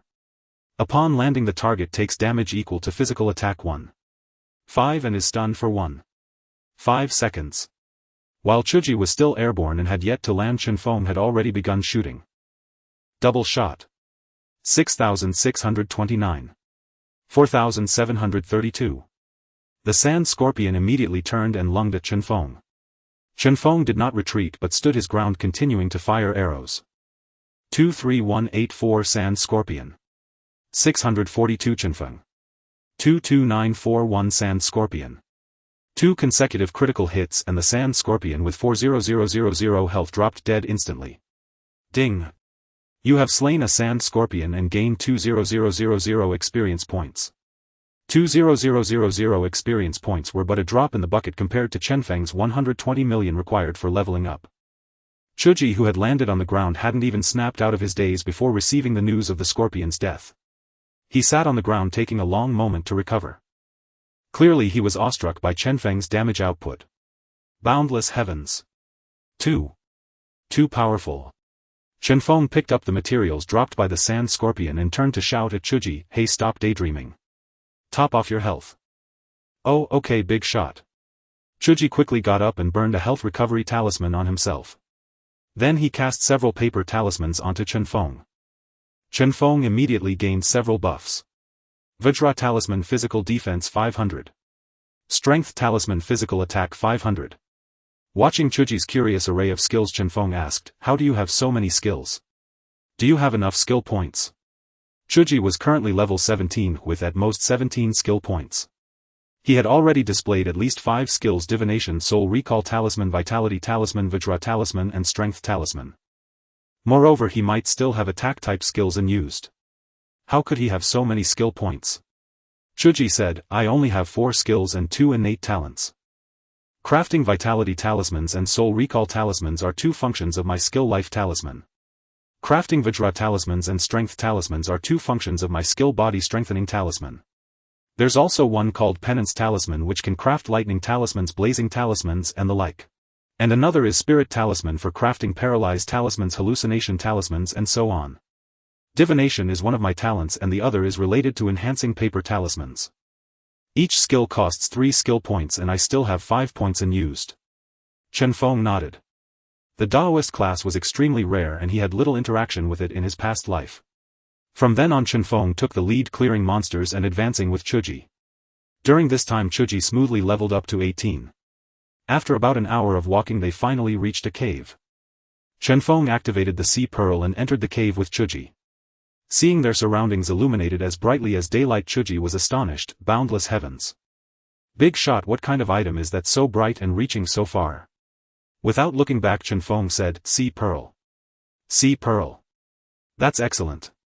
My Spirit Talisman skill can craft night vision talismans, but they only let me see clearly in the dark, nowhere near as good as your Sea Pearl." Chen Feng's heart stirred and he stopped, saying, "You can see clearly in the dark?" Hou Yi nodded. He took out a light blue talisman paper from his backpack and said, "This is a night vision talisman drawn with cow's tears." After a moment of contemplation, Chen Feng said, "Then use the night vision talisman. There might be other players here, it's safer for us to be cautious." With that, Chen Feng switched the Sea Pearl from its luminous form to its night vision mode. The cave was instantly plunged into pitch darkness. Hou Yi hastily lit the night vision talisman. After it burned out he stuffed the talisman's ashes into his mouth and swallowed them, his face contorted in pain. Boundless heavens. This wretched talisman tastes terrible. Chen Feng shook his head and led him deeper into the cave. The cave was cold and damp. The deeper they went the lower the temperature dropped. At the farthest end ice even formed on the walls. Fortunately there were no monsters or traps in the cave. Soon the two reached the deepest part. Boundless heavens, why is it a dead end? Where's the promised treasure? Chen Feng said nothing. He pulled out the treasure map, checked the marked location and began groping along the cave wall. Hou Yi also took out a compass, muttering incantations. The compass needle began to spin. Strangely the needle's direction matched exactly where Chen Feng was moving. Soon Chen Feng found a mechanism on the wall. There had been a hidden lock on the outside, but it was already open. Chen Feng was taken aback, realizing that someone had indeed arrived first. He then pressed the switch on the wall. Rumbling. Rumbling. A stone wall lifted upward, revealing a tunderhigh opening. Chen Feng waved his hand and said, "Stay close to me, be careful, there are monsters inside." "Oh, okay." Hou Yi quickly put away his compass and came up behind Chen Feng. Shortly after the two entered the hidden door, the map changed from Nameless Cave to Chuang Wang's Cave, and the stone door behind them had already fallen shut again. At the same time two giant spiders approached. Frost Spider level 23. Just as Chen Feng was about to shoot an arrow, a gust of wind blew up around him, slowing the spider's movement. Hou Yi's voice sounded from behind, "Big shot, I switched the form of my wind calming pearl. Shoot them now." Chen Feng nodded. He had underestimated Hou Yi's wind calming pearl before. It could switch to a gale form, its quality seemed no less than that of his own sea pearl. Chen Feng didn't use any skills but attacked with normal shots. 7,017. 6,990. Both spiders were hit by arrows simultaneously. One of Huang Zhong's bow skills, split arrow, randomly shoots at two other units, triggered only during normal attacks. Moreover, both spiders were entangled by a thin thread, unable to move. Another skill of Huang Zhong's bow, silk binding. On attack there is a 20 chance to bind the target's feet, rendering them immobile for 2 seconds. Chen Feng was delighted. He hadn't expected the split arrows to also trigger silk binding. He hadn't noticed it during the defense of Qingfeng village, mainly because players were being one-shot. It seemed the split arrows didn't differentiate between primary and secondary targets. The two spiders, unable to move, hissed in agitation. Suddenly they shot a thin thread from their mouths toward Chen Feng. Perhaps because of the intense cold the thread froze into ice strands as it flew through the air. Pfft. Damage numbers appeared above Chen Feng's head: 892 slow. 924 slow. Chen Feng's attack speed changed from 0.8 seconds to 1 second. The damage was negligible, nothing serious. After spitting the thread the spiders stopped using skills and struggled to break free. Chen Feng continued shooting, finally killing the spiders before they could close in. After the two spiders died they didn't drop equipment but left behind a few crafting items called ice silk, which could be used to make level 20 armor and bowstrings. After cleaning up the two continued forward. Chuang Wang's cave had many small rooms on both sides, but all were empty. Only many frost spiders and frost giant rats were chewing on cloth bags inside. This was presumably a place for storing food. They searched 3 small rooms, but aside from materials dropped by slain monsters they found no special treasures. Hou Yi came up behind Chen Feng and whispered, "Big shot, could someone have already gone ahead?" Chen Feng nodded. As they approached the 4th room they found it brightly lit. Voices came from inside, "Boss, there's a treasure chest in this room." The morning wind quietly arrived at the door, peeking inside. Inside there were over 20 players of level 17 and 18 encircling a frost spider and a frost giant rat in battle. Those players moved with utmost caution, fearing to disturb the other frost spiders and frost giant rats lurking in the corners. At the back of the room there were 3 treasure chests. From their position it was clear that without clearing away these spiders and rats, accessing those chests would be quite difficult. Hou Yi observed the scene inside and glanced at the crimson name of Chen Feng. Suddenly he pulled out a floating dust, his face beaming with excitement as he said to Chen Feng, "Boss, let's wipe them out." Chen Feng shot him a glance, looking at him as if he were a fool, and replied, "Do you think I'm a murderous maniac?" You aren't." Hou Yi gazed at him in disbelief. Chen Feng was momentarily speechless. In truth he only killed out of necessity. The first time was outside the abandoned mine. Encircled by foes due to Zhao Xiaojie's double warrant mission, Chen Feng had no choice but to unleash a massacre. The second time was outside Crescent Moon Town. A bunch of people pursued him for bounty only to be counter-killed. The third time was outside the novice village. Once again a group of bounty hunters came to harass him only to be counter-killed. As for Chen Feng village, it was merely an issue of factions without a clear right or wrong. In all honesty, Chen Feng did not consider himself a good person, but he was not a devil who killed and plundered at the slightest disagreement. However, when he explained his reasons to Chujai, he was met with a gaze filled with disbelief. In Chuj's eyes, Chen Feng's words sounded like mere excuses. He had shot him without hesitation upon their first meeting. If it weren't for his resurrection talisman, he would have already died and returned to the safe zone. Seeing Chuj's expression, Chen Feng realized that no explanation would suffice. He could only sigh and leave the doorway of the room.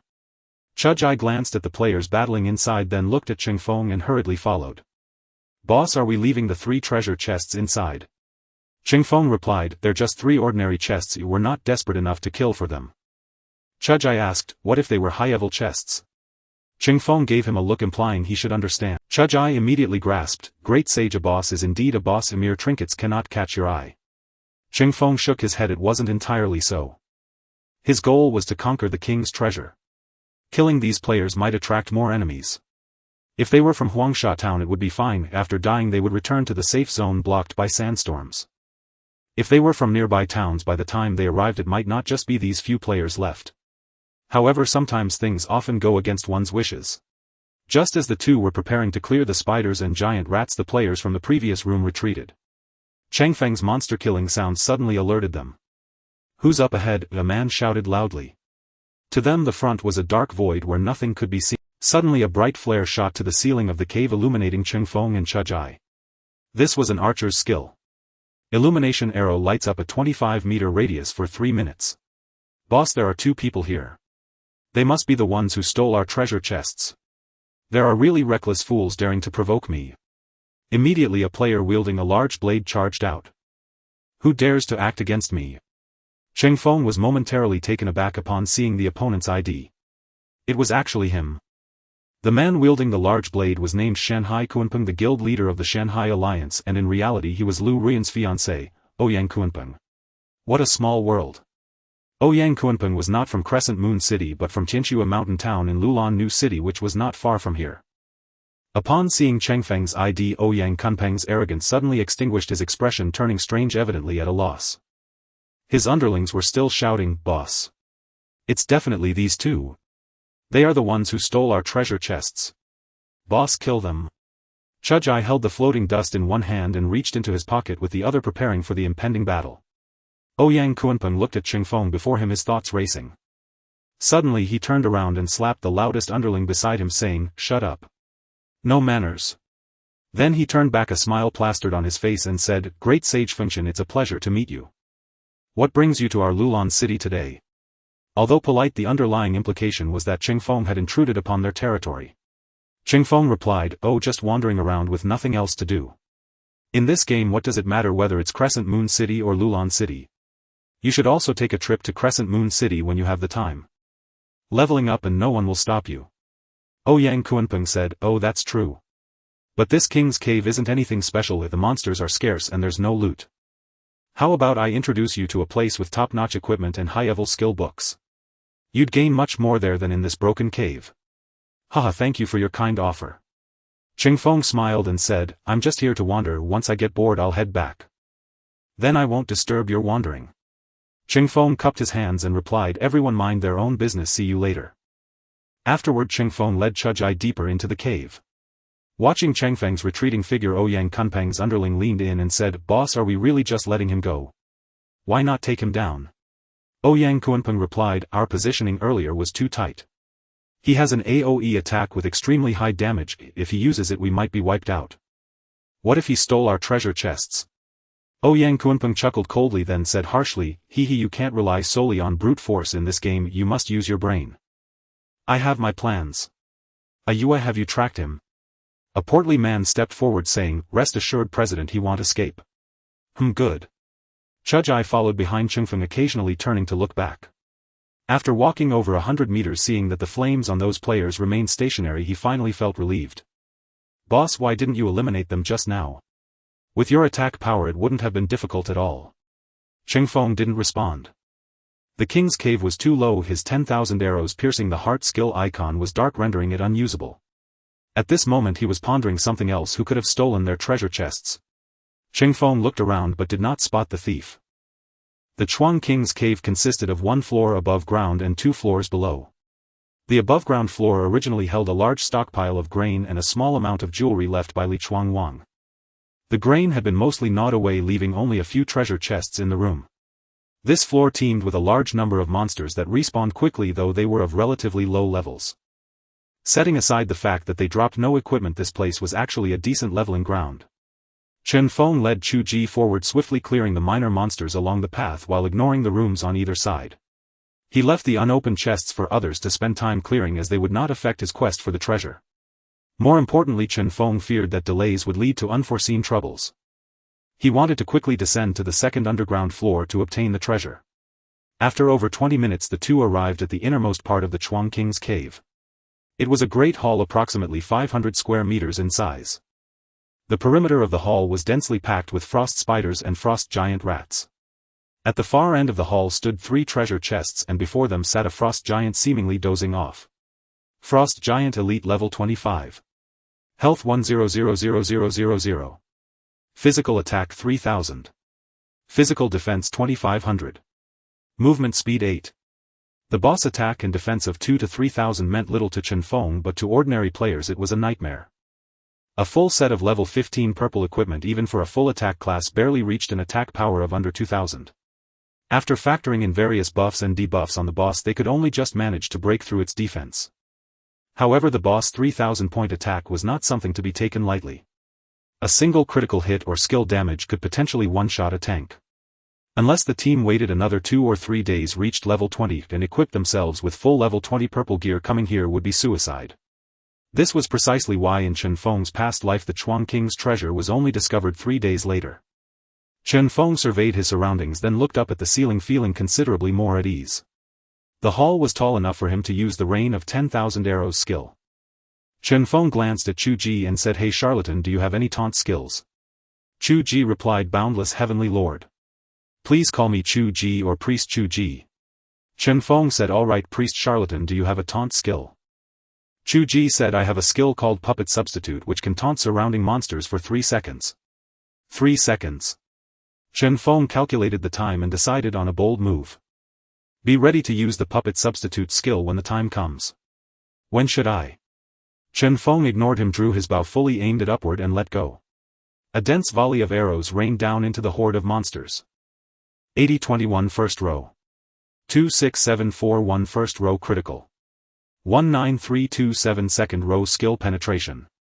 36741 second row 1 critical. 68746 second row double critical. 20313 third row skill double penetration. 51027 third row 1 critical. The most extreme was for monsters beyond the third row, where triggering a skill critical plus double penetration critical resulted in damage exceeding 80000. With a critical hit probability as high as 70 to 80%, a vast number of frost giant rats and frost spiders were slain. Over 150 of the 200+ monsters covered by the attack were instantly wiped out. Ding! You have slain a frost spider. Gained 20000 experience. Ding! Lucky reward triggered. Bonus 20000 experience gained. Ding! You have slain a frost giant rat. Gained 22000 experience. Ding! Lucky reward triggered. Bonus 22000 experience gained. Chen Feng gained over 5 million experience in one go. Although Chu Ji did not receive the lucky reward, his level was only 18, granting him bonus experience, so he also obtained over 4 million experience from this wave. Seeing this scene, Chu Ji's jaw nearly dropped. Boundless Heavenly Lord. My experience shot up by a third. Don't just stand there. Get ready to use the substitute talisman. Chen Feng quickly reminded him. His attack range was 55-40 from Huang Zhong's bow, 10 from the scope, 5 from the wind calming pearl, and the monster's speed was 8, meaning they would need 6 or 7 seconds to reach him.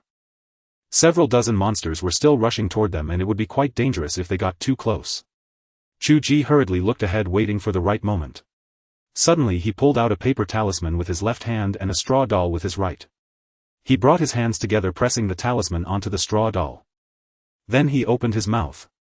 With a puff he spat a mouthful of blood onto the straw doll. Afterward he tossed the straw doll forward and it instantly transformed into a replica of Hou Yi himself. The substitute not only looked exactly like him but also mimicked his spellcasting gestures, making it virtually indistinguishable from the real person. Chen Feng had originally thought the so-called substitute talisman merely attracted the monster's attention. He never expected it to be so lifelike. He believed that if he were unaware he could easily mistake this substitute for the real Hou Yi. Suddenly the substitute extended its hand and shot out dozens of paper talismans flying toward the surrounding monsters. 1721. 1620. A string of numbers appeared above the monsters' heads. However, Chen Feng noticed that these numbers were all in hollow characters. Though Chen Feng had not seen hollow characters often, he understood their meaning: illusory damage. From the perspective of the one being attacked, there were no hollow characters if they appeared as normal damage. But in reality no damage was inflicted. This was what was known as illusory damage. Illusory damage typically appeared in illusions or with non-damaging clones. Although the paper talismans from the straw doll dealt no damage to the monsters, the aggro they generated was genuine, or rather it was extremely high aggro. Dozens of spiders and giant rats desperately pounced on the substitute. The substitute was remarkably tough. Its health dropped to 1 point and then stopped decreasing, stubbornly holding on for 3 full seconds. In those 3 seconds Chen Feng's Rain of 10,000 Arrows skill had just finished its cooldown. Rain of 10,000 Arrows. With the second attack the monsters were essentially all eliminated. Only a few scattered monsters in the front row were lucky enough not to suffer a critical hit in either attack, and Chen Feng finished them off with normal shots. Subsequently Chen Feng used the same tactic to clear all the minor monsters from every corner. Hou Yi successfully reached level 19. At this point the Great Hall was left with only the boss and the 3 high-grade treasure chests behind it. The treasure chest behind the Frost Giant was evidently of higher quality than those in the outer chamber. Its opulent appearance and intricate carvings made it clear that its contents were no ordinary items. Hou Yi stared at the chest, wiping his drool, and said, "Heavenly Venerable. Boss, how about you lure the boss away while I pick the lock?" Chen Feng chuckled and replied, "I doubt you can open it." "Why? Let me ask you, what level is your lock-picking skill?" "Just a novice. These chests require at least slightly skilled or even proficient." "Heavenly Venerable. What should we do about the chest?" Chen Feng shook his head with a smile, offering no explanation. Meanwhile his eyes darted around the surroundings. He still wasn't sure if Qiu Tuxiang was nearby. If they were, he hoped they would attempt to open the chest. His stealth skill remained active when opening ordinary chests. But if he used the lock-picking skill he would become visible. That way he could eliminate the threat in time. Chen Feng turned back, looked at the Frost Giant and said to Hou Yi, "Stand back. I'm going to kill the boss." "Oh." Hou Yi swiftly retreated to a safe distance. Though he had a myriad of chaotic talismans, he had no intention of showing off against a boss with millions of HP. Drawing talismans was costly and time-consuming. Why waste them here? Chen Feng pulled back his Huangzhong Bao and unleashed a double shot. 23730 critical, 2837 80 damage on second hit. Roar.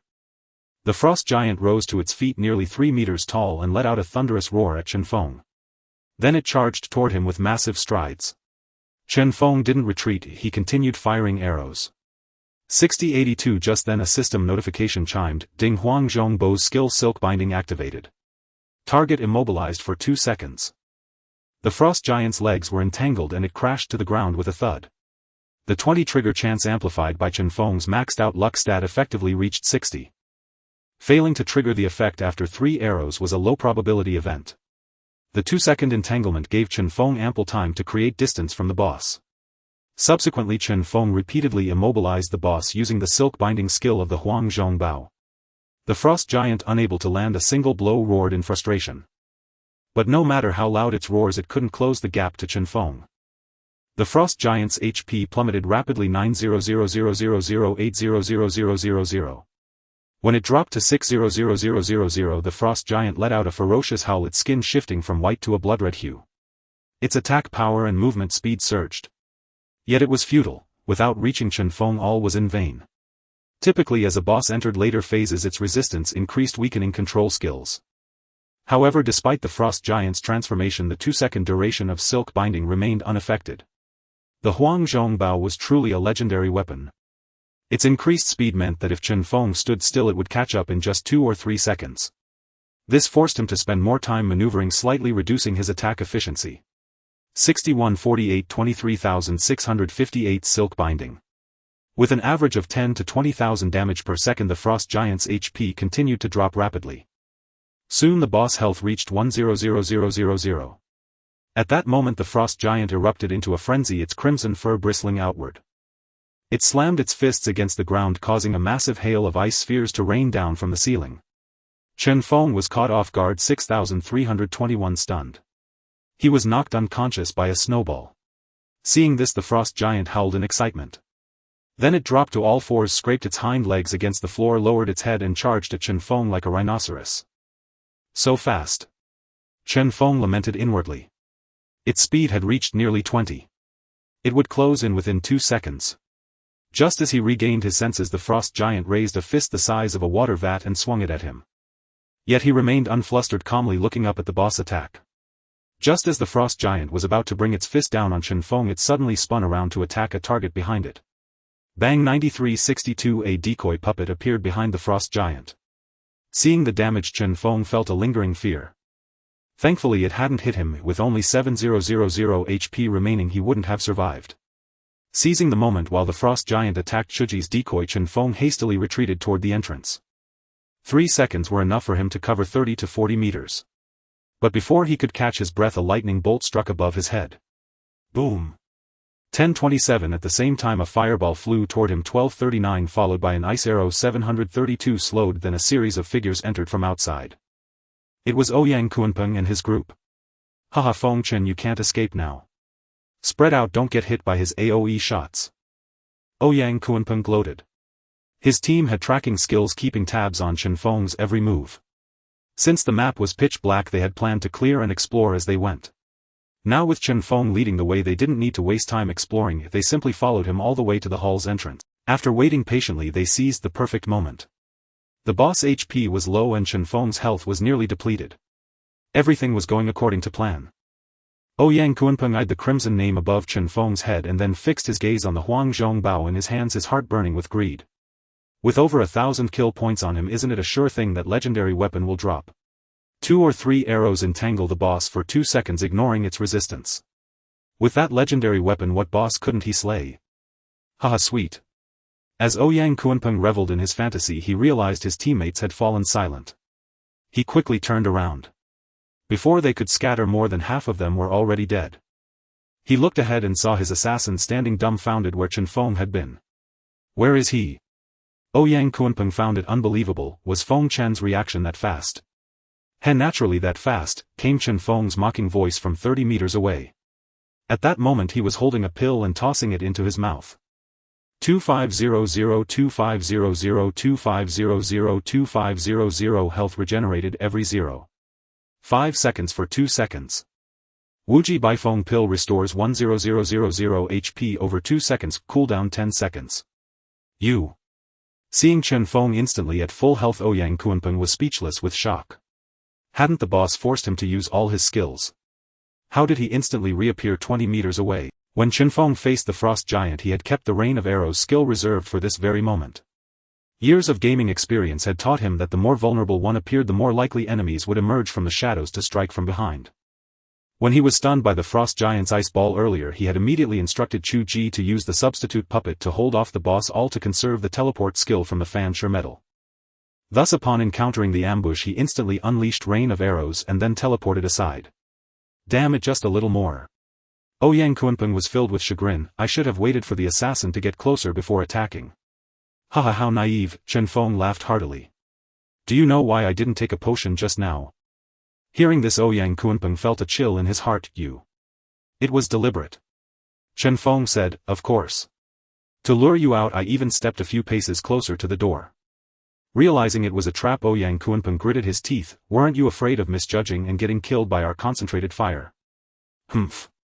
Chen Feng let out a contemptuous smirk. At that moment the frost giant had already broken free from the substitute puppet and charged straight at Chen Feng. Chen Feng quickly fired a double shot at it, triggering silk binding and freezing it in place. Seeing this, Ouyang Kunpeng immediately organized the remaining 8 people to surround Chen Feng.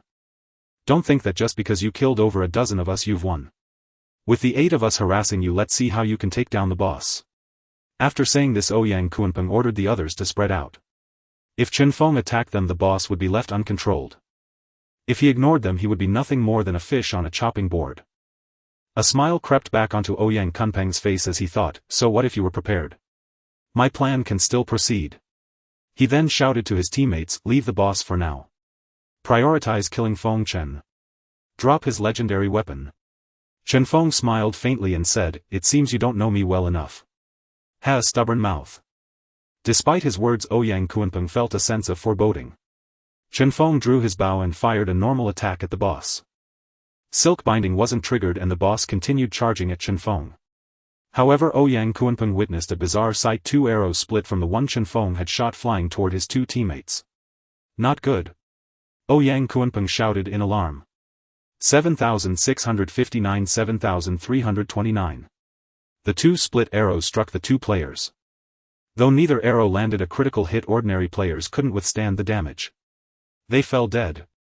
Chen Feng maneuvered and closed in on the members of the Shanghai Alliance. The split arrow skill was practically a bug. Anyone within Chen Feng's line of sight and attack range was automatically targeted by the split arrows. With every repositioning Chen Feng made, the arrows he fired felled 2 people. In less than a minute, all 7 Shanghai Alliance members had been taken down by Chen Feng, leaving only Ouyang Kunpeng. At this point, Ouyang Kunpeng, wielding his great blade, charged at Chen Feng from behind. "I'll fight you to the death." A single strike, mountain-splitting cleave, hit Chen Feng square on the head. 4,271. Chen Feng didn't move, taking the blow hidden. He turned around, looked at Ouyang Kunpeng and said mockingly, "Not bad, a special class, Blade Master." Ouyang Kunpeng didn't pause for a moment and launched a 2-hit combo. 1984-1264. Chen Feng's health dropped by half. Chen Feng raised his bow, aimed it at his head and curled his lips into a slight smile. "By the way, I heard that among the treasures of the Chuang King's treasure there's a manual called the Hou family blade technique. Too bad you won't get it." With that, Chen Feng released his grip and an arrow struck Ouyang Kunpeng square in the forehead. 24,280. As Ouyang Kunpeng heard Chen Feng's last words, his eyes just before turning into light revealed regret and resentment. "Tianxue town safe zone. Damn it.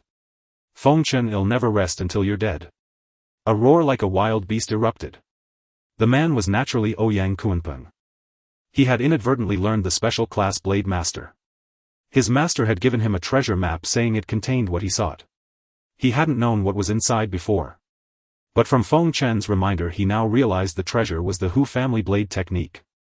The Hou family blade technique of Hou Yi Dao and Hou Fei. The Chuang King's treasure. The Hou family blade technique. I should have thought of it. At that moment, Ouyang Kunpeng was seething with rage. "Chief, what now?" asked a teammate who had followed him earlier.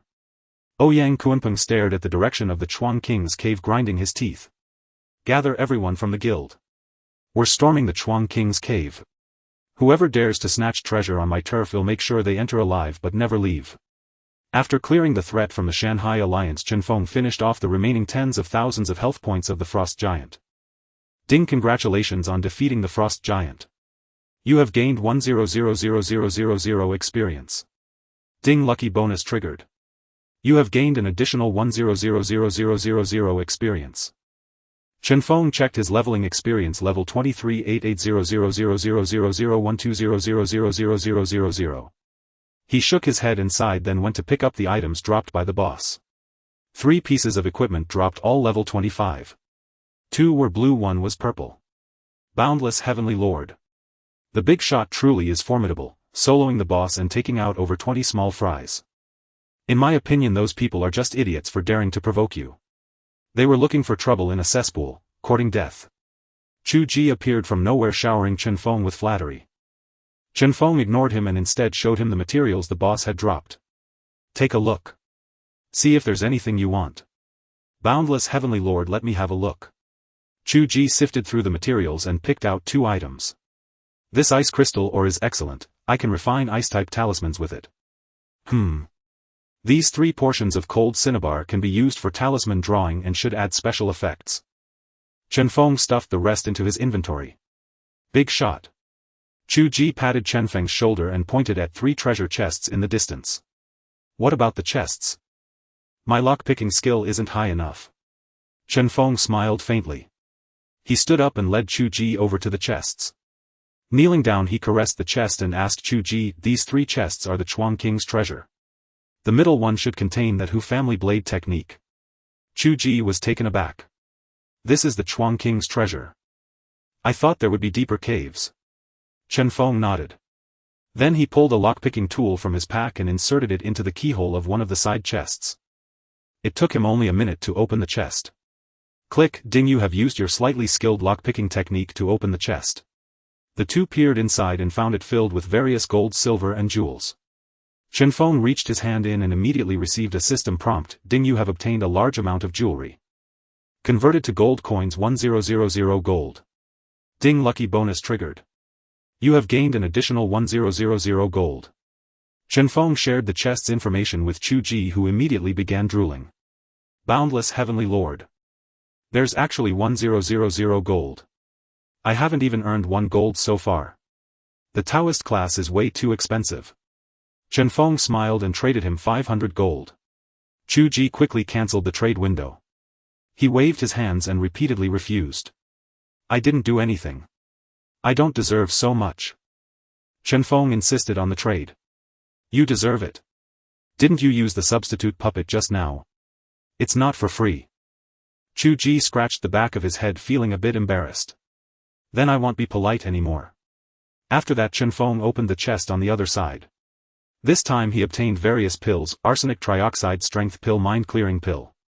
Over 20 functional pills in total. This time Hou Yi only took 2 pills that temporarily boosted spirit and intelligence to enhance the effects when drawing talismans next time. Finally the two turned their attention to the largest chest in the middle. Chen Feng inserted the tool into the lock. This time the lockpicking took a bit longer, about 2 minutes. "Ding, you have used your adept lockpicking technique to open the chest." Chen Feng slowly lifted the lid of the chest. A white light shot out from inside. "Wow!" Hou Yi exclaimed in awe. However, behind them a hand reached out and plunged into the chest. Just as that hand was about to reach into the treasure chest, a talisman suddenly slapped onto it. Immobilization talisman. The hand came to an abrupt halt merely 10 centimeters from the chest, its fingers still twitching in the air with palpable reluctance. Having learned from his previous mistake, Chen Feng naturally would not err a second time.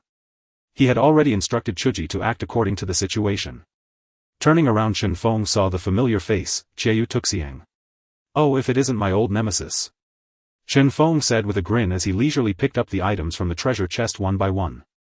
"Hey, race, a piece of gold equipment, not bad at all. And hey, race, a scroll. Oh, it looks like a class change scroll for the blade master profession. And a book, care to guess if it's the Hou family blade art?" Chen Feng pulled out the contents of the chest, deliberately waving them in front of Chiu Tuxiang. Chiu Tuxiang's eyes widened and his lips trembled slightly. His desire for the items in Chen Feng's hands was unmistakable. Watching helplessly as the treasures disappeared into Chen Feng's pocket, he ground his teeth and said, "Feng Chen, you got lucky this time. I'll be back for you. Just kill me now." Seeing Chiu Tuxiang's expression, Chen Feng was quite satisfied. He chuckled and said, "Death. You definitely won't escape it. But before you die you need to feel the pain of being coveted." Chiu Tuxiang was taken aback. Immediately a message was pinned to the top of the world channel. "Feng Chen, Chiu Tuxiang, you bastard, you stole my treasure chest and made off with my Hou family blade art. From now on I'll kill you every time I see you." Chiu Tuxiang stared at the world message Chen Feng had posted, first stunned, then realizing his intent.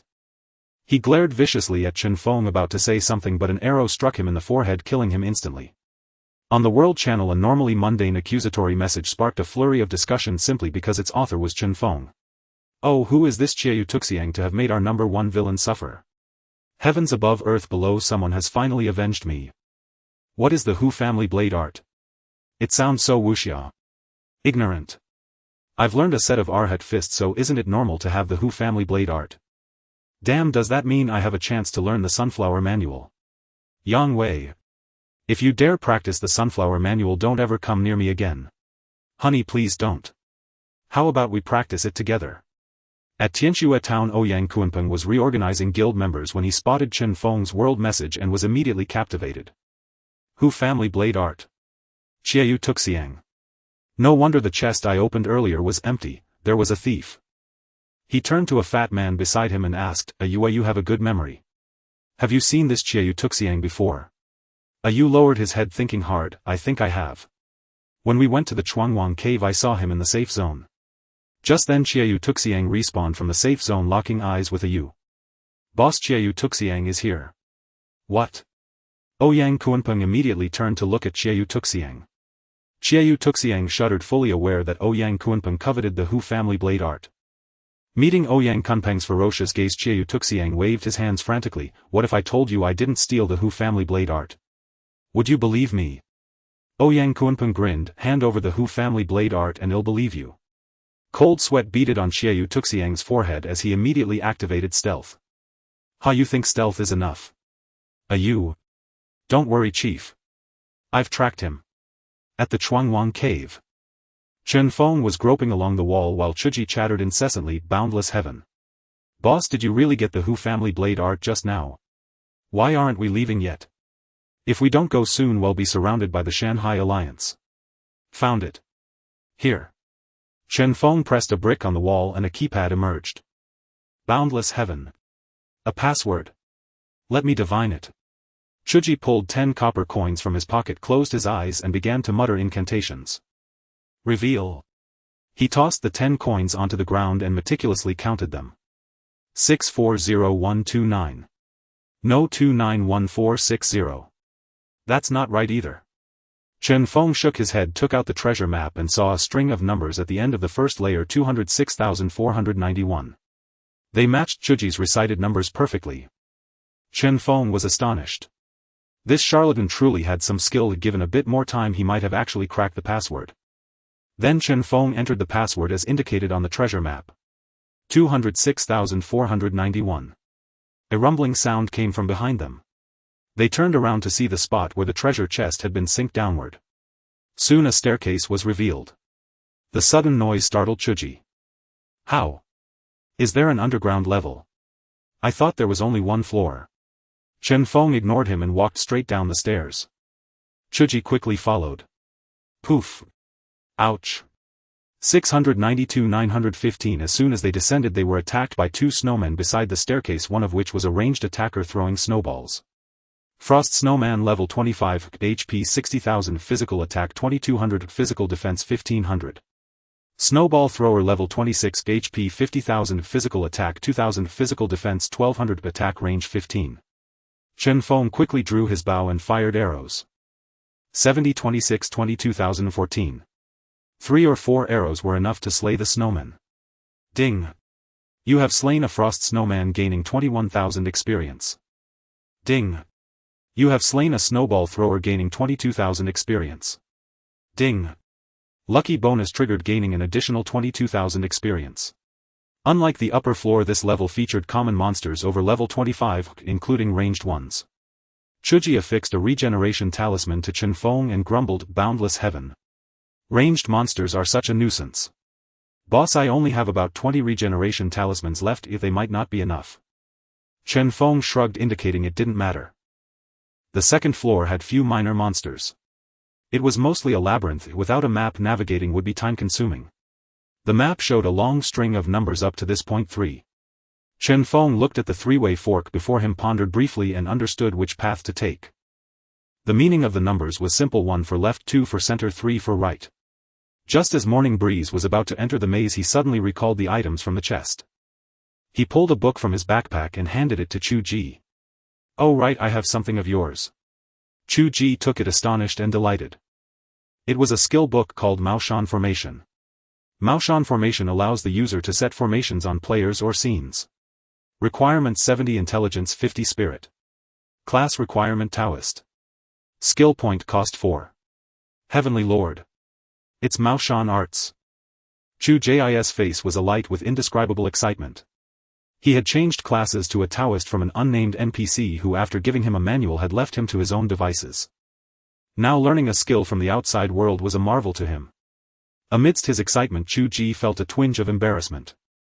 You've got nothing yet, you gave me a book first. Morning Breeze smiled and said, who says I have nothing? Look at this.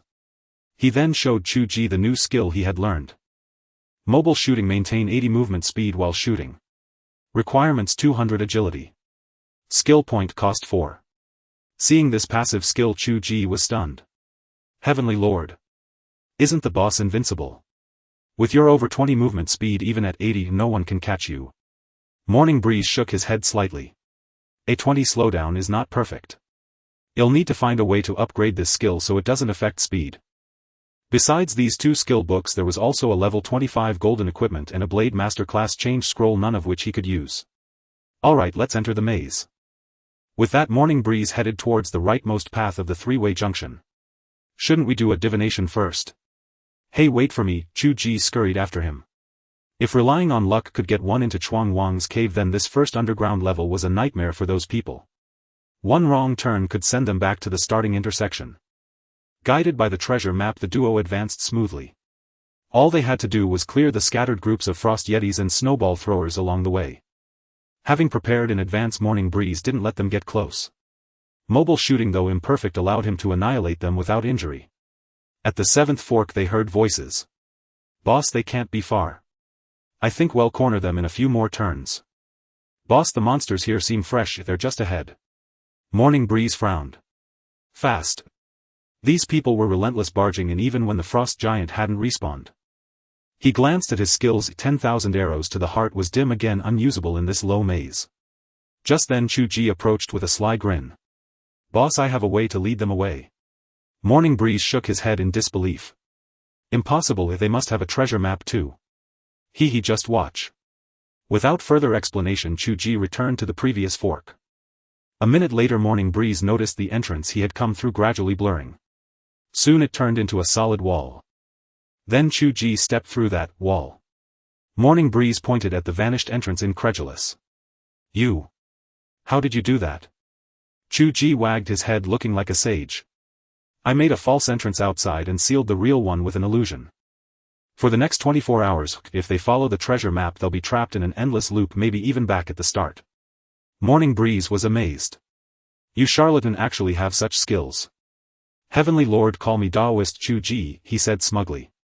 After a moment's thought, Morning Breeze realized it was thanks to the Maoshan formation book. He was puzzled. If Taoists were so powerful, why wasn't there a single one among the top 100 battle gods in his past life? Was the class weak in the late game? Or was it due to the players themselves? Unable to figure it out, he let it go. He looked up and said to Hou Yi, let's hurry, they'll find out sooner or later. They stopped chatting and pressed on. With limited materials, Hou Yi only performed 2 more tricks. Once he repeated the same ruse, hiding the entrance and making a fake one. Another time he concealed a fork and created a false path next to it, making the rightmost path seem like the middle one. Truth and falsehood intertwined, making it impossible for the enemy to guard against. The effect was clear. The pursuers, once close behind, gradually fell silent. Perhaps they were scratching their heads in some corner. Half an hour later, Morning Breeze reached the maze's end. There was no boss, only an underground entrance. Before the pitch-black entrance, Morning Breeze and Hou Yi exchanged glances, nodded and descended one after another. As soon as he went down, a damage number appeared above Morning Breeze's head: 2136. Ding, you have been attacked by the Snow Mountain Spirit Fox.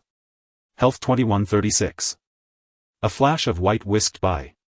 Morning Breeze drew his bow and shot miss. Damn, he muttered, utterly astonished.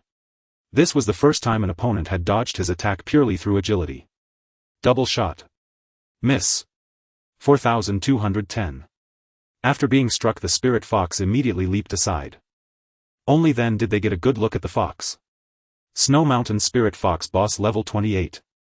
Originally living in the nearby snowy mountains, it was tamed by Hu Fei and now guarded Chuang Wang's treasure. Health 20,000,000. Physical attack 3500. Physical defense 1600. Dodge rate 50. Movement speed 20. This boss was practically Morning Breeze's nemesis. Its movement speed was no slower than his, and it had a 50 dodge rate. Before Morning Breeze could catch his breath, the Spirit Fox pounced again. This time a blue light seemed to shimmer at the tips of its claws. Ding, you have been attacked by the Snow Mountain Spirit Fox. Health 2235. Ding, you are poisoned. Ding, you have wound laceration. 2 damage numbers immediately appeared above Chen Feng's head: 2235 and 500. He only sensed a flash of white shadow, and when he looked closely, the Snow Mountain Spirit Fox was still standing in its original spot as if it had never moved. At the same time, 2 debuffs appeared on Chen Feng. Poison loses 500 health per second for 60 seconds. Wound. Laceration 110. Lasts 5 seconds. During this period, damage taken from the Snow Mountain Spirit Fox's attacks increases by 100 and the duration refreshes. It can stack up to 10 layers. Chen Feng had 2 types of medicine to cure the poison. One was the antidote pill he had just obtained from the treasure chest, and the other was the strong antitoxin serum he had exchanged for points while defending the Clear Wind Fortress. In this situation, the antidote pill was useless. The next attack from the Spirit Fox could still poison him again. Thus Chen Feng unhesitatingly consumed the strong antitoxin serum, whose effect was to grant immunity to most toxins for 1 hour. Ding Yu have consumed the strong antitoxin serum, granting immunity to potent toxins for 1 hour. What truly terrified Chen Feng was the wound laceration debuff. This debuff could not be dispelled, it could only be waited out until its duration ended. But in front of a Spirit Fox as swift as a phantom, was it possible to avoid being attacked for 5 seconds? Of course it was possible. As long as the true silk entanglement effect of Huang Zhong's bow triggered. Chen Feng shot another arrow at the charging Spirit Fox. Miss. The Spirit Fox flashed, appearing before Chen Feng, and swiped a claw. Ding Yu have been attacked by the Snow Mountain Spirit Fox. Health 2231. 2 damage numbers appeared above Chen Feng's head, 2231 and 100. Chu Ji immediately slapped 2 recovery talismans onto him, 3000. Chen Feng's health barely returned to full. Chu Ji looked at the Spirit Fox's health of over 1.9 million then at Chen Feng's pitiful hit rate, and couldn't help but advise him, "Boss, maybe we should retreat first. We can't handle this boss alone." However, this simple piece of advice stirred Chen Feng's competitive spirit. He glanced at Chu Ji but did not reply. It seemed it was time to show some real skill. After being attacked by the Spirit Fox once more, Chen Feng opened the system settings. Disable System Assist Mode. Switch to Free Mode. The world of Shenji was both a game world and a real world. Normally all players had System Assist Mode enabled by default. The system's assist functions included many features such as auto-target locking and auto-triggering dodges. For an archer class, the player needed no archery skills. They only had to select a target and fire if the system would determine whether the arrow hit based on the player's hit rate and the target's dodge chance. If the calculation resulted in a hit, the arrow would automatically track the target even if it moved mid-flight. If the result was a miss, the arrow would deal no damage even if the target stood still. Free mode was the exact opposite. In free mode, when a player attacked, the fired arrow would follow a realistic physical trajectory. Whether it hit depended solely on the target's position and the arrow's path. Just like in the real world. This mode demanded extremely high player skill. In Chen Feng's past life, no more than 3 archers could truly master free mode. And Chen Feng was the no. 1. At this moment, Chen Feng felt an incredibly realistic control over his character. This experience was exactly like the real world. Suddenly the Spirit Fox, moving at 20 meters per second, charged at him. Chen Feng seized the moment and sidestepped slightly. Miss. The Spirit Fox pounced into empty air. Immediately Chen Feng drew Huang Zhong's bow, aimed at the Spirit Fox, and fired an arrow. 23647 True Silk Entanglement. The Spirit Fox's legs were instantly bound. Without any pause, Chen Feng knocked another arrow and fired. 5983 24184 True Silk Entanglement 23363. Every arrow hit. At this point, the immobilized Spirit Fox was nothing more than a stationary target in Chen Feng's eyes. Because Chen Feng was using free mode, the fox's so-called dodge chance was rendered meaningless.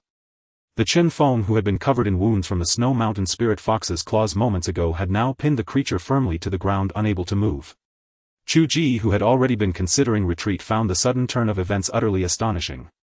Gradually he clenched his fists, gritted his teeth, and muttered under his breath, "Hit. Hit. Entangle. Entangle. Hey, it's getting out, ah. It really got out. Watch out, my turn, decoy puppet. Got it controlled, boss, keep shooting." With Chu Ji's assistance, even if 3 or 4 arrows failed to trigger entanglement, the Spirit Fox remained unable to stir. With Chen Feng's devastating damage output, the Spirit Fox's health plummeted rapidly. When its health reached 1 million, its form grew significantly larger and all its attributes increased. Snow Mountain Spirit Fox Enraged Level 28. Health 100000020000000. Physical attack 4000. Physical defense 2000. Dodge chance 50. Movement speed 25. Higher attack faster movement.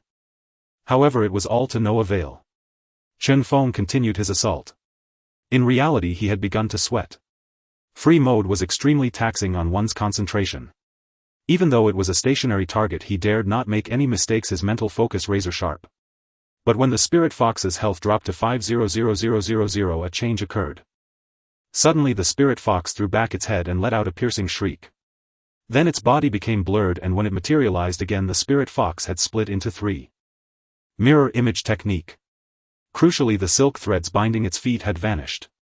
Clone-type skills dispel debuffs. The three spirit foxes, now fully formed, pounced simultaneously. Hou Yi cried out in shock, "Damn, I can't hold them." His decoy puppet skill had just been used and was on cooldown. Now all he could do was watch helplessly as the three spirit foxes lunged at Chen Feng. In free mode, it was impossible for Chen Feng to hit enemies attacking from the left, center and right with a single arrow.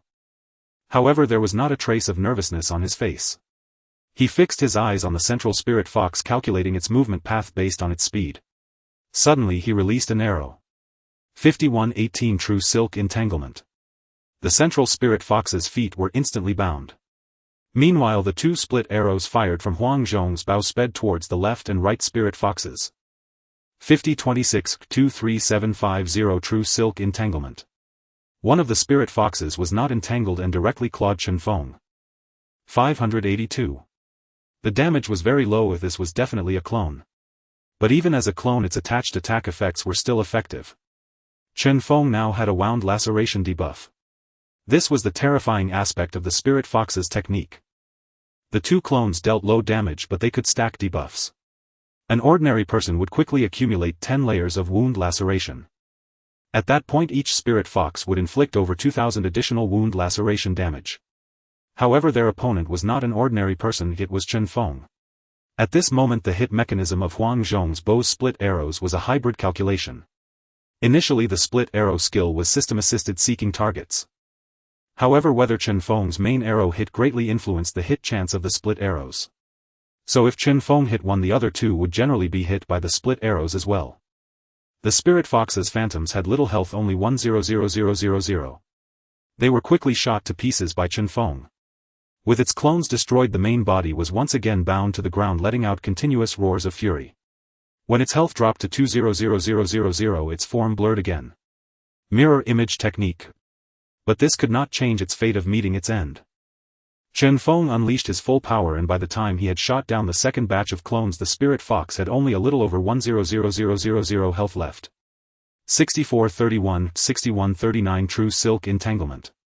Chen Feng focused intently on the spirit fox, not daring to relax for an instant. Fortunately, apart from violently struggling against the silk threads binding its feet, the spirit fox made no other moves. Finally, the Snow Mountain spirit fox let out a piercing shriek. It was dead. Boundless heaven. Boss is too fierce. Hou Yi immediately ran over. However, before the two could open the treasure chest, the voices of other players came from the entrance. "Boss, I found the entrance, hurry." Upon hearing the noises outside, Chen Feng found himself taken aback. Logically, those from the Shanghai Alliance should have been delayed considerably by the three false doors. How had they arrived so swiftly? Chen Feng and Hou Yi exchanged a glance, both finding it incredulous. Hou Yi looked at the boss corpse, then glanced upward. "Boss, go loot the equipment and open the treasure chest. I'll hold them off at the entrance," Hou Yi said before rushing to the doorway. Chen Feng wasted no time, swiftly gathering all the spoils dropped by the Snow Mountain spirit fox. A cursory glance revealed impressive items: 3 pieces of level 25 gold tier equipment and various rare crafting materials. But one skill book brought him immense delight. Mirror clone technique creates 2 clones, each inheriting 50 of the user's health, attack power and other attributes. The clones cannot use active skills but inherit 100 of attack effects. The clones last 180 seconds with a cooldown of 20 seconds. Skill points required 5. Class requirement: strength and agility types. Learning requirements: 120 strength, 200 agility. It had actually dropped the boss skill. Chen Feng's current attack power was 8400, so 50 would still be over 4000. The key point was that the clones inherited 100 of attack effects. This meant triple critical hits and penetration were all effective. No wonder it was a divine skill requiring 5 skill points. As for the requirements of 120 strength and 200 agility, Chen Feng dismissed them entirely. For an ordinary player allocating stats in a 1:4 ratio of strength to agility combined with level-based attributes, they would need to reach around level 50 to meet these requirements. But Chen Feng's titles alone granted him 200 points in all attributes, making this requirement a mere drizzle. He clapped his hands together learning the skill book, and the system promptly notified him, "Ding, you have mastered the mirror clone technique." Chen Feng used the mirror clone technique without hesitation. His figure blurred and vanished from the spot. Half a second later 3 identical versions of Feng Chen appeared simultaneously. The 2 clones did not stand idly, each had its own subtle movements. One looked around while the other fiddled with a bow. If not for being part of it himself, Chen Feng would have been unable to distinguish the real from the fake. The deception was formidable. He then dispatched the 2 clones to the entrance, setting them to automatic attack mode. Chen Feng himself headed straight for the treasure chest deep within the cave. The chest on the second underground level had a completely different style from the previous ones. The chest above was large, bold in appearance, rough in decoration, and bore a typical military style. The chest before Chen Feng now was entirely different. It was very small, the size of a girl's dressing case, with exquisite patterns on its surface. Chen Feng gently caressed the chest, preparing to open it. At that moment he received a system notification, "Ding, you have obtained Hou Yi's chest." Chen Feng was startled. He had opened countless chests, but it was rare to simply take the entire chest away like this. Before Chen Feng could examine the chest's contents, he heard screams from behind. Accompanying them were a series of system notifications, "Ding, you killed player Shen Haiqin, Karma value 1. Ding, you killed player Shen Haishin, Karma value 1. Chen Feng quickly placed the chest into his backpack and rushed to the cave entrance. There he saw many players above holding torches descending one after another through the narrow cave mouth. Greeting them was a barrage of arrows. 2193, 3218 penetration, 9938 critical hit, 3019 silk entanglement. The few who survived were stunned by the sight before them. How are there 2 Feng Chens? Which one is real? The left one. No, the right one. Both are real. Ah. Chen Feng's 2 clones, like killing machines, reaped the lives of those descending. Tank-type players with 4,000 to 5,000 health could withstand 1 or 2 hits from the clones without dying. Other players were not so fortunate, mostly falling to a single arrow each. Some tried to hide behind tanks to absorb the first wave, only to be slain by penetration skills. In less than a minute over 40 players had died at the hands of Chen Feng's clones. Outside the cave entrance, Ouyang Kunpeng, pained by the news of his teammates' deaths, shouted loudly, "Stop! Stop!" The Shanghai Alliance players halted, looking at Ouyang Kunpeng for further instructions. All defense warriors, druids, paladins and other tanks moved to the front. The Alliance members quickly shuffled positions, and after 5 minutes the tanks were finally at the forefront. Ouyang Kunpeng continued, "Next, follow my instructions exactly." At the bottom of the cave. Chen Feng, sensing no movement from above, knew they were arranging their formations. Yet he remained calm. He would counter their moves as they came. He decided to stay still and wait. Feeling bored, he began to wander around. Just then Chu Ji approached him. "Boss, are you looking for an exit?" Chen Feng shook his head and said, "I'm checking if there are any other treasure chests." "What about those people outside?" Chu Ji was still quite nervous, thinking of the countless enemies. "I have a city return scroll that I've been reluctant to use. Maybe you should escape first," Chu Ji said, handing a city return scroll to Chen Feng. Chen Feng was somewhat surprised. City return scrolls were extremely rare, not sold in shops, and could only be obtained through special rewards at this stage. Chen Feng didn't even have one. He hesitated slightly at the scroll before accepting it. "All right. Then take these items if they dropped from the boss just now." Chen Feng traded him 5 types of materials and 1 level 25 intelligence gold ring. Spirit Fox Hide 1, Spirit Fox Fur 5, Spirit Fox Blood 3, and so on. Receiving the materials, Chu Ji was overjoyed and said, "This quality of Spirit Fox fur can definitely be used to make a judge's brush. I can discard my shabby horsetail whisk. Spirit Fox Blood will be great for drawing talismans, and this can." Chen Feng ignored him and continued to explore the area. Suddenly he received a system notification, "Ding, you have sensed the key to the Hou Yi secret realm nearby." Seeing this, Chen Feng felt a surge of surprise. When he had obtained the Divine Archer inheritance, he acquired a passive skill to sense the key to the Hou Yi secret realm. This was the first time it had been triggered. After careful searching, Chen Feng finally found an inconspicuous small hole in the wall. It appeared to be a keyhole. He quickly pulled out his lockpicking tools. Ding, you have discovered a hidden lock that requires mastery-level lockpicking skill. Do you wish to open it? Confirm. Immediately a stone brick extended from the wall containing a pale green scroll. Chen Feng quickly pocketed it. Ding, you have obtained the Yaoyu's domain secret realm scroll. Yaoyu. Chen Feng was stunned, thinking, isn't that an ancient ferocious beast? Can I even defeat it? The Yaoyu was a level 40 ferocious beast. With a human face and an ox's body, its cry resembled an infant's wail. By nature cruel and bloodthirsty, it fed on humans before being slain by Hou Yi at the weak waters of Kunlun. Chen Feng never expected to obtain a scroll related to Hou Yi's secret realm. He picked up the Realm of Yaoyu teleportation scroll, carefully examined its description, and finally breathed a sigh of relief. The Realm of Yaoyu was the place where the Yaoyu once lived, with many animals raised as its food supply. In other words, this secret realm did not contain the Yaoyu itself. At most there might be a remnant soul of the Yaoyu. Based on Chen Feng's estimation, the monsters in this secret realm should be around level 30. Recalling the extreme difficulty of such realms, he set the matter aside for the time being. Forget it, I'll think about it after I reach level 25. Chen Feng made up his mind and stored the scroll in his bag. Lifting his head, he saw more and more players descending at the entrance, already launching a counterattack against his clone. They let out a unified charge.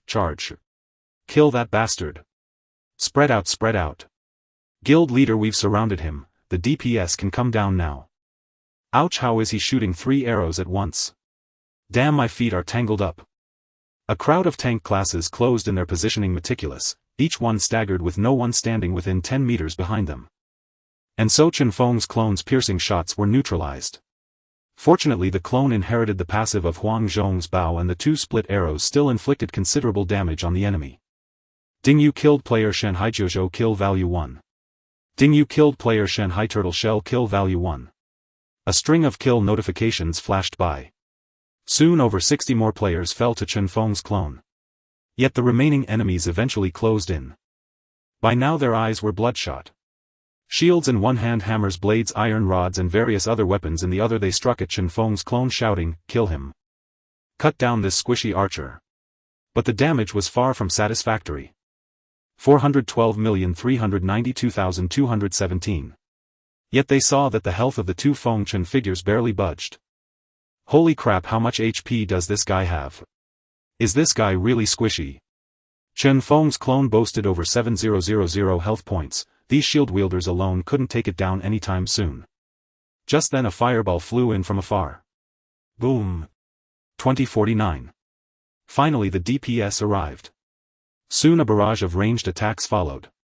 1836-1593. In less than 2 seconds both of Chen Feng's clones fell. Yeah. The members of Shanghai Alliance rushed to where the clones had died, cheering, we finally killed that guy. It took over 100 of our brothers dying. Guild leader Feng Chen is down. Guild leader, come on out, stop hiding. Ouyang Kunpeng, who had been hiding far away, seeing that his teammates had truly taken down Chen Feng, cleared his throat and strolled over, saying, ahem, who's hiding? I was just blocking the exit to keep him from escaping. The guild leader is wise. By the way, did Feng Chen drop any equipment? Guild leader, nothing dropped. We didn't even see a corpse. What? No corpse at all. Ouyang Kunpeng halted, a bad feeling stirring in his heart. Suddenly a whistling sound came from the sky. Huh? What's that sound? Ouyang Kunpeng looked up sharply, only to see a dense swarm of arrows flying through the darkness toward the gathered crowd. Holy shit! Where are those arrows coming from? In 1 second over 100 more died on the spot. Ouyang Kunpeng had brought 1,000 men this time, thinking it would be easy to deal with Chen Feng. Now 300 had already fallen. The morale of the rest shattered. Damn, Feng Chen is still alive. Scatter. Flares. Flare arrows. Shoot them all ahead. Ouyang Kunpeng hid by the entrance again, directing his guild members. Flare skills lit up the distance, illuminating half the cave. What met their eyes were 2 more Feng Chens. Damn it, how is Feng Chen still here? Didn't we kill both of them? No, those are both clones. We need to find the real body. Someone finally realized that Chen Feng's true self was elsewhere. But they had no idea how vast the cave was or where Chen Feng might be hiding. Their headache was their own problem, Chen Feng's clones wouldn't give them a chance. Without a moment's pause they drew their bows and fired. The 55-meter attack range was neither long nor short, a full sprint took only 5 or 6 seconds. But those 5 or 6 seconds were enough for the clones to shoot 7 or 8 arrows. With the split arrows the enemy would have to sacrifice another 10 to 20 men just to get close. Yet what use was getting close? The real Bodis location remained unknown. Ouyang Kunpeng, clearly realizing this, quickly issued orders: half of you deal with the clones, the other half go inside and drag out the real body. Thus over 300 men, torches in hand, bypassed Chen Feng's clones and began heading toward the other side of the cave. Since both Chen Feng and Hou Yi had night vision, the Shanghai Alliance members couldn't use their own torchlight to pinpoint their position. Suddenly a Taoist appeared before them. With a flick of his hands a swarm of talismans flew over. 1026-847. Everyone was hit. Damn, this guy is the Taoist next to Feng Chen, maybe he's the one making the clones. Kill him. Everyone unleashed their skills on the Taoist. 1928-832. A string of damage numbers surfaced. Yet he did not fall, his health remained by a sliver. What the hell? Why isn't he dead yet? The Shanghai Alliance members were stunned. Then the Hou Yi, surrounded in the middle, raised a middle finger at them, a look of contempt on his face. The Shanghai Alliance members' morale shattered completely. Already frustrated, now they had to endure this humiliation. Fuck him, gonna kill him. Cut him down. A group of melee fighters charged at the Taoist with a sliver of health. Kill him. Why won't he fall? Priest. Dispel. Priest. After a clatter of blows 3 seconds later the Taoist finally fell. The men heaved a sigh of relief and spat on the corpse. Pfft. Trash. What's this? A scarecrow. Suddenly the corpse on the ground began to change its form, growing indistinct. Soon a scarecrow lay on the ground. What is this? A scarecrow. We've been tricked. The hot-headed men instantly realized what had happened. Looking up they saw another rain of arrows flying toward them. Damn it. Hou Yi, hiding in a corner, finally figured it out. Why was Chen Feng so calm despite knowing so many from the Shanghai Alliance were coming to cause trouble?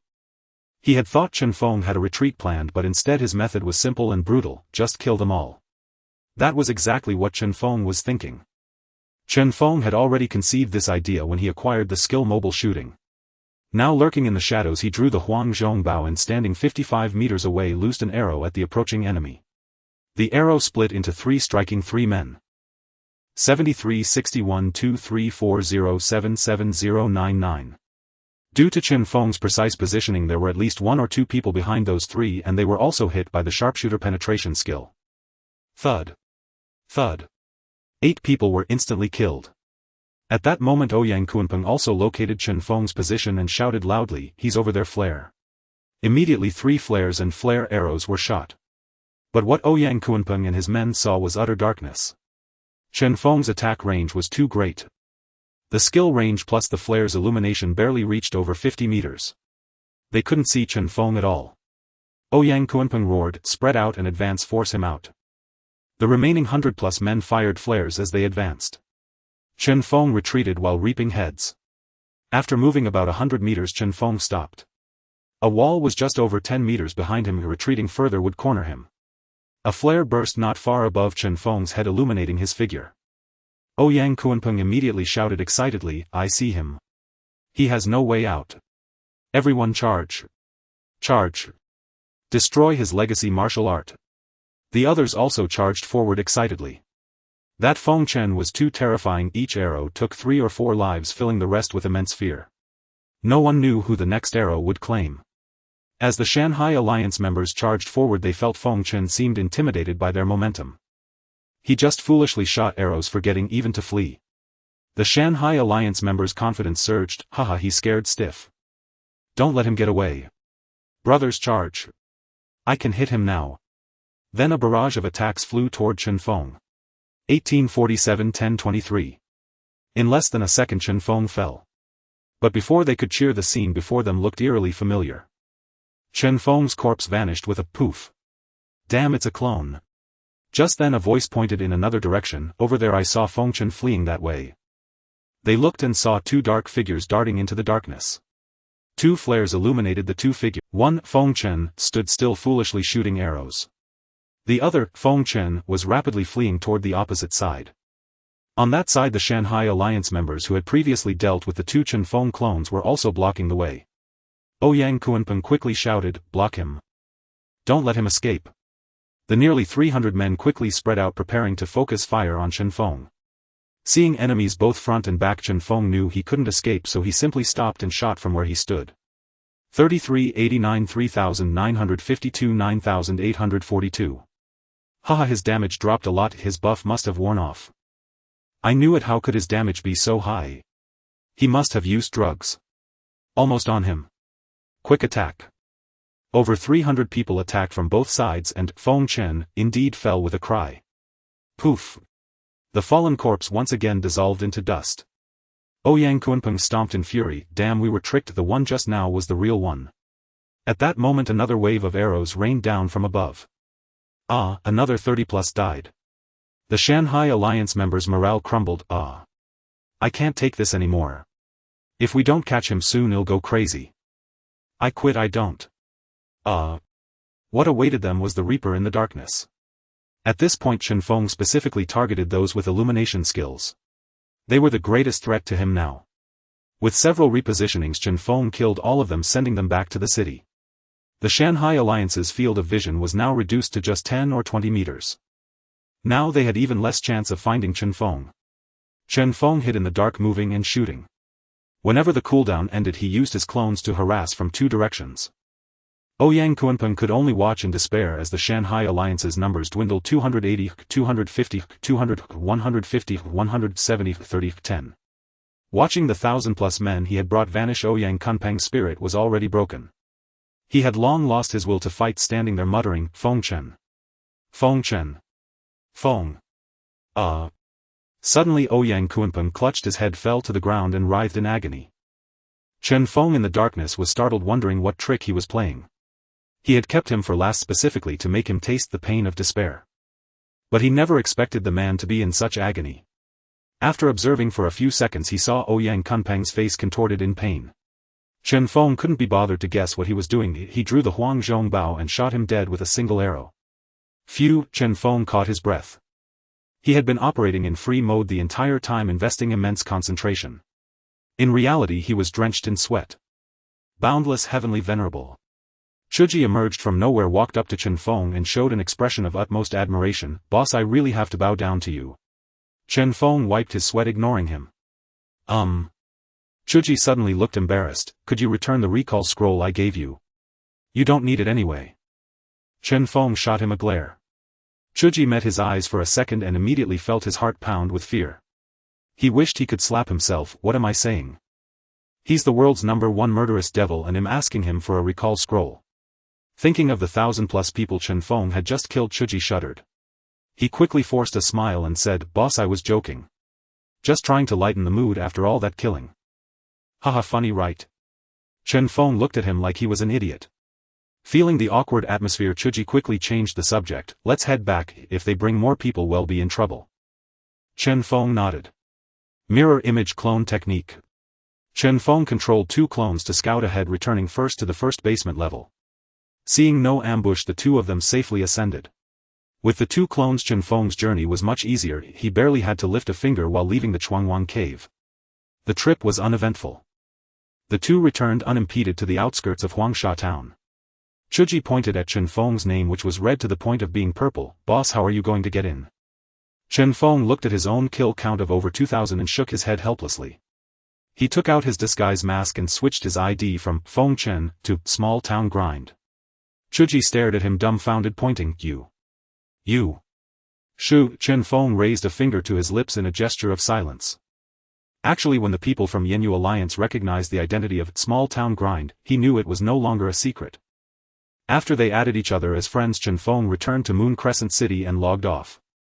It was already past 1 in the morning and his stomach was growling with hunger. He sat up from the bed, placed the helmet on the table and wiped the sweat from his forehead.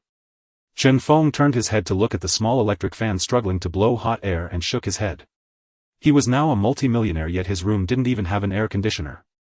He needed to find a new place soon.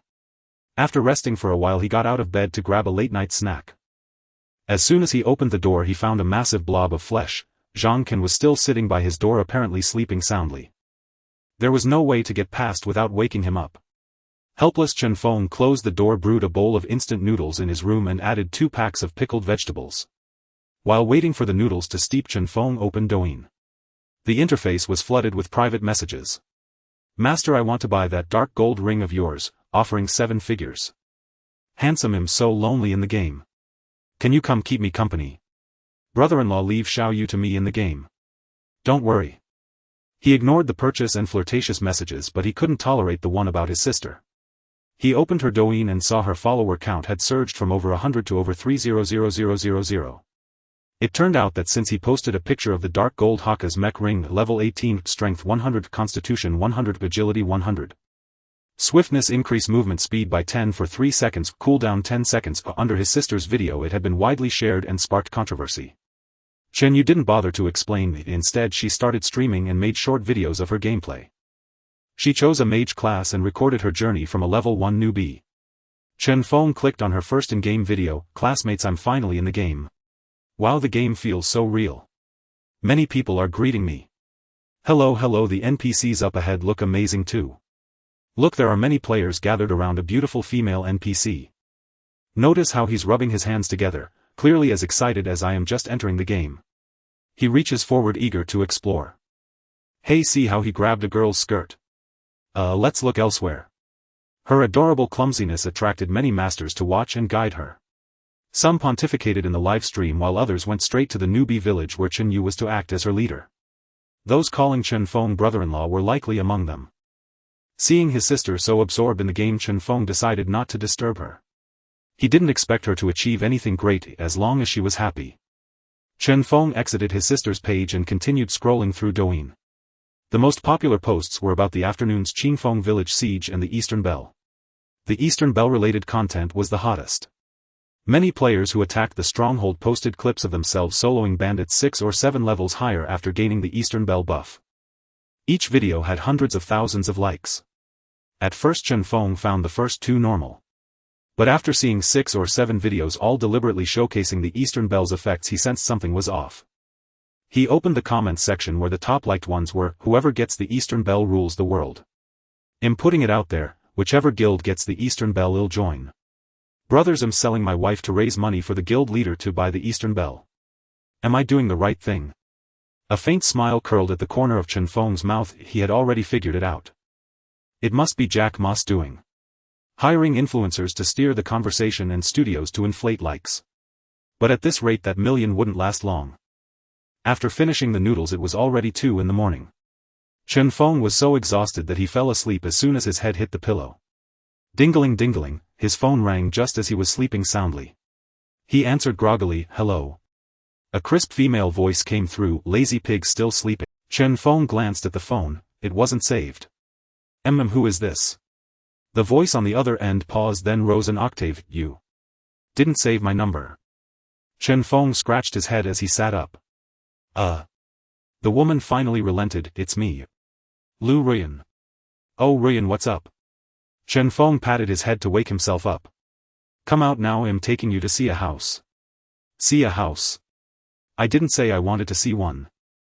That shabby room of yours stinks right through the front door. And that disgusting fat guy. Get out here now." "Oh, wait for me." Chen Feng hung up and opened the door. Thud, a lump of fat rolled in. It was Zhang Can who had been eavesdropping at the door. He scrambled up and grabbed Chen Feng's arm. "Is that the goddess? You called her right?" Chen Feng shook his head repeatedly, No. Zhang Can wouldn't let go, shaking Chen Feng's arm. "I heard it all. The goddess is called Ruyan and she's going to see a house. Are you being kept by the goddess? Are you deceiving her feelings? Are you?" Chen Feng felt dizzy from the shaking and quickly said, "Yes, she's the goddess. Let go of me and I'll take you to meet her." "Really? You'll take me to see her?" Zhang Can's face suddenly flushed red. Chen Feng said, "Yes, let go and we'll go meet her together." Zhang Can's grip gradually loosened. They left the room together and locked the door. Then they walked out of the door of Unit 6011 one after the other. Just as they were about to go down the stairs, Chen Feng suddenly stopped. He turned back looking at the door with confusion. Did I close the main door just now? I didn't notice. Chen Feng shook his head. His mind was full of the goddess. He hadn't paid attention. Go check and lock it if it's not closed. Oh, Chen Feng turned to inspect the door. Taking advantage of his absence, Chen Feng dashed toward the stairs, bounding down 3 steps at a time. Chen Feng realized had been tricked and chased after him. But how could his nearly 300-pound frame keep up with the nimble Chen Feng? Ah, liar, you big liar. A pitiful wail echoed through the stairwell.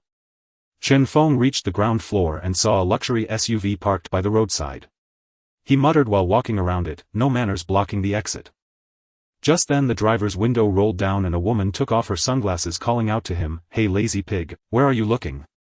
Chen Feng stopped and turned around. The driver was Hou Yi. She was dressed in a sharp short outfit today, looking very spirited. Chen Feng smiled and quickly got into the passenger seat. As soon as he buckled his seatbelt, Hou Yi confronted him. "Who did you say had no manners?" Chen Feng replied calmly, "You misheard. I said your car's emblem has no numbers." Pfft, Hou Yi was in a very good mood today. She started the engine, but just as she was about to drive off she sniffed a few times and said, "Why does your breath stink so bad? Did you even rinse your mouth?" Chen Feng paused, exhaled into his hand and smelled it.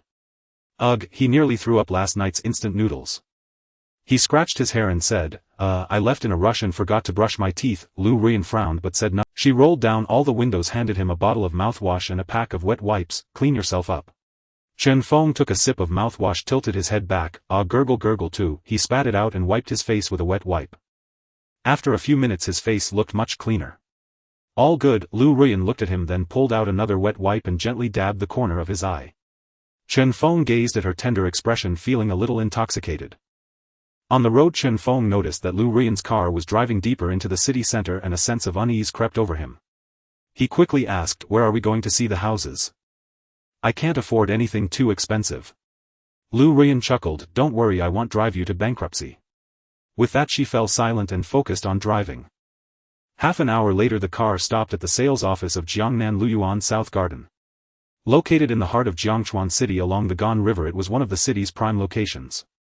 Jiangnan Luyuan comprised 4 phases: East, West, South and North Gardens. The first 3 phases had been developed earlier and were already sold out, with second-hand homes priced at over 100,000 yuan per square meter. The 4th phase, South Garden, had just opened for sale. Apartment buildings started at 150,000 yuan per square meter, while the riverside villas soared past 300,000 yuan. Moreover, all units here were large, exceeding 180 square meters. In other words, the cheapest property cost at least 27 million yuan. Chen Feng glanced at his bank balance, then at the luxurious homes before him, and couldn't help but swallow hard. Hou Yi noticed his expression and covered her mouth with a laugh. They got out of the car together, but just as they were about to enter the sales hall Hou Yi's phone rang. Frowning at the caller ID she answered in front of Chen Feng, "Hello Dad. What does his illness have to do with me? I'm not going." "Fine, I'll go take a look and come right back." Hou Yi hung up and looked at Chen Feng, hesitant to speak. Chen Feng waved his hand, "Go ahead, don't worry about me." Hou Yi paused for a moment, then said, "That person is sick and hospitalized. I'll be back soon." "That person?" Chen Feng was taken aback but quickly realized she meant her fiancé Ouyang Kunpeng. Remembering Ouyang Kunpeng's pained expression in the king's underground lair the night before, he instantly understood what had happened. Chen Feng coughed dryly, "There's something I'm not sure if I should tell you."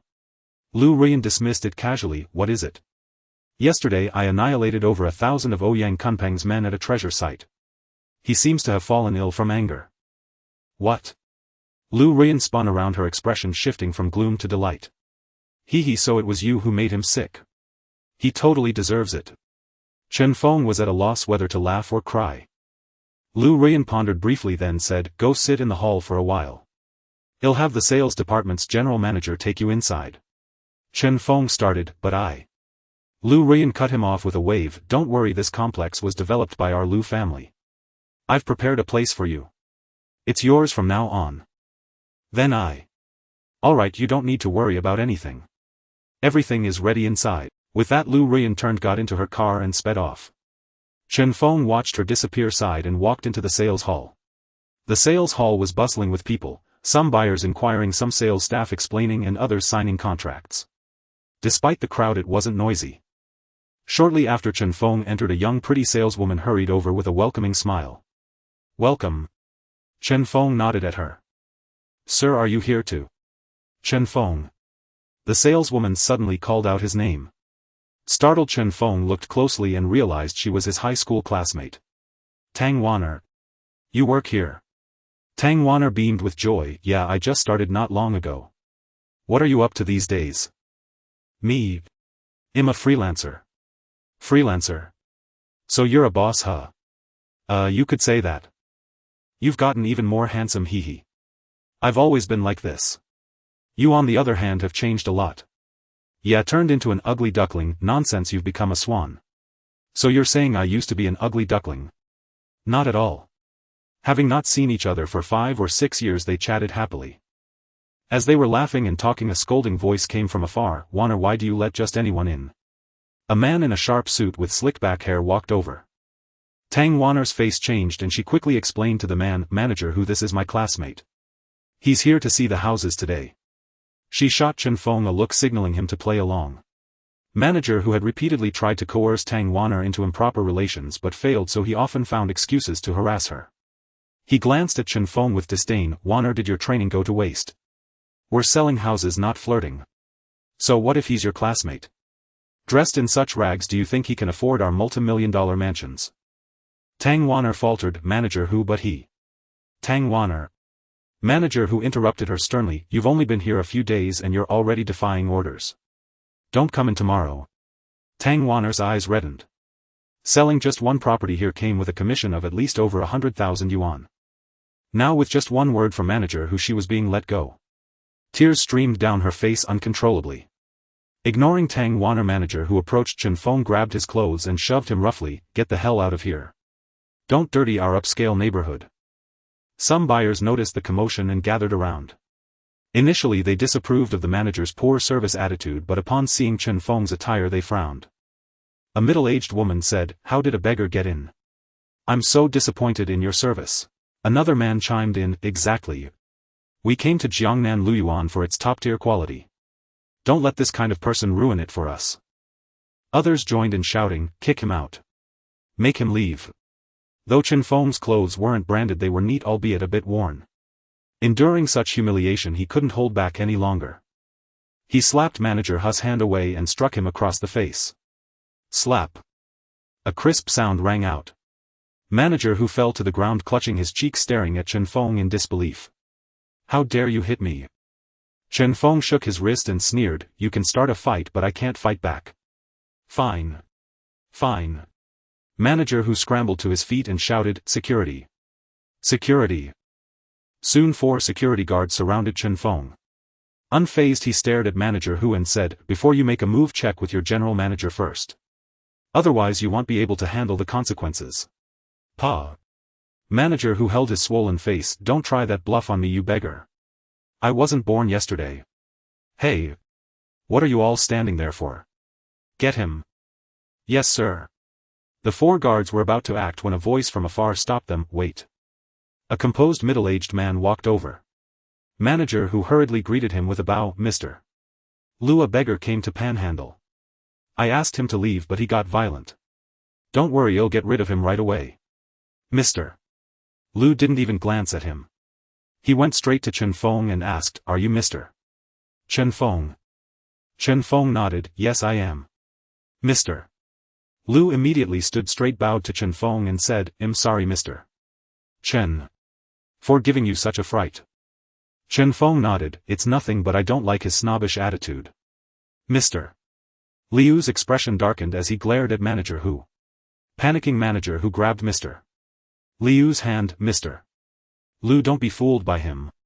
He's just Wanner's classmate. There's no way he can afford a house in Jiangnan Luyuan." Mr. Lu shook off his hand. "You fool. You're beyond redemption. Mr. Chen Feng is the owner of Villa No. 8. Hearing this, Manager Hu collapsed to the ground. "Villa No. 8's owner." Nearby buyers began to murmur. One man, hardly believing his ears, asked the person next to him, "Did Mr. Lu just say Villa No. 8? The other replied, yes, Villa No. 8. The prime villa. Isn't Villa No. 8 not for sale? Exactly. I came with the city leader's son the other day specifically asking for Villa No. 8, but they refused to sell. Who is he to get Villa No. 8? Could he be some big shot from the capital? Don't speak out of turn. Those who could afford to buy here were all wealthy or influential, knowing well what to say and what not to. In that instant Chen Feng's identity became the greatest mystery to them. Chen Feng was equally stunned. Lu Ruin's place turned out to be a villa worth 300 million yuan. Manager who you don't need to come in tomorrow. Mr. Liu's word struck manager who like a thunderbolt from a clear sky. Then Mr. Lu turned to the secretary behind him and said, take Tang Wanner to process her employment confirmation. Tang Wanner was both surprised and delighted. She had thought this job was lost, yet in the blink of an eye she was confirmed. The internship salary was 3,000 a month while the confirmed salary was 8,000 a month, a difference far from trivial. Tang Wanner quickly bowed to General Manager Lu in gratitude. Thank you, Mr. Lu. I will work hard. Mr. Lu waved his hand and said, go to work. Yes. Tang Wanner excitedly returned to her post, unable to resist glancing at Chen Feng, her heart filled with astonishment. Then under the stunned gaze of the crowd Chen Feng followed Mr. Lu out of the sales center. After entering the residential community, Chen Feng observed the layout. Directly facing the gate was a circular garden leading into a small path. Chen Feng noticed that the roads within the community were meticulously planned with separate paths for people and vehicles. Moreover, there was not a single car on the ground, suggesting the underground parking lot must be quite extensive. The greenery was well maintained with a conservative estimate of 40 green coverage. Crossing a stretch of grass they arrived at the center of the community. Here there was a sizable artificial lake and a man-made beach. On the beach many parents played with their children by the water while several lifeguards kept watch from high platforms around the lake. Rounding the artificial lake one could also see numerous Chinese-style pavilions and garden designs elsewhere. Chen Feng inwardly admired these scenic features of the community. No wonder it was hailed as the premier community in Jiangchuan. Before long the two arrived at the villa area. The style of the villa area was entirely different from the front. Although each building shared a consistent architectural style, they each had their unique characteristics embodying both overall aesthetic harmony and individual personality. Mr. Lu led Chen Feng to a villa closest to the riverbank and stopped. Mr. Chen Feng, this is your Villa No. 8. Chen Feng surveyed Villa No. 8. From the exterior the luxurious decoration and the blend of Chinese and Western styles were indeed captivating. But what truly earned it the title of the crown jewel was its location. There were a total of 8 villas in Jiangnan Luyuan. The first 7 formed a semicircle while Villa No. 8 sat at the center like a moon surrounded by stars. It was truly a feng shui treasure. Mr. Lu led Chen Feng to the door and said, your identity information has been entered into the system. You can directly use the smart locks and home devices of Villa No. 8. Of course you can also use the traditional method. Here are your keys. Chen Feng nodded and stepped outside the gate. The identity recognition system at the door activated, and after confirming Chen Feng's true identity opened the door. Chen Feng turned back and said to General Manager Lu, thank you for showing me the way, Mr. Lu. You can head back now. Alright, Mr. Chen Feng, enjoy your stay. If there's anything please let me know. My contact is in the smart system. With that Mr. Lu took his leave. Chen Feng looked at the luxurious decor inside and let out a wry smile. In his past life he was ranked 88th on the Divine Mechanism, world's top 100 list, commanding respect both in and out of the game. He had once used all sorts of means to try to move into Villa No. 8 but never succeeded. Today he had moved in for no apparent reason. Chen Feng stepped inside, greeted by a 7 to 8 meter high hall with exquisite lighting and decor. In the hall 3 women under 30 bowed and greeted him in unison. Hello, Mr. Chen. Chen Feng was taken aback. He had thought this was an empty house, but it turned out there were 3 maids. The leader stepped forward and said, Mr. Chen, my surname is Zhou and I am your housekeeper. These 2 are Maid Wu and Maid Jin, responsible for your meals and the cleanliness of the villa inside and out. Chen Feng nodded in response. Hello to you all. Looking at the interior decoration which seemed somewhat soft, Chen Feng felt a stir and asked, Who lived in this house before? Housekeeper Zhou said. It was Miss Lu. She instructed that from now on you are the master here. It was as Chen Feng had guessed. He clasped his hands behind his back intending to familiarize himself with the indoor environment. But housekeeper Zhou stepped forward and said. Miss Lu has ordered that we take your measurements. Chen Feng was startled realizing that the clothes he wore were indeed unsuitable here. Lu Ruyan was truly thoughtful. He nodded. Then maids Wu and Zheng took Chen Feng's measurements and recorded them in a notebook. Watching their skilled hands, Chen Feng knew that Lu Ruyan often had clothes custom-made. Afterward, maid Zheng left the gate with the notebook. Soon an Audi drove out from the garage and departed. Chen Feng shook his head with a smile. Indeed, from a wealthy household even the maids were provided with Audis. Housekeeper Zhou, clearly accustomed to this, approached Chen Feng and said. Mr. Chen Feng, let me show you around the rooms. Chen Feng nodded. Then he followed her through all 3 floors of the villa. The first floor consisted of a living room, 2 guest rooms, 2 maids' rooms, a bathroom, a storage room, and so on. The second floor had 2 master bedrooms, 3 secondary bedrooms, a gym, and more. The third floor featured a large glass room and a viewing balcony. Interestingly, each room on the second floor had a divine mechanism pod. After the tour, housekeeper Zhou said to Chen Feng. Mr.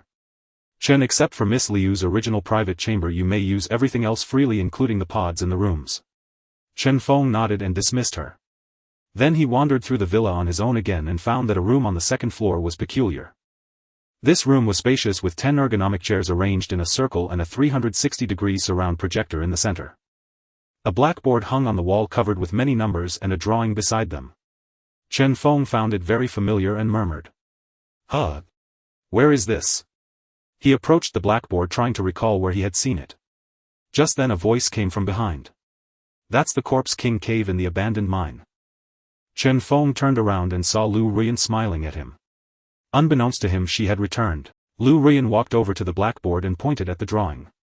Back then the Corpse King zombie swarm skill gave us a lot of trouble.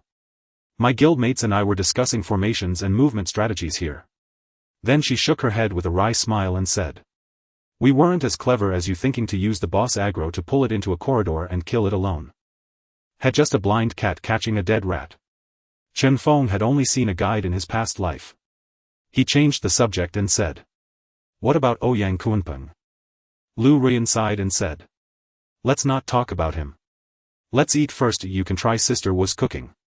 Chen Feng followed Lu Ruyan downstairs. Arriving at the living room, he saw 6 dishes and 1 soup on the table, small portions but exquisitely presented. After tasting them, Chen Feng was full of praise.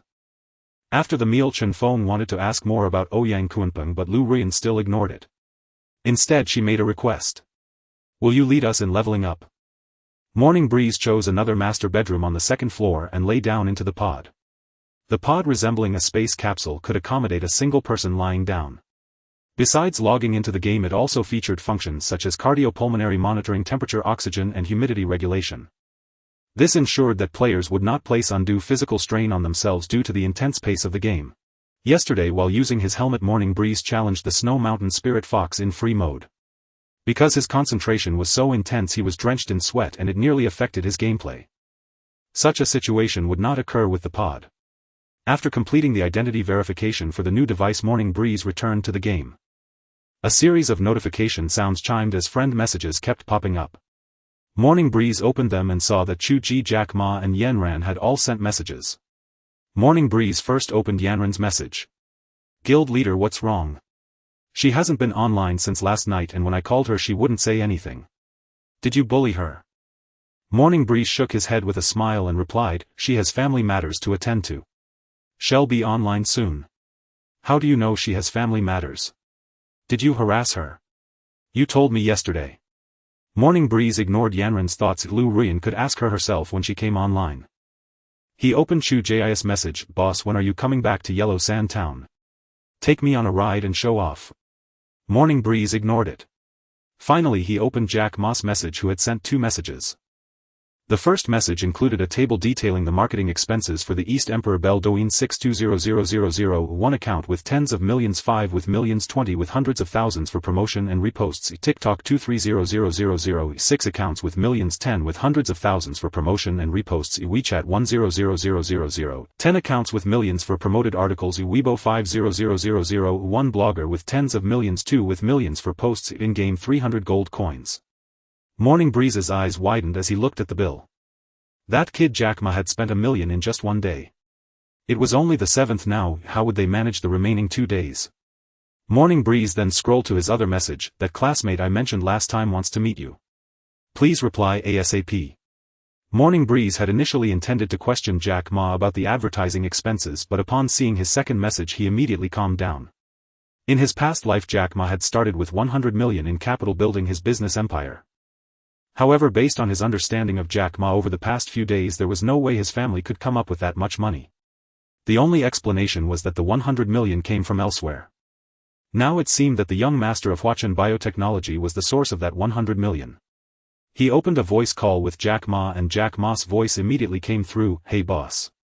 Your advertising spending is too crazy. What were you thinking? Boss, hey, race the thing. I discussed it with my classmate and we both predict the auction price for the East Emperor Bell will be over 50 million. Based on the advertising to revenue ratio we need to spend 3 to 5 million on promotion to generate the corresponding buzz. Once the buzz builds, more potential buyers will emerge, driving the bidding price higher and higher." Morning Breeze nodded.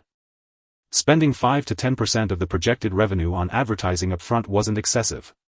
Jack Ma continued, "Don't worry about the subsequent funds, if my classmate will cover them." "Alright, sounds good. Well, split the overall investment proportionally as per our previous contract." "Okay boss. Also he and I plan to start a joint company specializing in the divine machine marketplace. I'd like to invite you to invest, but my classmate wants to meet you first before deciding. When are you free?" Morning Breeze pondered for a moment and said, "No rush. Let's set it up after the auction." "Alright. I'll continue contacting business partners for promotion." "Okay." After hanging up, Morning Breeze organized his thoughts. He had originally thought that by meeting Jack Ma he could awe him with his dominant aura and have him work for him. Once Jack Ma built his business empire, Morning Breeze could reap the benefits without lifting a finger. But when Morning Breeze learned about the young master of Huachen biotechnology behind him, he instantly realized things were not so simple. Huachen biotechnology was a colossal corporation worth trillions, the only company in the world that mastered the integration of biological nerves with electronic chips. Without Huachen biotechnology's technology, divine machine would be just an ordinary online game. Morning Breeze did not immediately agree to meet Jack Ma's classmate because he lacked sufficient leverage. In the eyes of that young master he was just a gamer, at most a bit luckier and more skilled. Morning Breeze needed to enhance his commercial value. The auction price of the East Emperor Bell would directly affect his equity stake in that company. Originally, auctioning the East Emperor Bell was just a way for Morning Breeze to make some money. But now this auction had taken on a special significance, filling him with anxiety. "East Emperor Bell, you must deliver." A new message notification sounded. Morning Breeze saw it was from Lu Ruyan. "Where are we leveling up?" Morning Breeze replied, "North exit of New Moon Town. Form a team of 9 and wait for me. We need at least 3 healers. Bring plenty of mana potions, it's best if you all fill up on mana recovery items." Morning Breeze closed the message and immediately returned to New Moon Town. He first cleared his backpack, then bought some mana recovery potions. Arriving at the northern side of New Moon Town, Morning Breeze now in his Dust Seal avatar saw Lu Ruyan's team. Besides the previous tank Mia Yang healer Yanran and warlock Big Brother Drinks Potion Xiao Yan, there were also mage Littlefoot, archer duo healer Xiao Fan, druid Crystal Clear and paladin Hua Wuk. Mia Yang upon seeing Morning Breeze immediately hopped over and said, "Brother Dust Seal, this is Sister Ing who brought me into the game. She's also joined our guild." "Hello." Crystal Clear greeted Morning Breeze. He nodded in response. Lu Ruyan then walked over and said, "Xiaoying can heal or serve as a tank and Hua Wuk is a holy paladin. Does this setup work for you?" Morning Breeze nodded. Yanran also approached, asking curiously, "Dust Seal, why do we need so many healers? Where are we going to level up?" Morning Breeze pointed to the faintly visible mountain in the distance and said, "There." Everyone looked, but it was too far to see clearly. Morning Breeze offered no further explanation and waved his hand grandly, "Move out." Thus 1 man and 9 women left New Moon Town heading north. Along the way many onlookers stared at this peculiar group filled with envy. Hey, look at that guy. What a lucky bastard, one guy with 9 girls. Look at his ID. It's so red, he must have killed a lot of people, right? Should we ambush him? A red name means hell drop gear for sure. Sounds like a plan. Just as a few newbies were getting restless, their teammates immediately pulled them back. Are you looking for death? Do you know who that is? Who is it? Are you blind? Can't you see that huge dust seal? Dust seal. The one who slaughtered hundreds in one night. Hundreds. He killed thousands while defending the Clear Wind stronghold. Holy shit. He's looking this way. Turn your head now. What's the big deal about looking? What's the big deal? I heard Dust Seal has a rule: anyone he doesn't know who stares at him for more than 3 seconds is considered an enemy. Holy shit, that's so domineering. If you're as badass as him, you can be that domineering too. How can I become as domineering as him? Damn, I wish I knew too. When leveling in a team, personal experience decreases. For instance, if a monster yields 100 experience with 2 people, each gets 85, and with each additional person it drops by roughly 4. In a 10-player party, each receives 50 points. Although individual experience diminishes, the total experience rises to 500 points. For parties exceeding 10, the total experience remains capped at 500. Thus a 10-player party is the optimal configuration for leveling. The Morning Breeze squad journeyed northward. In the initial 20 to 30 minutes they encountered minor monsters around level 10 which didn't require Morning Breeze's intervention. Hou Yi and Littlefoot and the others dispatched them directly. Crossing the grassland and shrubbery ahead, the 10-player party arrived at a muddy marshland which was also the current mainstream leveling spot, housing a level 15 dungeon. Beyond the marshland lay a crocodile pond filled with crocodiles ranging from level 20 to 25. Due to the equipment tier gap, very few dared to level here. Hou Yi gazed at the dense crocodile swarm within, then turned to Morning Breeze, who shook his head. Not here, keep moving forward. The group skirted the crocodile pond and before them lay a narrow winding path flanked by 2 towering mountains. The eastern one was a sheer cliff nearly impossible to ascend, the western one was slightly more manageable with a faint trail leading up the mountain in the distance. Morning Breeze, leading the way, halted and turned to the group of girls saying, "Be cautious, the monsters ahead are of a very high level. Do not wander off and stay close to me." Hou Yi and the others responded, "All right." Hou Yi also noticed that the minor monsters by the roadside had already exceeded level 25, implying the monsters on the mountain were only higher. She watched Morning Breeze, curious about the leveling spot he had discovered. Suddenly Morning Breeze's figure blurred in her eyes. With a soft puff, Morning Breeze vanished. Hou Yi was startled. Half a second later 3 Feng appeared in his place. Wow! The girls behind exclaimed in surprise. It was their first time seeing such a skill. Which one is real? Can you tell?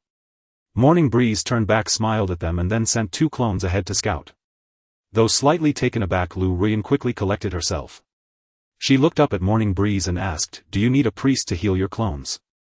Morning Breeze shook his head and said, "No need. This skill has only a 20-second cooldown, the clones are expendable." Subsequently the group followed the mountain path, gradually ascending the western peak. Along the way they encountered various monkeys, all above level 25. Mischievous Monkey level 25, Gibbon level 26, Stone-throwing Spirit Monkey level 28. To Morning Breeze these monkeys were mere pushovers, comparable in difficulty to the snowmen in the Bandit King's cave. These monkeys were merely more agile, causing a slight dip in accuracy. Ding! You have slain a mischievous monkey. Gained 10,000 experience points. Ding! You have slain a gibbon. Gained 10,500 experience points. Ding! You have slain a stone-throwing spirit monkey. Gained 12,000 experience points. From the base to the summit they had slain over 100 monkeys intermittently. The girls of the Misty Rain Alliance were astonished. Wow, I got 18,000 experience for killing 1 mischievous monkey. I got 20,000 for the stone-throwing spirit monkey. I've leveled up to 19. We should have left the marshland long ago. How could we have left earlier? Without Feng could you have beaten these monkeys? Hee hee. Because when a player's level reaches 23, the experience requirement already exceeds 100 million. Thus experience from monsters above level 25 jumps to a higher tier. Moreover, with their levels nearly 10 below the monsters, the additional experience bonus was nearly doubled. So even in a 10-player party the experience hovered around 20000 points. Lu Ruyan was delighted at the rapidly increasing experience. Yet amid her excitement a question arose: since their team wasn't needed for combat, why had Morning Breeze insisted on bringing more than 3 healers? She looked at Morning Breeze with confusion, hoping to find an answer from him. Upon reaching the summit she seemed to understand. During the ascent the party had threaded through trees of various sizes. However, at the peak there was a vast, remarkably flat area spanning nearly 1,000 square meters. In the center was a ground cave, and beside it stood a massive bear macaque. This macaque was a boss. Big-eared macaque boss level 30. Health 500000. Physical attack 5000. Physical defense 3000. The group was deeply alarmed by the sight of the big-eared macaque. Lu Ruyan approached Morning Breeze and said, "Are we going to fight it? We can't win, can we?" "Yeah, we can't tank it." The others also fixed their eyes on Morning Breeze. Jokingly, with 5000 attack power aside from Bleeding Sheep and Morning Breeze, it could one-shot anyone else. Morning Breeze smiled and shook his head, saying, "We don't need to kill it. Bleeding, come here." "Hey Feng Chen Gij, what should I do?" "Later you take the 4 healers and lure the boss to that corner near that large rock. Then keep aggro on it and stay put." Bleeding Sheep nodded but was puzzled, saying, "What if I can't hold aggro? Your DPS is too high." Morning Breeze patted her head and said, "You'll definitely hold it because I want to attack it." Morning Breeze's words left everyone bewildered. They asked in unison, "Then how do we kill it?" Morning Breeze chuckled, "Did I say we were going to kill it?" Huh. Their confusion deepened. Just then Yanran suddenly realized, "Oh, I get it. You want to steal the treasure in the cave, right?" Morning Breeze said, "Yes and no." Seeing that he wouldn't explain further, they felt an itch of curiosity. Morning Breeze stopped elaborating and instead reminded the support classes, "Support, apply all buffs to Bleeding Sheep.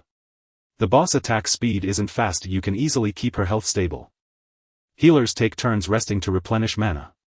Remember to dispel debuffs on bleeding promptly or the boss damage will become uncontrollable. Littlefoot, you can use ice spells on the boss, not for damage, just to slow its attack speed. Shaoyan, keep the boss debuffs applied. One last reminder, your goal is to stall it, not to kill it." "Understood." The group replied, "Understood." Then Morning Breeze said to Lu Ruyan and the others, "Stand further back, don't get too close to the cave." Oh, Lu Ruyan and the others retreated to the side. Finally, following Morning Breeze's instructions, Bleeding Sheep raised her shield and, accompanied by the healers, approached the big-eared macaque. The macaque, seeing someone approach, screeched and leaped, swiping a claw at Bleeding Sheep. 4119. In a single blow, Bleeding Sheep's health plummeted by a large chunk. The numbers indicating health recovery above Mia Yang's head flickered continuously: 1228, 764, 890, 500. The healers behind her instantly sprang into action, bestowing upon her treatments Rejuvenation, Revival and Sacred Shields. Xiao Yan and Xiao Jiaoya immediately joined the fray, casting debuffs on the boss to reduce its attack power and attack speed. Mia Yang pulled the boss while moving in the direction indicated by Chen Feng. Soon the group arrived beside a massive boulder. Mia Yang positioned her back against the stone, raising her shield to withstand the onslaught of the big-eared macaque. 2718, 1178, 1500 shield health. 2395, 1375 bleeding, dispel bleeding, 1099, 874. Mia Yang's defense exceeded 2500 and with her innate damage reduction talent she could withstand approximately 3000 points of physical damage. At this stage the big-eared macaque primarily dealt 5000 points of normal attack damage, occasionally supplemented by 2000 points of claw damage and over 1000 points of bleed damage. As long as healing and dispelling were timely, Mia Yang faced no real danger. The only concern was that the healers were operating under high strain. They needed to coordinate their healing rotations to ensure they could rest and recover mana in turns. At this moment Chen Feng did not intervene but merely observed from the sidelines. Lu Ruyan was puzzled but refrained from asking, fearing she might disrupt his plans. After 5 minutes Chen Feng, who had been standing at a distance, finally made a move. He turned to look at Lu Ruyan and Duo, reiterating his warning, "Do not come over, remember this." Both nodded in agreement. Chen Feng summoned his clone controlling one to approach the central pit. His true body and the other clone remained 50 meters away watching. As the advancing clone neared the pit within 10 meters, the distant big-eared macaque suddenly chattered angrily. Squeak, squeak, squeak, squeak, squeak, squeak. Immediately sounds echoed from within the pit. Then 30 level 28 mountain monkeys burst forth from the cave, encircling Chen Feng's clone and pouncing upon it in unison. Squeak, squeak, squeak. 1740, 1977. Chen Feng's clone was instantly torn apart. At the same time his rain of arrows struck. 82-17 first row 23,341 first row critical 19,733 second row skill penetration 35,712 second row 1 critical 66,666 second row double critical 24,274 third row skill double penetration. The mountain monkeys had 6,000 health points. After one volley over 10 were slain and the rest were left at half health or critically wounded. The remaining monkeys immediately charged at Chen Feng, who along with his other clone retreated while firing. The monkeys had a movement speed of 12 while Chen Feng's mobile shooting speed was around 16. There was no risk of being caught. Moreover, the monkeys lacked evasive maneuvers. Often Chen Feng's arrow would pierce the foremost monkey and penetrate the two behind it. 20 seconds later all 30+ monkeys were eliminated.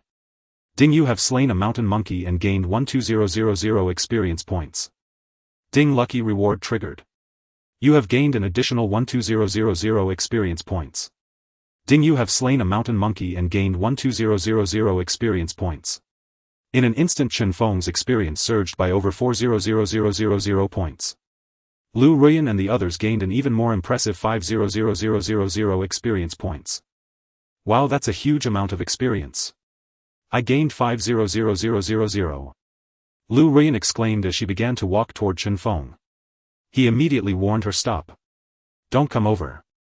Lu Ruyan froze, halting in her tracks. At the 30th second Chen Feng summoned another clone to approach the pit. The distant big-eared macaque chattered again. Once more 30 mountain monkeys emerged. Chen Feng repeated his tactic, annihilating them.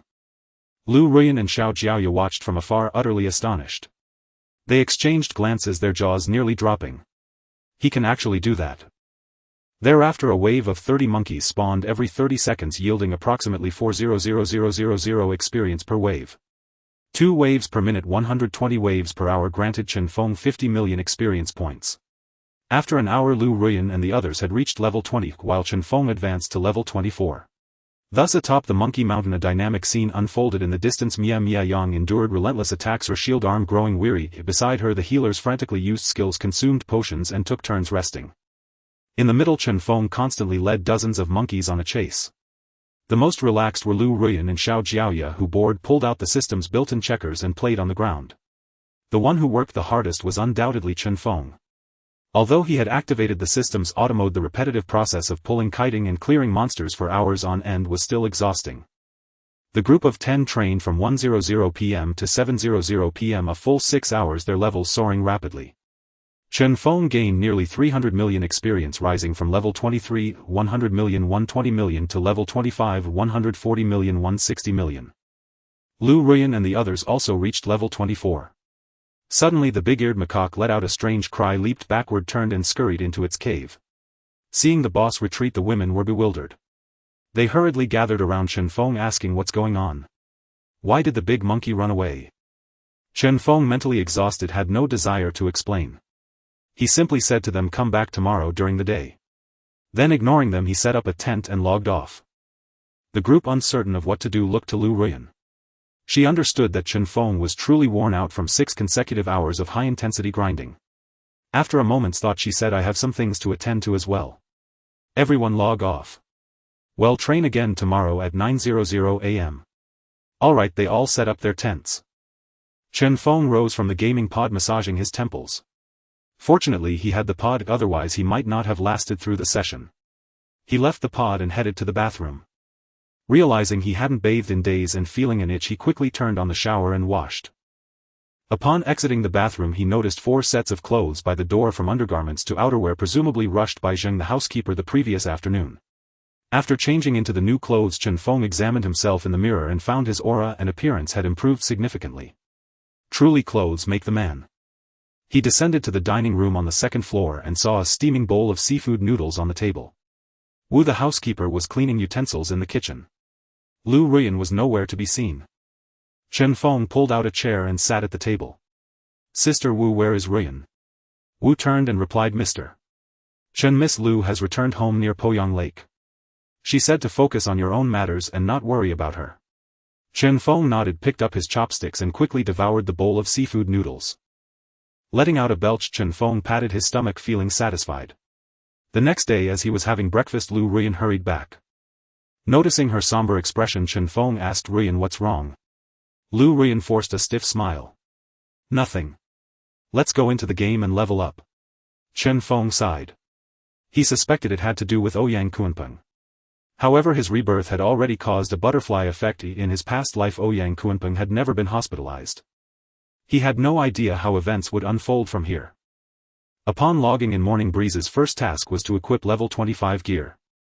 He had obtained quite a haul from the Bandit King's underground lair: mobile shooting requiring 4 skill points, mirror image clone technique needing 5 skill points, a Yayu's domain instant scroll and a Blade Masterclass change scroll. There were 4 pieces of gold equipment, 2 of which Morning Breeze could wear: Spirit Fox leather coat gold level 25, physical defense 1200, magic defense 1000, strength 200, agility 200, Spirit Fox necklace gold level 25, constitution 300, agility 200, dodge 15. Morning Breeze's damage output increased by over 1400 and his normal attack now broke 10,000. Additionally, he had an unopened Hou Fei treasure chest. Morning Breeze planned to open it after the auction. This chest had a chance to drop the legendary weapon, the Cold Moon Saber. If news of a legendary weapon's emergence were to spread now, it would severely divert attention from the Eastern Emperor Bell. In short, these few days everything revolved around preparing for the Eastern Emperor Bell auction. At that moment Lu Ruyan, Littlefoot, Ba Sheep and the others came online one after another. Ba Sheep tugged at Morning Breeze's hand and asked, "Brother Function, can we reach level 30 today?" The others were clearly excited too, all eyes on Morning Breeze. Yesterday they had gone from level 18 to 24, couldn't they gain another 6 levels today to hit 30? Morning Breeze raised his right hand and flicked Ba Sheep on the forehead. Boing, ouch. Brother Function, why did you hit me? Morning Breeze said, "Take a look at your current experience needed to level up." The group quickly checked. From level 24 to 25 required 140 million experience. Your levels are higher now and you're earning less experience. At best you're getting around 30 million an hour. Conservative estimate it'll take at least 4 hours just to reach level 25. The women were greatly disappointed. What Lu Ruyan glared at them and said, "Other players are still struggling to reach level 20. We can hit level 25, what more do you want?" The other girls instantly turned playful. "Sister Yen, don't be mad, we're just joking. Yeah, Fengchen is so amazing, maybe he really does have a way to get us to level 30. I think Sister Yen is just worried about Fengchen. Hee. Lu Ruyan blushed slightly at their nonsense. She stole a glance at Morning Breeze, but he seemed completely oblivious. She sighed inwardly. Morning Breeze paid no heed to the girls teasing, his mind already calculating his next move. Enter the instance.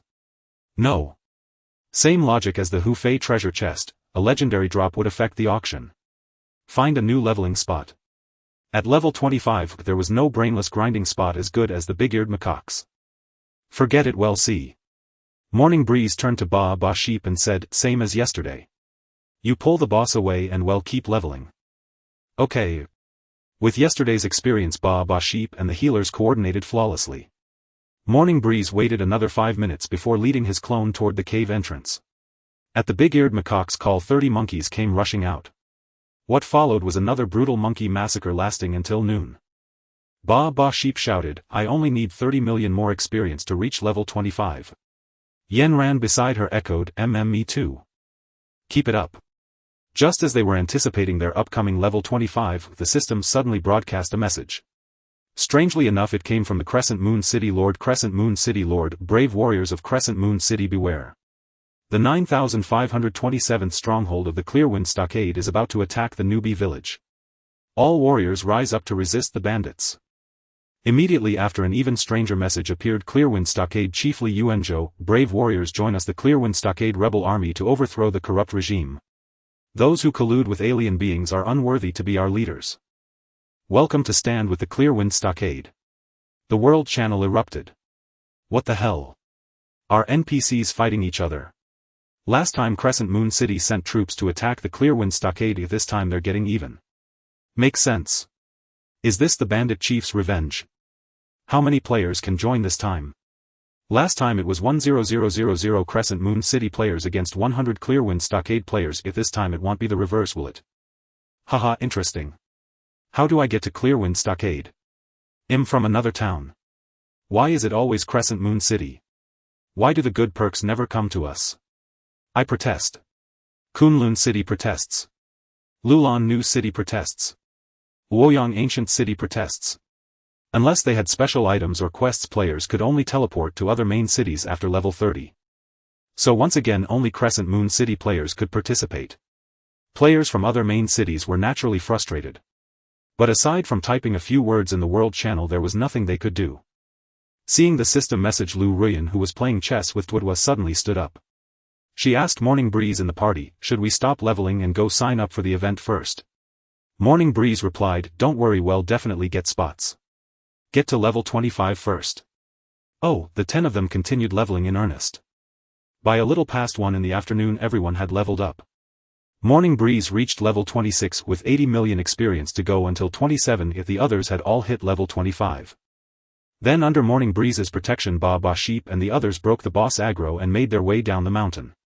On the way back they gathered around Morning Breeze asking, Function, how do we sign up for Clearwind Stockade this time? Are there enough spots? Morning Breeze smiled and said, before 6 p.m. find the NPC at Thunder Plaza in Clearwind Stockade to register. Both sides will have 5,000 players participating. Clearwind Stockade has reserved 1,000 spots for me to approve. Both sides have 5,000 players. The Yenyu Alliance members exclaimed. Their last experience had been unforgettable. Fighting against 100 enemies alone was incredibly tough. This time with equal numbers they wouldn't be surrounded by 100-fold foes. Morning Breeze said, you have 5 hours. Go update some level 20 and 25 gear. This battle will be at night, making things more complicated. Okay. Soon everyone returned to New Moon Town. Lu Ruyan gave the order, everyone go eat first. Yes, guild leader. The Yenyu Alliance members logged off one after another. Everyone was raring to go. Morning Breeze frowned as he looked at the private message from Li Yuanzhou. Was the Beast King's descent about to appear ahead of schedule? In addition to the system notification, Chen Feng received a private message from the great bandit chief Li Yuanzhou, fourth brother. Reliable intelligence indicates that someone has colluded with Beast King Bister to launch a pincer attack on Starlight Village Novice Village No. 9527. We must occupy Starlight Village before the Beast King's forces arrive. Move out at 6:30 tonight. Return immediately. Chen Feng was all too familiar with Beast King Bister. The first expansion pack of Divine Mechanism was Beast King's Descent, the absolute ruler, before level 60. From the moment players left the Novice Village they encountered various quests related to the Beast King. Beast King's Descent was not a simple monster siege, it was a long-spanning citywide megascale quest involving intricate plots and faction conflicts. After the level 60 Beast King's Descent, Bister occupied most human cities. The world fractured into human and orc factions. Even players were affected. Both veterans and newcomers had the chance to reselect their race and faction. This time, because Chen Feng had defended the Greenwind stronghold, the Beast King sensed something amiss. Thus he decided to send an advance force to occupy Novice Village 9527 and eliminate the threat of Greenwind stronghold. Piecing it together, Chen Feng suddenly realized that whether they captured the Novice Village would alter the timeline. He never expected that an accidental recruitment into the Greenwind stronghold would trigger such upheaval. Gradually excitement surged within him. After logging off he went to the first-floor dining hall. There Lu Ruyan sat silently at the table holding chopsticks, lost in thought. Ruyan. Chen Feng greeted her and sat down opposite. She did not stir, as if she hadn't heard him. Assuming she was preoccupied with the game, he paid it no mind. He had spent another 4 grueling hours in the game and his stomach growled fiercely. He downed the bowl of rice in front of him in a few mouthfuls. As he rose to get more rice, Sister Wu approached. Mr. Chen, allow me. She took his bowl and headed to the kitchen. Chen Feng looked up and noticed Lu Ruyan hadn't touched her food. He asked, Ruyan, what's wrong? Lu Ruyan looked at him, opened her mouth as if to speak, then shook her head. No appetite. I'll head up first. See you in the game. Chen Feng watched her retreating figure and sighed. Soon after he logged back in. Upon returning to the Novice Village he was stunned by the scene before him. The village had been completely transformed. Not only had its area expanded dramatically, but the buildings were also brand new. One might mistake it for a small town. Meanwhile, fortifications like walls and watchtowers were under construction around the perimeter. For a moment Chen Feng felt as if he had returned to the siege of his stronghold 2 days prior. Stepping outside the village he noticed the surroundings had also changed. The former thickets were gone, replaced by a flat open plain. The little rabbits and deer were nowhere to be seen, leaving only bewildered newbies armed with their starter weapons searching aimlessly for monsters. Soon Chen Feng ascended Mount Moganshan. Unlike its usual desolation, the mountain was now bustling with activity. From the slopes to the Greenwind stronghold, players thronged, and the bandits no longer regarded them with hostility. At that moment a golden title forcibly appeared above Chen Feng's head: 4th Bandit, Chief of Greenwind Stronghold. Nearby players turned to stare and murmur, "Is that a player or an NPC? A player. Why does he have the 4th Bandit Chief title? You really don't know him? That's the town's top scorer. Didn't you watch the video of the Greenwind Stronghold defense battle 2 days ago?" "I did. He was like a war god that day, single-handedly slaying thousands." "What? I think I saw that video, but I only noticed the Eastern Emperor bell. Rumor has it he's the infamous murderous overlord Feng Chen himself. Did you know? 2 days ago Feng Chen single-handedly stormed the territory of the Lulan New City Guild, snatched their treasure and casually killed over 1,000 more. They say the guild leader was so furious he fell ill." "No way. Let's keep our distance." Along the way Chen Feng saw many players with the title Greenwind Stronghold Rebel. Under the gaze of the crowd Chen Feng entered the main hall. After their recent victory the stronghold had changed inside and out. Even the council chamber had been redecorated, exuding an air of solemnity. Chen Feng stepped forward and cupped his fists to the 3 seated chiefs. "Greetings, big brother, second brother, third brother." Li Yuanzhou nodded and said, "4th brother, please take a seat." After sitting down Chen Feng inquired about the plan to attack Starlight Village. "Elder brothers, what is the plan for tonight? How should I proceed?" Li Yuanzhou said, "This operation is of great significance. It concerns not only our brothers but also the lives of the people in the nearby towns and villages." He paused, looked around at the 3 and continued, "Tonight we split into 2 groups. Second brother and I will act alone to hold off the Beast King's reinforcements." Li Yingzhou stood up and cupped his fists. "Understood, big brother." Li Yuanzhou looked at Chen Feng and Li Fuzhou.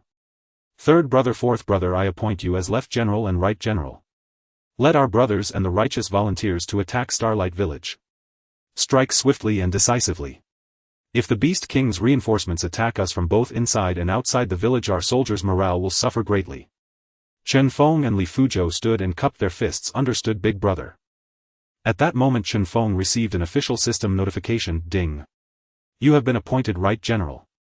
Break through from the east gate of Starlight Village. Right General can lead 25000 players and 5000 Greenwind Stronghold warriors to attack Starlight Village." Chen Feng carefully examined the title's attributes and found it granted no stat boosts whatsoever.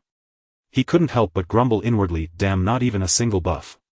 How am I supposed to fight?" No matter how strong he was still just a player. Facing thousands of players he would inevitably be overwhelmed. After leaving the council chamber Chen Feng arrived at Thunderclap Square. The square was packed with people. Steward Sun stood at the center registering players. "Damn, a registration fee of 1 gold coin. That's a ripoff. 50000 gold coins for 50000 people. This event is just a money grab by the system, isn't it? Stop whining. If you don't want to join, get lost and don't block those behind you." Exactly. Everyone who joined the Greenwind Stronghold defense event last time got rich. At the very least they all got purple equipment. If you can't even afford 1 gold coin, don't embarrass yourself. Hee, our guild leader paid for everyone out of his own pocket, shelling out 200 gold coins for registration. Wow, that's generous. We all have to pay for ourselves. Too bad each guild is limited to 200 people. Just then many applicants voiced their confusion. "Hey. Why hasn't my application gone through after so long? Only 40000 people got in, right? Yeah, I've been waiting for over 10 minutes. What's going on? Is the system lagging? A bug?" The players were baffled. Chen Feng kept his mouth shut, fearing he might be torn apart by the crowd. He quietly opened the application panel, filtered for Misty Rain Alliance applicants and approved 500 of them. As a guild that had aided Greenwind Stronghold they were granted 300 extra slots. Then he selected the top 10000 players based on guild and level to join the faction. Chen Feng did nothing else that afternoon except borrow the Eastern Emperor bell from Jack Ma and wait within the Greenwind Stronghold. Time ticked by and the sun gradually dipped toward the west. Suddenly everyone in the Greenwind Stronghold saw their surroundings blur and they found themselves at the foot of the mountain.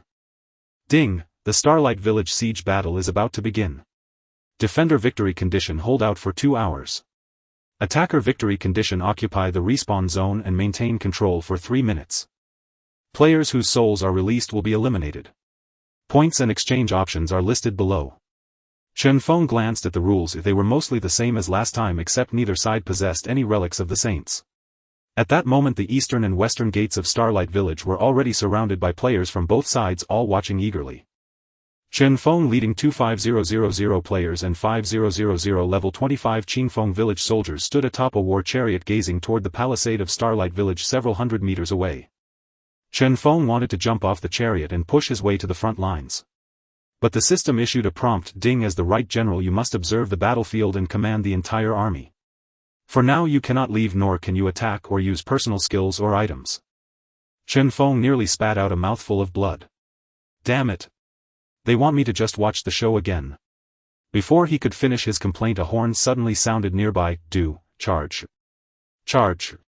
The attacking players surged forward. Then the system issued a prompt that made Chen Feng ecstatic: ding, the battle has begun. Your title Right General is now in effect. Right General Commander of the Eastern Route of Qingfeng Village.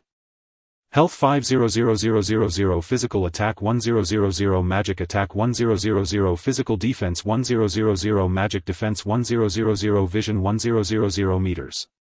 Valiant Slaughter boosts the attack and defense of allies within a 100-meter radius by 20.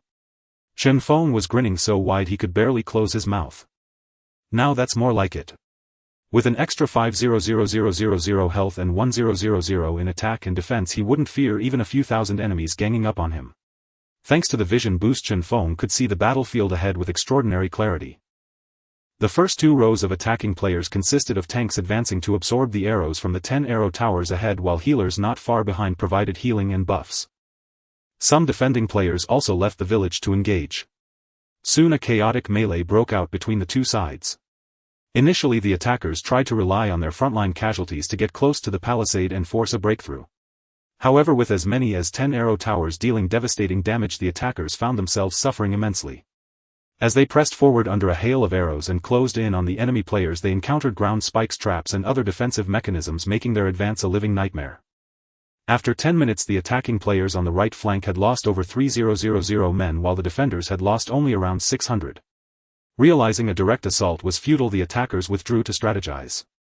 Seeing the enemy retreat, the defending players immediately began to taunt: hey, why aren't you attacking anymore? A bunch of useless trash trying to lay siege to a village. No matter how much garbage you pile up, it's still garbage. In our eyes you're just walking points. A few hot-tempered attackers, enraged by the taunts, charged forward. Fuck you guys, come out and fight me unknown if you... But they barely made it a few steps before being shot down by the archers on the towers. The defenders jeered even louder: haha, come out and fight me unknown, ha ha ha. The attackers were both furious and helpless, their faces etched with frustration as they found themselves at a loss. Yet at that moment Chen Feng was beaming with joy. During the skirmish he had received a system notification: ding, congratulations. Our side has killed an enemy player. The treasury of the right army has gained 1 point. Ding, congratulations. Our side has killed an enemy player. The treasury of the left army has gained 1 point. Chen Feng was initially puzzled by what treasury gaining points meant. He opened the commander system and discovered a page for treasury points. It listed various exchange items: purchase siege chariot, purchase catapult upgrade, war chariot upgrade, pharmacy. A single catapult cost 300 points and came with an NPC operator. After that wave of attacks the right army's treasury had accumulated 600 points. Without hesitation Chen Feng bought 2 catapults. At the same time he sent a message in the faction channel: Right General Town Exam Warrior, everyone don't rush to attack. I've dispatched 2 catapults to destroy the enemy's arrow towers. Catapults. Haha, we've got catapults. Long live the Right General. Long live the 4th Village Chief. The attacking players immediately cleared 2 paths for the catapults to move forward. However, the catapults moved at an excruciatingly slow speed, only 2 meters per second. It would take at least 4 or 5 minutes for them to reach the front lines. A few players tried to help by pushing the catapults from behind, but their speed didn't increase in the slightest. A thought struck Chen Feng and he dispatched 4 NPCs. The NPCs approached the 2 catapults. One walked in front to pull while another pushed from behind. Sure enough, the vehicles sped up considerably, reaching 4 meters per second. Seeing the attackers suddenly go still, the defenders resumed their taunts. Hey, you over there turned into turtles. I'll allow you to surrender and lose only half. But this time none of the attacking players took the bait. The defenders weren't worried though, time was on their side. 3 minutes later the two catapults finally reached the front. After the NPCs set them up, they began attacking the enemy arrow towers. The catapults had an attack range of 100 meters while the arrow towers had a range bonus of 20. Even accounting for the archer's own range, it was only about 50 meters. The defenders could only watch helplessly as their towers were dismantled. The catapult launched a boulder, whoo, smack. The arrow tower's health dropped by 15. 2 seconds later. Whoo, smack, the health dropped another 15. Just as the attackers thought the tower was about to collapse, it began to regenerate health. 2. Clearly there were NPCs in the village performing repairs. And the repair speed seemed roughly equal to the damage rate. This infuriated the attacking players. What the hell? That's just cheating. Damn it. Even Chen Feng, watching from the rear, was taken aback. When he had defended Chen Feng village back then, he didn't get such treatment and his arrow towers weren't this sturdy. Watching the two catapults operate independently, a flash of inspiration struck him. He immediately used the commander system to order both NPCs to target the same arrow tower simultaneously. The two NPCs operating the catapults instantly complied, focusing their fire on the same tower. Woo, smack, 15, 2. This time the repair speed finally couldn't keep up. After 8 seconds the arrow tower finally collapsed. Ding, our forces have destroyed an enemy arrow tower. The right army's treasury has gained 100 points. 9 more to go. Yeah. The attacking players erupted in cheers.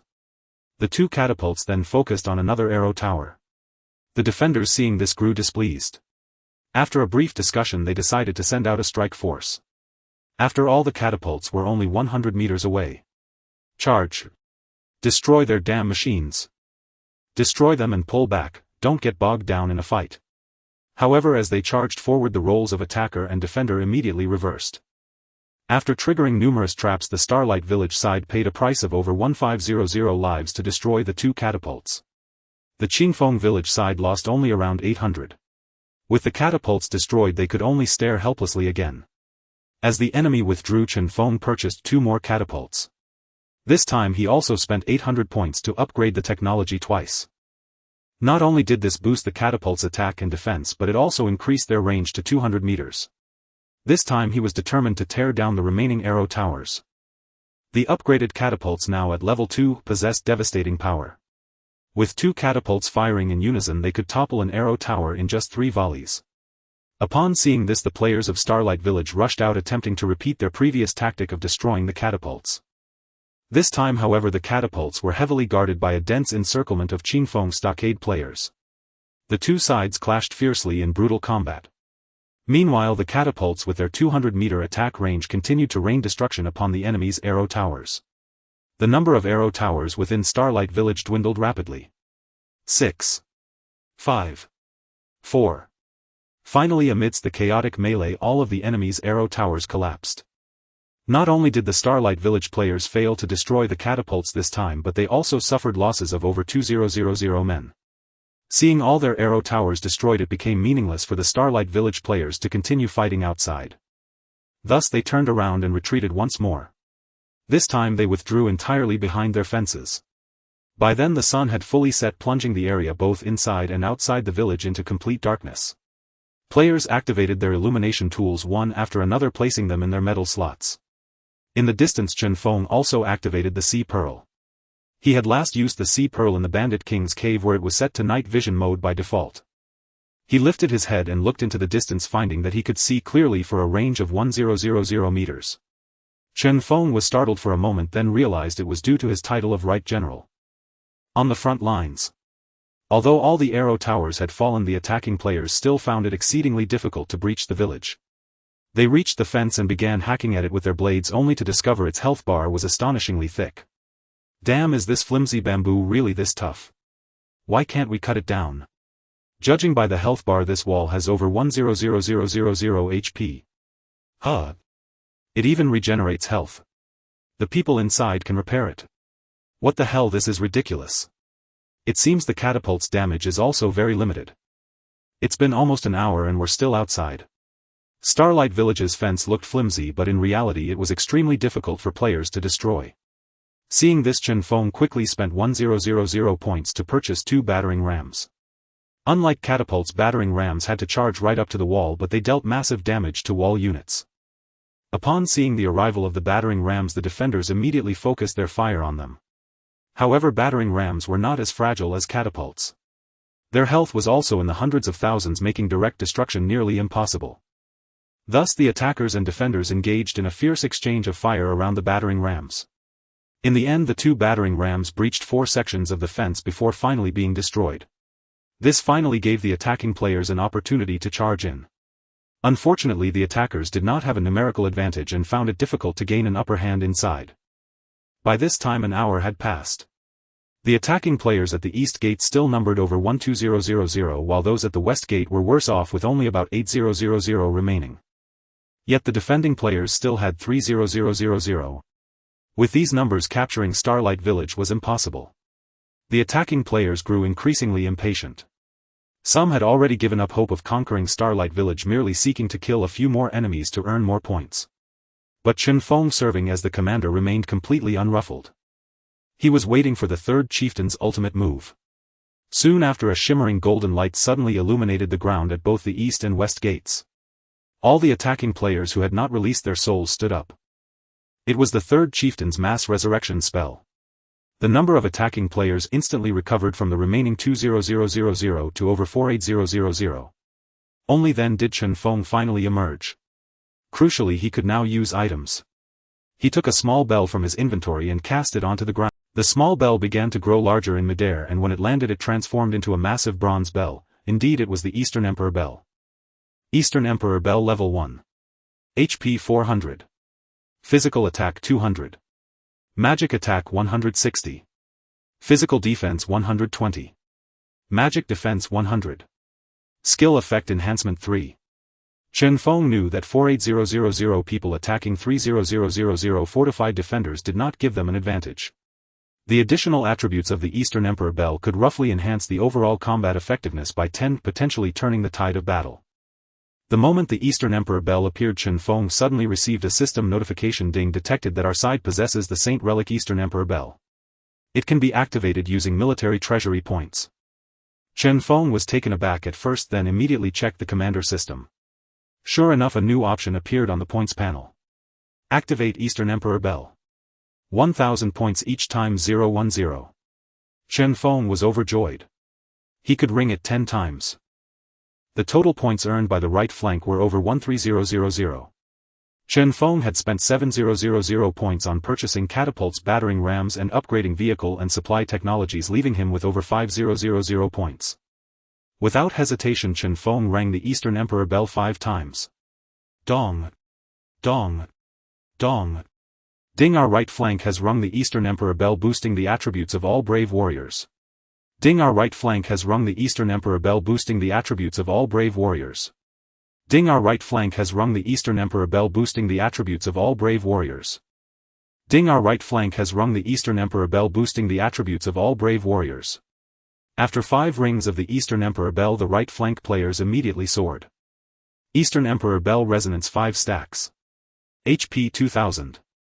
Physical Attack 1000. Magic Attack 800. Physical Defense 600. Magic Defense 500. Skill Effect Enhancement 15. In an era where everyone had around 2000 attack, the addition of 600 physical defense and 500 magic defense was incredibly crucial. Empowered by the Eastern Emperor Bell's buff, the morale of the right flank attacking players soared. Wow. The Eastern Emperor Bell has appeared. Haha, I just one-shot a priest. With an extra 600 physical defense, their attacks feel like tickles to me. I can take on 10 of them. It's the 4th chieftain. I saw the 4th chieftain bring out the Eastern Emperor Bell. The 4th chieftain is mighty and domineering. Meanwhile, the left flank attacking players were feeling discontented. I object. Why does the right flank get the Eastern Emperor Bell while we don't? Yeah, I want to go to the right flank too. Stop arguing. The 3rd chieftain can give out a buff here, adding 150 to attack and defense. Oh. I want that too. Originally both sides were on equal footing with the defenders only having a slight defensive advantage. But this time the attacking players not only outnumbered the defenders but also had significantly superior stats. Finally the right flank fell and the attacking players poured in. And Chen Feng officially joined the battlefield. Thus Chen Feng had finally entered the fray. With the title of Right General, all of Chen Feng's stats had skyrocketed. Besides the terrifying 5,000,000 health points, his attack range, skill range and cooldown times had also changed. Attack range 100. Piercing 10,000 arrows, covers 30m x 30m CD 4 seconds. All enemies within 100 meters were under Chen Feng's firepower. When Chen Feng reached the fence there were still dozens of players attacking from a distance above. Seeing the golden Right General title on Chen Feng they immediately became excited. It's that small-town overachiever. He's the commander of the right flank. Focus fire and take him out. A flurry of arrows, fireballs and other skills rained down on Chen Feng but he remained unfazed. 101. 47. 63. 97. 123. Damn, this guy's defense is insane. Is he really an archer? Look at his HP 5,000,000. Holy crap. Chen Feng looked up, waved at them, then drew the Huangzhong bow. 9,726. 31,834. 1 arrow per person, all eliminated. After clearing the players above, Chen Feng entered Starlight Village. The scene before him was bustling with activity. The attackers and defenders were locked in a fierce stalemate within the entire village. Although the attacking players had a numerical advantage, it was difficult to leverage in the narrow village streets. They could only rely on superior stats to slowly push forward. At that moment, just ahead of Chen Feng, over 100 players were entangled in combat. He raised his bow and used piercing 10,000 arrows. The sky was instantly filled with a dense volley of arrows spreading across a 30m x 30m area. Ding, you killed a player, gaining 3 points. Ding, you killed a player, gaining 3 points. Ding, you killed an NPC, gaining 3 points. The system immediately logged over 90 kill records. Those around him were stunned. Both attackers and defenders turned to look at Chen Feng. Soon fear flashed in the defender's eyes. The small-town overachiever is here. He just used his skill, no need to fear. If there's no need to fear, why are you running? The side street needs support, it'll be right back. In a flurry the defenders retreated from Chen Feng's presence, leaving the attackers dumbfounded. They all turned back to gaze at Chen Feng. Chen Feng looked at them, waved and said, "No need to thank me, it's only right." Their stares grew even more peculiar. Then someone timidly raised a hand and said to Chen Feng, "Fourth Chieftain, Right General, how are we supposed to earn points like this?" Chen Feng scratched his head. He thought he was helping them, but in reality he had driven away their business. Just then a distress call came from the faction channel. SOS. Left flank needs support. Left flank needs support. Chen Feng quickly instructed his nearby allies, "You carry on, I'll go support the left flank." With that he ran westward. Strangely, along the way he encountered hardly any defenders. Presumably they had fled to the western route to earn points, avoiding Chen Feng. Just as Chen Feng passed through the central square he suddenly felt his body sink and his feet go weak. With a thud he fell to the ground. Ding, your feet are entangled by golden silk, movement speed reduced to 0. Chen Feng was startled. Wasn't this the special move of the Huangzhong Bao? He had fallen for it himself. Then excited shouts came from nearby, "Got him." Immediately a dark figure descended from the sky, a club striking Chen Feng's head. 2,749 stun. Chen Feng was instantly immobilized. "Ding, you have been hit by sap from Shadow Assassin Rice and are now unconscious." Then hundreds of players emerged from the surrounding buildings encircling Chen Feng. By then Chen Feng had awakened and was about to draw his bow, but the one who ambushed him threw a sticky substance onto his hands. Splat. "Ding, your hands are covered by ocean slime, temporarily unable to use weapons." Chen Feng was astonished. There was actually ocean slime. This was an extremely rare item specifically used for disarming opponents. Chen Feng looked at the Shadow Assassin before him and realized it was a female NPC and a boss at that. Shadow Assassin Rice, boss level 35, HP 1000000, physical attack 8000, physical defense 4000. Chen Feng finally understood. He was now a boss level figure himself. It wouldn't be easy for ordinary players to control him. So the ambusher was also a boss. Seeing Chen Feng unable to attack, the nearby players grew bolder and unloaded their attacks on him. 111. 37. 1. 92. 18. Although each player's damage was low with hundreds attacking at once, Chen Feng still lost 4,000 to 5,000 HP in one round. As soon as the ocean slime on his hands wore off, Rice knocked him unconscious again. Another round of attacks followed and Chen Feng lost another 5,000 HP. Even with his 5,000 HP, if this kept up they would eventually kill him. Chen Feng quickly switched his control mode to free mode. Then he used the skill mirror image technique. Chen Feng's main body instantly vanished. The others were stunned. Then 3 identical Chen Fengs appeared in his place. Moreover, all his debuffs were cleared. He then used his fan's metal to teleport 20 meters away. Before the enemy could react, a torrential rain of arrows descended. Ding Yu killed a player, gaining 3 points. Ding Yu killed a player, gaining 3 points. Over 600 point notifications flooded in. True to her reputation as a level 35 shadow assassin, Rice detected Chen Feng's real body the moment he used piercing 10,000 arrows and charged toward him.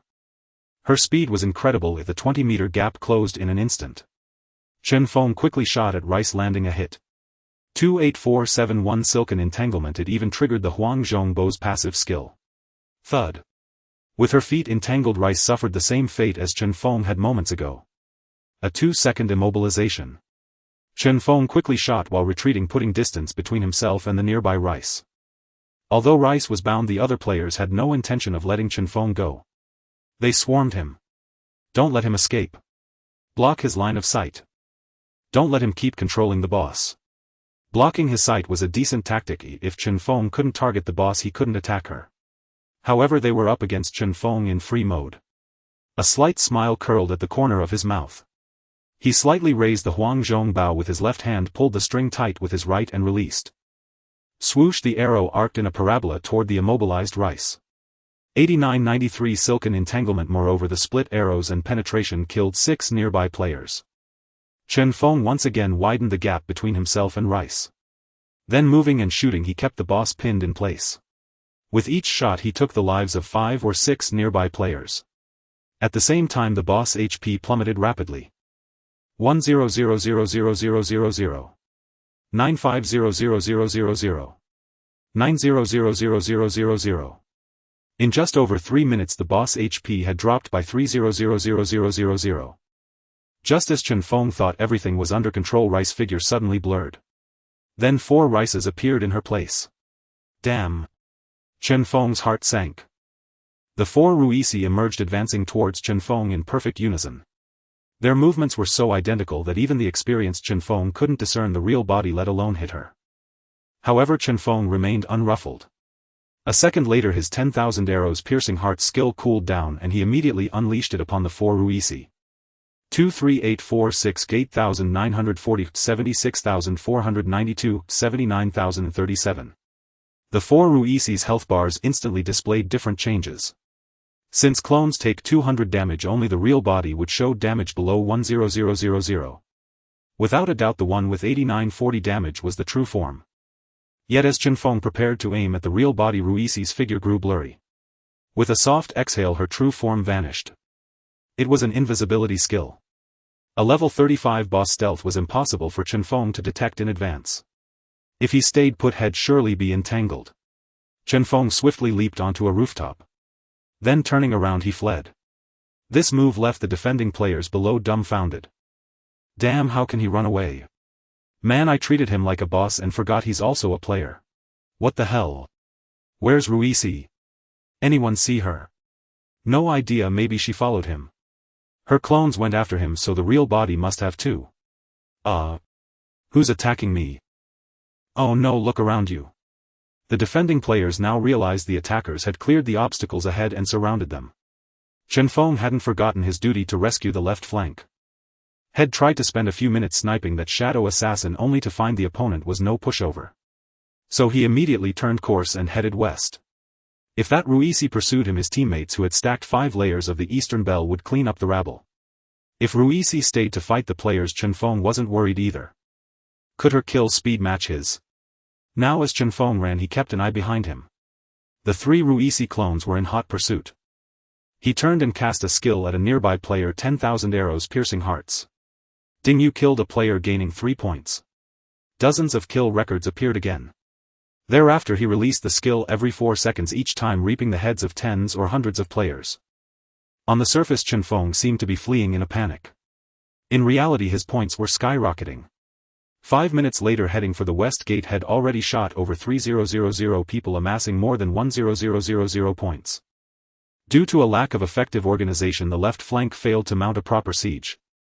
Initially waves of players charged in trying to breach the fences, only to be routed by 10 arrow towers. Then after finally waiting for 3 catapults, the vehicles fought independently, allowing the enemy to repair the arrow towers. As a result, the defenders seized the chance to rush out and destroy the catapults. So it went with the defenders losing only 5,000 players while slaughtering nearly 2,000 attackers on the left. After the third chieftain cast a resurrection spell, the attackers, bolstered by his buff, finally breached the fences at the cost of 15,000 lives. Yet by then they had lost their numerical advantage. The third chieftain's buff barely balanced the defenders' defensive edge, forcing a deadlock. The remaining players could only advance slowly, clustered around the third chieftain. Fortunately his group healing skill was potent, and when Chen Feng arrived, over 5,000 players still survived. Now Chen Feng stood on a rooftop. Seeing the besieged attackers' plight, he dared not delay. He summoned clones, splitting into 3 paths to snipe the defenders. Thanks to the right general's influence, the clones were no longer fragile. With 25,000 health and 6,000 attack, they could fell almost anyone but tanks with a single arrow.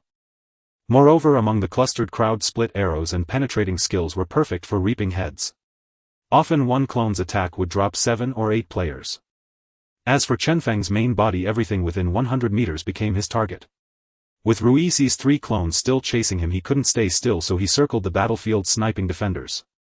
In less than 3 minutes Chen Feng claimed over 7,000 more kills. Damn it, this guy's inhuman. Him out. Fall back to the safe zone if there's a bishop there. Retreat.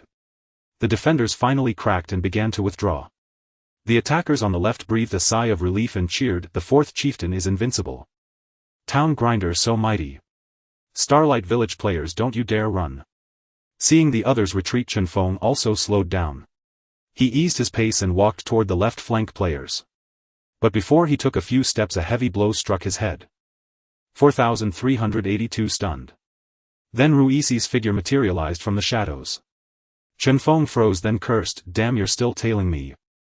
Hou Yi didn't reply.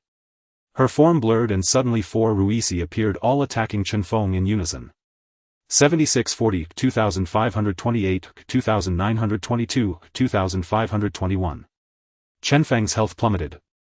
Moreover, after being engaged at close range, a debuff appeared above his head, Maim.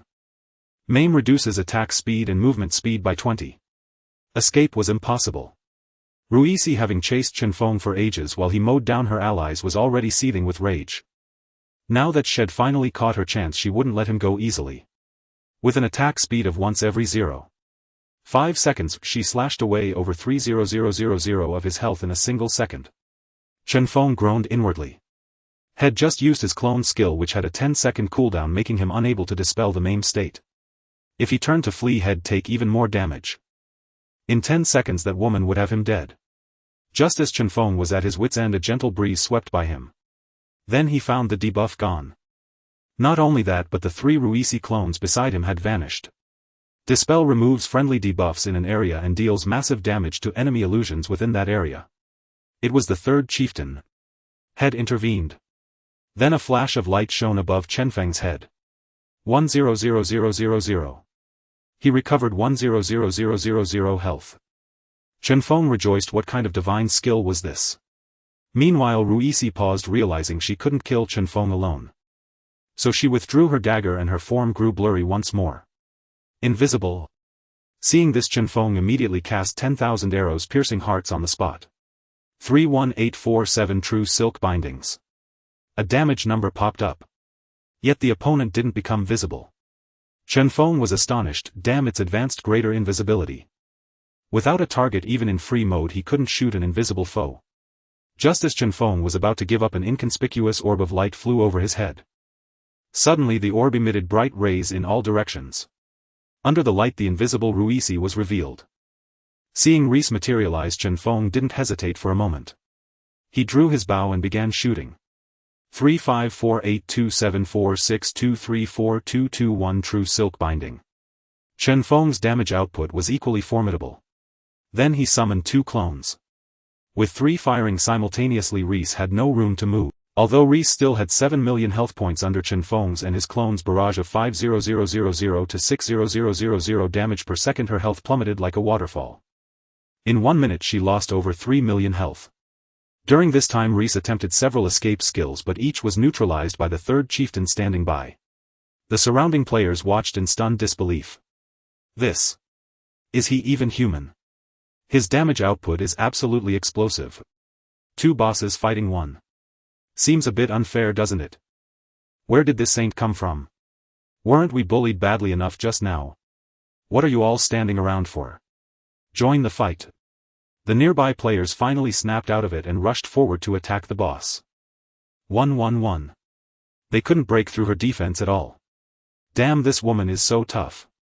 How are we supposed to kill her without that top player? I seriously suspect the system wants us to lose. Good thing we have that big freak, huh? Dare to call our 4th chieftain a freak. Watch out, he might shoot you. Haha, Chen Feng didn't join their banter. He clenched his teeth and fought with all his might, never letting up. With the 3rd chieftain's assistance, Chen Feng finally loosed his last arrow. Reese clutched her chest, blood trickling from the corner of her mouth, her eyes fixed on Chen Feng. You. My soul belongs to Lord Bist. He will avenge me.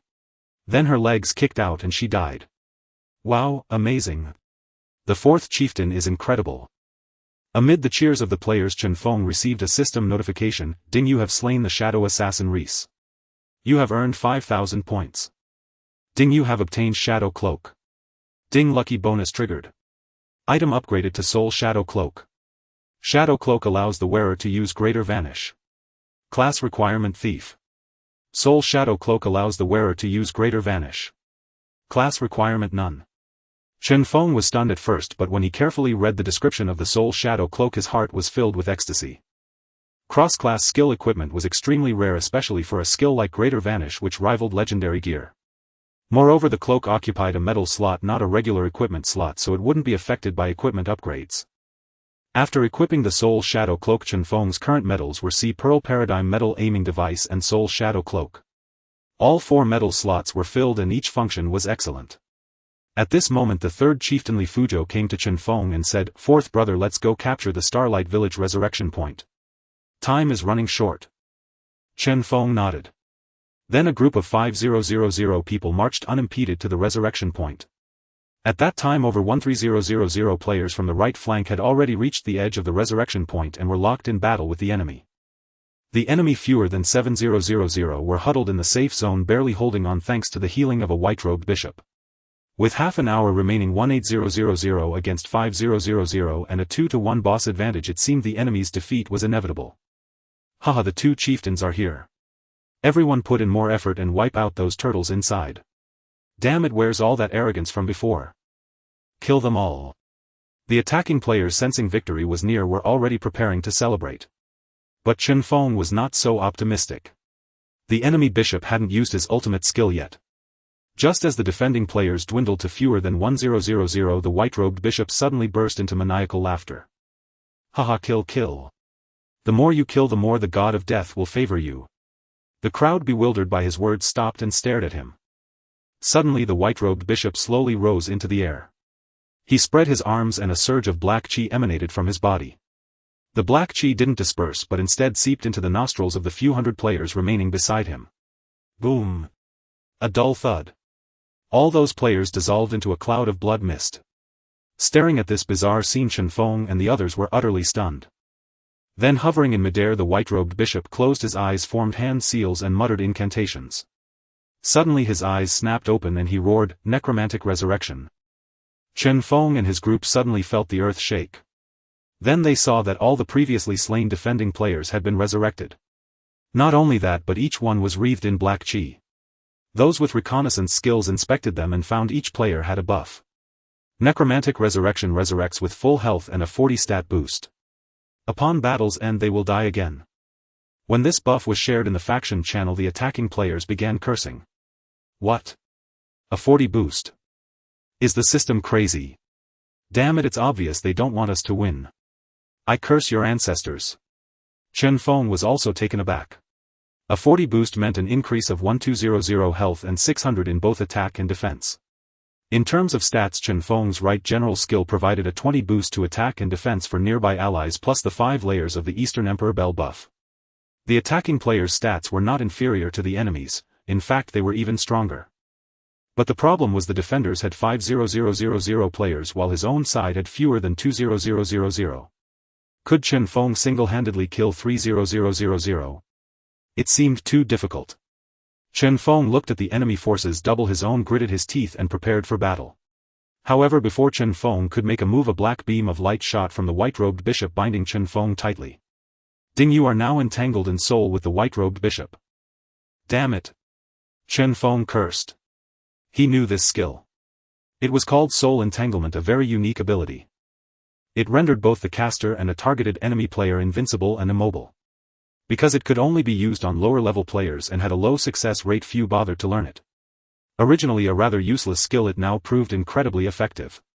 Chen Feng couldn't use any skills and his items were also rendered useless. Facing an enemy double his own numbers, he could only watch helplessly. Chen Feng opened the points interface looking for something that could help him. On the battlefield, both sides were locked in a final desperate struggle. The attacking players thought victory was within their grasp, never expecting this sudden wave of necromantic resurrection. And even if they were resurrected, why did their stats have to be so strong? As if strong stats weren't enough, the enemy also outnumbered them 2-1. Just as the attacking players' morale was on the verge of collapse, 5 deafening bell tolls echoed across the battlefield. Boom boom. The Eastern Emperor Bell 10 layers.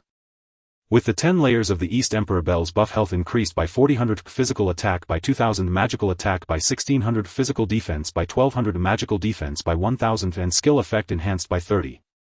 Coupled with the 20 attribute bonus from Morning Breeze's title as the right general and the buff from the 3rd village chief, the attributes of the players in Qingfeng village were more than doubled.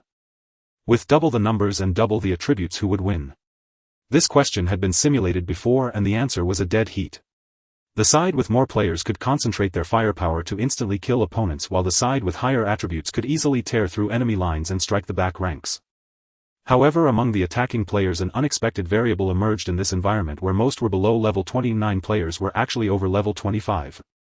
In the afternoon, Hou Yi specifically asked Morning Breeze for equipment suited for levels 20 and 25. Morning Breeze naturally couldn't provide them with much gear, but he did point out the sources of blueprints for level 25 leather armor, heavy armor, boots, helmets and necklaces. Combined with the materials from the Chuang Wang cave and the monkeys they had been farming over the past 2 days, they managed to craft 9 full sets of level 25 equipment. With 4 pieces of level 25 gear each, they already held an equipment advantage over their opponents. Now with the 10-layer buff from the East Emperor Bell, they achieved absolute domination. Ba Sheep discarded his shield and picked up a level 22 handed weapon, charging at the enemies with plain attacks, each swing taking down 1 foe. Compared to Ba Sheep's kill speed, Hou Yi was far more efficient. She first used Barbarian Charge, ramming through and killing all enemies within a 10-meter line in front of her. Then she executed Landing Slash to stun a group, followed by Whirlwind Slash to annihilate them all. Littlefoot's spells were equally impressive. Hou Yi had previously given her the Fire Dragon art obtained from the Secret Realm, and now it was wreaking havoc on the battlefield. The Fire Dragon art was a channeling skill that dealt damage equal to spell damage plus 180 of intelligence per second to all enemies within a 20-meter line in front of the caster. What made this skill special was its mobility. She could move while casting. With a simple turn she cleared a 20-meter radius around her. Duo learned explosive shot, dealing magical damage to enemies within a 10-meter radius of the target. Originally Duo's explosive damage, being agility and strength-based, wasn't particularly high. But the East Emperor Bell added 1600 magical damage to her attacks. Combined with Hou Yi's Curse Link, which connected several enemies to take 20 of the damage dealt to linked players, each arrow from Duo slaughtered scores of foes. Hou Yi's Haka Undead was also greatly enhanced. She had soul sharing, which allowed her to transfer her own attack and defense to her summons, turning the Haka Undead into a killing machine. Jingying Titi transformed into a bear druid and summoned a massive bear cub. With a single roar both their attack and defense surged. Each bite from the duo claimed a life. Even the paladin Hua Wuk took up his holy light sword to join the slaughter. Only the priests Yanran and Xiaofan remained in the rear, but with their massive heals no one within 30 meters of them could fall to low health. These 9 players could easily dispatch 400 to 500 enemies per minute. While the killing power of these 9 seemed insignificant against a force of 50,000, their presence was exactly what tipped the balance, allowing the attacking players to gradually tilt the scales. After 5 minutes the attackers numbered 14,000 while the defenders had 40,000. After 10 minutes the attackers were down to 10,000 and the defenders to 25,000. After 15 minutes the attackers had 5,000 left and the defenders over 10,000. At the 20-minute mark the attackers had 2,000 and the defenders were reduced to 500 on the periphery. With only 10 minutes remaining in the 2-hour countdown, Morning Breeze suddenly found he could move. Time was tight, he had to defeat the white-robed cardinal before the countdown hit 3 minutes. The white-robed cardinal boss was level 35 with 10 million health and 2,000 physical defense. Morning Breeze quickly cast Mirror Clone technique, unleashing a frenzy of attacks on the cardinal. A critical hit of 35247 from the main body, 4021 from a clone, and another critical of 22748 from a clone. Seeing this, the other players swarmed in. Damage numbers of 10363749 736 2218 and 927 appeared. But the white-robed cardinal did not stand idly, he buffed himself and healed. A healing spell restored 100000 health and rejuvenation added 40000 health per second for 10 seconds. The other players cursed in frustration, what the hell is this? Over 100,000 health per second. Is this a joke? Damn system, it really doesn't want us to win. With the cardinal's healing output, Morning Breeze and his team couldn't possibly kill him within the time limit. However, the third village chief was not idle. He formed hand seals and 2 pacifiers materialized in the air. With a wave of his hands the pacifiers flew into the mouths of the white-robed cardinal and the third village chief. The players watching found the scene absurd. What is that thing? What's the pacifier for? Drinking milk. Morning Breeze, however, was overjoyed. The pacifiers had a simple function to block speech. In other words, they were silence. Neither side could cast spells. Just moments ago Morning Breeze had been trapped by the cardinal, and now the cardinal was silenced by the third village chief. Truly, what goes around comes around. Without his healing skills the white-robed cardinal became a sitting duck. His 10 million health didn't last 2 minutes before he fell. A chime announced, "You have slain the white-robed cardinal, earning 5000 points. You have obtained a skill upgrade scroll. Lucky reward triggered, you gain an additional skill upgrade scroll." Skill upgrade scrolls were extremely rare items that could raise any non-talent skill by 1 level. There was no time to decide which skill to upgrade. First they had to occupy Star Glow Village. With over 6 minutes left on the countdown, Morning Breeze hurried to the cardinal's position. Suddenly the system announced, "You have occupied Star Glow Village. Maintain control for 3 minutes. A 180-second countdown appeared on every player's screen. The defending players, numbering over 500, huddled in the distance. They stared blankly, unsure of what to do. The attackers, wary of any tricks, refrained from venturing out to earn points. They called out to the defenders, "Hey brothers, come and feed us some kills. Yeah, don't waste your points. You might still have a chance to earn points. Right? I'll take off my gear, come kill me." In the end, with 1 minute left on the countdown, the remaining 500 defenders charged in. Unsurprisingly, they only handed over 1500 points. The countdown ticked down. All players shouted in unison, 5, 4, 3, 2, 1. Congratulations, attacking forces of Chen Feng Village have successfully occupied Star Glow Village. Each player receives an additional 500 points. We won. Long live Chen Feng Village. Long live the 4th village chief. Long live the East Emperor Bell. The 2,000 players erupted in cheers, each one overwhelmed with joy. As they embraced in celebration, the ground suddenly shook and a thunderous roar echoed from afar. Rumble. A sense of dread washed over them. At that moment the scene before each player shifted to outside the village. Countless beasts ranging from level 30 to 40 had surrounded Star Glow Village. The ferocious orcs from beyond halted 2 or 3 li away from Starlight Village. They roared towards the settlement but advanced not a single step further. Suddenly a commotion erupted among them. 2 figures burst forth from the chaos, one brandishing a broadsword, the other bare-chested, spitting blood and clutching his chest as they fled the monstrous horde in utter disarray. Upon landing they dashed towards Starlight Village. Soon they were back within its bounds. Only then did the onlookers recognize the pair, the first and second chieftains. The third chieftain hurried over, saying, "Big brother, second brother, your injuries are severe. Let me heal you." Immediately a radiant white light enveloped the 2 chieftains. After a while their expressions eased somewhat though they remained unhealed. First Chieftain Li Yuanzhou said, "Third brother, spare your energy. Our internal wounds are not so easily mended." Chen Feng stepped forward and asked, "Big brother, what is the matter with those monsters outside? Why do they still surround the village even after we have taken it?" Li Yuanzhou sighed and replied, "Their goal is to capture Starlight Village if they will not leave so easily." Chen Feng asked anxiously, "Then will they attack at any moment?" Li Yuanzhou smiled and said, "No. Fortunately third and fourth brothers occupied the village in advance so its protective barrier remains intact." Chen Feng nodded, lowering his head in thought. How could a pack of high-level orcs be powerless against a novice village? As if reading Chen Feng's doubt, Li Yuanzhou addressed everyone, "We two brothers just killed their spellcaster so now they cannot breach the barrier. But as time passes, if reinforcements arrive, things may change." Chen Feng was startled and quickly asked, "Then what do we do next?" Li Yuanzhou said, "We will discuss that later.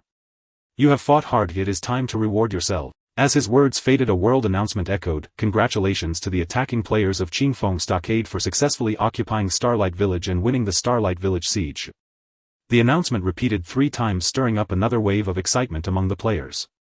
All marveled that a mere bandit den had truly seized a system village. At the same time, Starlight Village was flooded with white light as all previously fallen attacking players materialized within. No defending players were seen, they were likely in New Moon Town. Chen Feng himself received a cascade of reward notifications, ding. "Congratulations as Right General, you have won this event and earned the title Valiant General. Valiant General, all 5 attributes 200. Ding. Congratulations on winning this event. Points 1000. Ding. Congratulations, you ranked first in points and received a level 25 dark gold equipment. Your point balance is 51,313. Please exchange items at the point merchant." Finally he could redeem them.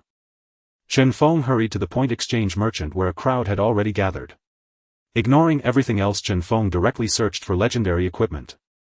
There were 3 items: Drum-forged golden hammer, legend Li Yuanba favored weapon. With this hammer he once defeated the Sui dynasty's top general Yuan Chengdu, earning instant fame. Exchange cost 50,000 points. Soft hedgehog armor, legend Huang Rong's personal item capable of absorbing massive damage. Exchange cost 50,000 points. 7 orifice exquisite crown, legend worn by a Tang dynasty empress, it clears the mind. Exchange cost 50,000 points. The first item, the hammer, was an obvious pass. Chen Feng then compared the soft hedgehog armor and the 7 orifice exquisite crown, both defensive gear. The soft hedgehog armor's skills damage absorption reduces damage by 30. Damage reflection reflects 80 damage in melee. The 7 orifice exquisite crown skills flash of insight blocks 1 designated skill. Mind clearing art automatically removes control debuffs on the wearer and lasts for 3 seconds. In the end, Chen Feng chose to exchange for the 7 orifice exquisite crown. Ding. You have obtained the legendary crown 7 orifice exquisite crown, shaking the world.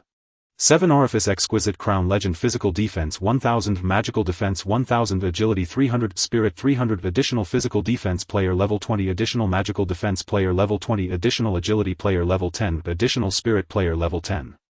Flash of insight blocks 1 designated skill, cooldown 10 seconds. Mind clearing art automatically removes control effects on the wearer and lasts for 3 seconds, cooldown 30 seconds. Equipment requirement 300, agility 300, spirit. Now at level 26, this item granted Chen Feng 1520 defense and 560 agility. His damage output increased by over 1110. In the future he would encounter many forced control skills like those of the white-robed bishop. The crown's 2 automatic skills ensured he wouldn't be caught off guard. The only pity was that the spirit attribute offered no particular boost to Chen Feng's physical attack build. A minor regret. With his remaining points, Chen Feng exchanged for some rare items. Then he opened the level 25 dark gold equipment rewarded for first place in points, only to find it was also a helmet. He could only stow it away in his backpack with a sigh. Chen Feng glanced at the world channel where the appearance of the 7 orifice exquisite crown was once again the hot topic. Wow, another legendary item. That's equipment worth 5,000 points. How many people did this guy kill? Big shot, could you post the stats? Let us feast our eyes. I saw it, adds 1000 defense, 300 agility and spirit. Upstairs you wouldn't know this, but legendary gear has special skills too, and those are hidden. You talk as if you own a legendary item yourself. I have dark gold gear and even that comes with skills. Legendaries are a whole other level. Who do you think is stronger, Zhuo or Feng Chen? You might as well ask who writes better, Zhou Sun or Lu Sun. You're looking for Zhou Sun, what does that have to do with me, Lu Sun? Watching the speculation, Chen Feng smiled, neither confirming nor denying. He headed to the teleportation array intending to go to New Moon Town to return the Eastern Bell to Jack Ma. But he received an unexpected message: insufficient energy, unable to teleport. He was trapped. Chen Feng was stunned. What about tomorrow's auction?